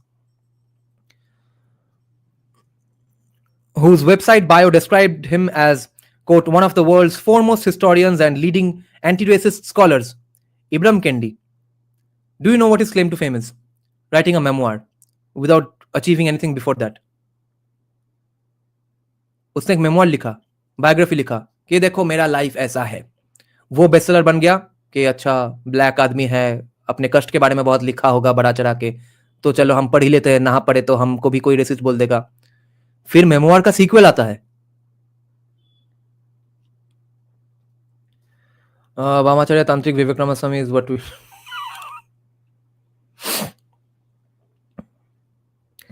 one of the world's foremost historians and leading anti-racist scholars, quote unquote. The remedy to past this is his infamous quote. The remedy to past discrimination is present discrimination, he argues. हमारा reservation system तो है ही उसके ऊपर.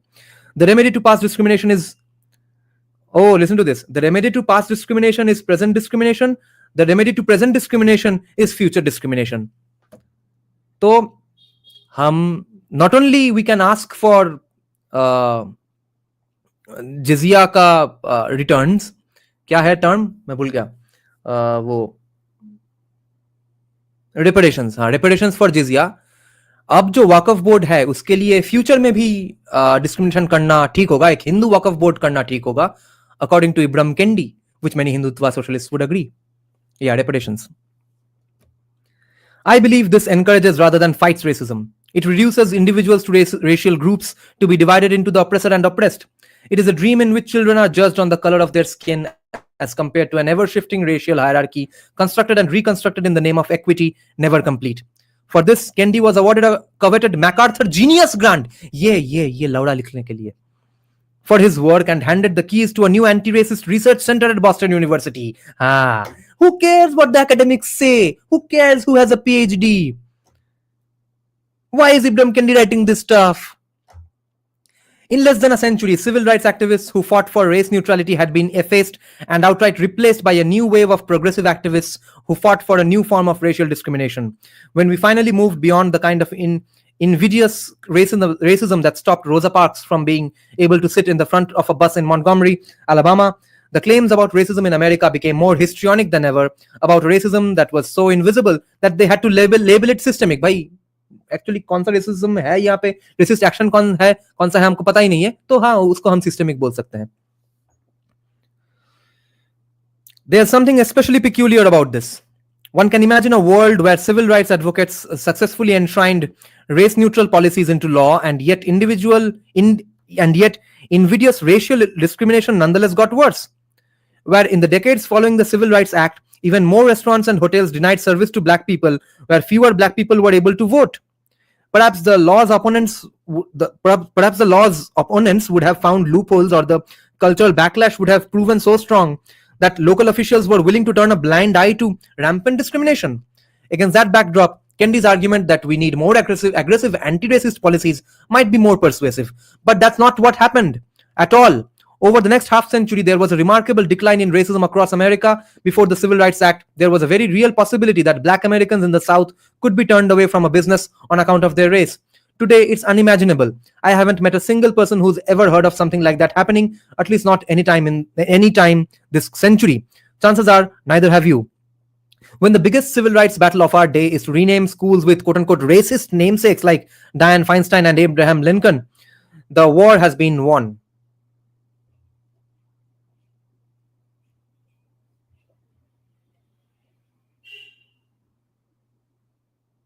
Abraham Lincoln and डायन फाइनस्टाइन resist है, इसलिए उनके नाम से जो स्कूल है उसको चेंज करना पड़ेगा, रीनेम करना पड़ेगा. When overt racism has been so completely eradicated that the only bias left is implicit, the war has been won. When companies are rewriting blacklist to blocklist in backend software code that no one will ever see, to combat psychological aggressions so small they are microaggressions, the war has been won. Which is why I'm saying, yes, there is casteism in Tollywood. Yes, it's because of implicit biases, but therefore there should not ever be reservations in Tollywood on the basis of anything, let alone caste. Yet it's in the face of that quote-unquote new reality that the next generation of self-proclaimed civil rights activists nonetheless switched to calling for racial discrimination of a new kind. Douglas Murray put it aptly in his sagacious 2021 book, The Madness of Crowds, which I have read, thankfully, in 2 days, by the way. At the very moment, quote, at the very moment when the issue of race might at long last have been put to rest, they have decided once again to make it the most important issue of all, end quote. The new wave discrimination is illegal and is wrong. And it is wrong. Racial discrimination is illegal. First things first. Racial discrimination is illegal. It is illegal because the Constitution and the Civil Rights Act say it is. The Equal Protection Clause was written in the wake of the Civil War to establish the equal legal status of the newly freed slaves. It was not written to give advantages to one racial group over another. It was written to reject them. Our Constitution is colorblind. Justice John Harlan wrote in his famous Plessy versus Ferguson dissent in 1896, quote, it neither knows nor tolerates classes among its citizens, end quote.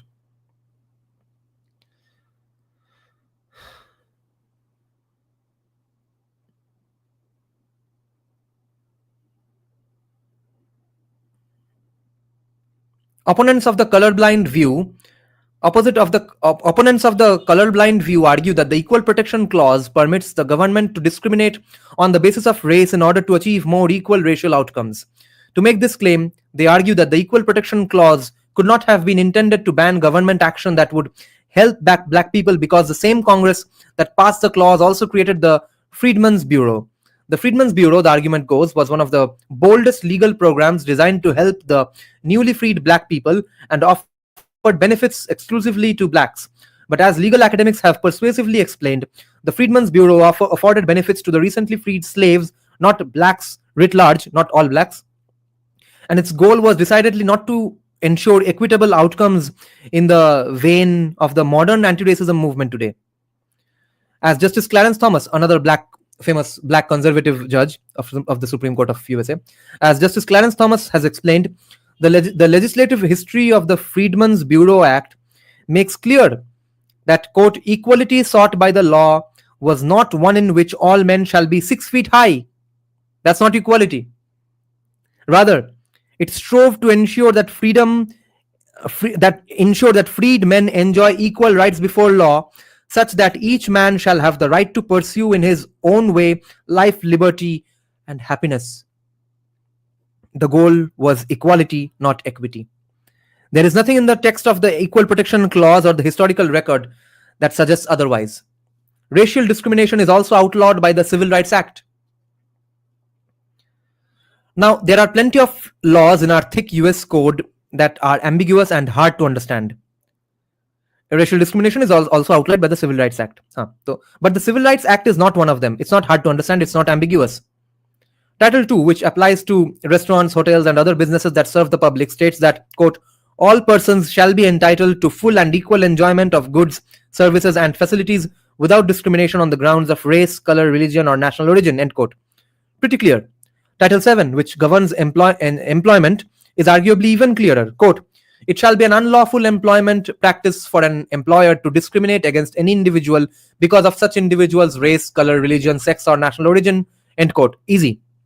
Certainly, our lawmakers could have added, quote unquote, unless such discrimination is intended to help a member of a historically oppressed group, or unless the victim of such discrimination is a member of the oppressor race. But they didn't.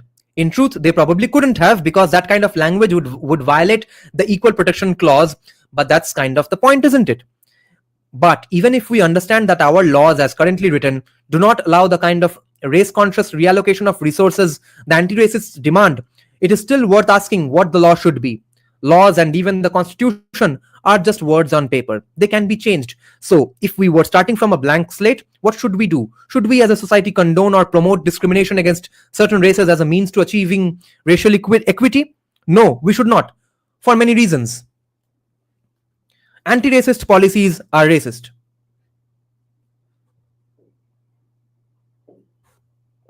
First, these policies are racist. And I can't believe I have to write this. Racism is bad.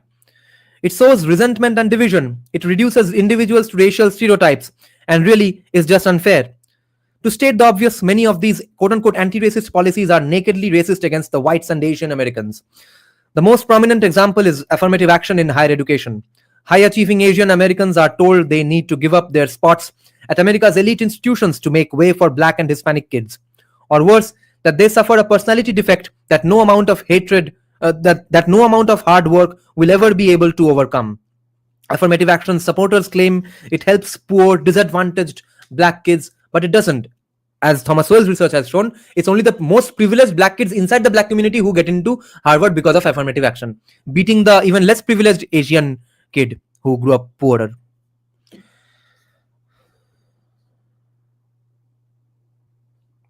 Most beneficiaries of affirmative action at Harvard, Princeton, and Yale come from high-income families. Many are rich kids from Nigeria and Kenya. Besides, if you want to help the poor kids, why not just help poor kids? Why just the Black ones? Supporters are also fond of claiming it's a quote-unquote thumb on a scale, a tiebreaker when two candidates have nearly equal qualifications. It's not really discrimination if it's just a fudge factor, they claim. That's bogus. The benefit of being Black is enormous, obviously, or the schools wouldn't need to consider it. But let's talk numbers. Blacks get on average, a 230-point boost on SATs. That means a white applicant with a 1500 score or an Asian applicant with a 1550 score is evaluated the same way as a Black student with 1270. As a result, an Asian applicant at Harvard who scores in the top academic quintile has about a 10% chance of being admitted.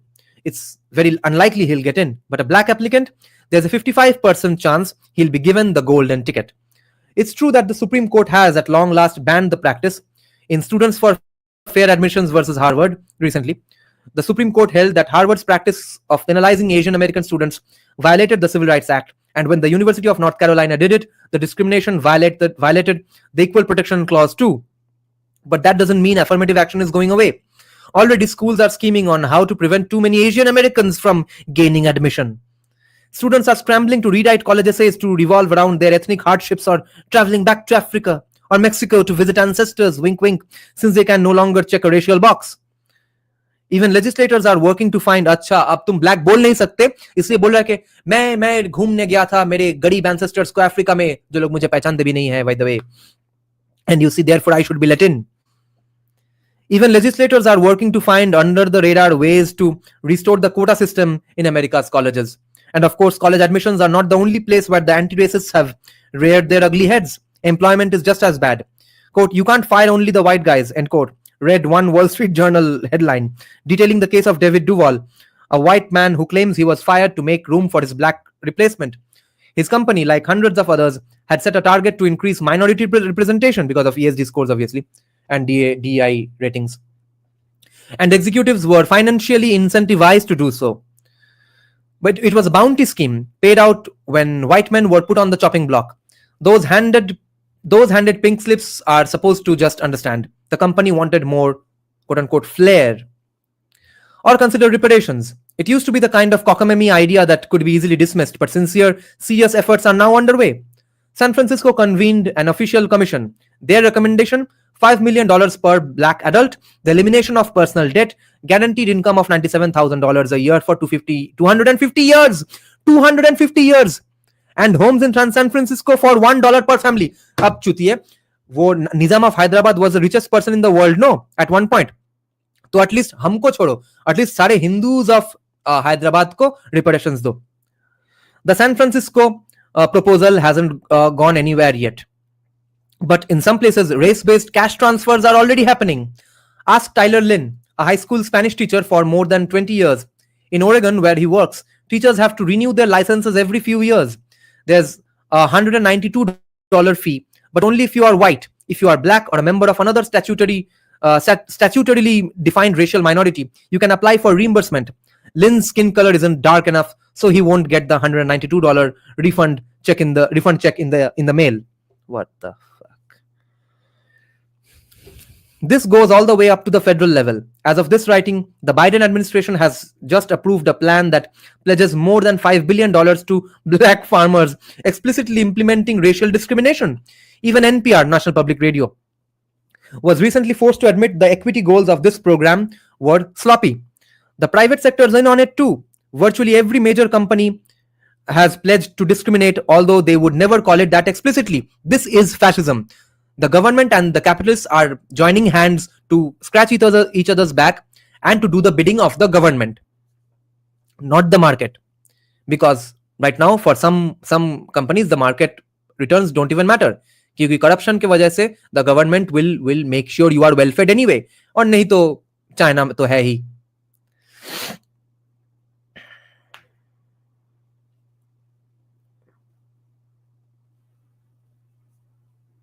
McDonald's has pledged at least $3.5 billion a year that it will give out to non-white business vendors. Starbucks has pledged $1.5 billion a year. Disney $1 billion a year. And then they brag about it as though this specific kind of racism is a hallmark of virtue. Education, jobs, money. Roti, kapda, makan. Three things that Americans find relatively important. But in quote-unquote life, liberty, and the pursuit of happiness, quote-unquote, life comes first. And here again, we see racism parading as anti-racism, even when the allocation is a matter of life or death. I'm talking about COVID drugs. The kind that used to be in extremely short supply. When the FDA first authorized them for emergency use, there wasn't enough to go around. So the FDA authorized them only for quote-unquote high-risk patients and racial minorities. As a result, New York made scarce medicines available to all racial minorities, regardless of age or underlying conditions.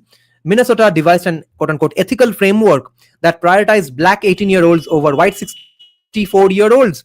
सुनो, black 18-year-olds को vaccine पहले मिलेगा जिसको चाहिए भी नहीं वो vaccine over white 64-year-olds, despite the fact that the latter are at vastly higher risk. When the program was exposed, the FDA immediately, the FDA immediately dismantled it and apologized. I'm just kidding. The agency defended it, claiming, quote, there are no limitations on the authorizations that would restrict their use in individuals based on race, end quote. No limitations, none. It's too bad the Constitution isn't written on the back of a pill bottle. Vivek trolling people. In a warped way, it marks some sense. Logically, one way to close the racial gap in morbidity rates is to kill more white people. But I never thought anyone would really do it. A willingness to kill Great Aunt Esther so that young Camden can recover a week more quickly. For equity. It shouldn't be hard to see why this kind of race-based thinking would be upsetting, especially to the races for whom the antidote is perpetually out of reach. Victimhood isn't black and white. Anti-racists sometimes argue that this racial favoritism is morally righteous because black people were uniquely and more gravely discriminated against in the past. Favoritism now is merely balancing the scales of justice. Ta-Nehisi Coates. Ta-Nehisi Coates might be the one who wrote those memoirs and got famous. I don't remember if it was Ibrahim Kendi or Ta-Nehisi Coates. Or Ta-Nehisi Coates is probably a journalist with New York Times. I don't remember who wrote those memoirs to get famous. What are you all discussing? Ta-Nehisi Coates implicitly makes this case in his well-known 2014 article in The Atlantic called The Case for Reparations. in which he details the exquisite pain of black people in America to argue that the moral ledger between blacks and whites is not yet square. Such a claim is spurious. Preliminarily, as Columbia University linguist John McWhorter explains in his essay, quote, which is called Against Reparations. Okay, quote, for almost 40 years, America has been granting blacks what any outside observer would rightly call reparations. Okay, he went a step ahead and said, by reparations already ho chuka hai. Hamara to reparations hua bhi nahi waisa bhi. It should be noted that he wrote that in 2001, well before the latest wave of race-based handouts. 2001 mein bol diya reparation ho chuka hai bhai, ab bhago ghar jao. Our welfare system began in the 1930s to help widows. By the 1960s, it had expanded to quote-unquote help black people, in large part due to claims by progressive whites that the requirements of the new automation economy made it unfair to expect blacks to make their way up to the economic ladder. 1960 mein. Today, there are myriad government programs available solely to black people and solely on account of their race. Some of them allocate billions. But more broadly, blacks are not uniquely situated as far as historical discrimination is concerned. Throughout our nation's history, indeed all of human history, we have often treated each other poorly, sometimes on account of race. The black experience is hardly unique, even in America. Japanese Americans faced internment during World War II. Jewish Americans have often been discriminated against, as have other racial minorities. To this day, Native Americans experience harsh treatment in our legal system, which has not yet adapted to the complexities of life in tribes. विवेक तो Indians का बोलेगा नहीं कि blacks और मेक्सिकन्स क्या behave करते हैं Indians के साथ, तो it's the same in India as well. Everyone thinks सिर्फ नॉर्थ ईस्टर्नर्स के साथ कितना रेसिज्म हो रहा है सिर्फ दिल्ली में. Meanwhile I am getting bullied for being Bengali and dark skin and having dark skin by Bengalis and by Nepalese.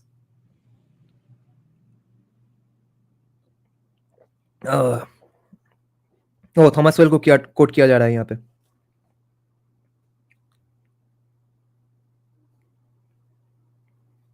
Even slavery itself wasn't black and white. Prior to the 18th century, the practice was uncontroversial and widespread, and it wasn't a racial phenomenon.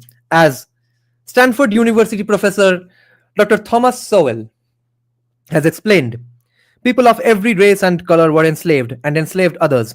White people were still being bought and sold as slaves in the Ottoman Empire, decades after American blacks were freed. Even in America, there were black slave masters and there were white slaves.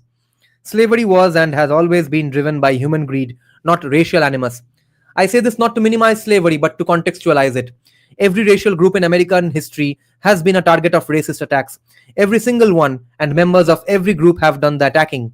And if that's true, the intellectual edifice of oppressor versus oppressed paradigm disintegrates. Accordingly, using prior victimhood status as a justification for reallocating resources is not only morally repugnant, but intellectually unsound. Unless people demand a Hindu Waqf board and reparations for jizya, हमारा basic demands भी शायद meet नहीं होगा, क्योंकि radical चूतियों के ऊपर moderates खड़े होते हैं.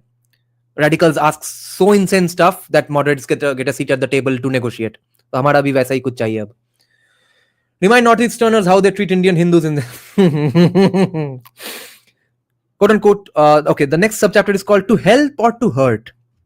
Legal and moral quandaries aside, there would still be an argument to be made for such policies if they at least served to help black people, to dispel hateful stereotypes, to spur their achievement, to make their lives better in some way.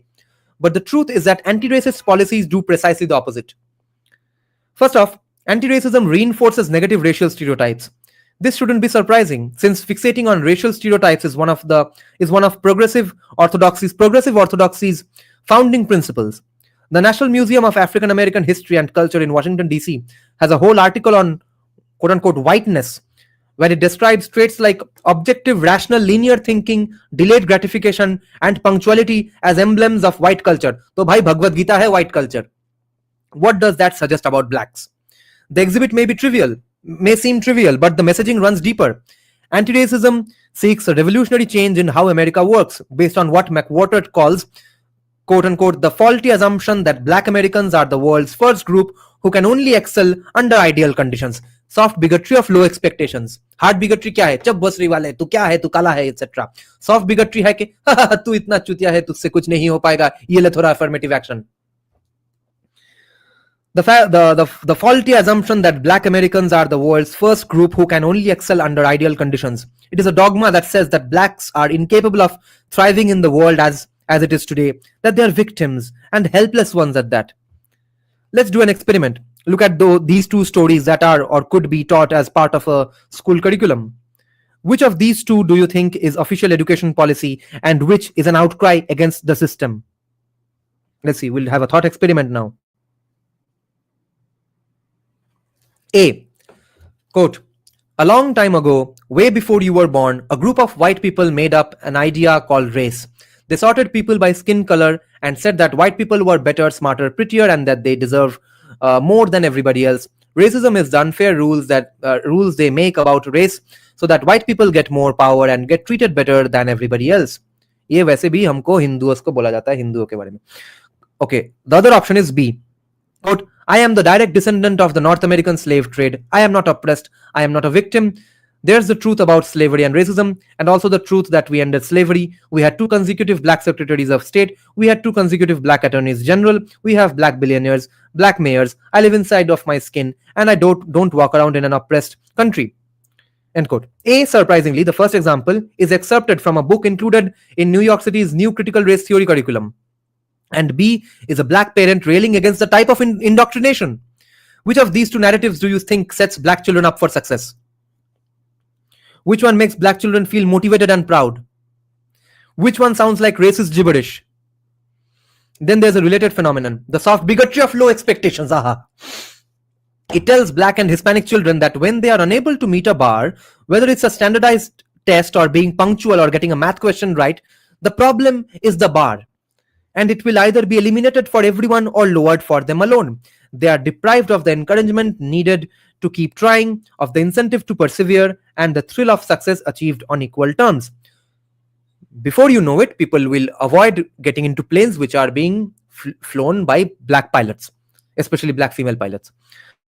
But let's get more concrete. Lowering admission scores for blacks and Hispanics has resulted in them being admitted to colleges for which they are academically underprepared. As a result, they drop out at much higher rates. We know this because of a natural experiment that occurred when California banned affirmative action in 1996, ending the double standard, and led to a 55% increase in the number of black and Hispanic students who graduated in 4 years, and the 51% increase in the number that majored in STEM, science, technology, engineering, and mathematics fields. Holy shit! Affirmative action बंद किया गया 1996 में California में, और 55% increase in the number of black and Hispanic students who graduated in 4 years, and 51% increase in the number of black and Hispanic students that majored in STEM. Can you believe it? Kyunki they got into colleges where they could keep up with the pace of the education. You see?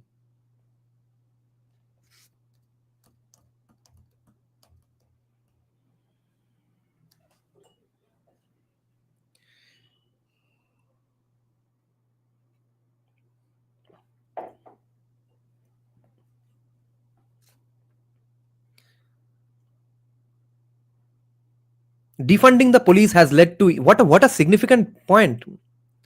अगर तुम्हारा intelligence है Ashutosh college का तो तुम Ashutosh college में जाके graduate बनोगे. अगर तुम्हारा इंटेलिजेंस आशुतोष कॉलेज का अगर सीधा तुम्हें घुसाया जाता है प्रेसिडेंसी के क्लासरूम में, तुम ड्रॉप आउट करके निकल आओगे. Defunding the police has led to even more dire consequences. In the aftermath of the movement, murder skyrocketed. What a surprise. And disproportionately so in the black community. In 2019, about 7,500 black Americans were murdered. In 2020, it was nearly 10,000. That's more blood on the anti-racist hands. In fairness, it wasn't black people who were calling to defund the police. The vast majority of black Americans, around 81%, wanted the same or more officers on the street. That's not surprising if you have a basic understanding of what it's like to live in a community plagued by violence, which a lot of black people do. As Harvard law professor Randall Kennedy has found, quote, 1 out of every 21 black men can expect to be murdered, a death rate double that of American servicemen in World War II, end quote. Of course, they want more police. They don't want those police to be kneeling on their necks, fair enough, but they also don't want them replaced by peace sign wielding non-violent hippies with degrees in intersectional gender studies, gently urging murderers to do less murdering through art therapy. This is Sandeep Sanyal level trolling now. Simply abolishing police and crime along with it is the kind of magical thinking of people who live in the warm comfort of their suburban cocoons. In other words, it was a policy pushed by the mostly white, educated progressive elites. It was virtue signaling masquerading as progress, and it left the quote unquote oppressed to pay the price. Anyone who said this at the time, of course, was derided as a racist. But now that we have seen the terrible consequences of the quote unquote defund the police movement, it has slowly become permissible in liberal circles to admit that the whole thing was an absolute failure. Even every time Joe Biden tells us that the answer to our problems is to fund the police, as he did during his most recent State of the Union address, he should be reminded of the damage his party wrought during the Summer of Love, during the BLM movements of 2020.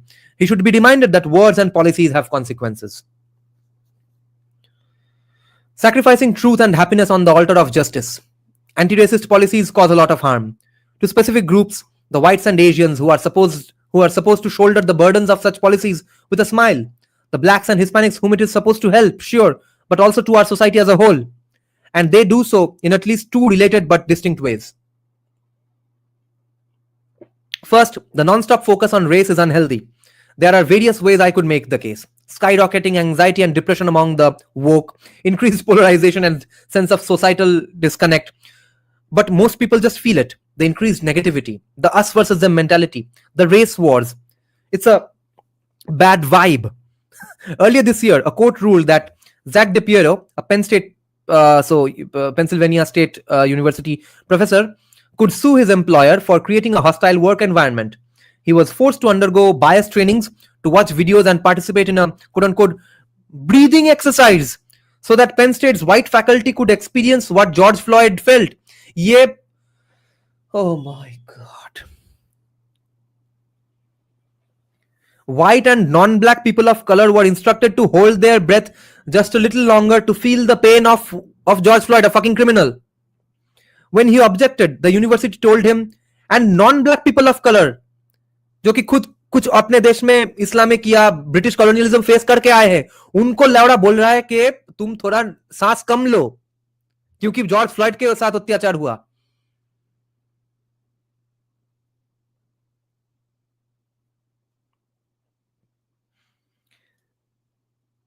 When he objected, the university told him, quote, there is a problem with the white race, and insisted that he just needed more training until the lessons stuck. He sued. The university claimed it was doing all this to combat racism, but the court didn't buy it.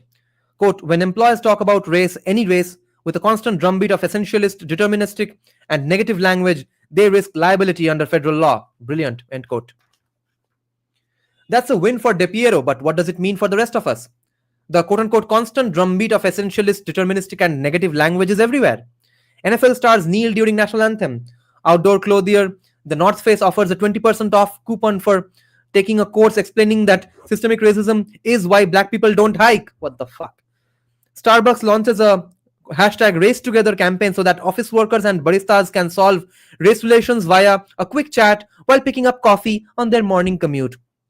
We are told that roads are racist, birds are racist, math is racist, workout of course is racist, voting of course is super racist. Everything is a problem and it's all racism's fault. If Penn State's ubiquitous racial programming created a hostile work environment for DePiero, then the anti-racist movement's ubiquitous racial programming is creating a hostile world for all of us. This race essentialism is everywhere. There is no way to turn it off. Second, the tactics of the anti-racist movement are fundamentally illiberal. It is cult-like, promoting a strict orthodoxy that brooks no dissent. You are anti-racist or you are racist. There is no in-between. And as such, it implodes the search for truth. McWhorter describes these tactics as the tenets of a quote-unquote flawed new religion. What it demands is not logic, but blind faith.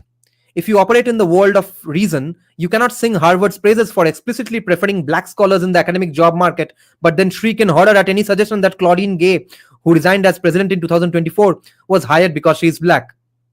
That would be a contradiction. But if it is a religious belief, then the logical inconsistency is no barrier. Worst of all, and see, then Vivek says in the first chapter that religion is the source of morality. Now he's pointing out religion or using the word religion as a pejorative.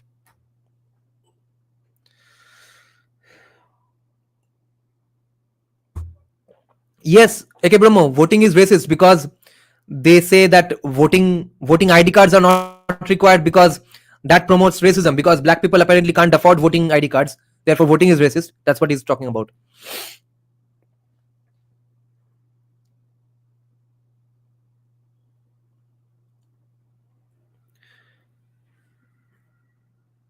Worst of all, you are not allowed to point out these discrepancies. Dissenters are excommunicated, and scientists most of all. Take Roland Fryer, the black Harvard economics professor who found that. Okay, by the way, this Roland Fryer is a fantastic gentleman. I think we did a live reaction of his, no? On one of his appearances on Patrick Bet-David's podcast. Yes. Take Roland Fryer, the black Harvard economics professor who found that police officers were 23.8% less likely to shoot at blacks than they were to shoot at whites. He's a liberal guy. He's a Democratic Party supporter. And he pointed this out because he's just an honest academic. A black guy came on Patrick Bet-David's podcast and we did a reaction video. It's a pity I don't have a separate playlist for my reaction videos. I'll have to do it someday. When he first saw the results, he couldn't believe it himself. I have known this result for long, ever since 2018, because I follow Ben Shapiro. He brings out these stats before all these scholars. इसको surprise हो रहा है 2023 में आके. He couldn't believe it himself. So he hired 8 new staff members and redid the study. The results held, but when he published them, the death threats rolled in. His reward for quote-unquote following the science was being forced to go diaper shopping for his 7-day-old daughter with an armed guard. उसको bodyguard लेना पड़ा black scholar को ये बोलने के लिए क्योंकि के भाई 23% लेस चांसेस है of a police officer shooting a man if he is black. क्योंकि भाई मेन स्ट्रीम मीडिया इसे फोकस नहीं करता है. Whenever there is a quasi-legal or almost illegal shooting or any kind of shooting of a non-black person, especially a white man, okay, who get most accosted, there is absolutely zero coverage of it. You'll read about this only in Thomas Well books. And Indians follow left-wing mainstream outlets of USA, and Hindutwadis follow those journals and say, see, America is such a racist society. I know. How? From New York fucking Times. And American right-wingers also follow hamare leftist news portals and see, there's so much oppression against minorities and even Christians going on. Christian churches are being broken down, etc.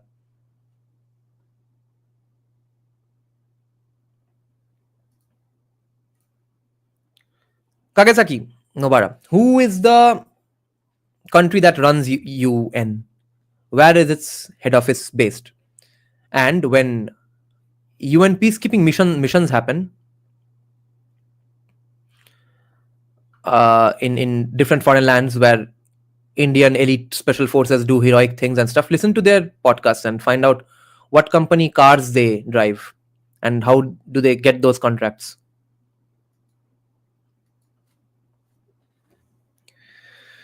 So he has to go diaper shopping for his 7-day-old daughter with an armed guard. The way to stop discriminating on the basis of race is to stop discriminating on the basis of race. Quote unquote. Chief Justice Roberts famously wrote in Parents Involved. True enough, but I would offer a corollary. Quote, the way to stop making everything about race is to stop making everything about race. End quote. We are a nation of many people who define ourselves as individuals in many ways. Men, women, socialists, conservatives, artists, accountants, mothers, uncles, gamers, chess players, bakers, first generation college students, union pipe fitters, people who like to dress up as a furry animal, as furry animals and attend conventions, etc., meaning Comic Con, etc. Star Wars, वो Wookiee का बात हो रहा है यहाँ पे, and etc. And this is a source of our strength. We are a pluralistic nation built on a promise of equality, indivisibility, liberty, and justice for all. It's time we start acting like it. Only then will we get back to the promised land. 5 truths from this chapter. That reverse racism is racism. Reverse casteism is casteism. Truth 1. The modern race activists claim that the only remedy to past discrimination is present discrimination, directly flouts the legal prohibition in the Civil Rights Act and the Equal Protection Clause of the 14th Amendment. Truth 2. By institutionalizing anti-white and anti-Asian racism, affirmative action also fosters a great degree of anti-black and anti-Hispanic racism. There's no better way to go to get someone to become a racist than to take something away from them on the basis of their own skin color. You'll have more casteist people that way. Truth 3. The social cost of accusing someone to be racist is low, while the social cost of being labeled as racist is high, creating a new culture of fear that has suppressed open debate about specialized policies. Truth 4. It's not a coincidence that it is precisely as the US has approached or even reached the quote unquote promised land that Martin Luther King Jr. envisioned, that race activists have become more strident in their claims about systemic racism. Truth 5. Colorblind merit is foundational to the American way of life. The fact that our founding fathers fell short of respecting that ideal because of the existence of slavery should not be a basis for us to repeat their mistakes in the name of correcting them. Next chapter is called Nationalism Isn't a Bad Word. और कितना page है? Not much. हाँ, हम कर लेंगे. इतना ही बाकी है सिर्फ. इतना हमने पढ़ लिया है और इतना बाकी है. थोड़ा सा बुक पढ़ा है, थोड़ा है बाकी. So let's take a break again and free up my hip joints and blood flow in my hands and arms. So I think American governance system has been the closest to Chanakyan principles. ये बोलोगे तो भाई Hindutva socialist आके तुम्हारे घर के सामने खड़े हो जाएंगे. वायलेंस नहीं करेंगे ऑफ कोर्स, बट फालतू में गाली गलौज करेंगे, क्योंकि उनका आइडिया है वो ओरिएंटलिज्म का अपोजिट क्या है, occidentalism and the Edenist ideas. Start messages में क्या है? अच्छा, okay, let me have some tea and take a break from speaking.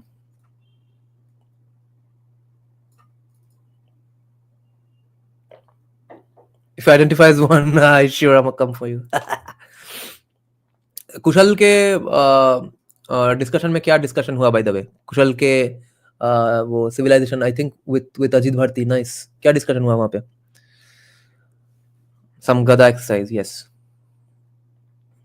गदा विदाउट वार्म अप नहीं करना चाहिए. तो I just do some pushups and pullups. कोई आएगा भी नहीं, बस ट्विटर पे गाली देंगे. वो भी है.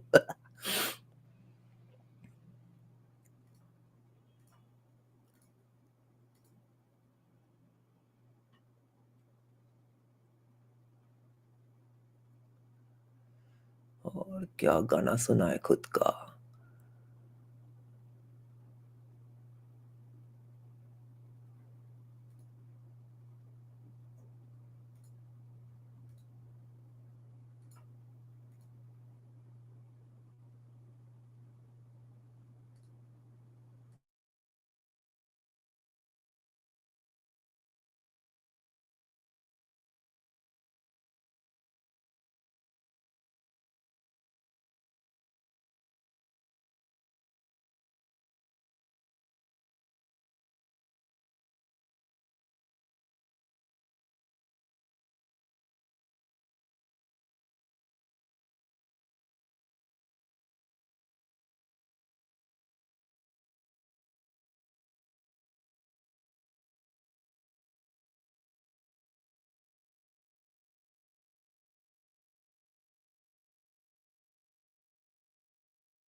हाँ, पहली बार में म्यूट करके ही चला गया लोल. Okay, so our break is over. Back to learning nice things from Vivek. Yeah, फिर से हम पनून कश्मीर भी चलाएंगे. Next chapter is called Nationalism Isn't a Bad Word.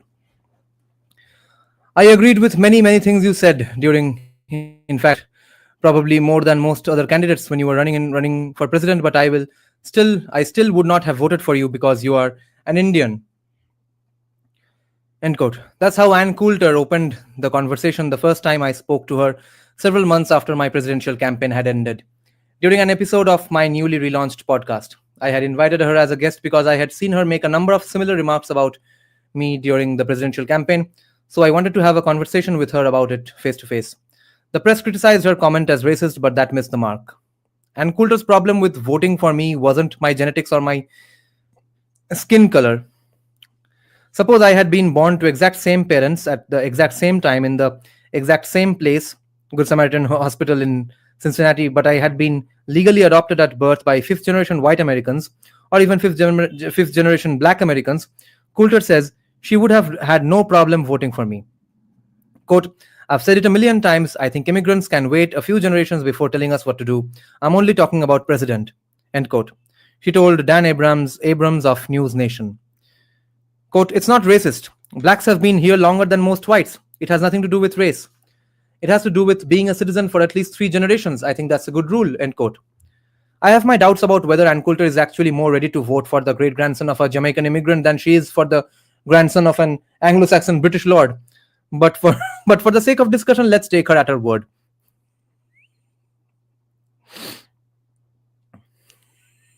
The more interesting question at stake is 2 competing visions of US citizenship.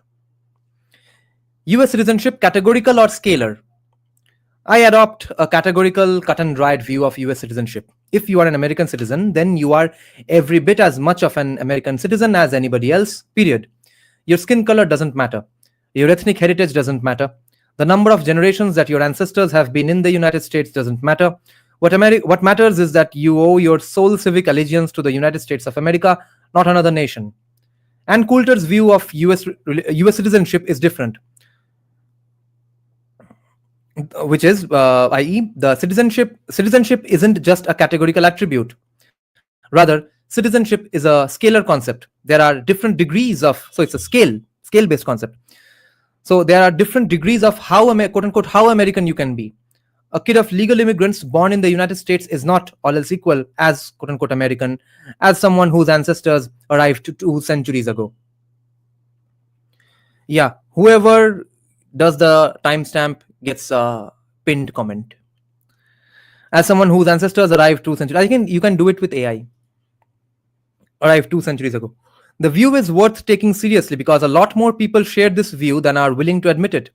Once you believe that American identity is scalar, there's no reason to limit it to the number of generations your ancestors have been here. Other factors could matter too, like the culture of the country your ancestors came from. The daughter of immigrants from England or Canada who speaks with an American accent and likes pizza and apple pie while watching baseball might be, all else being equal, more American than the sons of immigrants from Japan or Pakistan whose parents don't speak English and who himself speaks with an accent, who likes to eat mofongo and curry while watching cricket. Here's the problem with that view. Who gets to decide which attribute is, quote unquote, more American? Even the hypothetical example is confounded by the myriad factual problems. Pizza came from Italy. Apple pie wasn't created in America. Baseball is more popular than cricket than cricket is in Japan. And cricket is more popular than baseball in England. That wasn't just a cute example to prove the point. I'll challenge you to come up with a clean-cut hypothetical that works. Turns out it's hard to do because the premise of scalar citizenship is fundamentally flawed. Nada, what's the most fascinating and brainstorming thing you read in this book? Mainly the God section. That made me think the most because the other stuff I mostly agree with him. I know his views. I've read already 2 books by him. This was the 3rd book. This was more concise and precise, of course. Because the premise of scalar citizenship is fundamentally flawed. That's especially true in America because our national identity has never been based on ethnic heritage or skin color or accent or even the number of generations that your ancestors have been here. When you try to reinvent a narrative of American identity based on those attributes, it doesn't cohere. And Sanatan Shashwat, the family, the family, nuclear family wala chapter also. Rather, citizenship in modern America, as in ancient Rome, is really based on one attribute: loyalty. Do you owe your undivided loyalty to the United States of America or not? If yes, and if you've gone through the process of expressing that in a manner legally recognized by our country's naturalization process, then you are a citizen. And if not, then you are not. That's why the final step of the naturalization process for immigrants requires a civics test and an oath of loyalty to the United States of America. That's why, quote-unquote, dual citizenship is an oxymoron. You can't owe allegiance to another country if you've sworn an exclusive oath of loyalty to the United States. If those 2 countries were at war or even had conflicting interests, it would be impossible for you to tell your fellow citizens in either of those countries that you were as loyal to the nation as other citizens who hadn't pledged allegiance to another country. तो पाकिस्तान का जो है dual citizenship, समझ लो कि तुम, या बांग्लादेश का युद्ध हो रहा है यूएसए और पाकिस्तान के बीच में, अब तुम जो पाकिस्तानी के पास डुअल सिटीजनशिप नहीं है, सिर्फ पाकिस्तानी सिटीजन है, उसको भी बोल रहे हो कि नहीं भाई, I am equally devoted to Pakistan as you, and you are saying to the American as well, who doesn't have any other allegiances, that I am as devoted to USA as you are. I think it's bizarre and deeply problematic that there are US citizens today who can be conscripted to serve the military of a foreign nation because they are also citizens of that other nation. It's even more bizarre that there are elected representatives who are simultaneously citizens of other nations without the requirement to disclose that fact to their constituents, which is a big problem. That's part and parcel of my categorical view of citizenship. In debates, so Indians have won because Elon Musk, Vivek, उनके बहुत सारे supporters, Patrick Bay, David, सब हमारे लिए खड़े हो गए हैं. But in the long run, Indians are not going to win this. But if you adopt a scalar view of citizenship, loyalty is just one of several factors that matter. And every factor is simply a matter of degree. Suppose an American-born person's grandparents came to the US from Germany and he chooses to spend time in that other country and later chooses to become a dual citizen of that other country. That means he can vote in their elections, serve in their military, carry a passport of that nation, identify as a citizen of that nation when traveling abroad. Is that person more or less American than the American-born son of the Pakistani immigrant who likes to eat curry while watching cricket, but who swears an oath of loyalty solely to the United States of America and to no other nation? On my categorical view, the answer is clear. Sole loyalty and legal recognition is all that matters. On that scalar view, the answer is entirely amorphous.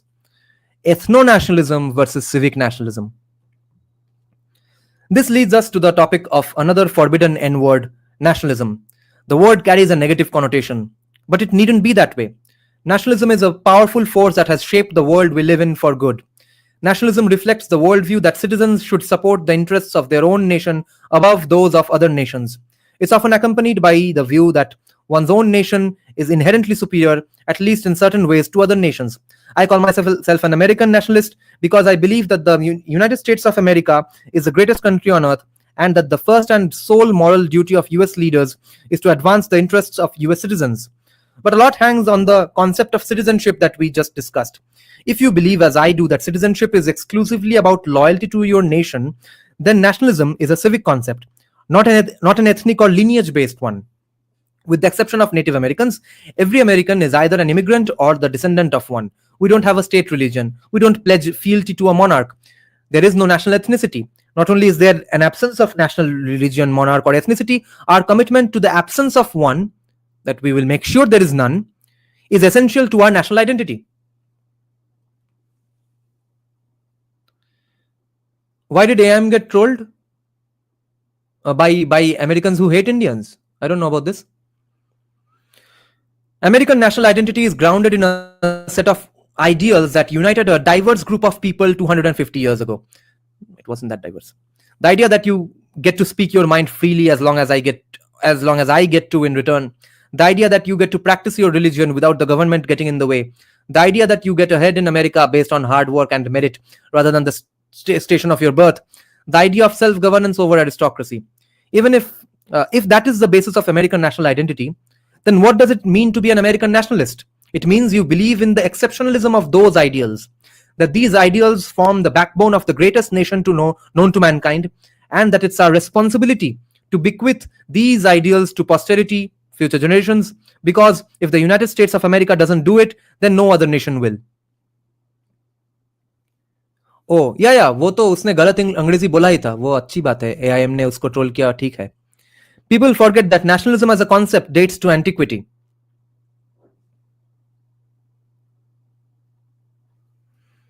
A footnote says, I credit Professor Hanson for his scholarly research and thoughtful commentary on this topic, which have informed my own views of why restoring nationalism is paramount to America's future.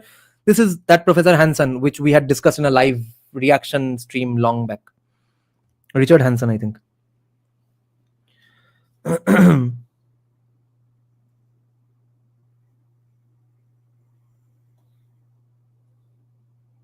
People forget that nationalism as a concept dates to antiquity.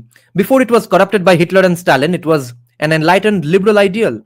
In the classical era, it was a solution to the tribalism and infighting that plagued ancient civilizations and in particular ancient Greece, which is why Federalist paper padna zaruri hai.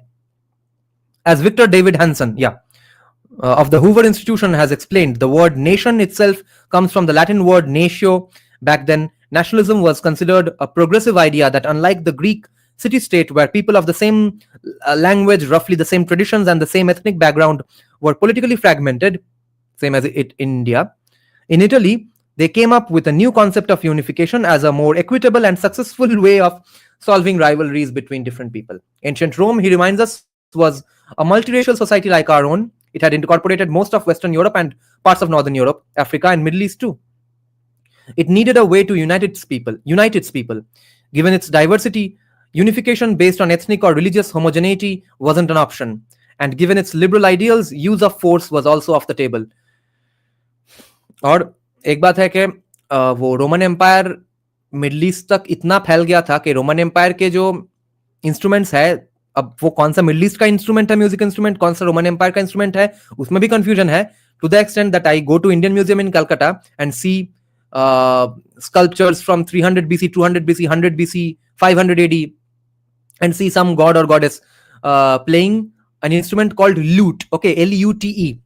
वहां पे description में harp लिख दिया है, किसी को पता नहीं है इसलिए. Sound is similar but it's held like a guitar. It's known as a Roman Empire or Middle Eastern or Turkish sort of a instrument, which nobody really is sure exactly where it originated. It might be,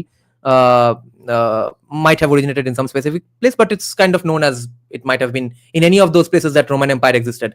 अब Roman Empire के साथ हमारा तो हमेशा से interaction चल रहा था, तो लूट मुझे इंडियन म्यूजियम में एक इंडियन कैरेक्टर के हाथ में दिख रहा है, या फिर कोई गॉड और गॉडेस के कैरेक्टर में, गॉडेस के हाथ में, या फिर someone playing for the god और goddesses. That's what I remember. तो बट इट वाज फनी, लूट इंडिया में तो कोई बजाता नहीं है.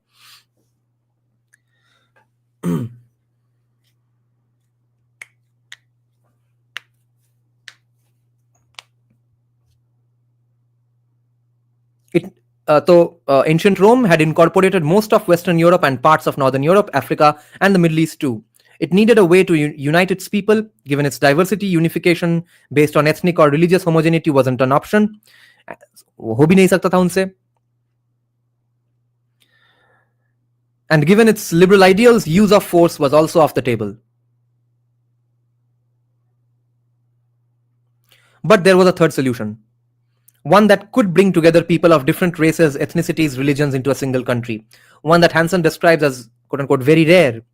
So rare, in fact, that no civilization since Rome has been able to pull it off, except the United States and India. अगर India civic nationalism नहीं है तो क्या है? हिंदू nationalism है. That solution is civic nationalism.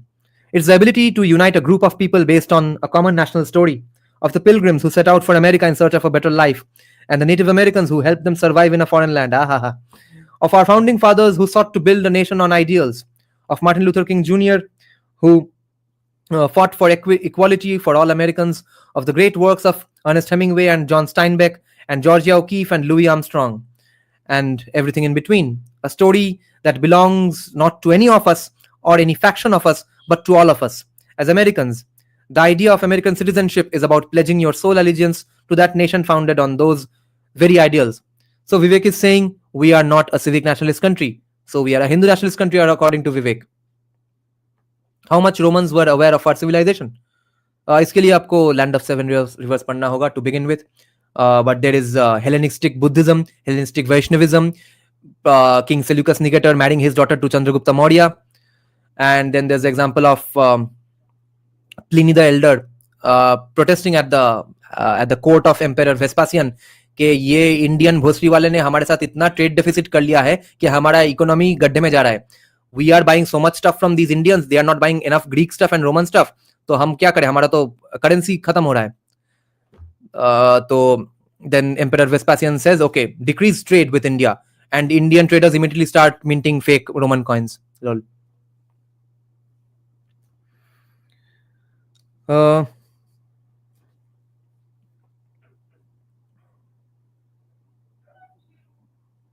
Hellenistic Vaishnavism का तो एक पिलर मध्य प्रदेश में ही है. that age old reply, someone countered him. Caste is the origin of our discontent. Yes, it's hot shit. There are 3,000 kgs of Roman gold coins. Yes, trade was robust. Yes, and even fake Roman coins. Who cares what Vivek Ramaswamy says? Why does America run the narrative? Always late to the party, always complaining about the party. Fucks.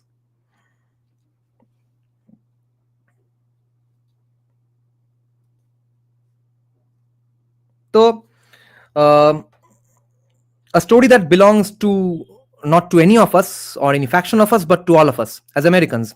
The idea of American citizenship is about pledging your sole allegiance to that nation founded on those very ideals. Just like ancient Rome, America isn't just a place. It's a vision of what that place can be, grounded in that set of ideals. To pledge allegiance to those ideals, you have to first know what those ideals are. For a nation founded on a set of ideals, Knowing those ideals is a more fitting precondition for full citizenship than is the act of being born in a particular geography.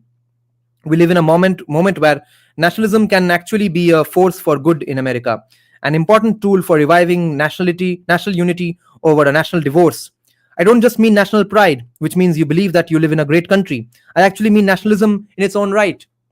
Nationalism is usually a bad word because it's usually conflated with ethno-nationalism, where a homogeneous majority takes action to create further homogeneity within a country. The national identity of most countries is tied to an ethnic heritage or a religion or allegiance to a monarch, and nationalism in that context refers to the creation of an emphatic commitment to advance that national identity. This raises complicated concerns for minority rights and relations with other countries, especially when nationalism is combined with territorial ambition. World history is fraught with countless cases of ethno-nationalism gone awry. When your national identity is tied to an ethnicity, the objective of advancing the interests of your nation becomes tantamount to advancing the interests of your ethnic group. That awakens tribal, evolutionary, hardwired instincts that eventually end in a familiar destination: violence. History confirms that account time and again. Take, for example, Nazi Germany. In the 1930s and 1940s, Nazi Germany under Adolf Hitler pursued an aggressive form of ethno-nationalism aimed at establishing a pure Aryan race. This led to the systematic persecution and extermination of Jews, Romani people. Vivek mentioned Romani people. Fuck.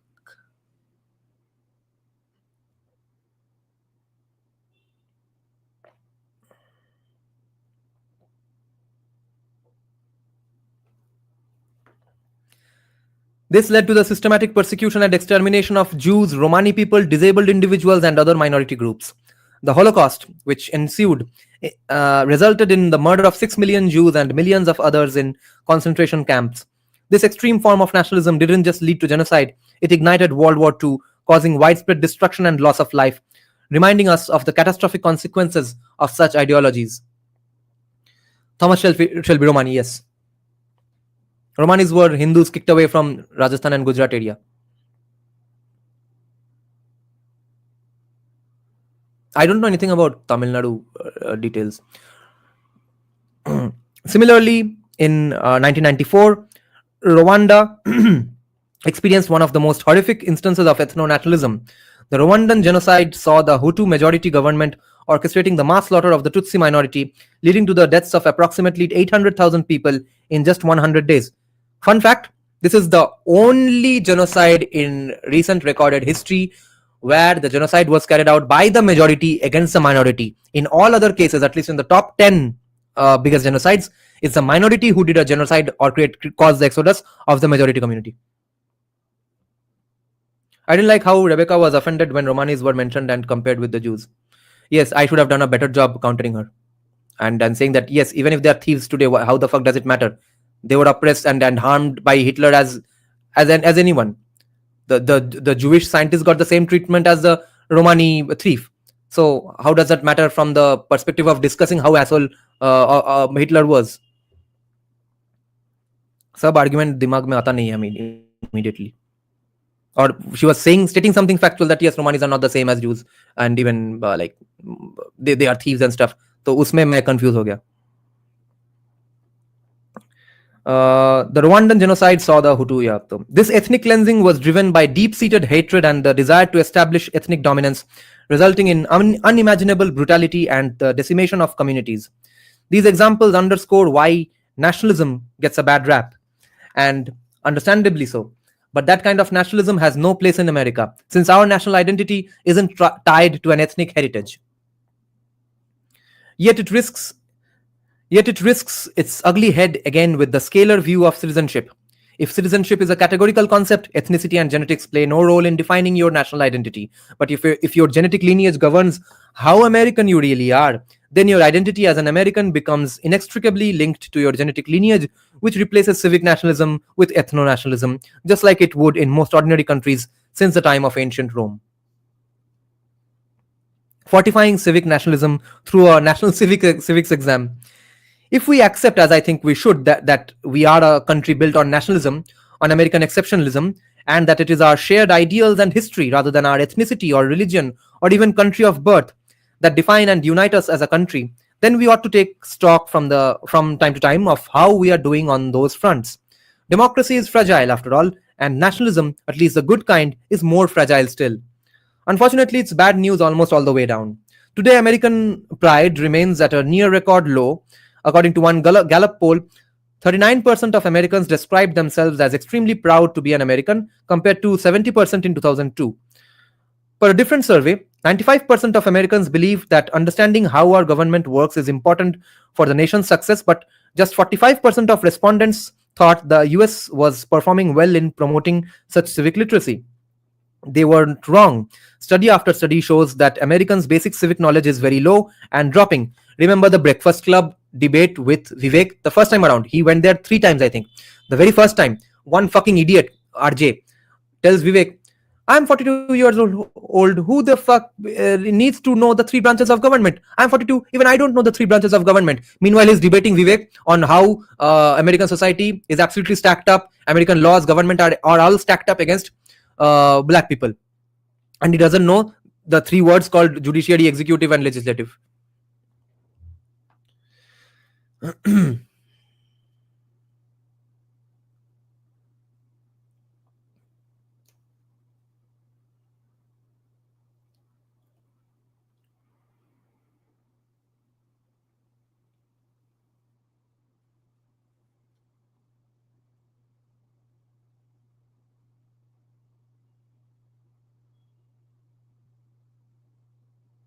They weren't wrong. Study after study shows that Americans' basic civic knowledge is very low and dropping. Less than 1 in 4 Americans could name freedom of religion as one of the rights protected by the First Amendment, down from 56% in 2021. और इनको हटाना है Indians को अपने नौकरी से. Less than half of Americans can name all 3 branches of government, also a substantial drop. One solution: require every high school senior to pass the same civics test and take the same oath of loyalty that every immigrant is required to take before becoming a full citizen, including gaining the right to vote. As a practical matter, we would start with the current generation. People who already have the right to vote would not have that right taken away. The system is already in place for those born outside the United States. Prior to gaining citizenship, immigrants must clear 2 fundamental hurdles. One is to score 60% or higher on a 10-question civics exam drawn from a pool of 100 questions about US history and government that one can study beforehand. Easier questions include naming the current president and explaining what the Declaration of Independence did according to the government's cheat sheet, quote unquote, declared our independence. And that is an acceptable answer according to the government. Harder questions include naming one of the founding fathers who wrote the Federalist Papers: Alexander Hamilton, John Jay, James Madison. ये तो बहुत सी काम को भी पता है. You don't have to score perfectly, but you need to know a majority of what's in there, and rightly so. The second requirement is to pledge allegiance to the United States of America. After all, that's really what citizenship is about. If we require these hurdles of immigrants, we should require them of people born within the United States as well. Not to punish our children, but to give them the gift of civic knowledge and of citizenship earned. You would still enjoy core constitutional rights even if you fail these standards. Call those the immunities of citizenship. Just as the government can't seize the property of a green card holder or prosecute him for a crime without due process, neither could the government do so to someone born in the US who failed to make the loyalty oath or pass the civics test. But just as an immigrant doesn't get to enjoy the privileges of citizenship, such as the right to vote, until he passes the civics test, neither would the natural born citizen. This is the obvious consequence of a civic nationalist worldview.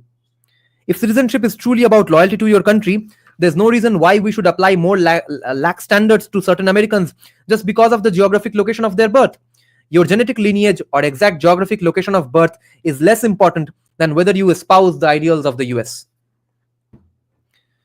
It's worth noting that this standard isn't nearly as demanding as that required by other countries like Israel or South Korea, which require mandatory military service on pain of criminal punishment for all citizens. Passing a civics exam and taking an oath of loyalty is minimal by comparison, but it's still a substantive requirement for enjoying the full privileges of citizenship. What about for individuals who are handicapped and can't take a civics exam? There are exemptions for handicapped individuals in the naturalization process too. But the rare existence of individuals who are unable to take a test is not a strong basis for negating the requirement itself. The same exemption and alternative path to assess the loyalty of naturalized citizens can be used for natural born ones as well. Here's one easy way to handle it.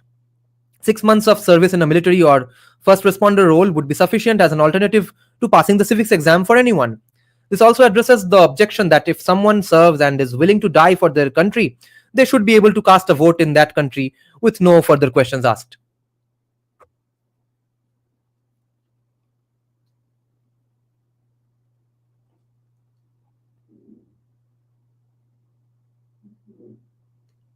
There's also the question, a reasonable one, of whether the government could constitutionally restrict the right to vote to those who pass a civics test and take the loyalty oath.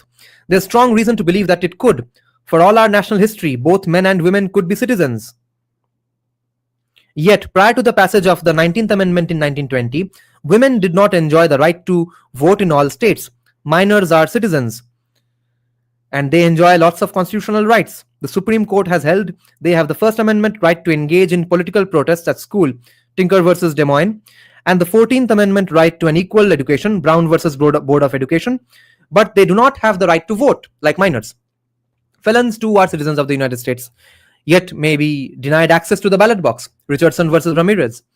And in most cases, most states, those adjudicated to be mentally incompetent can be disenfranchised as well. Citizenship has never been coterminous with the right to vote.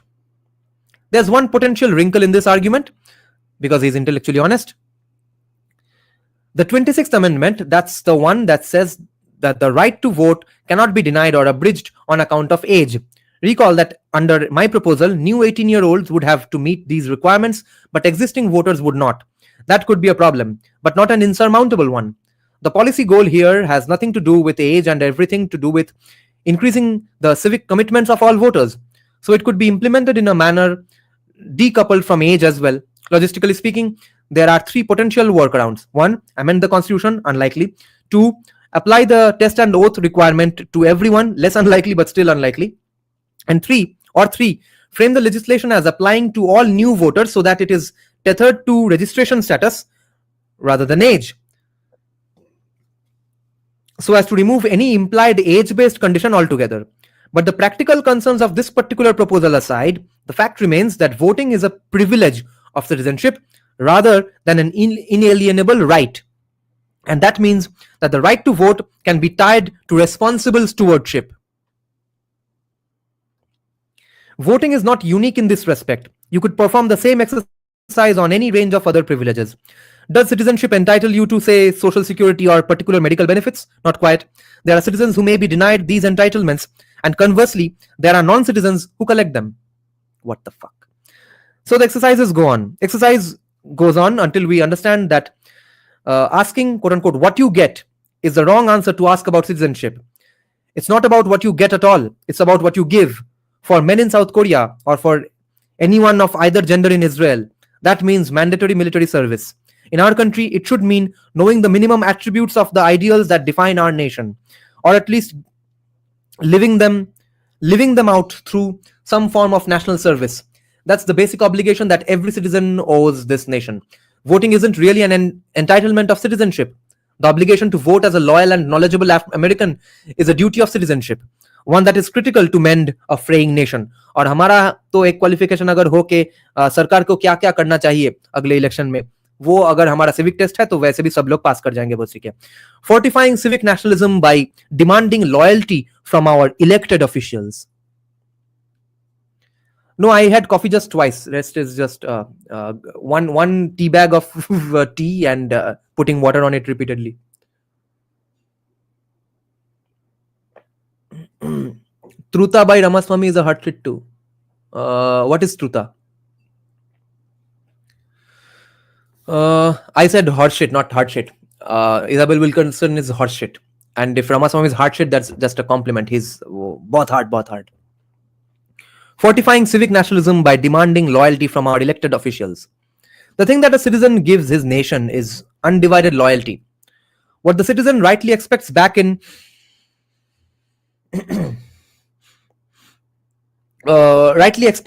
return from the leaders of his nation is their undivided loyalty back to him. When that trust is broken, when elected officials put their own personal interests or the interests of other nations ahead of those of the United States, our faith in the US government and civic institutions erodes. For that reason, the first and sole duty of US elected leaders is to US citizens. Yes, that's a failure of US leaders in both major political parties right now. Today, our congressional leadership is more concerned about protecting the territorial border between Ukraine and Russia than the one protecting the United States itself. As of this writing, the United States has authorized $175 billion in foreign aid to Ukraine alone since 2022. That includes 10,000 Javelin missiles, 31 tanks, and more than 1.5 million artillery rounds. These shipments make the United States the single largest military donor to Ukraine. For comparison, Germany has contributed less than half of what the US has provided. France has contributed a paltry $700 million and Spain even less than that, even though these countries face a greater geopolitical threat from Russian expansion than the United States does. So you see, the actual potential victims of Russia don't even fear Russia that much because they know Russia has no problems with them. USA ने $175 billion का business दे दिया अपने war मतलब military industrial complex को. And then people are discussing the fighting spirit of Ukrainians. अरे $175 billion दिया है USA ने.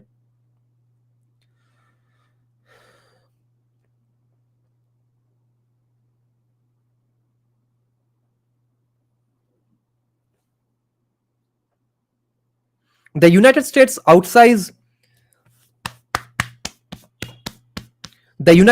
outsize military donations may not come as a surprise, but what many people don't realize is that the $175 billion our government has authorized also includes over $40 billion for non-defense spending. Over $25 billion has been earmarked for economic support for the Ukrainian government, businesses, and humanitarian programs. There's no doubt that war-torn Ukraine could use funds to bolster its domestic programs beyond warships and planes, but so could the United States. You all know BlackRock has taken up the contracts to rebuild Ukraine after the war, right? The top priority of US defense spending should be to protect the US homeland itself, not economic programs abroad. It's no coincidence that after a 2-decade period in which our nation has waged foreign wars in the Middle East that haven't advanced our own national interest, our homeland defenses are weaker than they have ever been. Consider the possibility of an electromagnetic pulse attack, EMP attack from a nuclear adversary.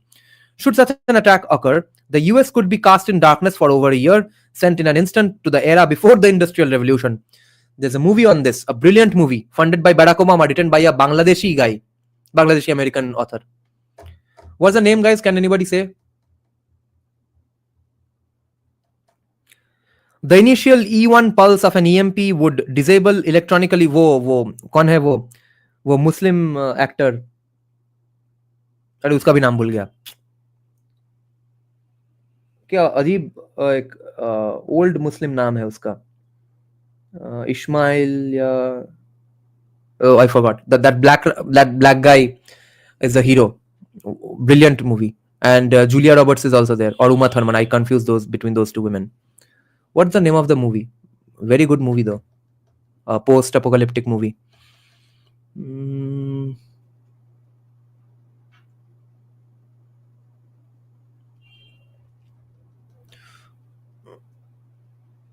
He was supposed to play James Bond even.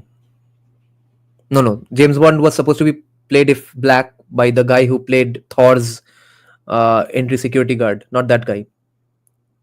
The other black guy. Google this, okay? It's made by Netflix only. Elijah what? Not Elijah. Julia Roberts is there. Netflix movie, post-apocalyptic, funded by the Obamas. कि एक EMP attack से पूरा देश उड़ गया है, उसके बाद का क्या क्या होता है. The initial E1 pulse of an EMP would disable electronically controlled protective devices, while its subsequent E3 pulse would drive intense currents to physically damage transformers, which could lead to a complete collapse of our electrical grid.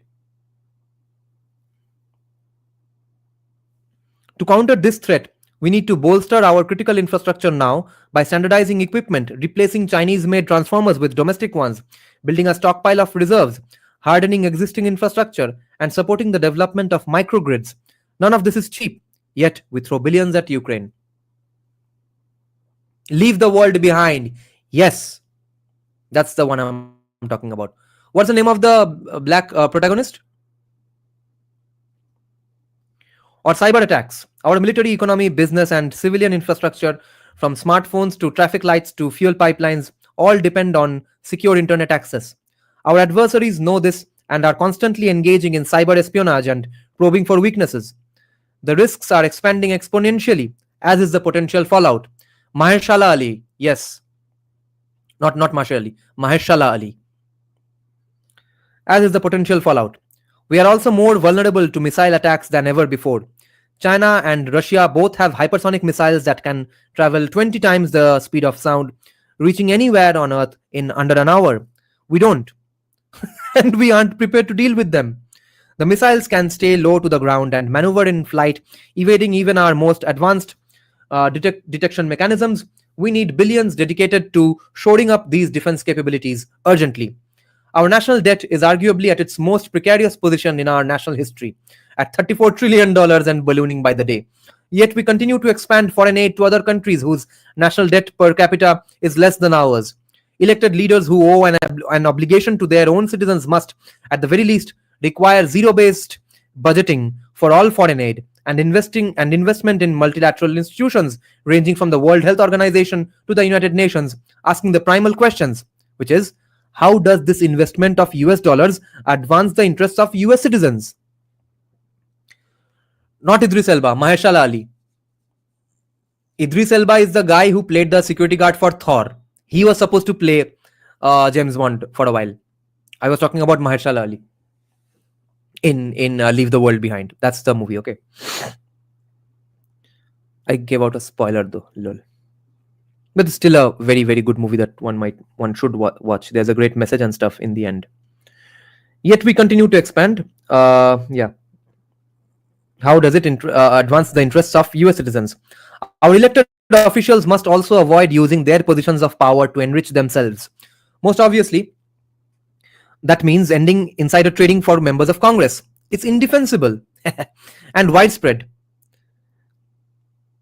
In December 2022, Nancy Pelosi's husband sold 30,000 shares of Google just 1 month before the Department of Justice sued the tech giant for alleged antitrust violations.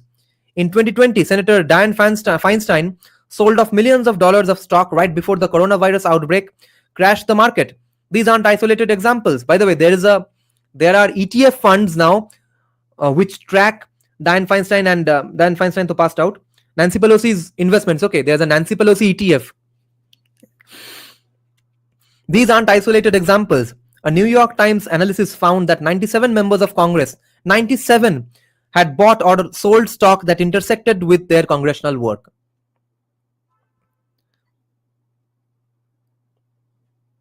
Other means of wallet fattening abound. Those such practices at least have the decency to shroud themselves in a modicum of secrecy. Foreigners and special interest groups funnel dark money through super PACs and other entities to fund campaigns, not only corrupting officials but sowing distrust in the political process. Sometimes the not quite bribery is more overt. Take the case of District of Columbia Mayor Muriel Bowser. Her super PAC, set up to support her upcoming re-election as the then sitting mayor, ranked in the hundreds of thousands of dollars. High-level donors were rewarded with an exclusive invite to join her on a trip to China. But even smaller companies hoping to do business with the city felt the pressure. Quote, if you want to continue to have good favor with the mayor, donating to the super PAC is something you do. End quote. One public contractor told the Washington Post. Arguably a pay-to-play scheme with extra steps. Such practices may not be technically illegal, but they are perhaps immoral and a seeming breach of the sacred duties that elected officials owe to their constituents. Ab sacred bol ke kya hoga? What I would give for an Amit Shah ETF. Officials owe to their constituents. Then there are the lobbyists incessantly calling on our elected officials to persuade them of the merits of their clients' positions through good old-fashioned advocacy and the promise of a lucrative lobbying gig once the congressman leaves office. in 19 okay, by the way, Mahershala Ali also played the role of a lobbyist in House of Cards. What a great acting in that movie. Oh my god, one of the best TV shows of all time, of course. I'm European and I have to disagree on our governments don't fear Russia. They do, but they do not know how to sell to their electorate, how to shove money from domestic investments to rearm armament. No, then they don't fear Russia enough. If they feared Russia enough, they could have easily funded a bunch of TV shows and movies and a few research papers that could have provoked fear among the citizens. And then those citizens would say that yes, please take away this money and fuck Russia in the ass. They don't do that, which means the citizens might be afraid, but the nation heads know something you don't. They know that they don't have any problem with Putin. But even smaller companies, So then there are the lobbyists incessantly calling on our elected officials to persuade them of the merits of their client's position, and the promise of a lucrative lobbying gig once the congressman leaves office. In 1970, less than 5% of legislators went to work for lobbying firms. Ish. Now half of retiring senators and a third of House members do. And when they leave, they are in for a big raise. A 1400% increase on average. None of this helps American citizens. It doesn't even pretend to. Perhaps significantly, the promise of sole loyalty requires reining in the conflicts associated with dual citizenship itself. I argued earlier that dual citizenship is an oxymoron, but for as long as the concept is recognized by the US, we must at least impose a requirement that US public officials abdicate any foreign citizenship they may hold. Today, the scale of the problem is unknown. Most bizarrely of all, there isn't even a public disclosure requirement of whether these public officials enjoy dual citizenship or not. A public official's sole loyalty should be to the citizen he serves. If that's not the case, the bare minimum requirement is for those political candidates to tell the voters as much before asking for their votes. This isn't an unfamiliar notion in law. When I ran for president, I completed a required financial disclosure questionnaire, which, when taken literally as I did, required an inordinate level of effort, cost, and detail to provide. But I did so willingly and without complaint because I understood the purpose, namely, so that the electorate could understand any financial conflicts of interest that might affect the policies that I would advance as a presidential candidate. But if we go to this length for financial conflicts of interest, it's beyond puzzling that we don't require the same for the ultimate conflict of interest, which is a conflict of national loyalty itself. The solutions are clear. End new foreign aid commitments to nations whose national debt per capita is less than ours, meaning Israel. Stop funding multilateral institutions hostile to our own sovereignty and which don't advance our national interest. End insider trading for public officials, super PACs, and the revolving door of lobbyists who enrich legislators at the expense of their constituents. Require mandated disclosure of dual citizenship for our own public officials. Restore the idea that the sole obligation of US public officials is to US citizens. Only then can we repair the crumbling foundations of civic nationalism upon which our democracy is built. Now, 5 truths from this chapter on nationalism. Truth 1. American national identity is rooted in civic ideals, not ethnicity. Ethno-nationalism ties national identity to ethnicity, often leading to violence and division, but civic nationalism promotes unity and shared loyalty. Truth 2. Nationalism needn't carry a negative connotation. It can unify diverse groups around shared ideals, as it did in ancient Rome and can in modern America, as it does in India today. Truth 3. Citizenship is about undivided loyalty to a nation. That's why dual citizenship is an oxymoron.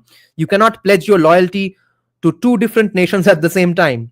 Truth 4. Every high school senior should be required to pass the same civics test and take the same loyalty oath to the United States before enjoying full privileges of citizenship, for the exact reason we require immigrants to do the same before becoming citizens. Truth 5. Loyalty is a two-way street. The first and sole moral obligation of leaders is to US citizens. It's no coincidence that Americans feel less loyal to their country when US elected leaders are less loyal to their own citizens. Next chapter is called Facts Are Not Conspiracies. How many chapters? I think 2 more chapters to go. Yes, just 2 more chapters. And I'll take a bit of a break now again. Now I get why he lost. He ruffled a lot of feathers some which shouldn't be touched and are never touched usually. Never say so much truth that you might get crucified for it. He's going against a group of Israelis too in this case. Ash Ketchum, that's what I've been saying since the day Nikki Haley started increasing in the polls and getting ahead in the polls. No one's been listening to me. People are saying, Americans are racist, they're anti-Hindu. That's why they hate Vivek. अरे भाई उसके पहले polls में आगे कौन ले जा रहा था? American white Christians. उसके बाद अचानक गायब कैसे हो गया? क्योंकि उसका फंडिंग पूरा चला गया. एक तो है उसका फंडिंग चला गया निकी हेली के पास, who said that yes we'll give money to anyone who wants to fuck Iran and Palestine up. Secondly, on top of that, Vivek said no money to Israel. They can do whatever they want. They have the right to do whatever the fuck they want to Palestine, but not with my money. So all that funding went to Nikki Haley, and for this he's still not going to win ever probably. They fear losing elections. It's really shameful. Okay, yeah. So break time and push-up time again to get some blood flowing. It's all stuck in my hips. Never sit for long hours, guys, more than 40 minutes or 1 hour at a stretch, because all your blood is being stopped at its feet by you sitting on the hips. So the blood that has gone to the lower part of your body is not returning back to your heart. Most heart attacks happen because of that only. That's why I always lay down. Yeah, एक ये setup करना पड़ेगा standing desk के बाद एक laying down live stream का session.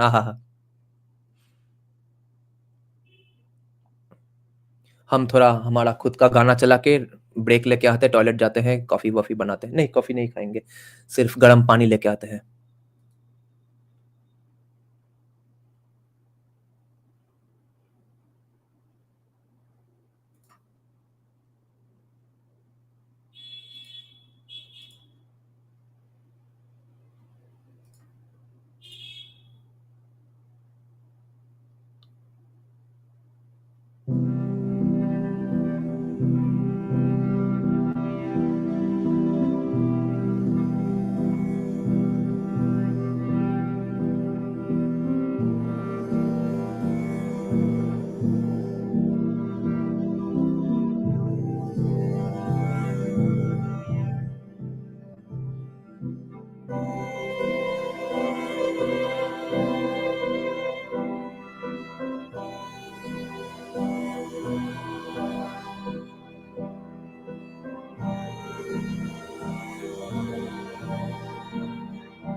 So, guys, we are back. Last two chapters.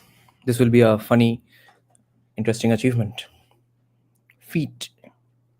Second last chapter is called Facts Are Not Conspiracies. By this point in the book, we have seen a familiar pattern. Something bad exists in the world. The left then uses that bad thing to deny the existence of something else that is true. And if you call them out for it, you risk being tarred with punitive labels. This has the effect of systematically stifling dissent. Over time, that results in the public acceptance of certain falsehoods over the truth.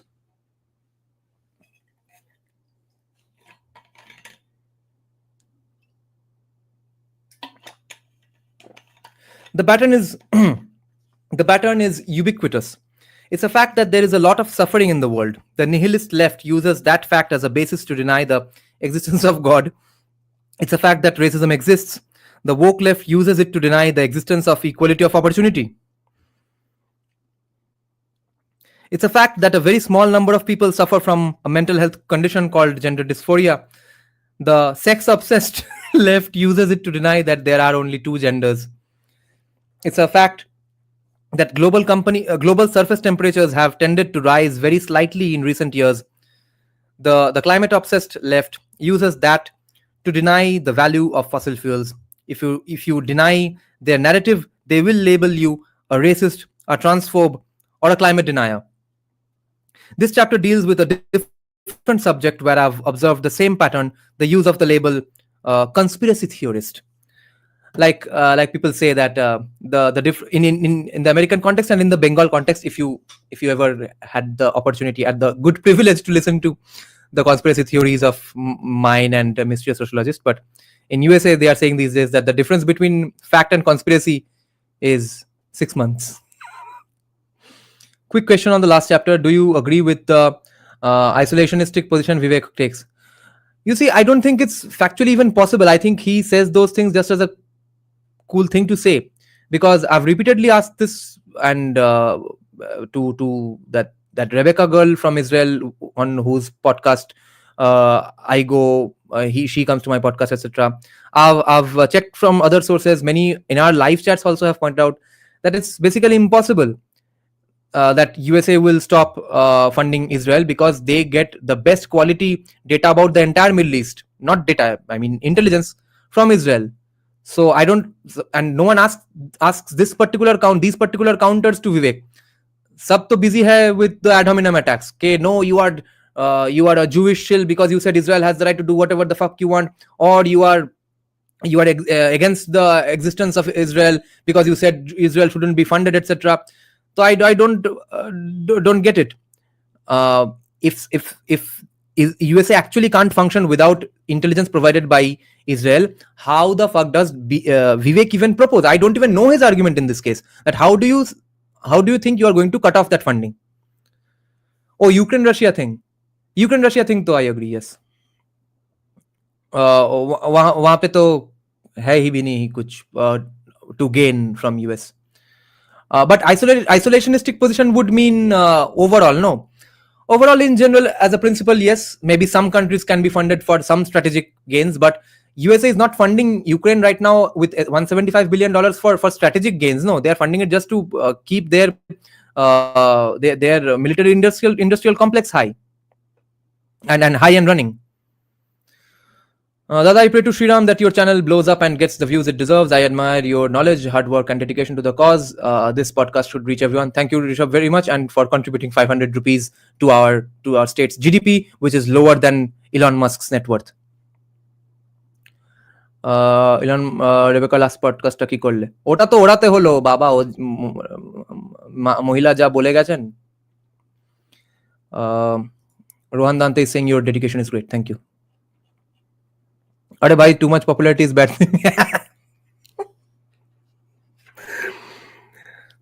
This chapter deals with a different subject where I've observed the same pattern: the use of the label conspiracy theorist to sidestep confronting hard truths on subjects that most people find deeply uncomfortable. But in this case, it's not just the left who is at fault. To be clear, pure conspiracists do exist, just as pure racists do too. Conspiracists are rabble-rousers who make baseless allegations with the goal of attracting attention by sowing public doubt. They are cynical, purely self-interested, or both. Take the allegation that the moon landing was fake. Sure, it's fair game to express any opinion in a free country, but there's no compelling shred of evidence at all to suggest that Apollo missions were artificially manufactured, or that the thousands of people who participated in them were telling a giant coordinated lie. It isn't credible. There's no factual basis to support it, and Candace Owens believes it. It isn't a useful contribution to public discourse. But the fact that there are some nut jobs, he uses the phrase nut jobs, I'm so happy. Nut jobs out there can't be a basis to shut down legitimate challenges to the government or media as a conspiracy theory.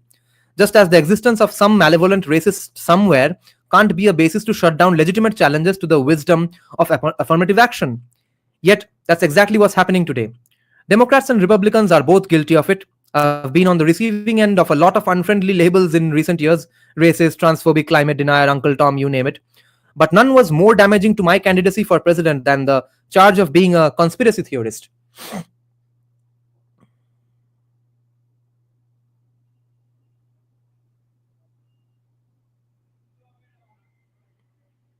Oh, Timir, it's a very fun thing to say. It's a fun thing to point out how poor our state is. Yes. Do you think leftists really care about stock variable while discussing net worth? We are the ones who have to remind to them that अरे भाई it stock variable है, उसको net worth में डाल के क्या सोच रहे हो? And it's my way of pointing out that everyone, or at least UP and Maharashtra these days, have at least an announced goal of reaching $1 trillion economy. हम $224 billion में रुके हैं. कोई प्लान भी नहीं है किसी का, कोई क्लेम भी नहीं कर रहा है कि yes I will make a $1 trillion economy. If USA sees Russia and China as a long-term threat, does it rationally make sense for them to support Ukraine?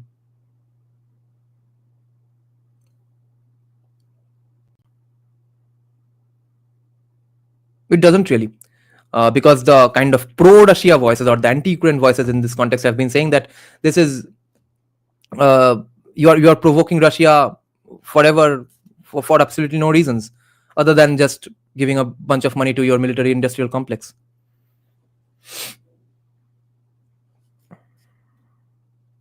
My goal in this chapter isn't to vindicate myself on the specifics of any one debate where I sparred with the press or other candidates.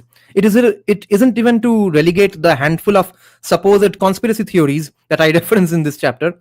Rather, my goal here is to more deeply understand the modern tendency to dismiss likely explanations for uncomfortable facts as conspiracy theories.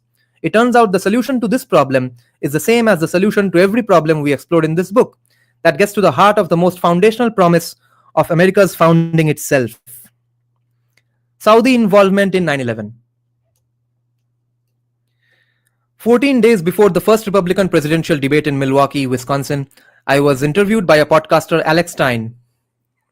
I had no idea who the guy was other than the fact that he was supposedly an online comedian. उसका नाम सोच के मुझे हंसी आ गया. I really liked I really like Alex Stein. What did you comment, Eshkecham? Who the guy was other than the fact that he was supposedly an online comedian. With stilted humor, he asked me questions in rapid fire. Just after asking if the moon landing was real, he asked me if I thought the attack on the United States on September 11, 2001 was an inside job or exactly as the government tells us. I answered directly, quote, I don't believe the government has told us the truth. I'm driven by evidence and data. What I've seen in the last several years is we have to be skeptical of what the government does tell us.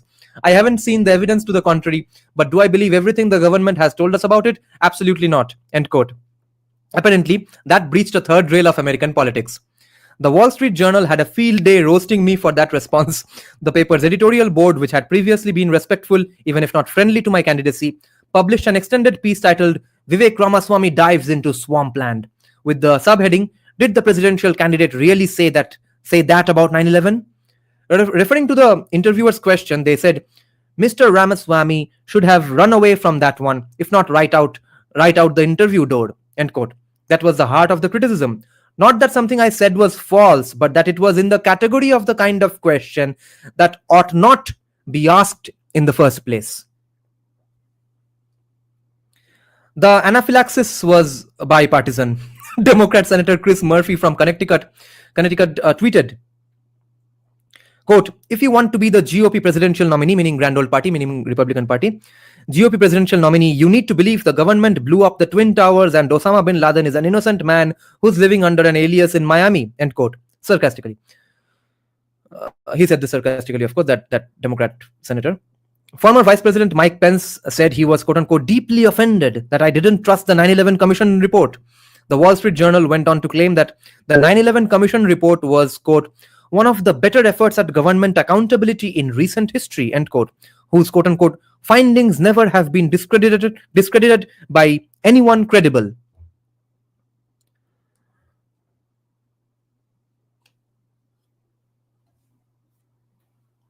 Findings have never been discredited by anyone credible. But that's patently false. In fact, incontrovertibly so. The FBI declassified documents in recent years that reveal that the 9/11 Commission flatly lied about Saudi involvement in the attacks. The shocking details of just how wrong the Commission was on this point were first reported extremely well by ProPublica, an outlet that does not typically stray too far outside the mainstream on issues like this one. The preponderance of evidence has become so great, in fact, that even The Atlantic, a publication I tussled with on the campaign trail on this very topic, has had to weigh in on it. In an article, I think this also we covered by one AI generated video I did, writing the script, etc. In an article titled New 9/11 Evidence, but pura demonetize ho gaya. In an article titled New 9/11 Evidence Points to Deep Saudi Complicity, Daniel Benjamin and Stephen Simon write that the official records of events presented in the 9/11 Commission's report, quote, now appears wrong, and if our understanding of what transpired on 9/11 turns out to have been flawed, then the costly policies that the United States has pursued for the past quarter century have been rooted in a false premise. The global war on terror was based on a mistake. The comment is about a group controlling. The global war on terror was based on a mistake. End quote. A key question confronted by the 9/11 Commission then was whether the Saudi government was involved in planning the attacks. The report concluded there was neither Saudi government nor royal family involvement. At the time, questions swirled around a 42-year-old graduate student who, अरे भाई मेरा ये live stream भी demonetize हो जाएगा ये सब पढ़ूंगा तो. Who welcomed house, set up bank accounts and gave rent money to the first two. Okay, I won't even say the group's name. You all know who did those things. ये date बोल के भी शायद demonetize हो जाएगा. I'll have to skip these parts. The Saudi student, something, claimed to have met the two something people who do these things entirely by chance. This was a laughable claim even at the time, that a 42-year-old graduate student randomly met those kinds of people at the airport and instantly befriended them to such an extent that he welcomed, housed, and set up bank accounts for them. That thing or not, I don't think any traveler to the United States has ever developed such an immediate friendship from a random encounter at a commercial airport. Yet the 9/11 Commission report verified that that person's altruism was indeed, in the name of hospitality, as he claimed, dubious beyond all credibility. And FBI official Jacqueline Maguire testified to that commission in 2004 that person's first meeting at a cafe with the people who do bad things to planes appeared to be a random encounter, quote unquote. To this day, Bayoumi maintains his innocence and he has never been formally charged with a crime. Structural engineer as well as his profession. But the government had already collected evidence that Bayoumi's story, अरे ये क्या करूँ इस जगह का, तो ये तो कॉन्स्पिरेसी थ्योरी का ही चैप्टर है, ये तो पूरा ही डिमोनेटाइज करवा देगा. हाँ ये सब वैसा ही चीजें हैं. Shit. Okay, I'll skip some parts now. Can't help. This is about 9/11. Then is origin of COVID-19. हाँ पूरा उड़ा देगा मेरा channel. Okay, next subchapter is called, in this chapter only, timing is everything. There's a counter argument to consider. If these were truly malevolent, high-level plots to dupe the public, then why would those same government actors later publicly disclose information that revealed their earlier lie? After all, it was the same US government that lied about Bayoumi's Saudi ties that later declassified the documents proving that he was that country's intelligence agent. That country which is doing good things now. Okay. Similarly, it was the same US government that denied the virus began in a lab in China, that more recently admitted it was likely origin of the pandemic. That wouldn't make sense if the government's goal were to mislead the public. The answer to this conundrum goes back to my assessment of the motives of the deep state. Back in chapter 5. It is easy to ascribe malevolence to bureaucratic actors, but that misses the mark. The truth is more frightening. They are doing it out of benevolence to the public. Savior complex, messiah, who बोल के ये सोच के कर रहे हैं. हरामी है भी नहीं. Generally, when the government hides the ball from the public, it's not some bureaucrat looking after his self-interest. It's some bureaucrat thinking he's looking after your best interests.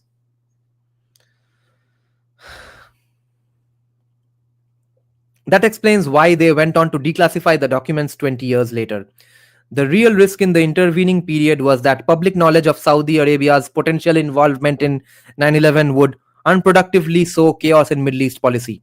The US needs to have a stable and productive relationship with Saudi Arabia to protect its interests and guard against even greater long-run threats in the region from Iran, or so goes the conventional wisdom at least.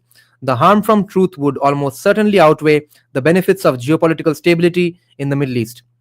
The same went for managing a global pandemic. If the public knew that the COVID-19 pandemic started in a lab in Wuhan, and further that it was funded by the same US taxpayer dollars and government actors who also funded research into the COVID-19 vaccines that were advanced via Operation Warp Speed, then the public would have been more dubious to take those vaccines. On top of that, the diplomatic strain on US-China relations wasn't worth it at a time when the people who led the US felt that stability was more important. But once that period of urgency had passed, it was safe to admit to the public what careful observers knew to be true. At the right time, it was deemed safe to publicly admit that a high-level Saudi intelligence operative in the US had a direct role in working with and harboring multiple 9/11 attackers, because frankly, the public doesn't care enough to let it disrupt our Middle East foreign policy goals. At the right time, it was deemed safe to publicly admit that COVID-19 did originate in a lab in China. One of my transgender friends said I was a far-right conspiracy theorist for saying that it's China's doing. So him or her now, him earlier. So anyway, her blaming Chinese people for COVID was not bad, not racist. Me blaming the Chinese fucking government was racist.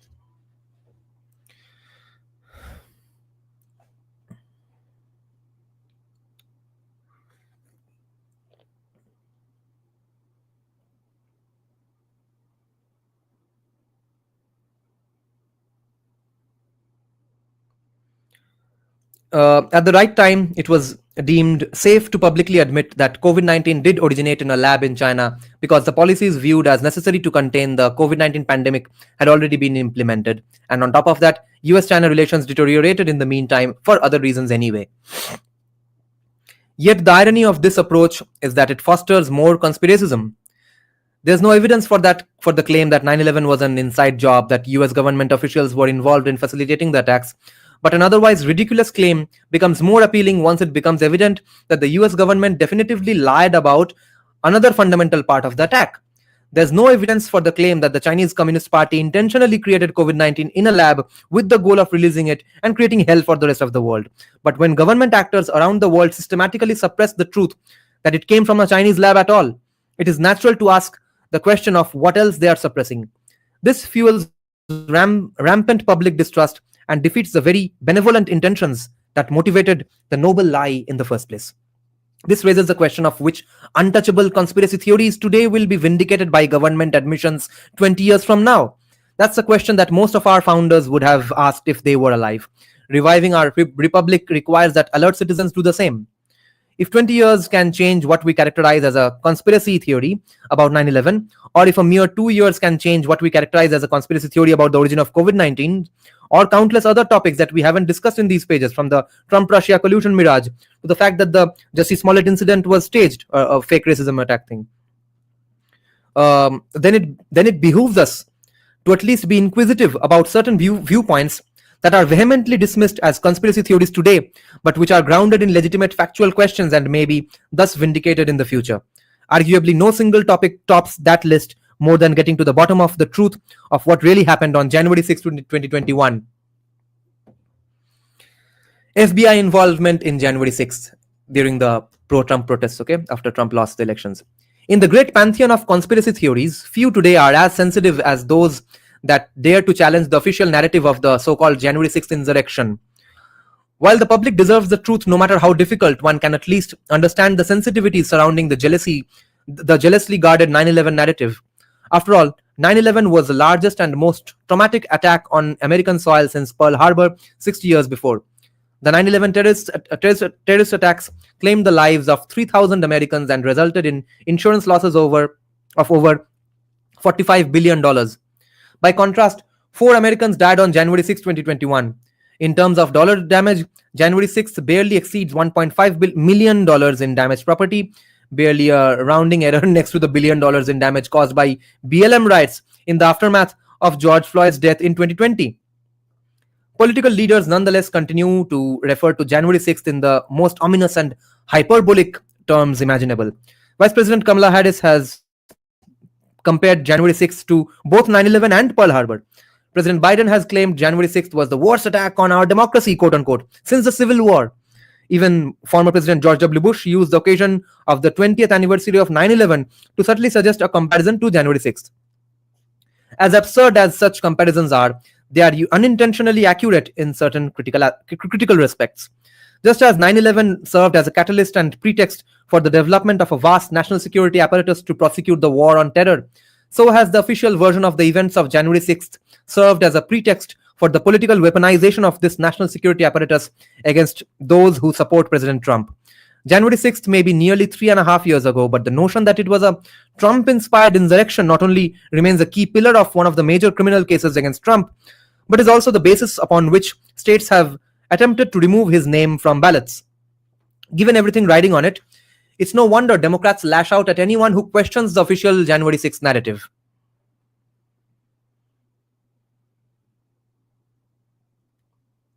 The only problem is, even more so than 9/11, the official narrative just doesn't add up. The first misconception about January 6th is that the FBI and other relevant authorities were simply caught flat-footed and had no way of knowing additional security might be warranted. FBI Director Christopher Wray himself encouraged this misperception in an interesting exchange with Senator Amy Klobuchar, who asked Wray whether he ever lamented not being able to infiltrate the various groups to which January 6th was imputed so as to be in a position to prevent it. Wray sheepishly sidestepped the question, never directly addressing FBI penetration of the militia groups in question. As it turns out, however, this penetration was more extensive than anyone imagined. The people who went into White House to attack Capitol, most of them were FBI agents in the first place. In September 2021, the New York Times begrudgingly acknowledged at least 2 FBI informants in the Proud Boys organization, confirming that one of them was texting his handlers in real time while in the Capitol. This is why I don't create a Telegram or WhatsApp or any sort of Discord group of mine. A subsequent report considered there could be as many as 8 and that federal law enforcement had far more visibility into the assault on the Capitol, even as it was taking place, than had been previously known. The head of the Proud Boys, it was a sort of a right-wing group, Enrique Taddeo, was previously an FBI informant, though whether he continued this relationship into January 6th is unknown. So was Joe Briggs, another Proud Boy leader, convicted for his role in the initial breach. And the vice president of the Oath Keepers, another right-wing group, the other main militia group blamed for January 6th, was similarly a long-time FBI informant. At a certain point, one wonders who among these groups didn't have a relationship with the FBI. Informants weren't the only way the government was able to anticipate in advance how January 6th might turn out. They were monitoring social media communications in real time. Just look at the so-called Norfolk memo, a threat assessment written up on January 5th by analysts at the FBI's office in Norfolk, Virginia. The memo covered multiple threats, such as a post online to quote-unquote be ready to fight, Congress needs to hear glass breaking, doors being kicked in, go ready for war, end quote. The threats were so significant that Donald Harvin, head of intelligence at Washington DC's Homeland Security Fusion Center, the name given to an operation involving multiple agencies, urged officials to prepare for a quote-unquote mass casualty event, calling on DC area hospitals to empty their ERs and stock up on blood. ये लोग पूरा massacre के लिए prepared थे. According to a Washington Post write-up, alarm bells at multiple intelligence fusion centers throughout the country went off, and quote, the date, hour and location of concern was the same. 1 p.m. US Capitol, January 6. इन लोगों को सब कुछ पता था कि ये होगा, इतने लोग आएंगे. Yeah, Gavin McInnes, founder of Proud Boy. Given this advanced knowledge, it is odd that the federal authorities did not think to intervene or even implement heightened security protocols. Even without such advanced knowledge, one would have suspected heightened security protocols near the Capitol, given the controversial certification proceeding taking place. Instead, the Capitol seemed to suffer from uniquely poor security that day. The generous reading is that authorities were simply caught flat-footed. Of course, if this is the case, it calls into question the efficacy of the constitutionally questionable techniques the government uses to surveil American citizens and aggressively infiltrate politically incorrect groups. This book was written before Trump was assassination attempt on Trump happened, so that could have made for more juicy pages. Politically incorrect groups. A less charitable reading is that authorities may have simply wanted something to happen on January 6th in order to justify a massive clampdown on Trump supporters. A still less charitable view is that elements of the government may have actively helped to instigate chaos on January 6th, which I agree with.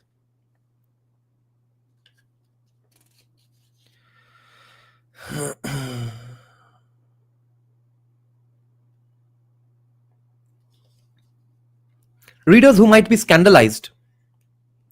Oh, thank you, Ake Brahmo, for the donation to our GDP. For your strength of will, something lacking. Thank you. Readers who might be scandalized by the suggestion of governmental foul play on January 6 need only look at the long history of government malfeasance to assist their intuitions. We could look back to the days of FBI Director J. Edgar Hoover, but there's no need. As recently as October 2020, FBI infiltration into politically incorrect groups has tainted prosecutions of their members. I'm talking, of course, about the Gretchen Whitmer kidnapping plot. As you may recall, just prior to the 2020 election, a group of so-called militia extremists were arrested for allegedly planning to kidnap the Michigan governor Gretchen Whitmer. Immediately, one can discern striking parallels with January 6th. Though the Whitmer plot is often called a quote-unquote kidnapping plot, it also involved alleged plans to storm the Michigan Capitol building. In addition, many of the plotters were involved in the Three Percenters militia, one of the three main militia groups blamed for January 6th. The striking thing, however, is the level of government involvement in this alleged plot. Of the 14 individuals originally involved in the alleged plot, at least 5 were either undercover agents or informants. Even more disturbing is the fact that every active step in this alleged plot was initiated and enabled by one of the agents or informants themselves. A careful look at the annotated indictment reveals that FBI operatives played the most important leadership role at every stage. The plot's explosives expert, whom the plotters were supposed to buy explosives from, was an FBI agent. The head of transportation for the militia outfit turned out to be an undercover FBI agent. The head of security turned out to be an undercover FBI informant. At least 3 undercover FBI informants were active participants in the initial meeting in which the plot to storm the Michigan Capitol was allegedly hatched, meaning the FBI infiltrated before the conspiracy even began. In a representative example of a reconnaissance, I don't know how to pronounce it, reconnaissance mission of Whitmer's home, 3 out of 5 people in the van were either FBI agents or informants. That's 60% for those keeping track. Worse, the FBI informant ringleader convinced the other defendants to go on the recon mission by telling him they were out hunting pedophiles, not scoping out the possible kidnapping location. When he told his FBI handler that the ride-along was based on false pretenses, his handler threatened him, quote, "If you stick with the story that the militia members were out there on a pedophile ring, you will be a star witness in the defense. There's zero options for that," end quote. By the time the trial came around, 2 of the main FBI agents ended up having to recuse themselves from the case, which was so dirty that the judge approved an entrapment defense for entrapment का case लगा दिया जज ने खुद, ठीक है, कि तुमने false pretenses में इसको फंसाया है. Entrapment defense for several defendants, and the initial trials of 4 key defendants failed to produce a single conviction, a striking and embarrassing result for the government. And these are the things that have been covered brilliantly by Tim Pool. And then he says that H1B is a bad thing.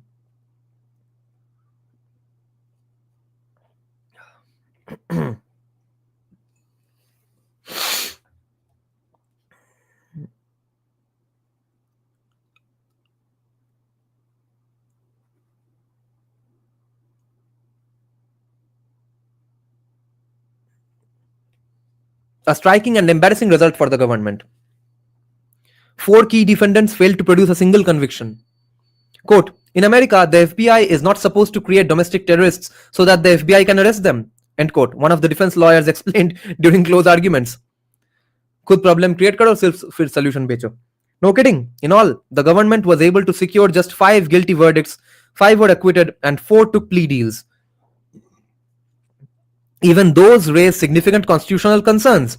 The defendants were never allowed to call the FBI informant ringleader to testify, for example, because he pled the Fifth Amendment right hai ke I don't need to comment on anything.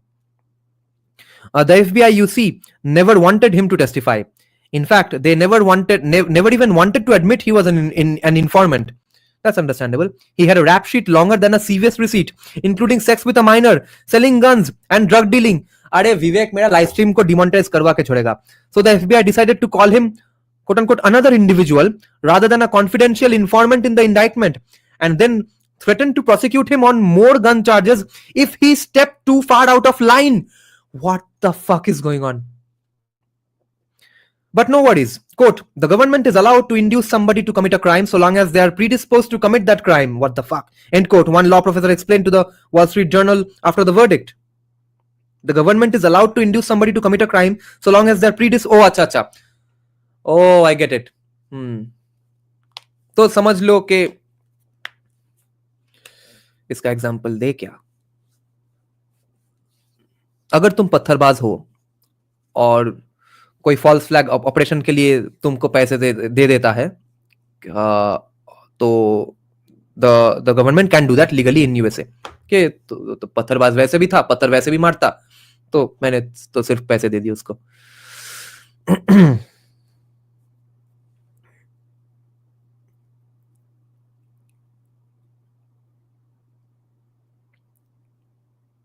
As it so happens, the person in charge of the FBI's Detroit field office who oversaw the Whitmer operation, the fake kidnapping, was a man called Stephen D. Antuono. Just a day after the initial arrests of the alleged Whitmer plotters in October 2020, FBI Director Christopher Wray handpicked D'Antuono for a coveted spot running Washington, D.C.'s FBI field office. In fact, D'Antuono was the head of the FBI's investigation into the January 6th pipe bombs. Why, of all FBI agents in the country, Christopher Wray would choose the man who had just overseen the Whitmer kidnapping and entrapment plot to head the DC field office in the critical months leading up to and after January 6th, I leave as an exercise for the reader. The path forward, free speech. Now, before the mainstream media jumps to dismiss the foregoing publicly available facts as a conspiracy theory, allow me to reiterate. Based on what we know today, do we have definitive proof that the events of January 6th were orchestrated by FBI agents who incited mob violence to imprison Trump supporters? No, of course we don't. But the questions are worth asking. And in a free and open society, we would be able to ask them. Today, of course, we cannot. In a well-functioning republic, the government would be transparent in sharing all information with the public about matters of public importance. Today, of course, our government does no such thing. The 16 members of Congress who have pushed for information and questioned the work of the January 6th committee have been dismissed as conspiracy theorists or just plain bonkers. An FBI agent had his security clearance revoked simply for sharing, not even endorsing an article questioning the official narrative, simply for sharing an article. Rather than welcome transparency and open debate, the response is to simply denounce anyone who dares to ask questions. So how do we balance the competing interests of ensuring that the public is well informed and not suckered into conspiracism, while also ensuring that the charge of conspiracism isn't used to suppress the uncomfortable facts about governmental and institutional dishonesty? The best solution is to restore arguably the most important founding ideal of our nation in the first place, free speech. In recent years, the public discourse around free speech often has gotten lost in the minutiae of fringe examples of speech that don't enjoy First Amendment protections. The proverbial example that is cited so often that it's grown stale is a reference to Justice Oliver Wendell Holmes's famous quip in Schenck versus United States that you can't yell fire in a crowded theater. You're not free to menacingly threaten someone that you'll kill them. That's an illegal threat. You're not free to tell someone you are selling them a bottle of medicine when in fact it's snake oil. That's commercial fraud. You are not free to knowingly say something that is false and damaging about another person. That's defamation. But the obsessive public focus in recent years on what you can't say has distorted our common understanding of what the First Amendment is really all about. Here it is in a nutshell. The First Amendment protects all opinions. There's really no exception to that rule. The main reason our founders enshrined free speech in the First Amendment to the Constitution is to protect individual liberty. You're not really free at all if you don't have the freedom to say what you believe. The ability to express your own opinions is arguably the most basic human right. As Justice John Marshall once explained, quote, the First Amendment serves not only the needs of the polity, but also those of the human spirit, a spirit that demands self-expression, end quote.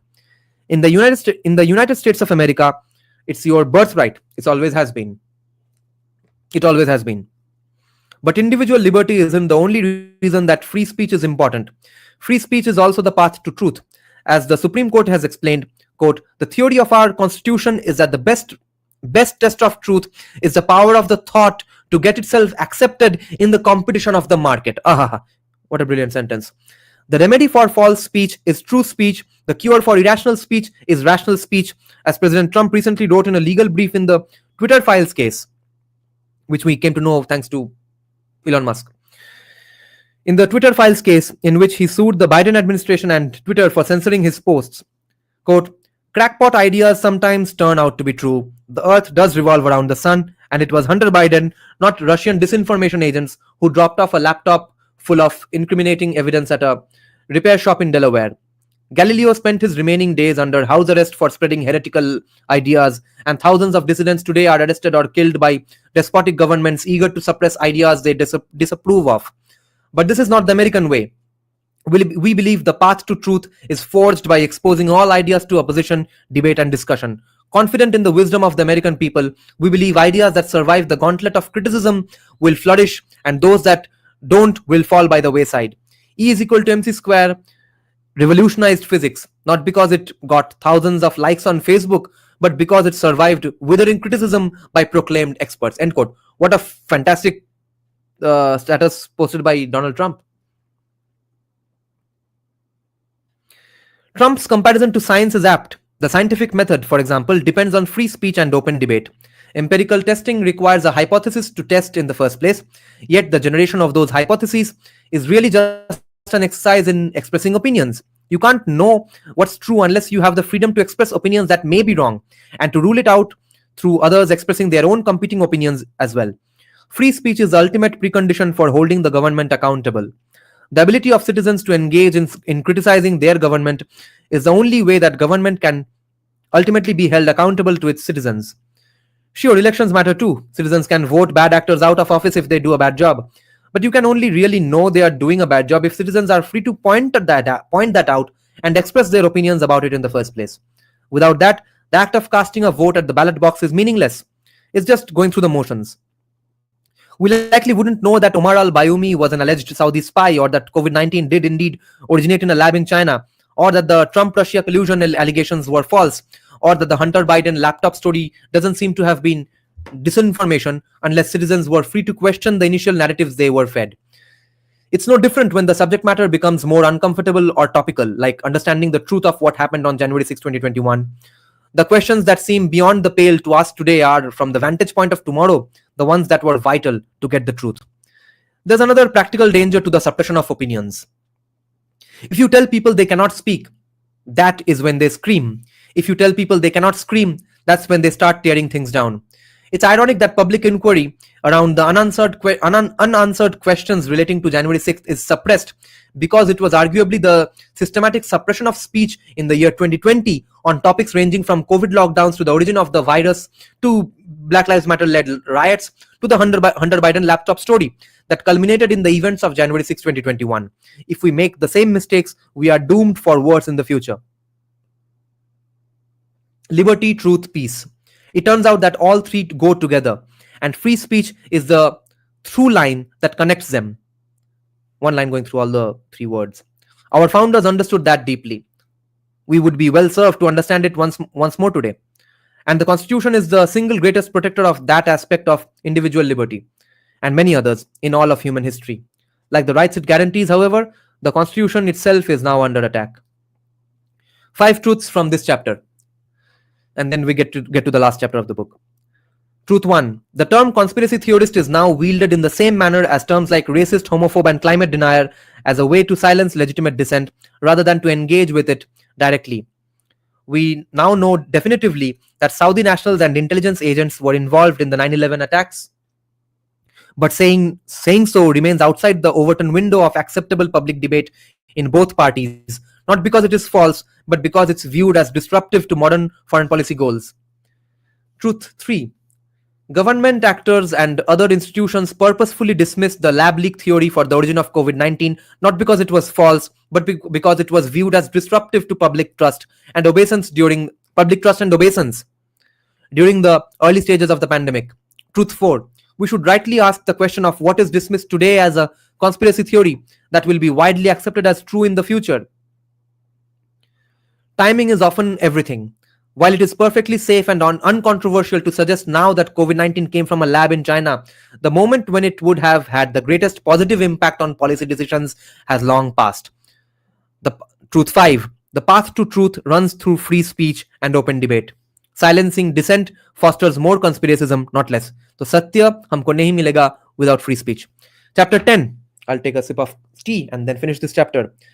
Chapter 10 is called The US Constitution is the strongest guarantor of freedom in history.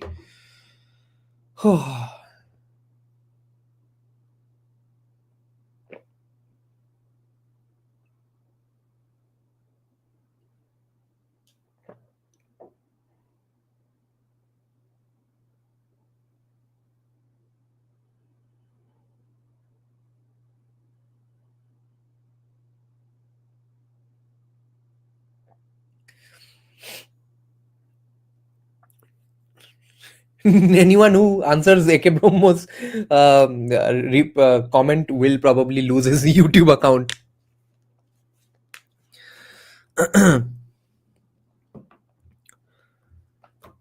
The US Constitution is the strongest guarantor of freedom in history. The United States Constitution is under attack. If you're a regular consumer of the New York Times or MSNBC, you might know this. Also, congratulations on making it to the final chapter of this book. I hope you've learned something. Every few months, another op-ed or news analysis piece runs in mainstream media outlets declaring that our constitution is outdated, broken, or in need of serious revamping if it's going to continue to serve people. In August 2022, two Ivy League professors, one from Harvard, the other from Yale, both universities where Vivek has studied in, argued in an article titled "The Constitution is broken and should not be reclaimed." That, quote, "Constitutions, especially the broken one we have now, inevitably orient us to the past and misdirect the present into a dispute over what people agreed on once upon a time, not on what the present and future demand for and from those who live now." Bapre. This aids the right, which insists, meaning right wing, which insists on sticking with what it claims to be the original meaning of the past, end quote. Their suggestion, which wasn't nearly as radical as they seemed to believe, was that we redesign our entire system of government to reflect the will of the people, whatever it happens to be at the time. Throughout the history of the United States, we've seen this argument pop up repeatedly, usually from those on the political left. Supreme Court justices with a liberal bent often talk about the Constitution as a quote-unquote living document, which should change according to the shifting attitudes of the age. Democratic politicians talk about abandoning the structure of our government to pack the Supreme Court with more justices, a move that would allow them to get more favorable outcomes on their pet issues. Of all the bad ideas we have discussed in this book, abandoning the Constitution or even deviating from it might be the most dangerous one. For some reason, it has become controversial to defend our founding documents in public. Part of the answer, I'm sure, has to do with the fact that the Constitution did not explicitly prohibit slavery, nor did it grant full and equal rights to women. However, the document laid the foundation for the United States to make progress on both fronts. It's no accident that when Martin Luther King Jr. and his supporters marched on Washington, D.C. in 1963, they were quoting the Constitution, not denigrating it. In Dr. King's own words, he had come to Washington to, quote-unquote, cash a check. That check being the promises afforded to all people by the United States Constitution. The modern left, however, believes in revolutionary change and so demands abandoning the core document that governs our society. They believe that as society improves, it outgrows the need for the strict rules set forth in our Constitution. However, to quote the great Supreme Court Justice Antonin Scalia, these people say this, quote unquote, as if societies only ever improve over time, like they never rot, as if things can't get worse off with time.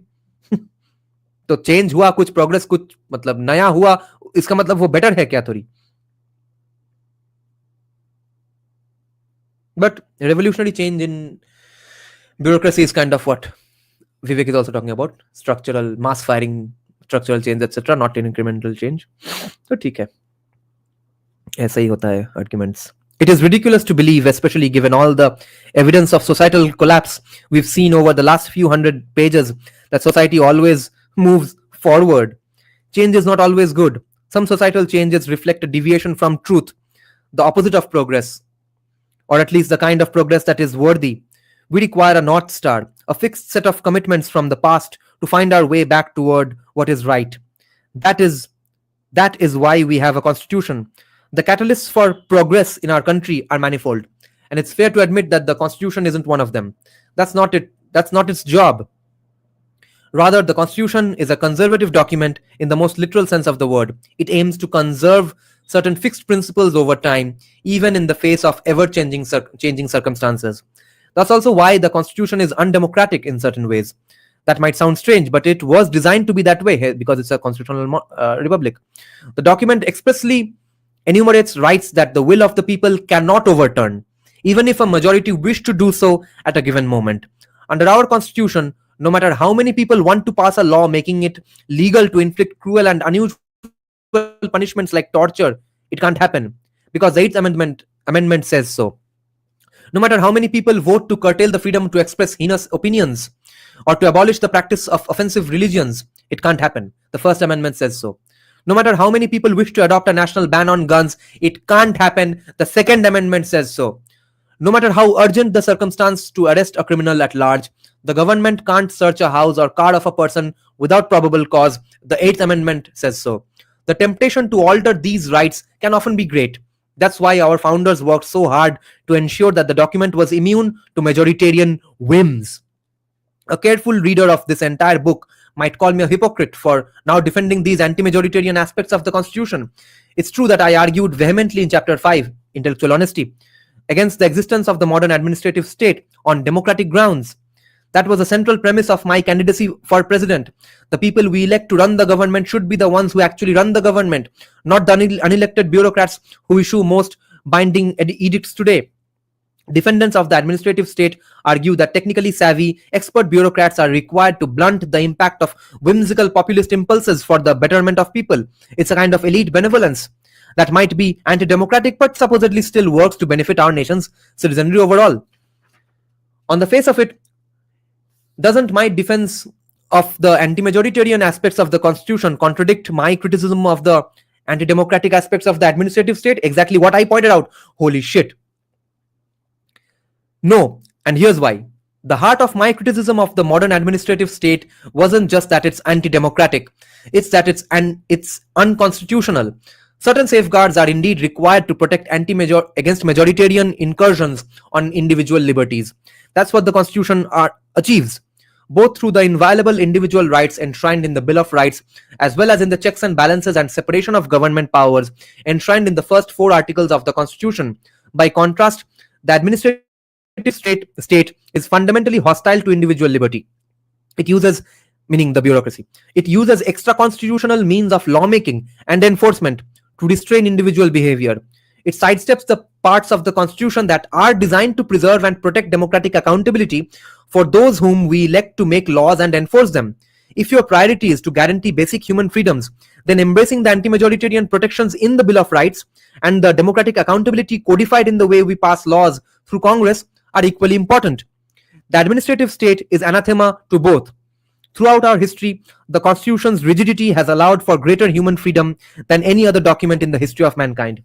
The freedom of speech enjoyed by citizens of the United States is unrivaled anywhere in the world, as is our right to bear arms and our privacy protections against a potentially tyrannical government. You might object and say that other countries might have constitutions that contain the same rights as those of the United States. In modern cases, that's because many of those countries took inspiration from the US Constitution. So in those cases, it's true by definition. But in other cases, the rights often listed on a piece of paper are not always upheld. In the Weimar Republic, for instance, German citizens wrote a constitution that was extremely progressive for its time, including civil rights protections, a welfare state, and provisions for a democratic government. The same was true in Czechoslovakia, Venezuela, and the Soviet Union. But these governments crumbled because there was no structure to uphold the high ideals set forth in their founding documents. Even today, Nations from China to Iran profess to offer many of the same protections delineated in our own Bill of Rights. Yet neither one contains the Second Amendment, which is of the many reasons why the other rights they claim to respect, such as freedom of speech, remain unprotected in practice in those countries. What have I always said?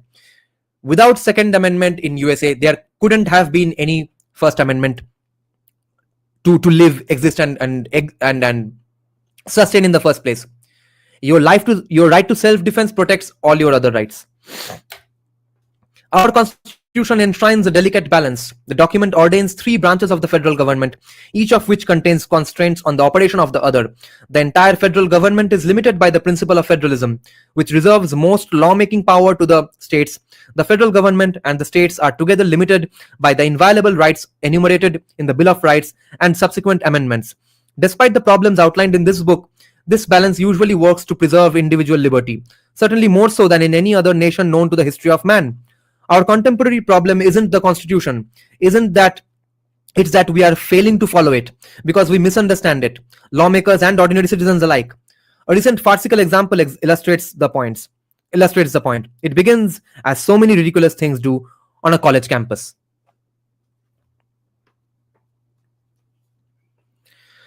Misunderstandings. In the spring of 2024, for the second time in 5 years, the university-wide commencement ceremony at Columbia University was cancelled. So too were many other commencements at universities across the country. It wasn't COVID-19, a pathogen of the respiratory system, that was responsible this time. It was, to borrow a phrase from the evolutionary psychologist Gerd Saad, a pathogen of the mind. For weeks leading up to the graduation ceremonies, students filed out onto the quads of these campuses, most notably Columbia, which sits on a quiet patch of land on the Upper West Side of Manhattan, and set up tents. In the minds of these students, they were waging a battle in their own home surroundings that would raise awareness of a problem that US leaders were willfully ignoring: Israel's persecution of the Palestinian people. According to conservative media's telling of it, Gen Z has been so infected by this woke mind virus, a pithy phrase often attributed to Elon Musk, that such behaviors on college campuses in 2024 was the inevitable result of years of an educational system that pushed anti-American ideologies onto American children over the course of 2 decades. And if this is what today's college students believe, it's the inevitable precursor of what America will soon become, according to those people. That's a gloomy picture indeed. There's undoubtedly some truth to it too, but take it from someone who wrote an earlier book about the spread of wokeism in America, Woking. This standard conservative account of 2024 campus protests misses the mark. His footnote says Gazzard's book called The Parasitic Mind was published in October 2020. What I saw in those campus protests wasn't a group of students who were cynically using the Palestinian flag to avoid their spring exams, in the way that countless corporations flaunted BLM flags to duck scrutiny for unrelated corporate malfeasance. Some examples I've given in past live streams. These students weren't cynical at all, but they weren't quite genuine either. Unlike the anti-war protesters during the Vietnam War, who stood up out of principle and self-interest against a draft that was sending America's sons to fight a losing war on the other side of the world, the 2024 campus protesters had very little idea what exactly they were even protesting.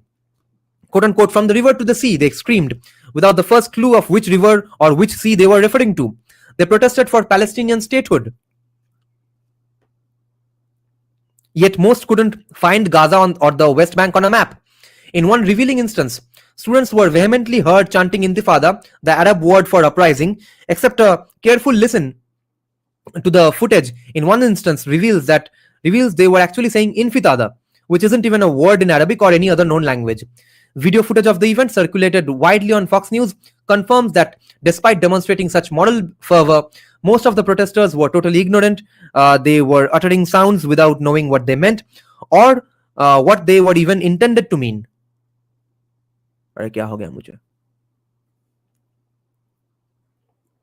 To be either cynical or genuine, you must know what your intentions actually are. The 2024 campus protesters were neither of these things. Like so many Americans, they were just lost. First it was the BLM flag, next it was the transgender flag, next it was the Ukrainian flag, now it was the Palestinian flag. They were hungry to be part of something bigger than themselves, but they can't even answer what it means to be an American. To be clear, they believed they were exercising their American birthright of free speech. But the First Amendment protects the expression of opinions, not the right to stop other people from attending classes or expressing their own. In order to know the difference, you have to know something basic about the constitution of your nation. While many of those protesters who interrupted classes and commencement ceremonies surely thought of themselves as defenders of constitutional rights as they resisted forcible removal, they in fact knew very little.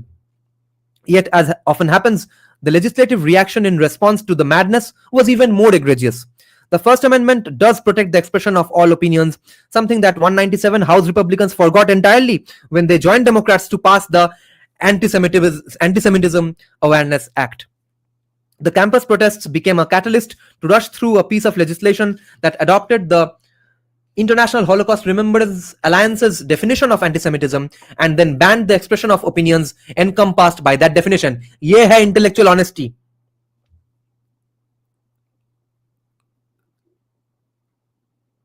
He's now standing up for the rights of those pro-Palestinian students in the campuses, which is why he will never get Jewish funding.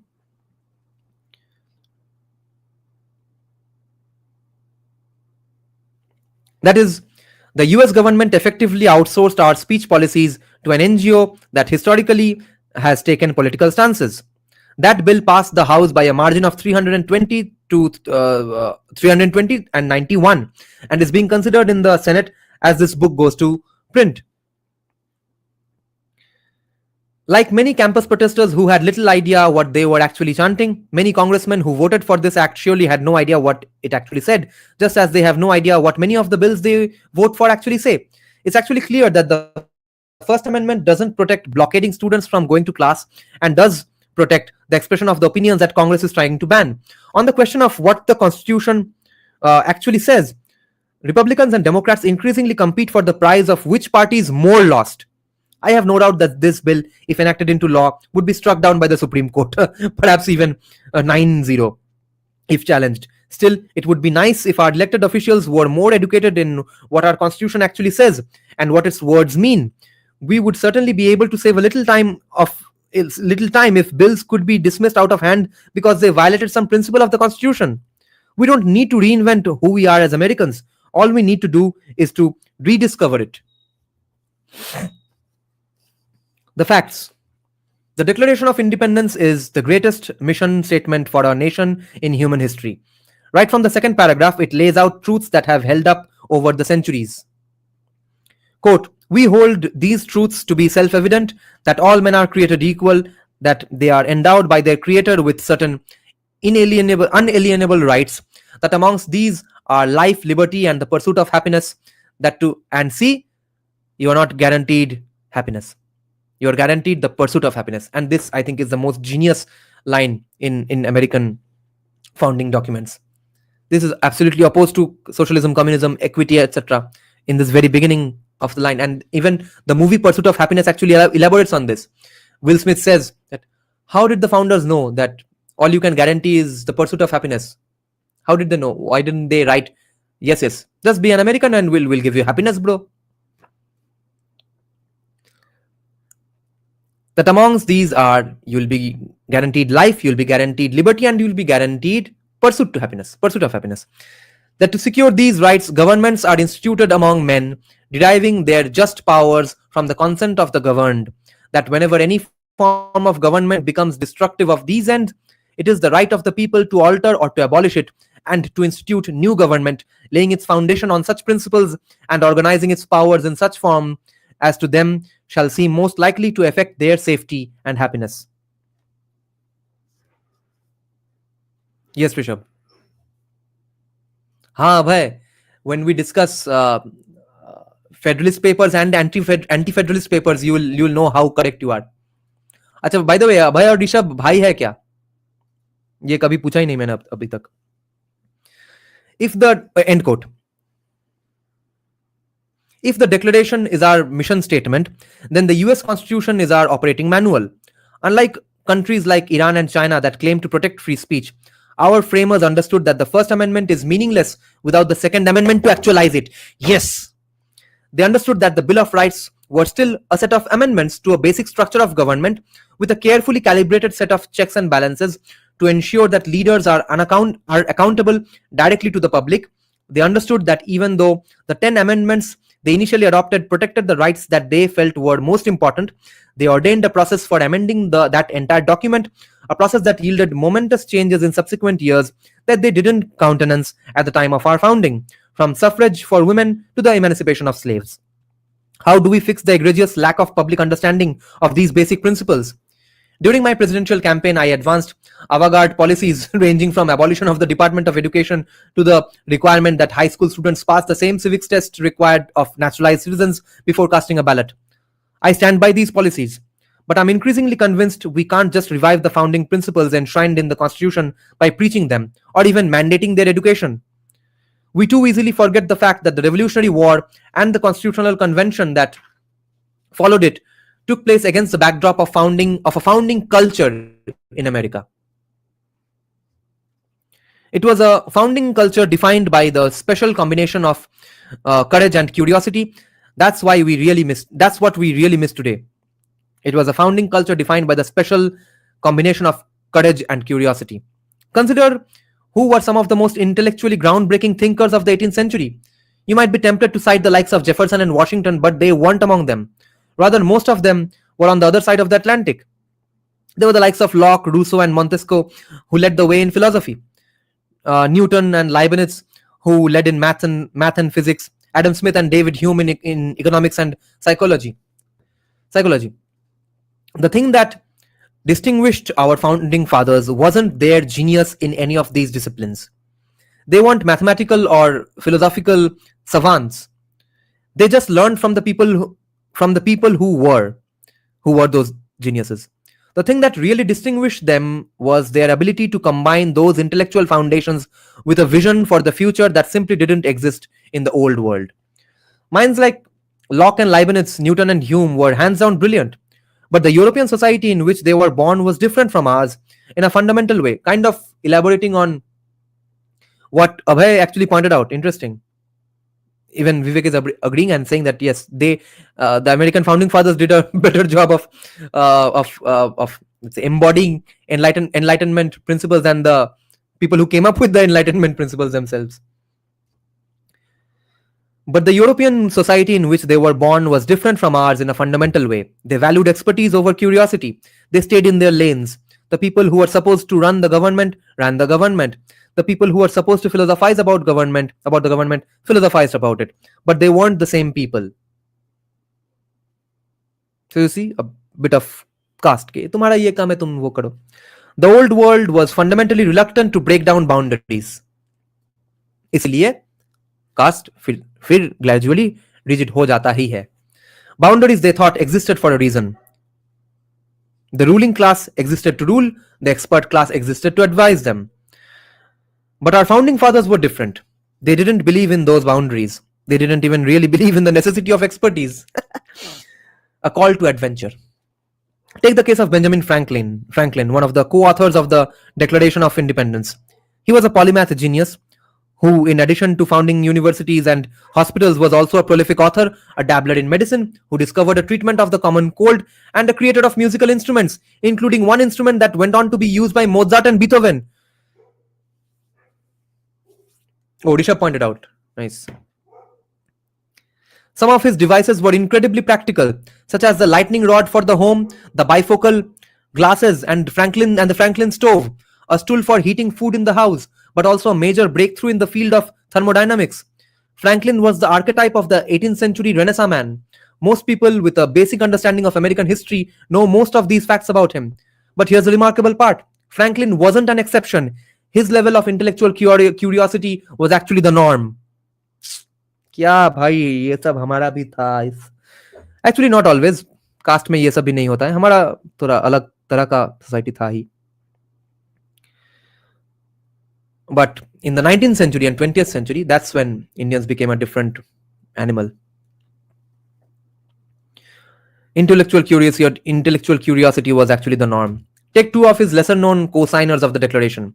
Robert Livingston designed the steamship, the fundamental building block of the Industrial Revolution, as a side project while serving as an ambassador to France. Roger Sherman was a self-educated attorney who never actually went to law school, someone who had no formal education but who was so committed to ensuring the education of the next generation of Americans that he ended up serving on the governing body of Yale.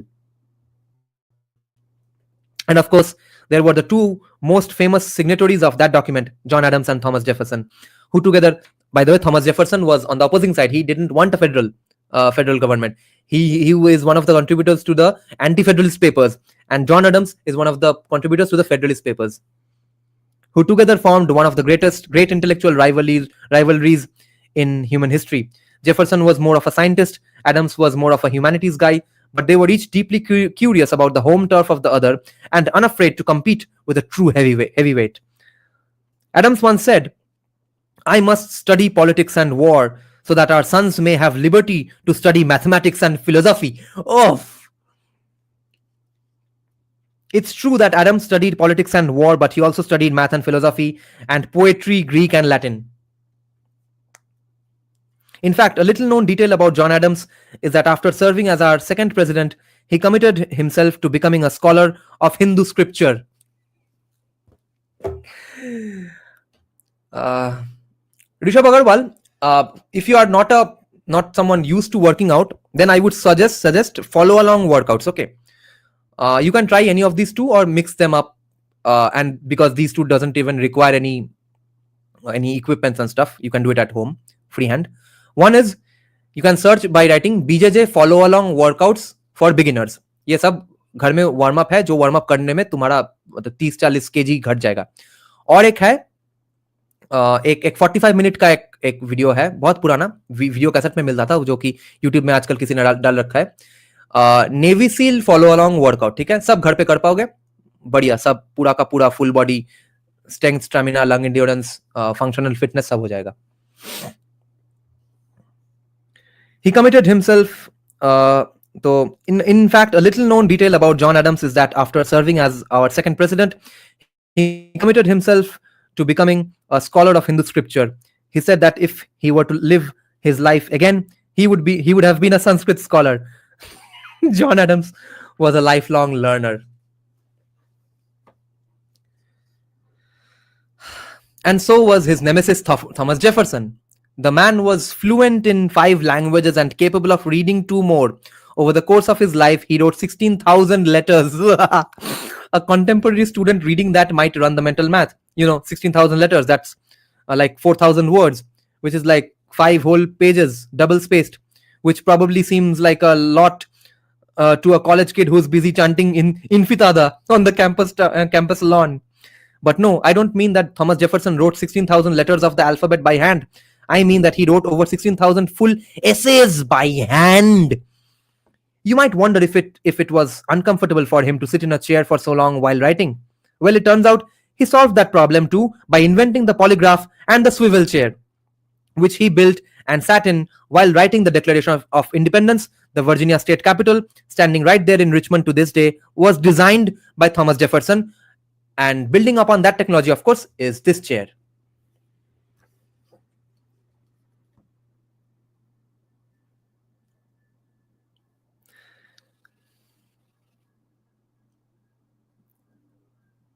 There was something in the water back then, something in the culture. It was a culture that valued education, autodidacts, exploration, a fundamental curiosity about how the world works, and an unyielding confidence that even if you weren't an expert in something, you could still figure it out with the right combination of self-education and curiosity.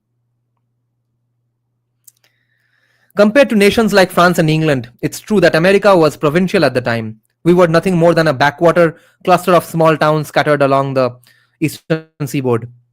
Economically, militarily, and geopolitically, it seemed that we were destined to be nothing more than a footnote in global history. Yet the people who wrote those footnotes were deeply curious about the world they inhabited and about the history to which they contributed. They were also deeply confident in their ability to change every part of it for the better. And that's exactly what they did. We need to revive that special combination of curiosity and confidence. Yes, we want to be a country of people who tinker in their garages. We want people who write great essays in the evenings while working as mechanics or business owners during the day. We should expect more of one another as citizens. We should expect more of ourselves. We should expect more of our leaders.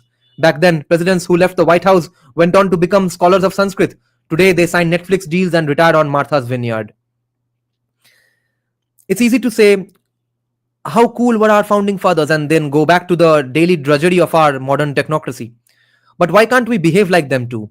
Conservatives talk a lot about staying true to the political and legal principles in the Constitution, and no doubt that's important. But as Americans, we should be inspired to stay true to our founding culture of exploration, irreverence, and curiosity.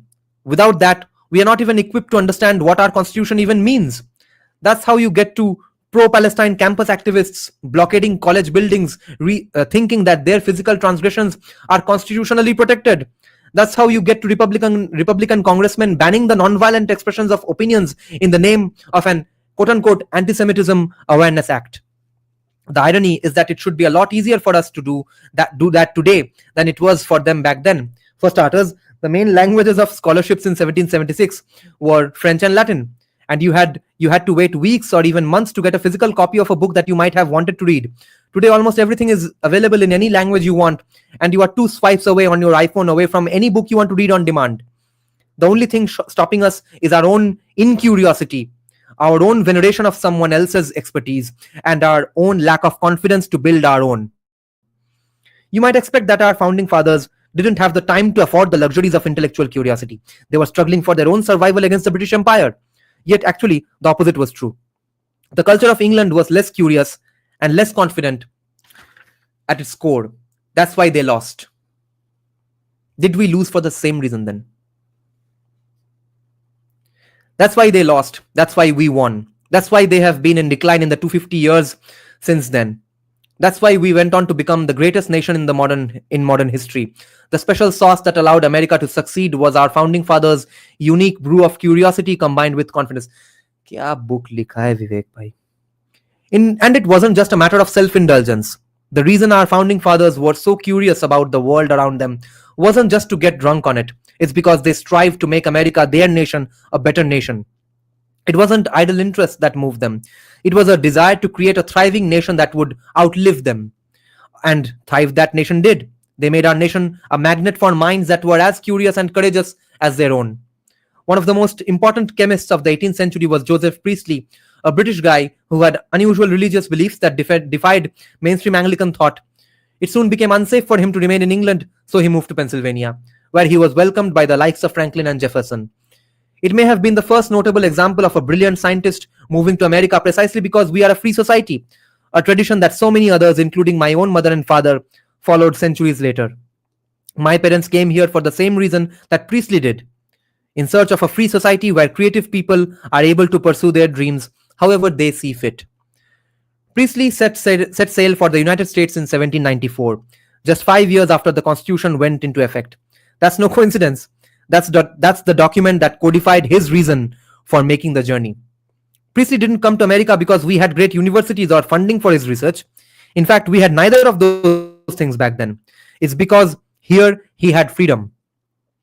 The freedom to explore ideas without fear of being locked up. Freedom to be himself, including even the freedom to discover who he was. That's the unspoken part of the American dream, not just the freedom to achieve whatever you want, but also the freedom to discover what it is you want to achieve. It's precisely when we stopped being insurgents and became incumbents that we lost the sense of curiosity.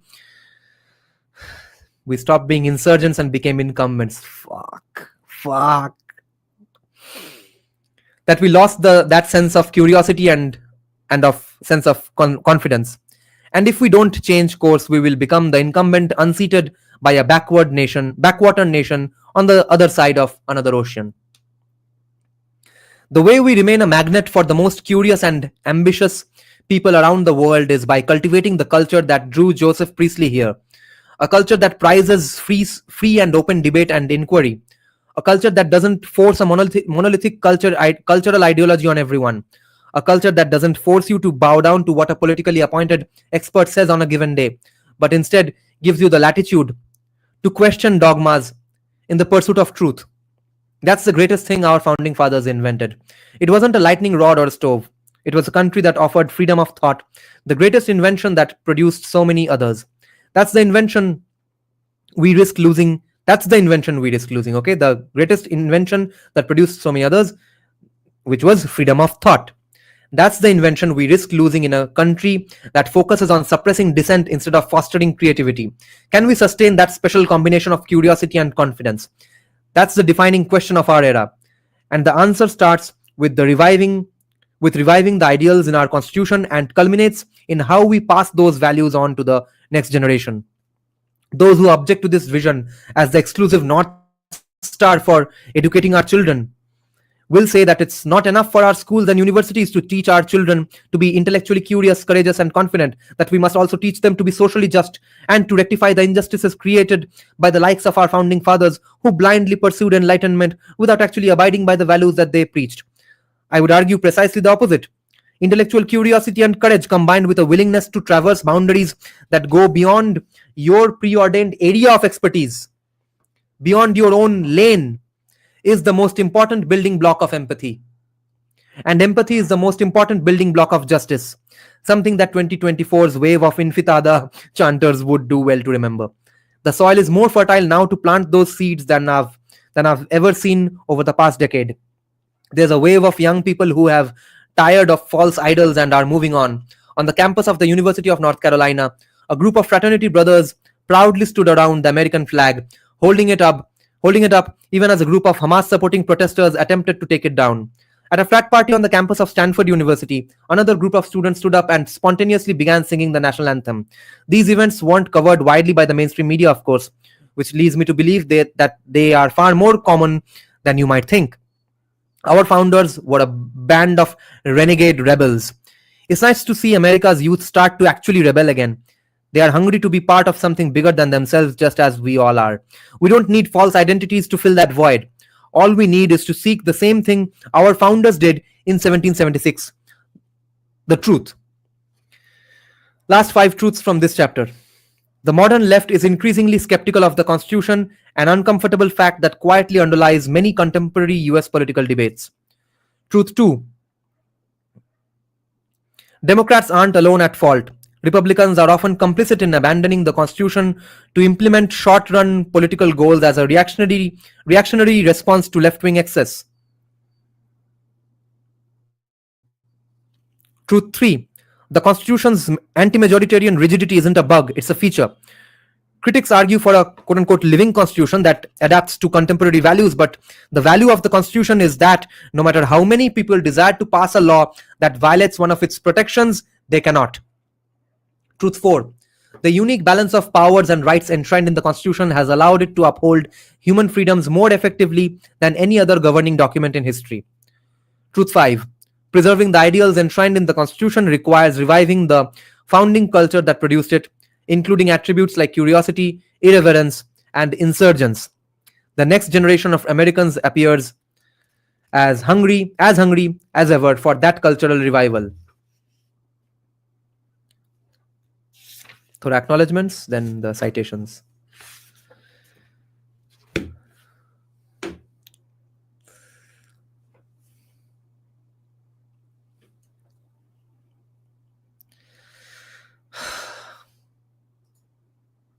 I'll answer this some other day.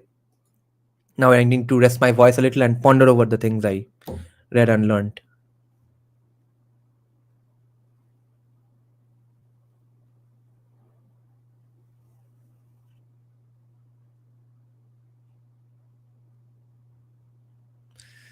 Thank you guys for sticking around for 11 hours. This was a fun day. Finished a book in one day in 11 hours, yes. And we, of course, skipped those 2-3 pages because I would get demonetized. I might still get demonetized. But it was a nice day. I hope the entirety of 2025 is like this for me and the channel and for all of you all accompanying me while I'm reading nice, fun books. Thank you for joining, guys. Good night.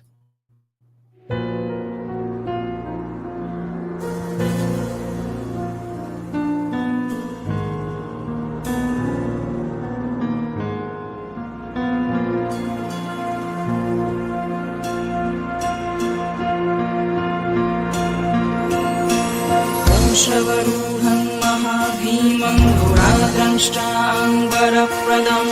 धर्मस्य युक्तं त्रिनेत्रं च कपालकर्णिकाकरां मुक्तकेशीं लज्जया पिबन्तीं रुधिरं चतुर्बाहुसमायुक्तं वराभयकरं स्मरेत् चतुर्बाहुसमायुक्तं वराभयकरं स्मरेत् काली काली महाकाली कालिके पापहारिणी धर्मर्थमोक्षदे देवी नारायणी नमोस्तुते धर्मर्थमोक्षदे देवी नारायणी नमोस्तुते काली काली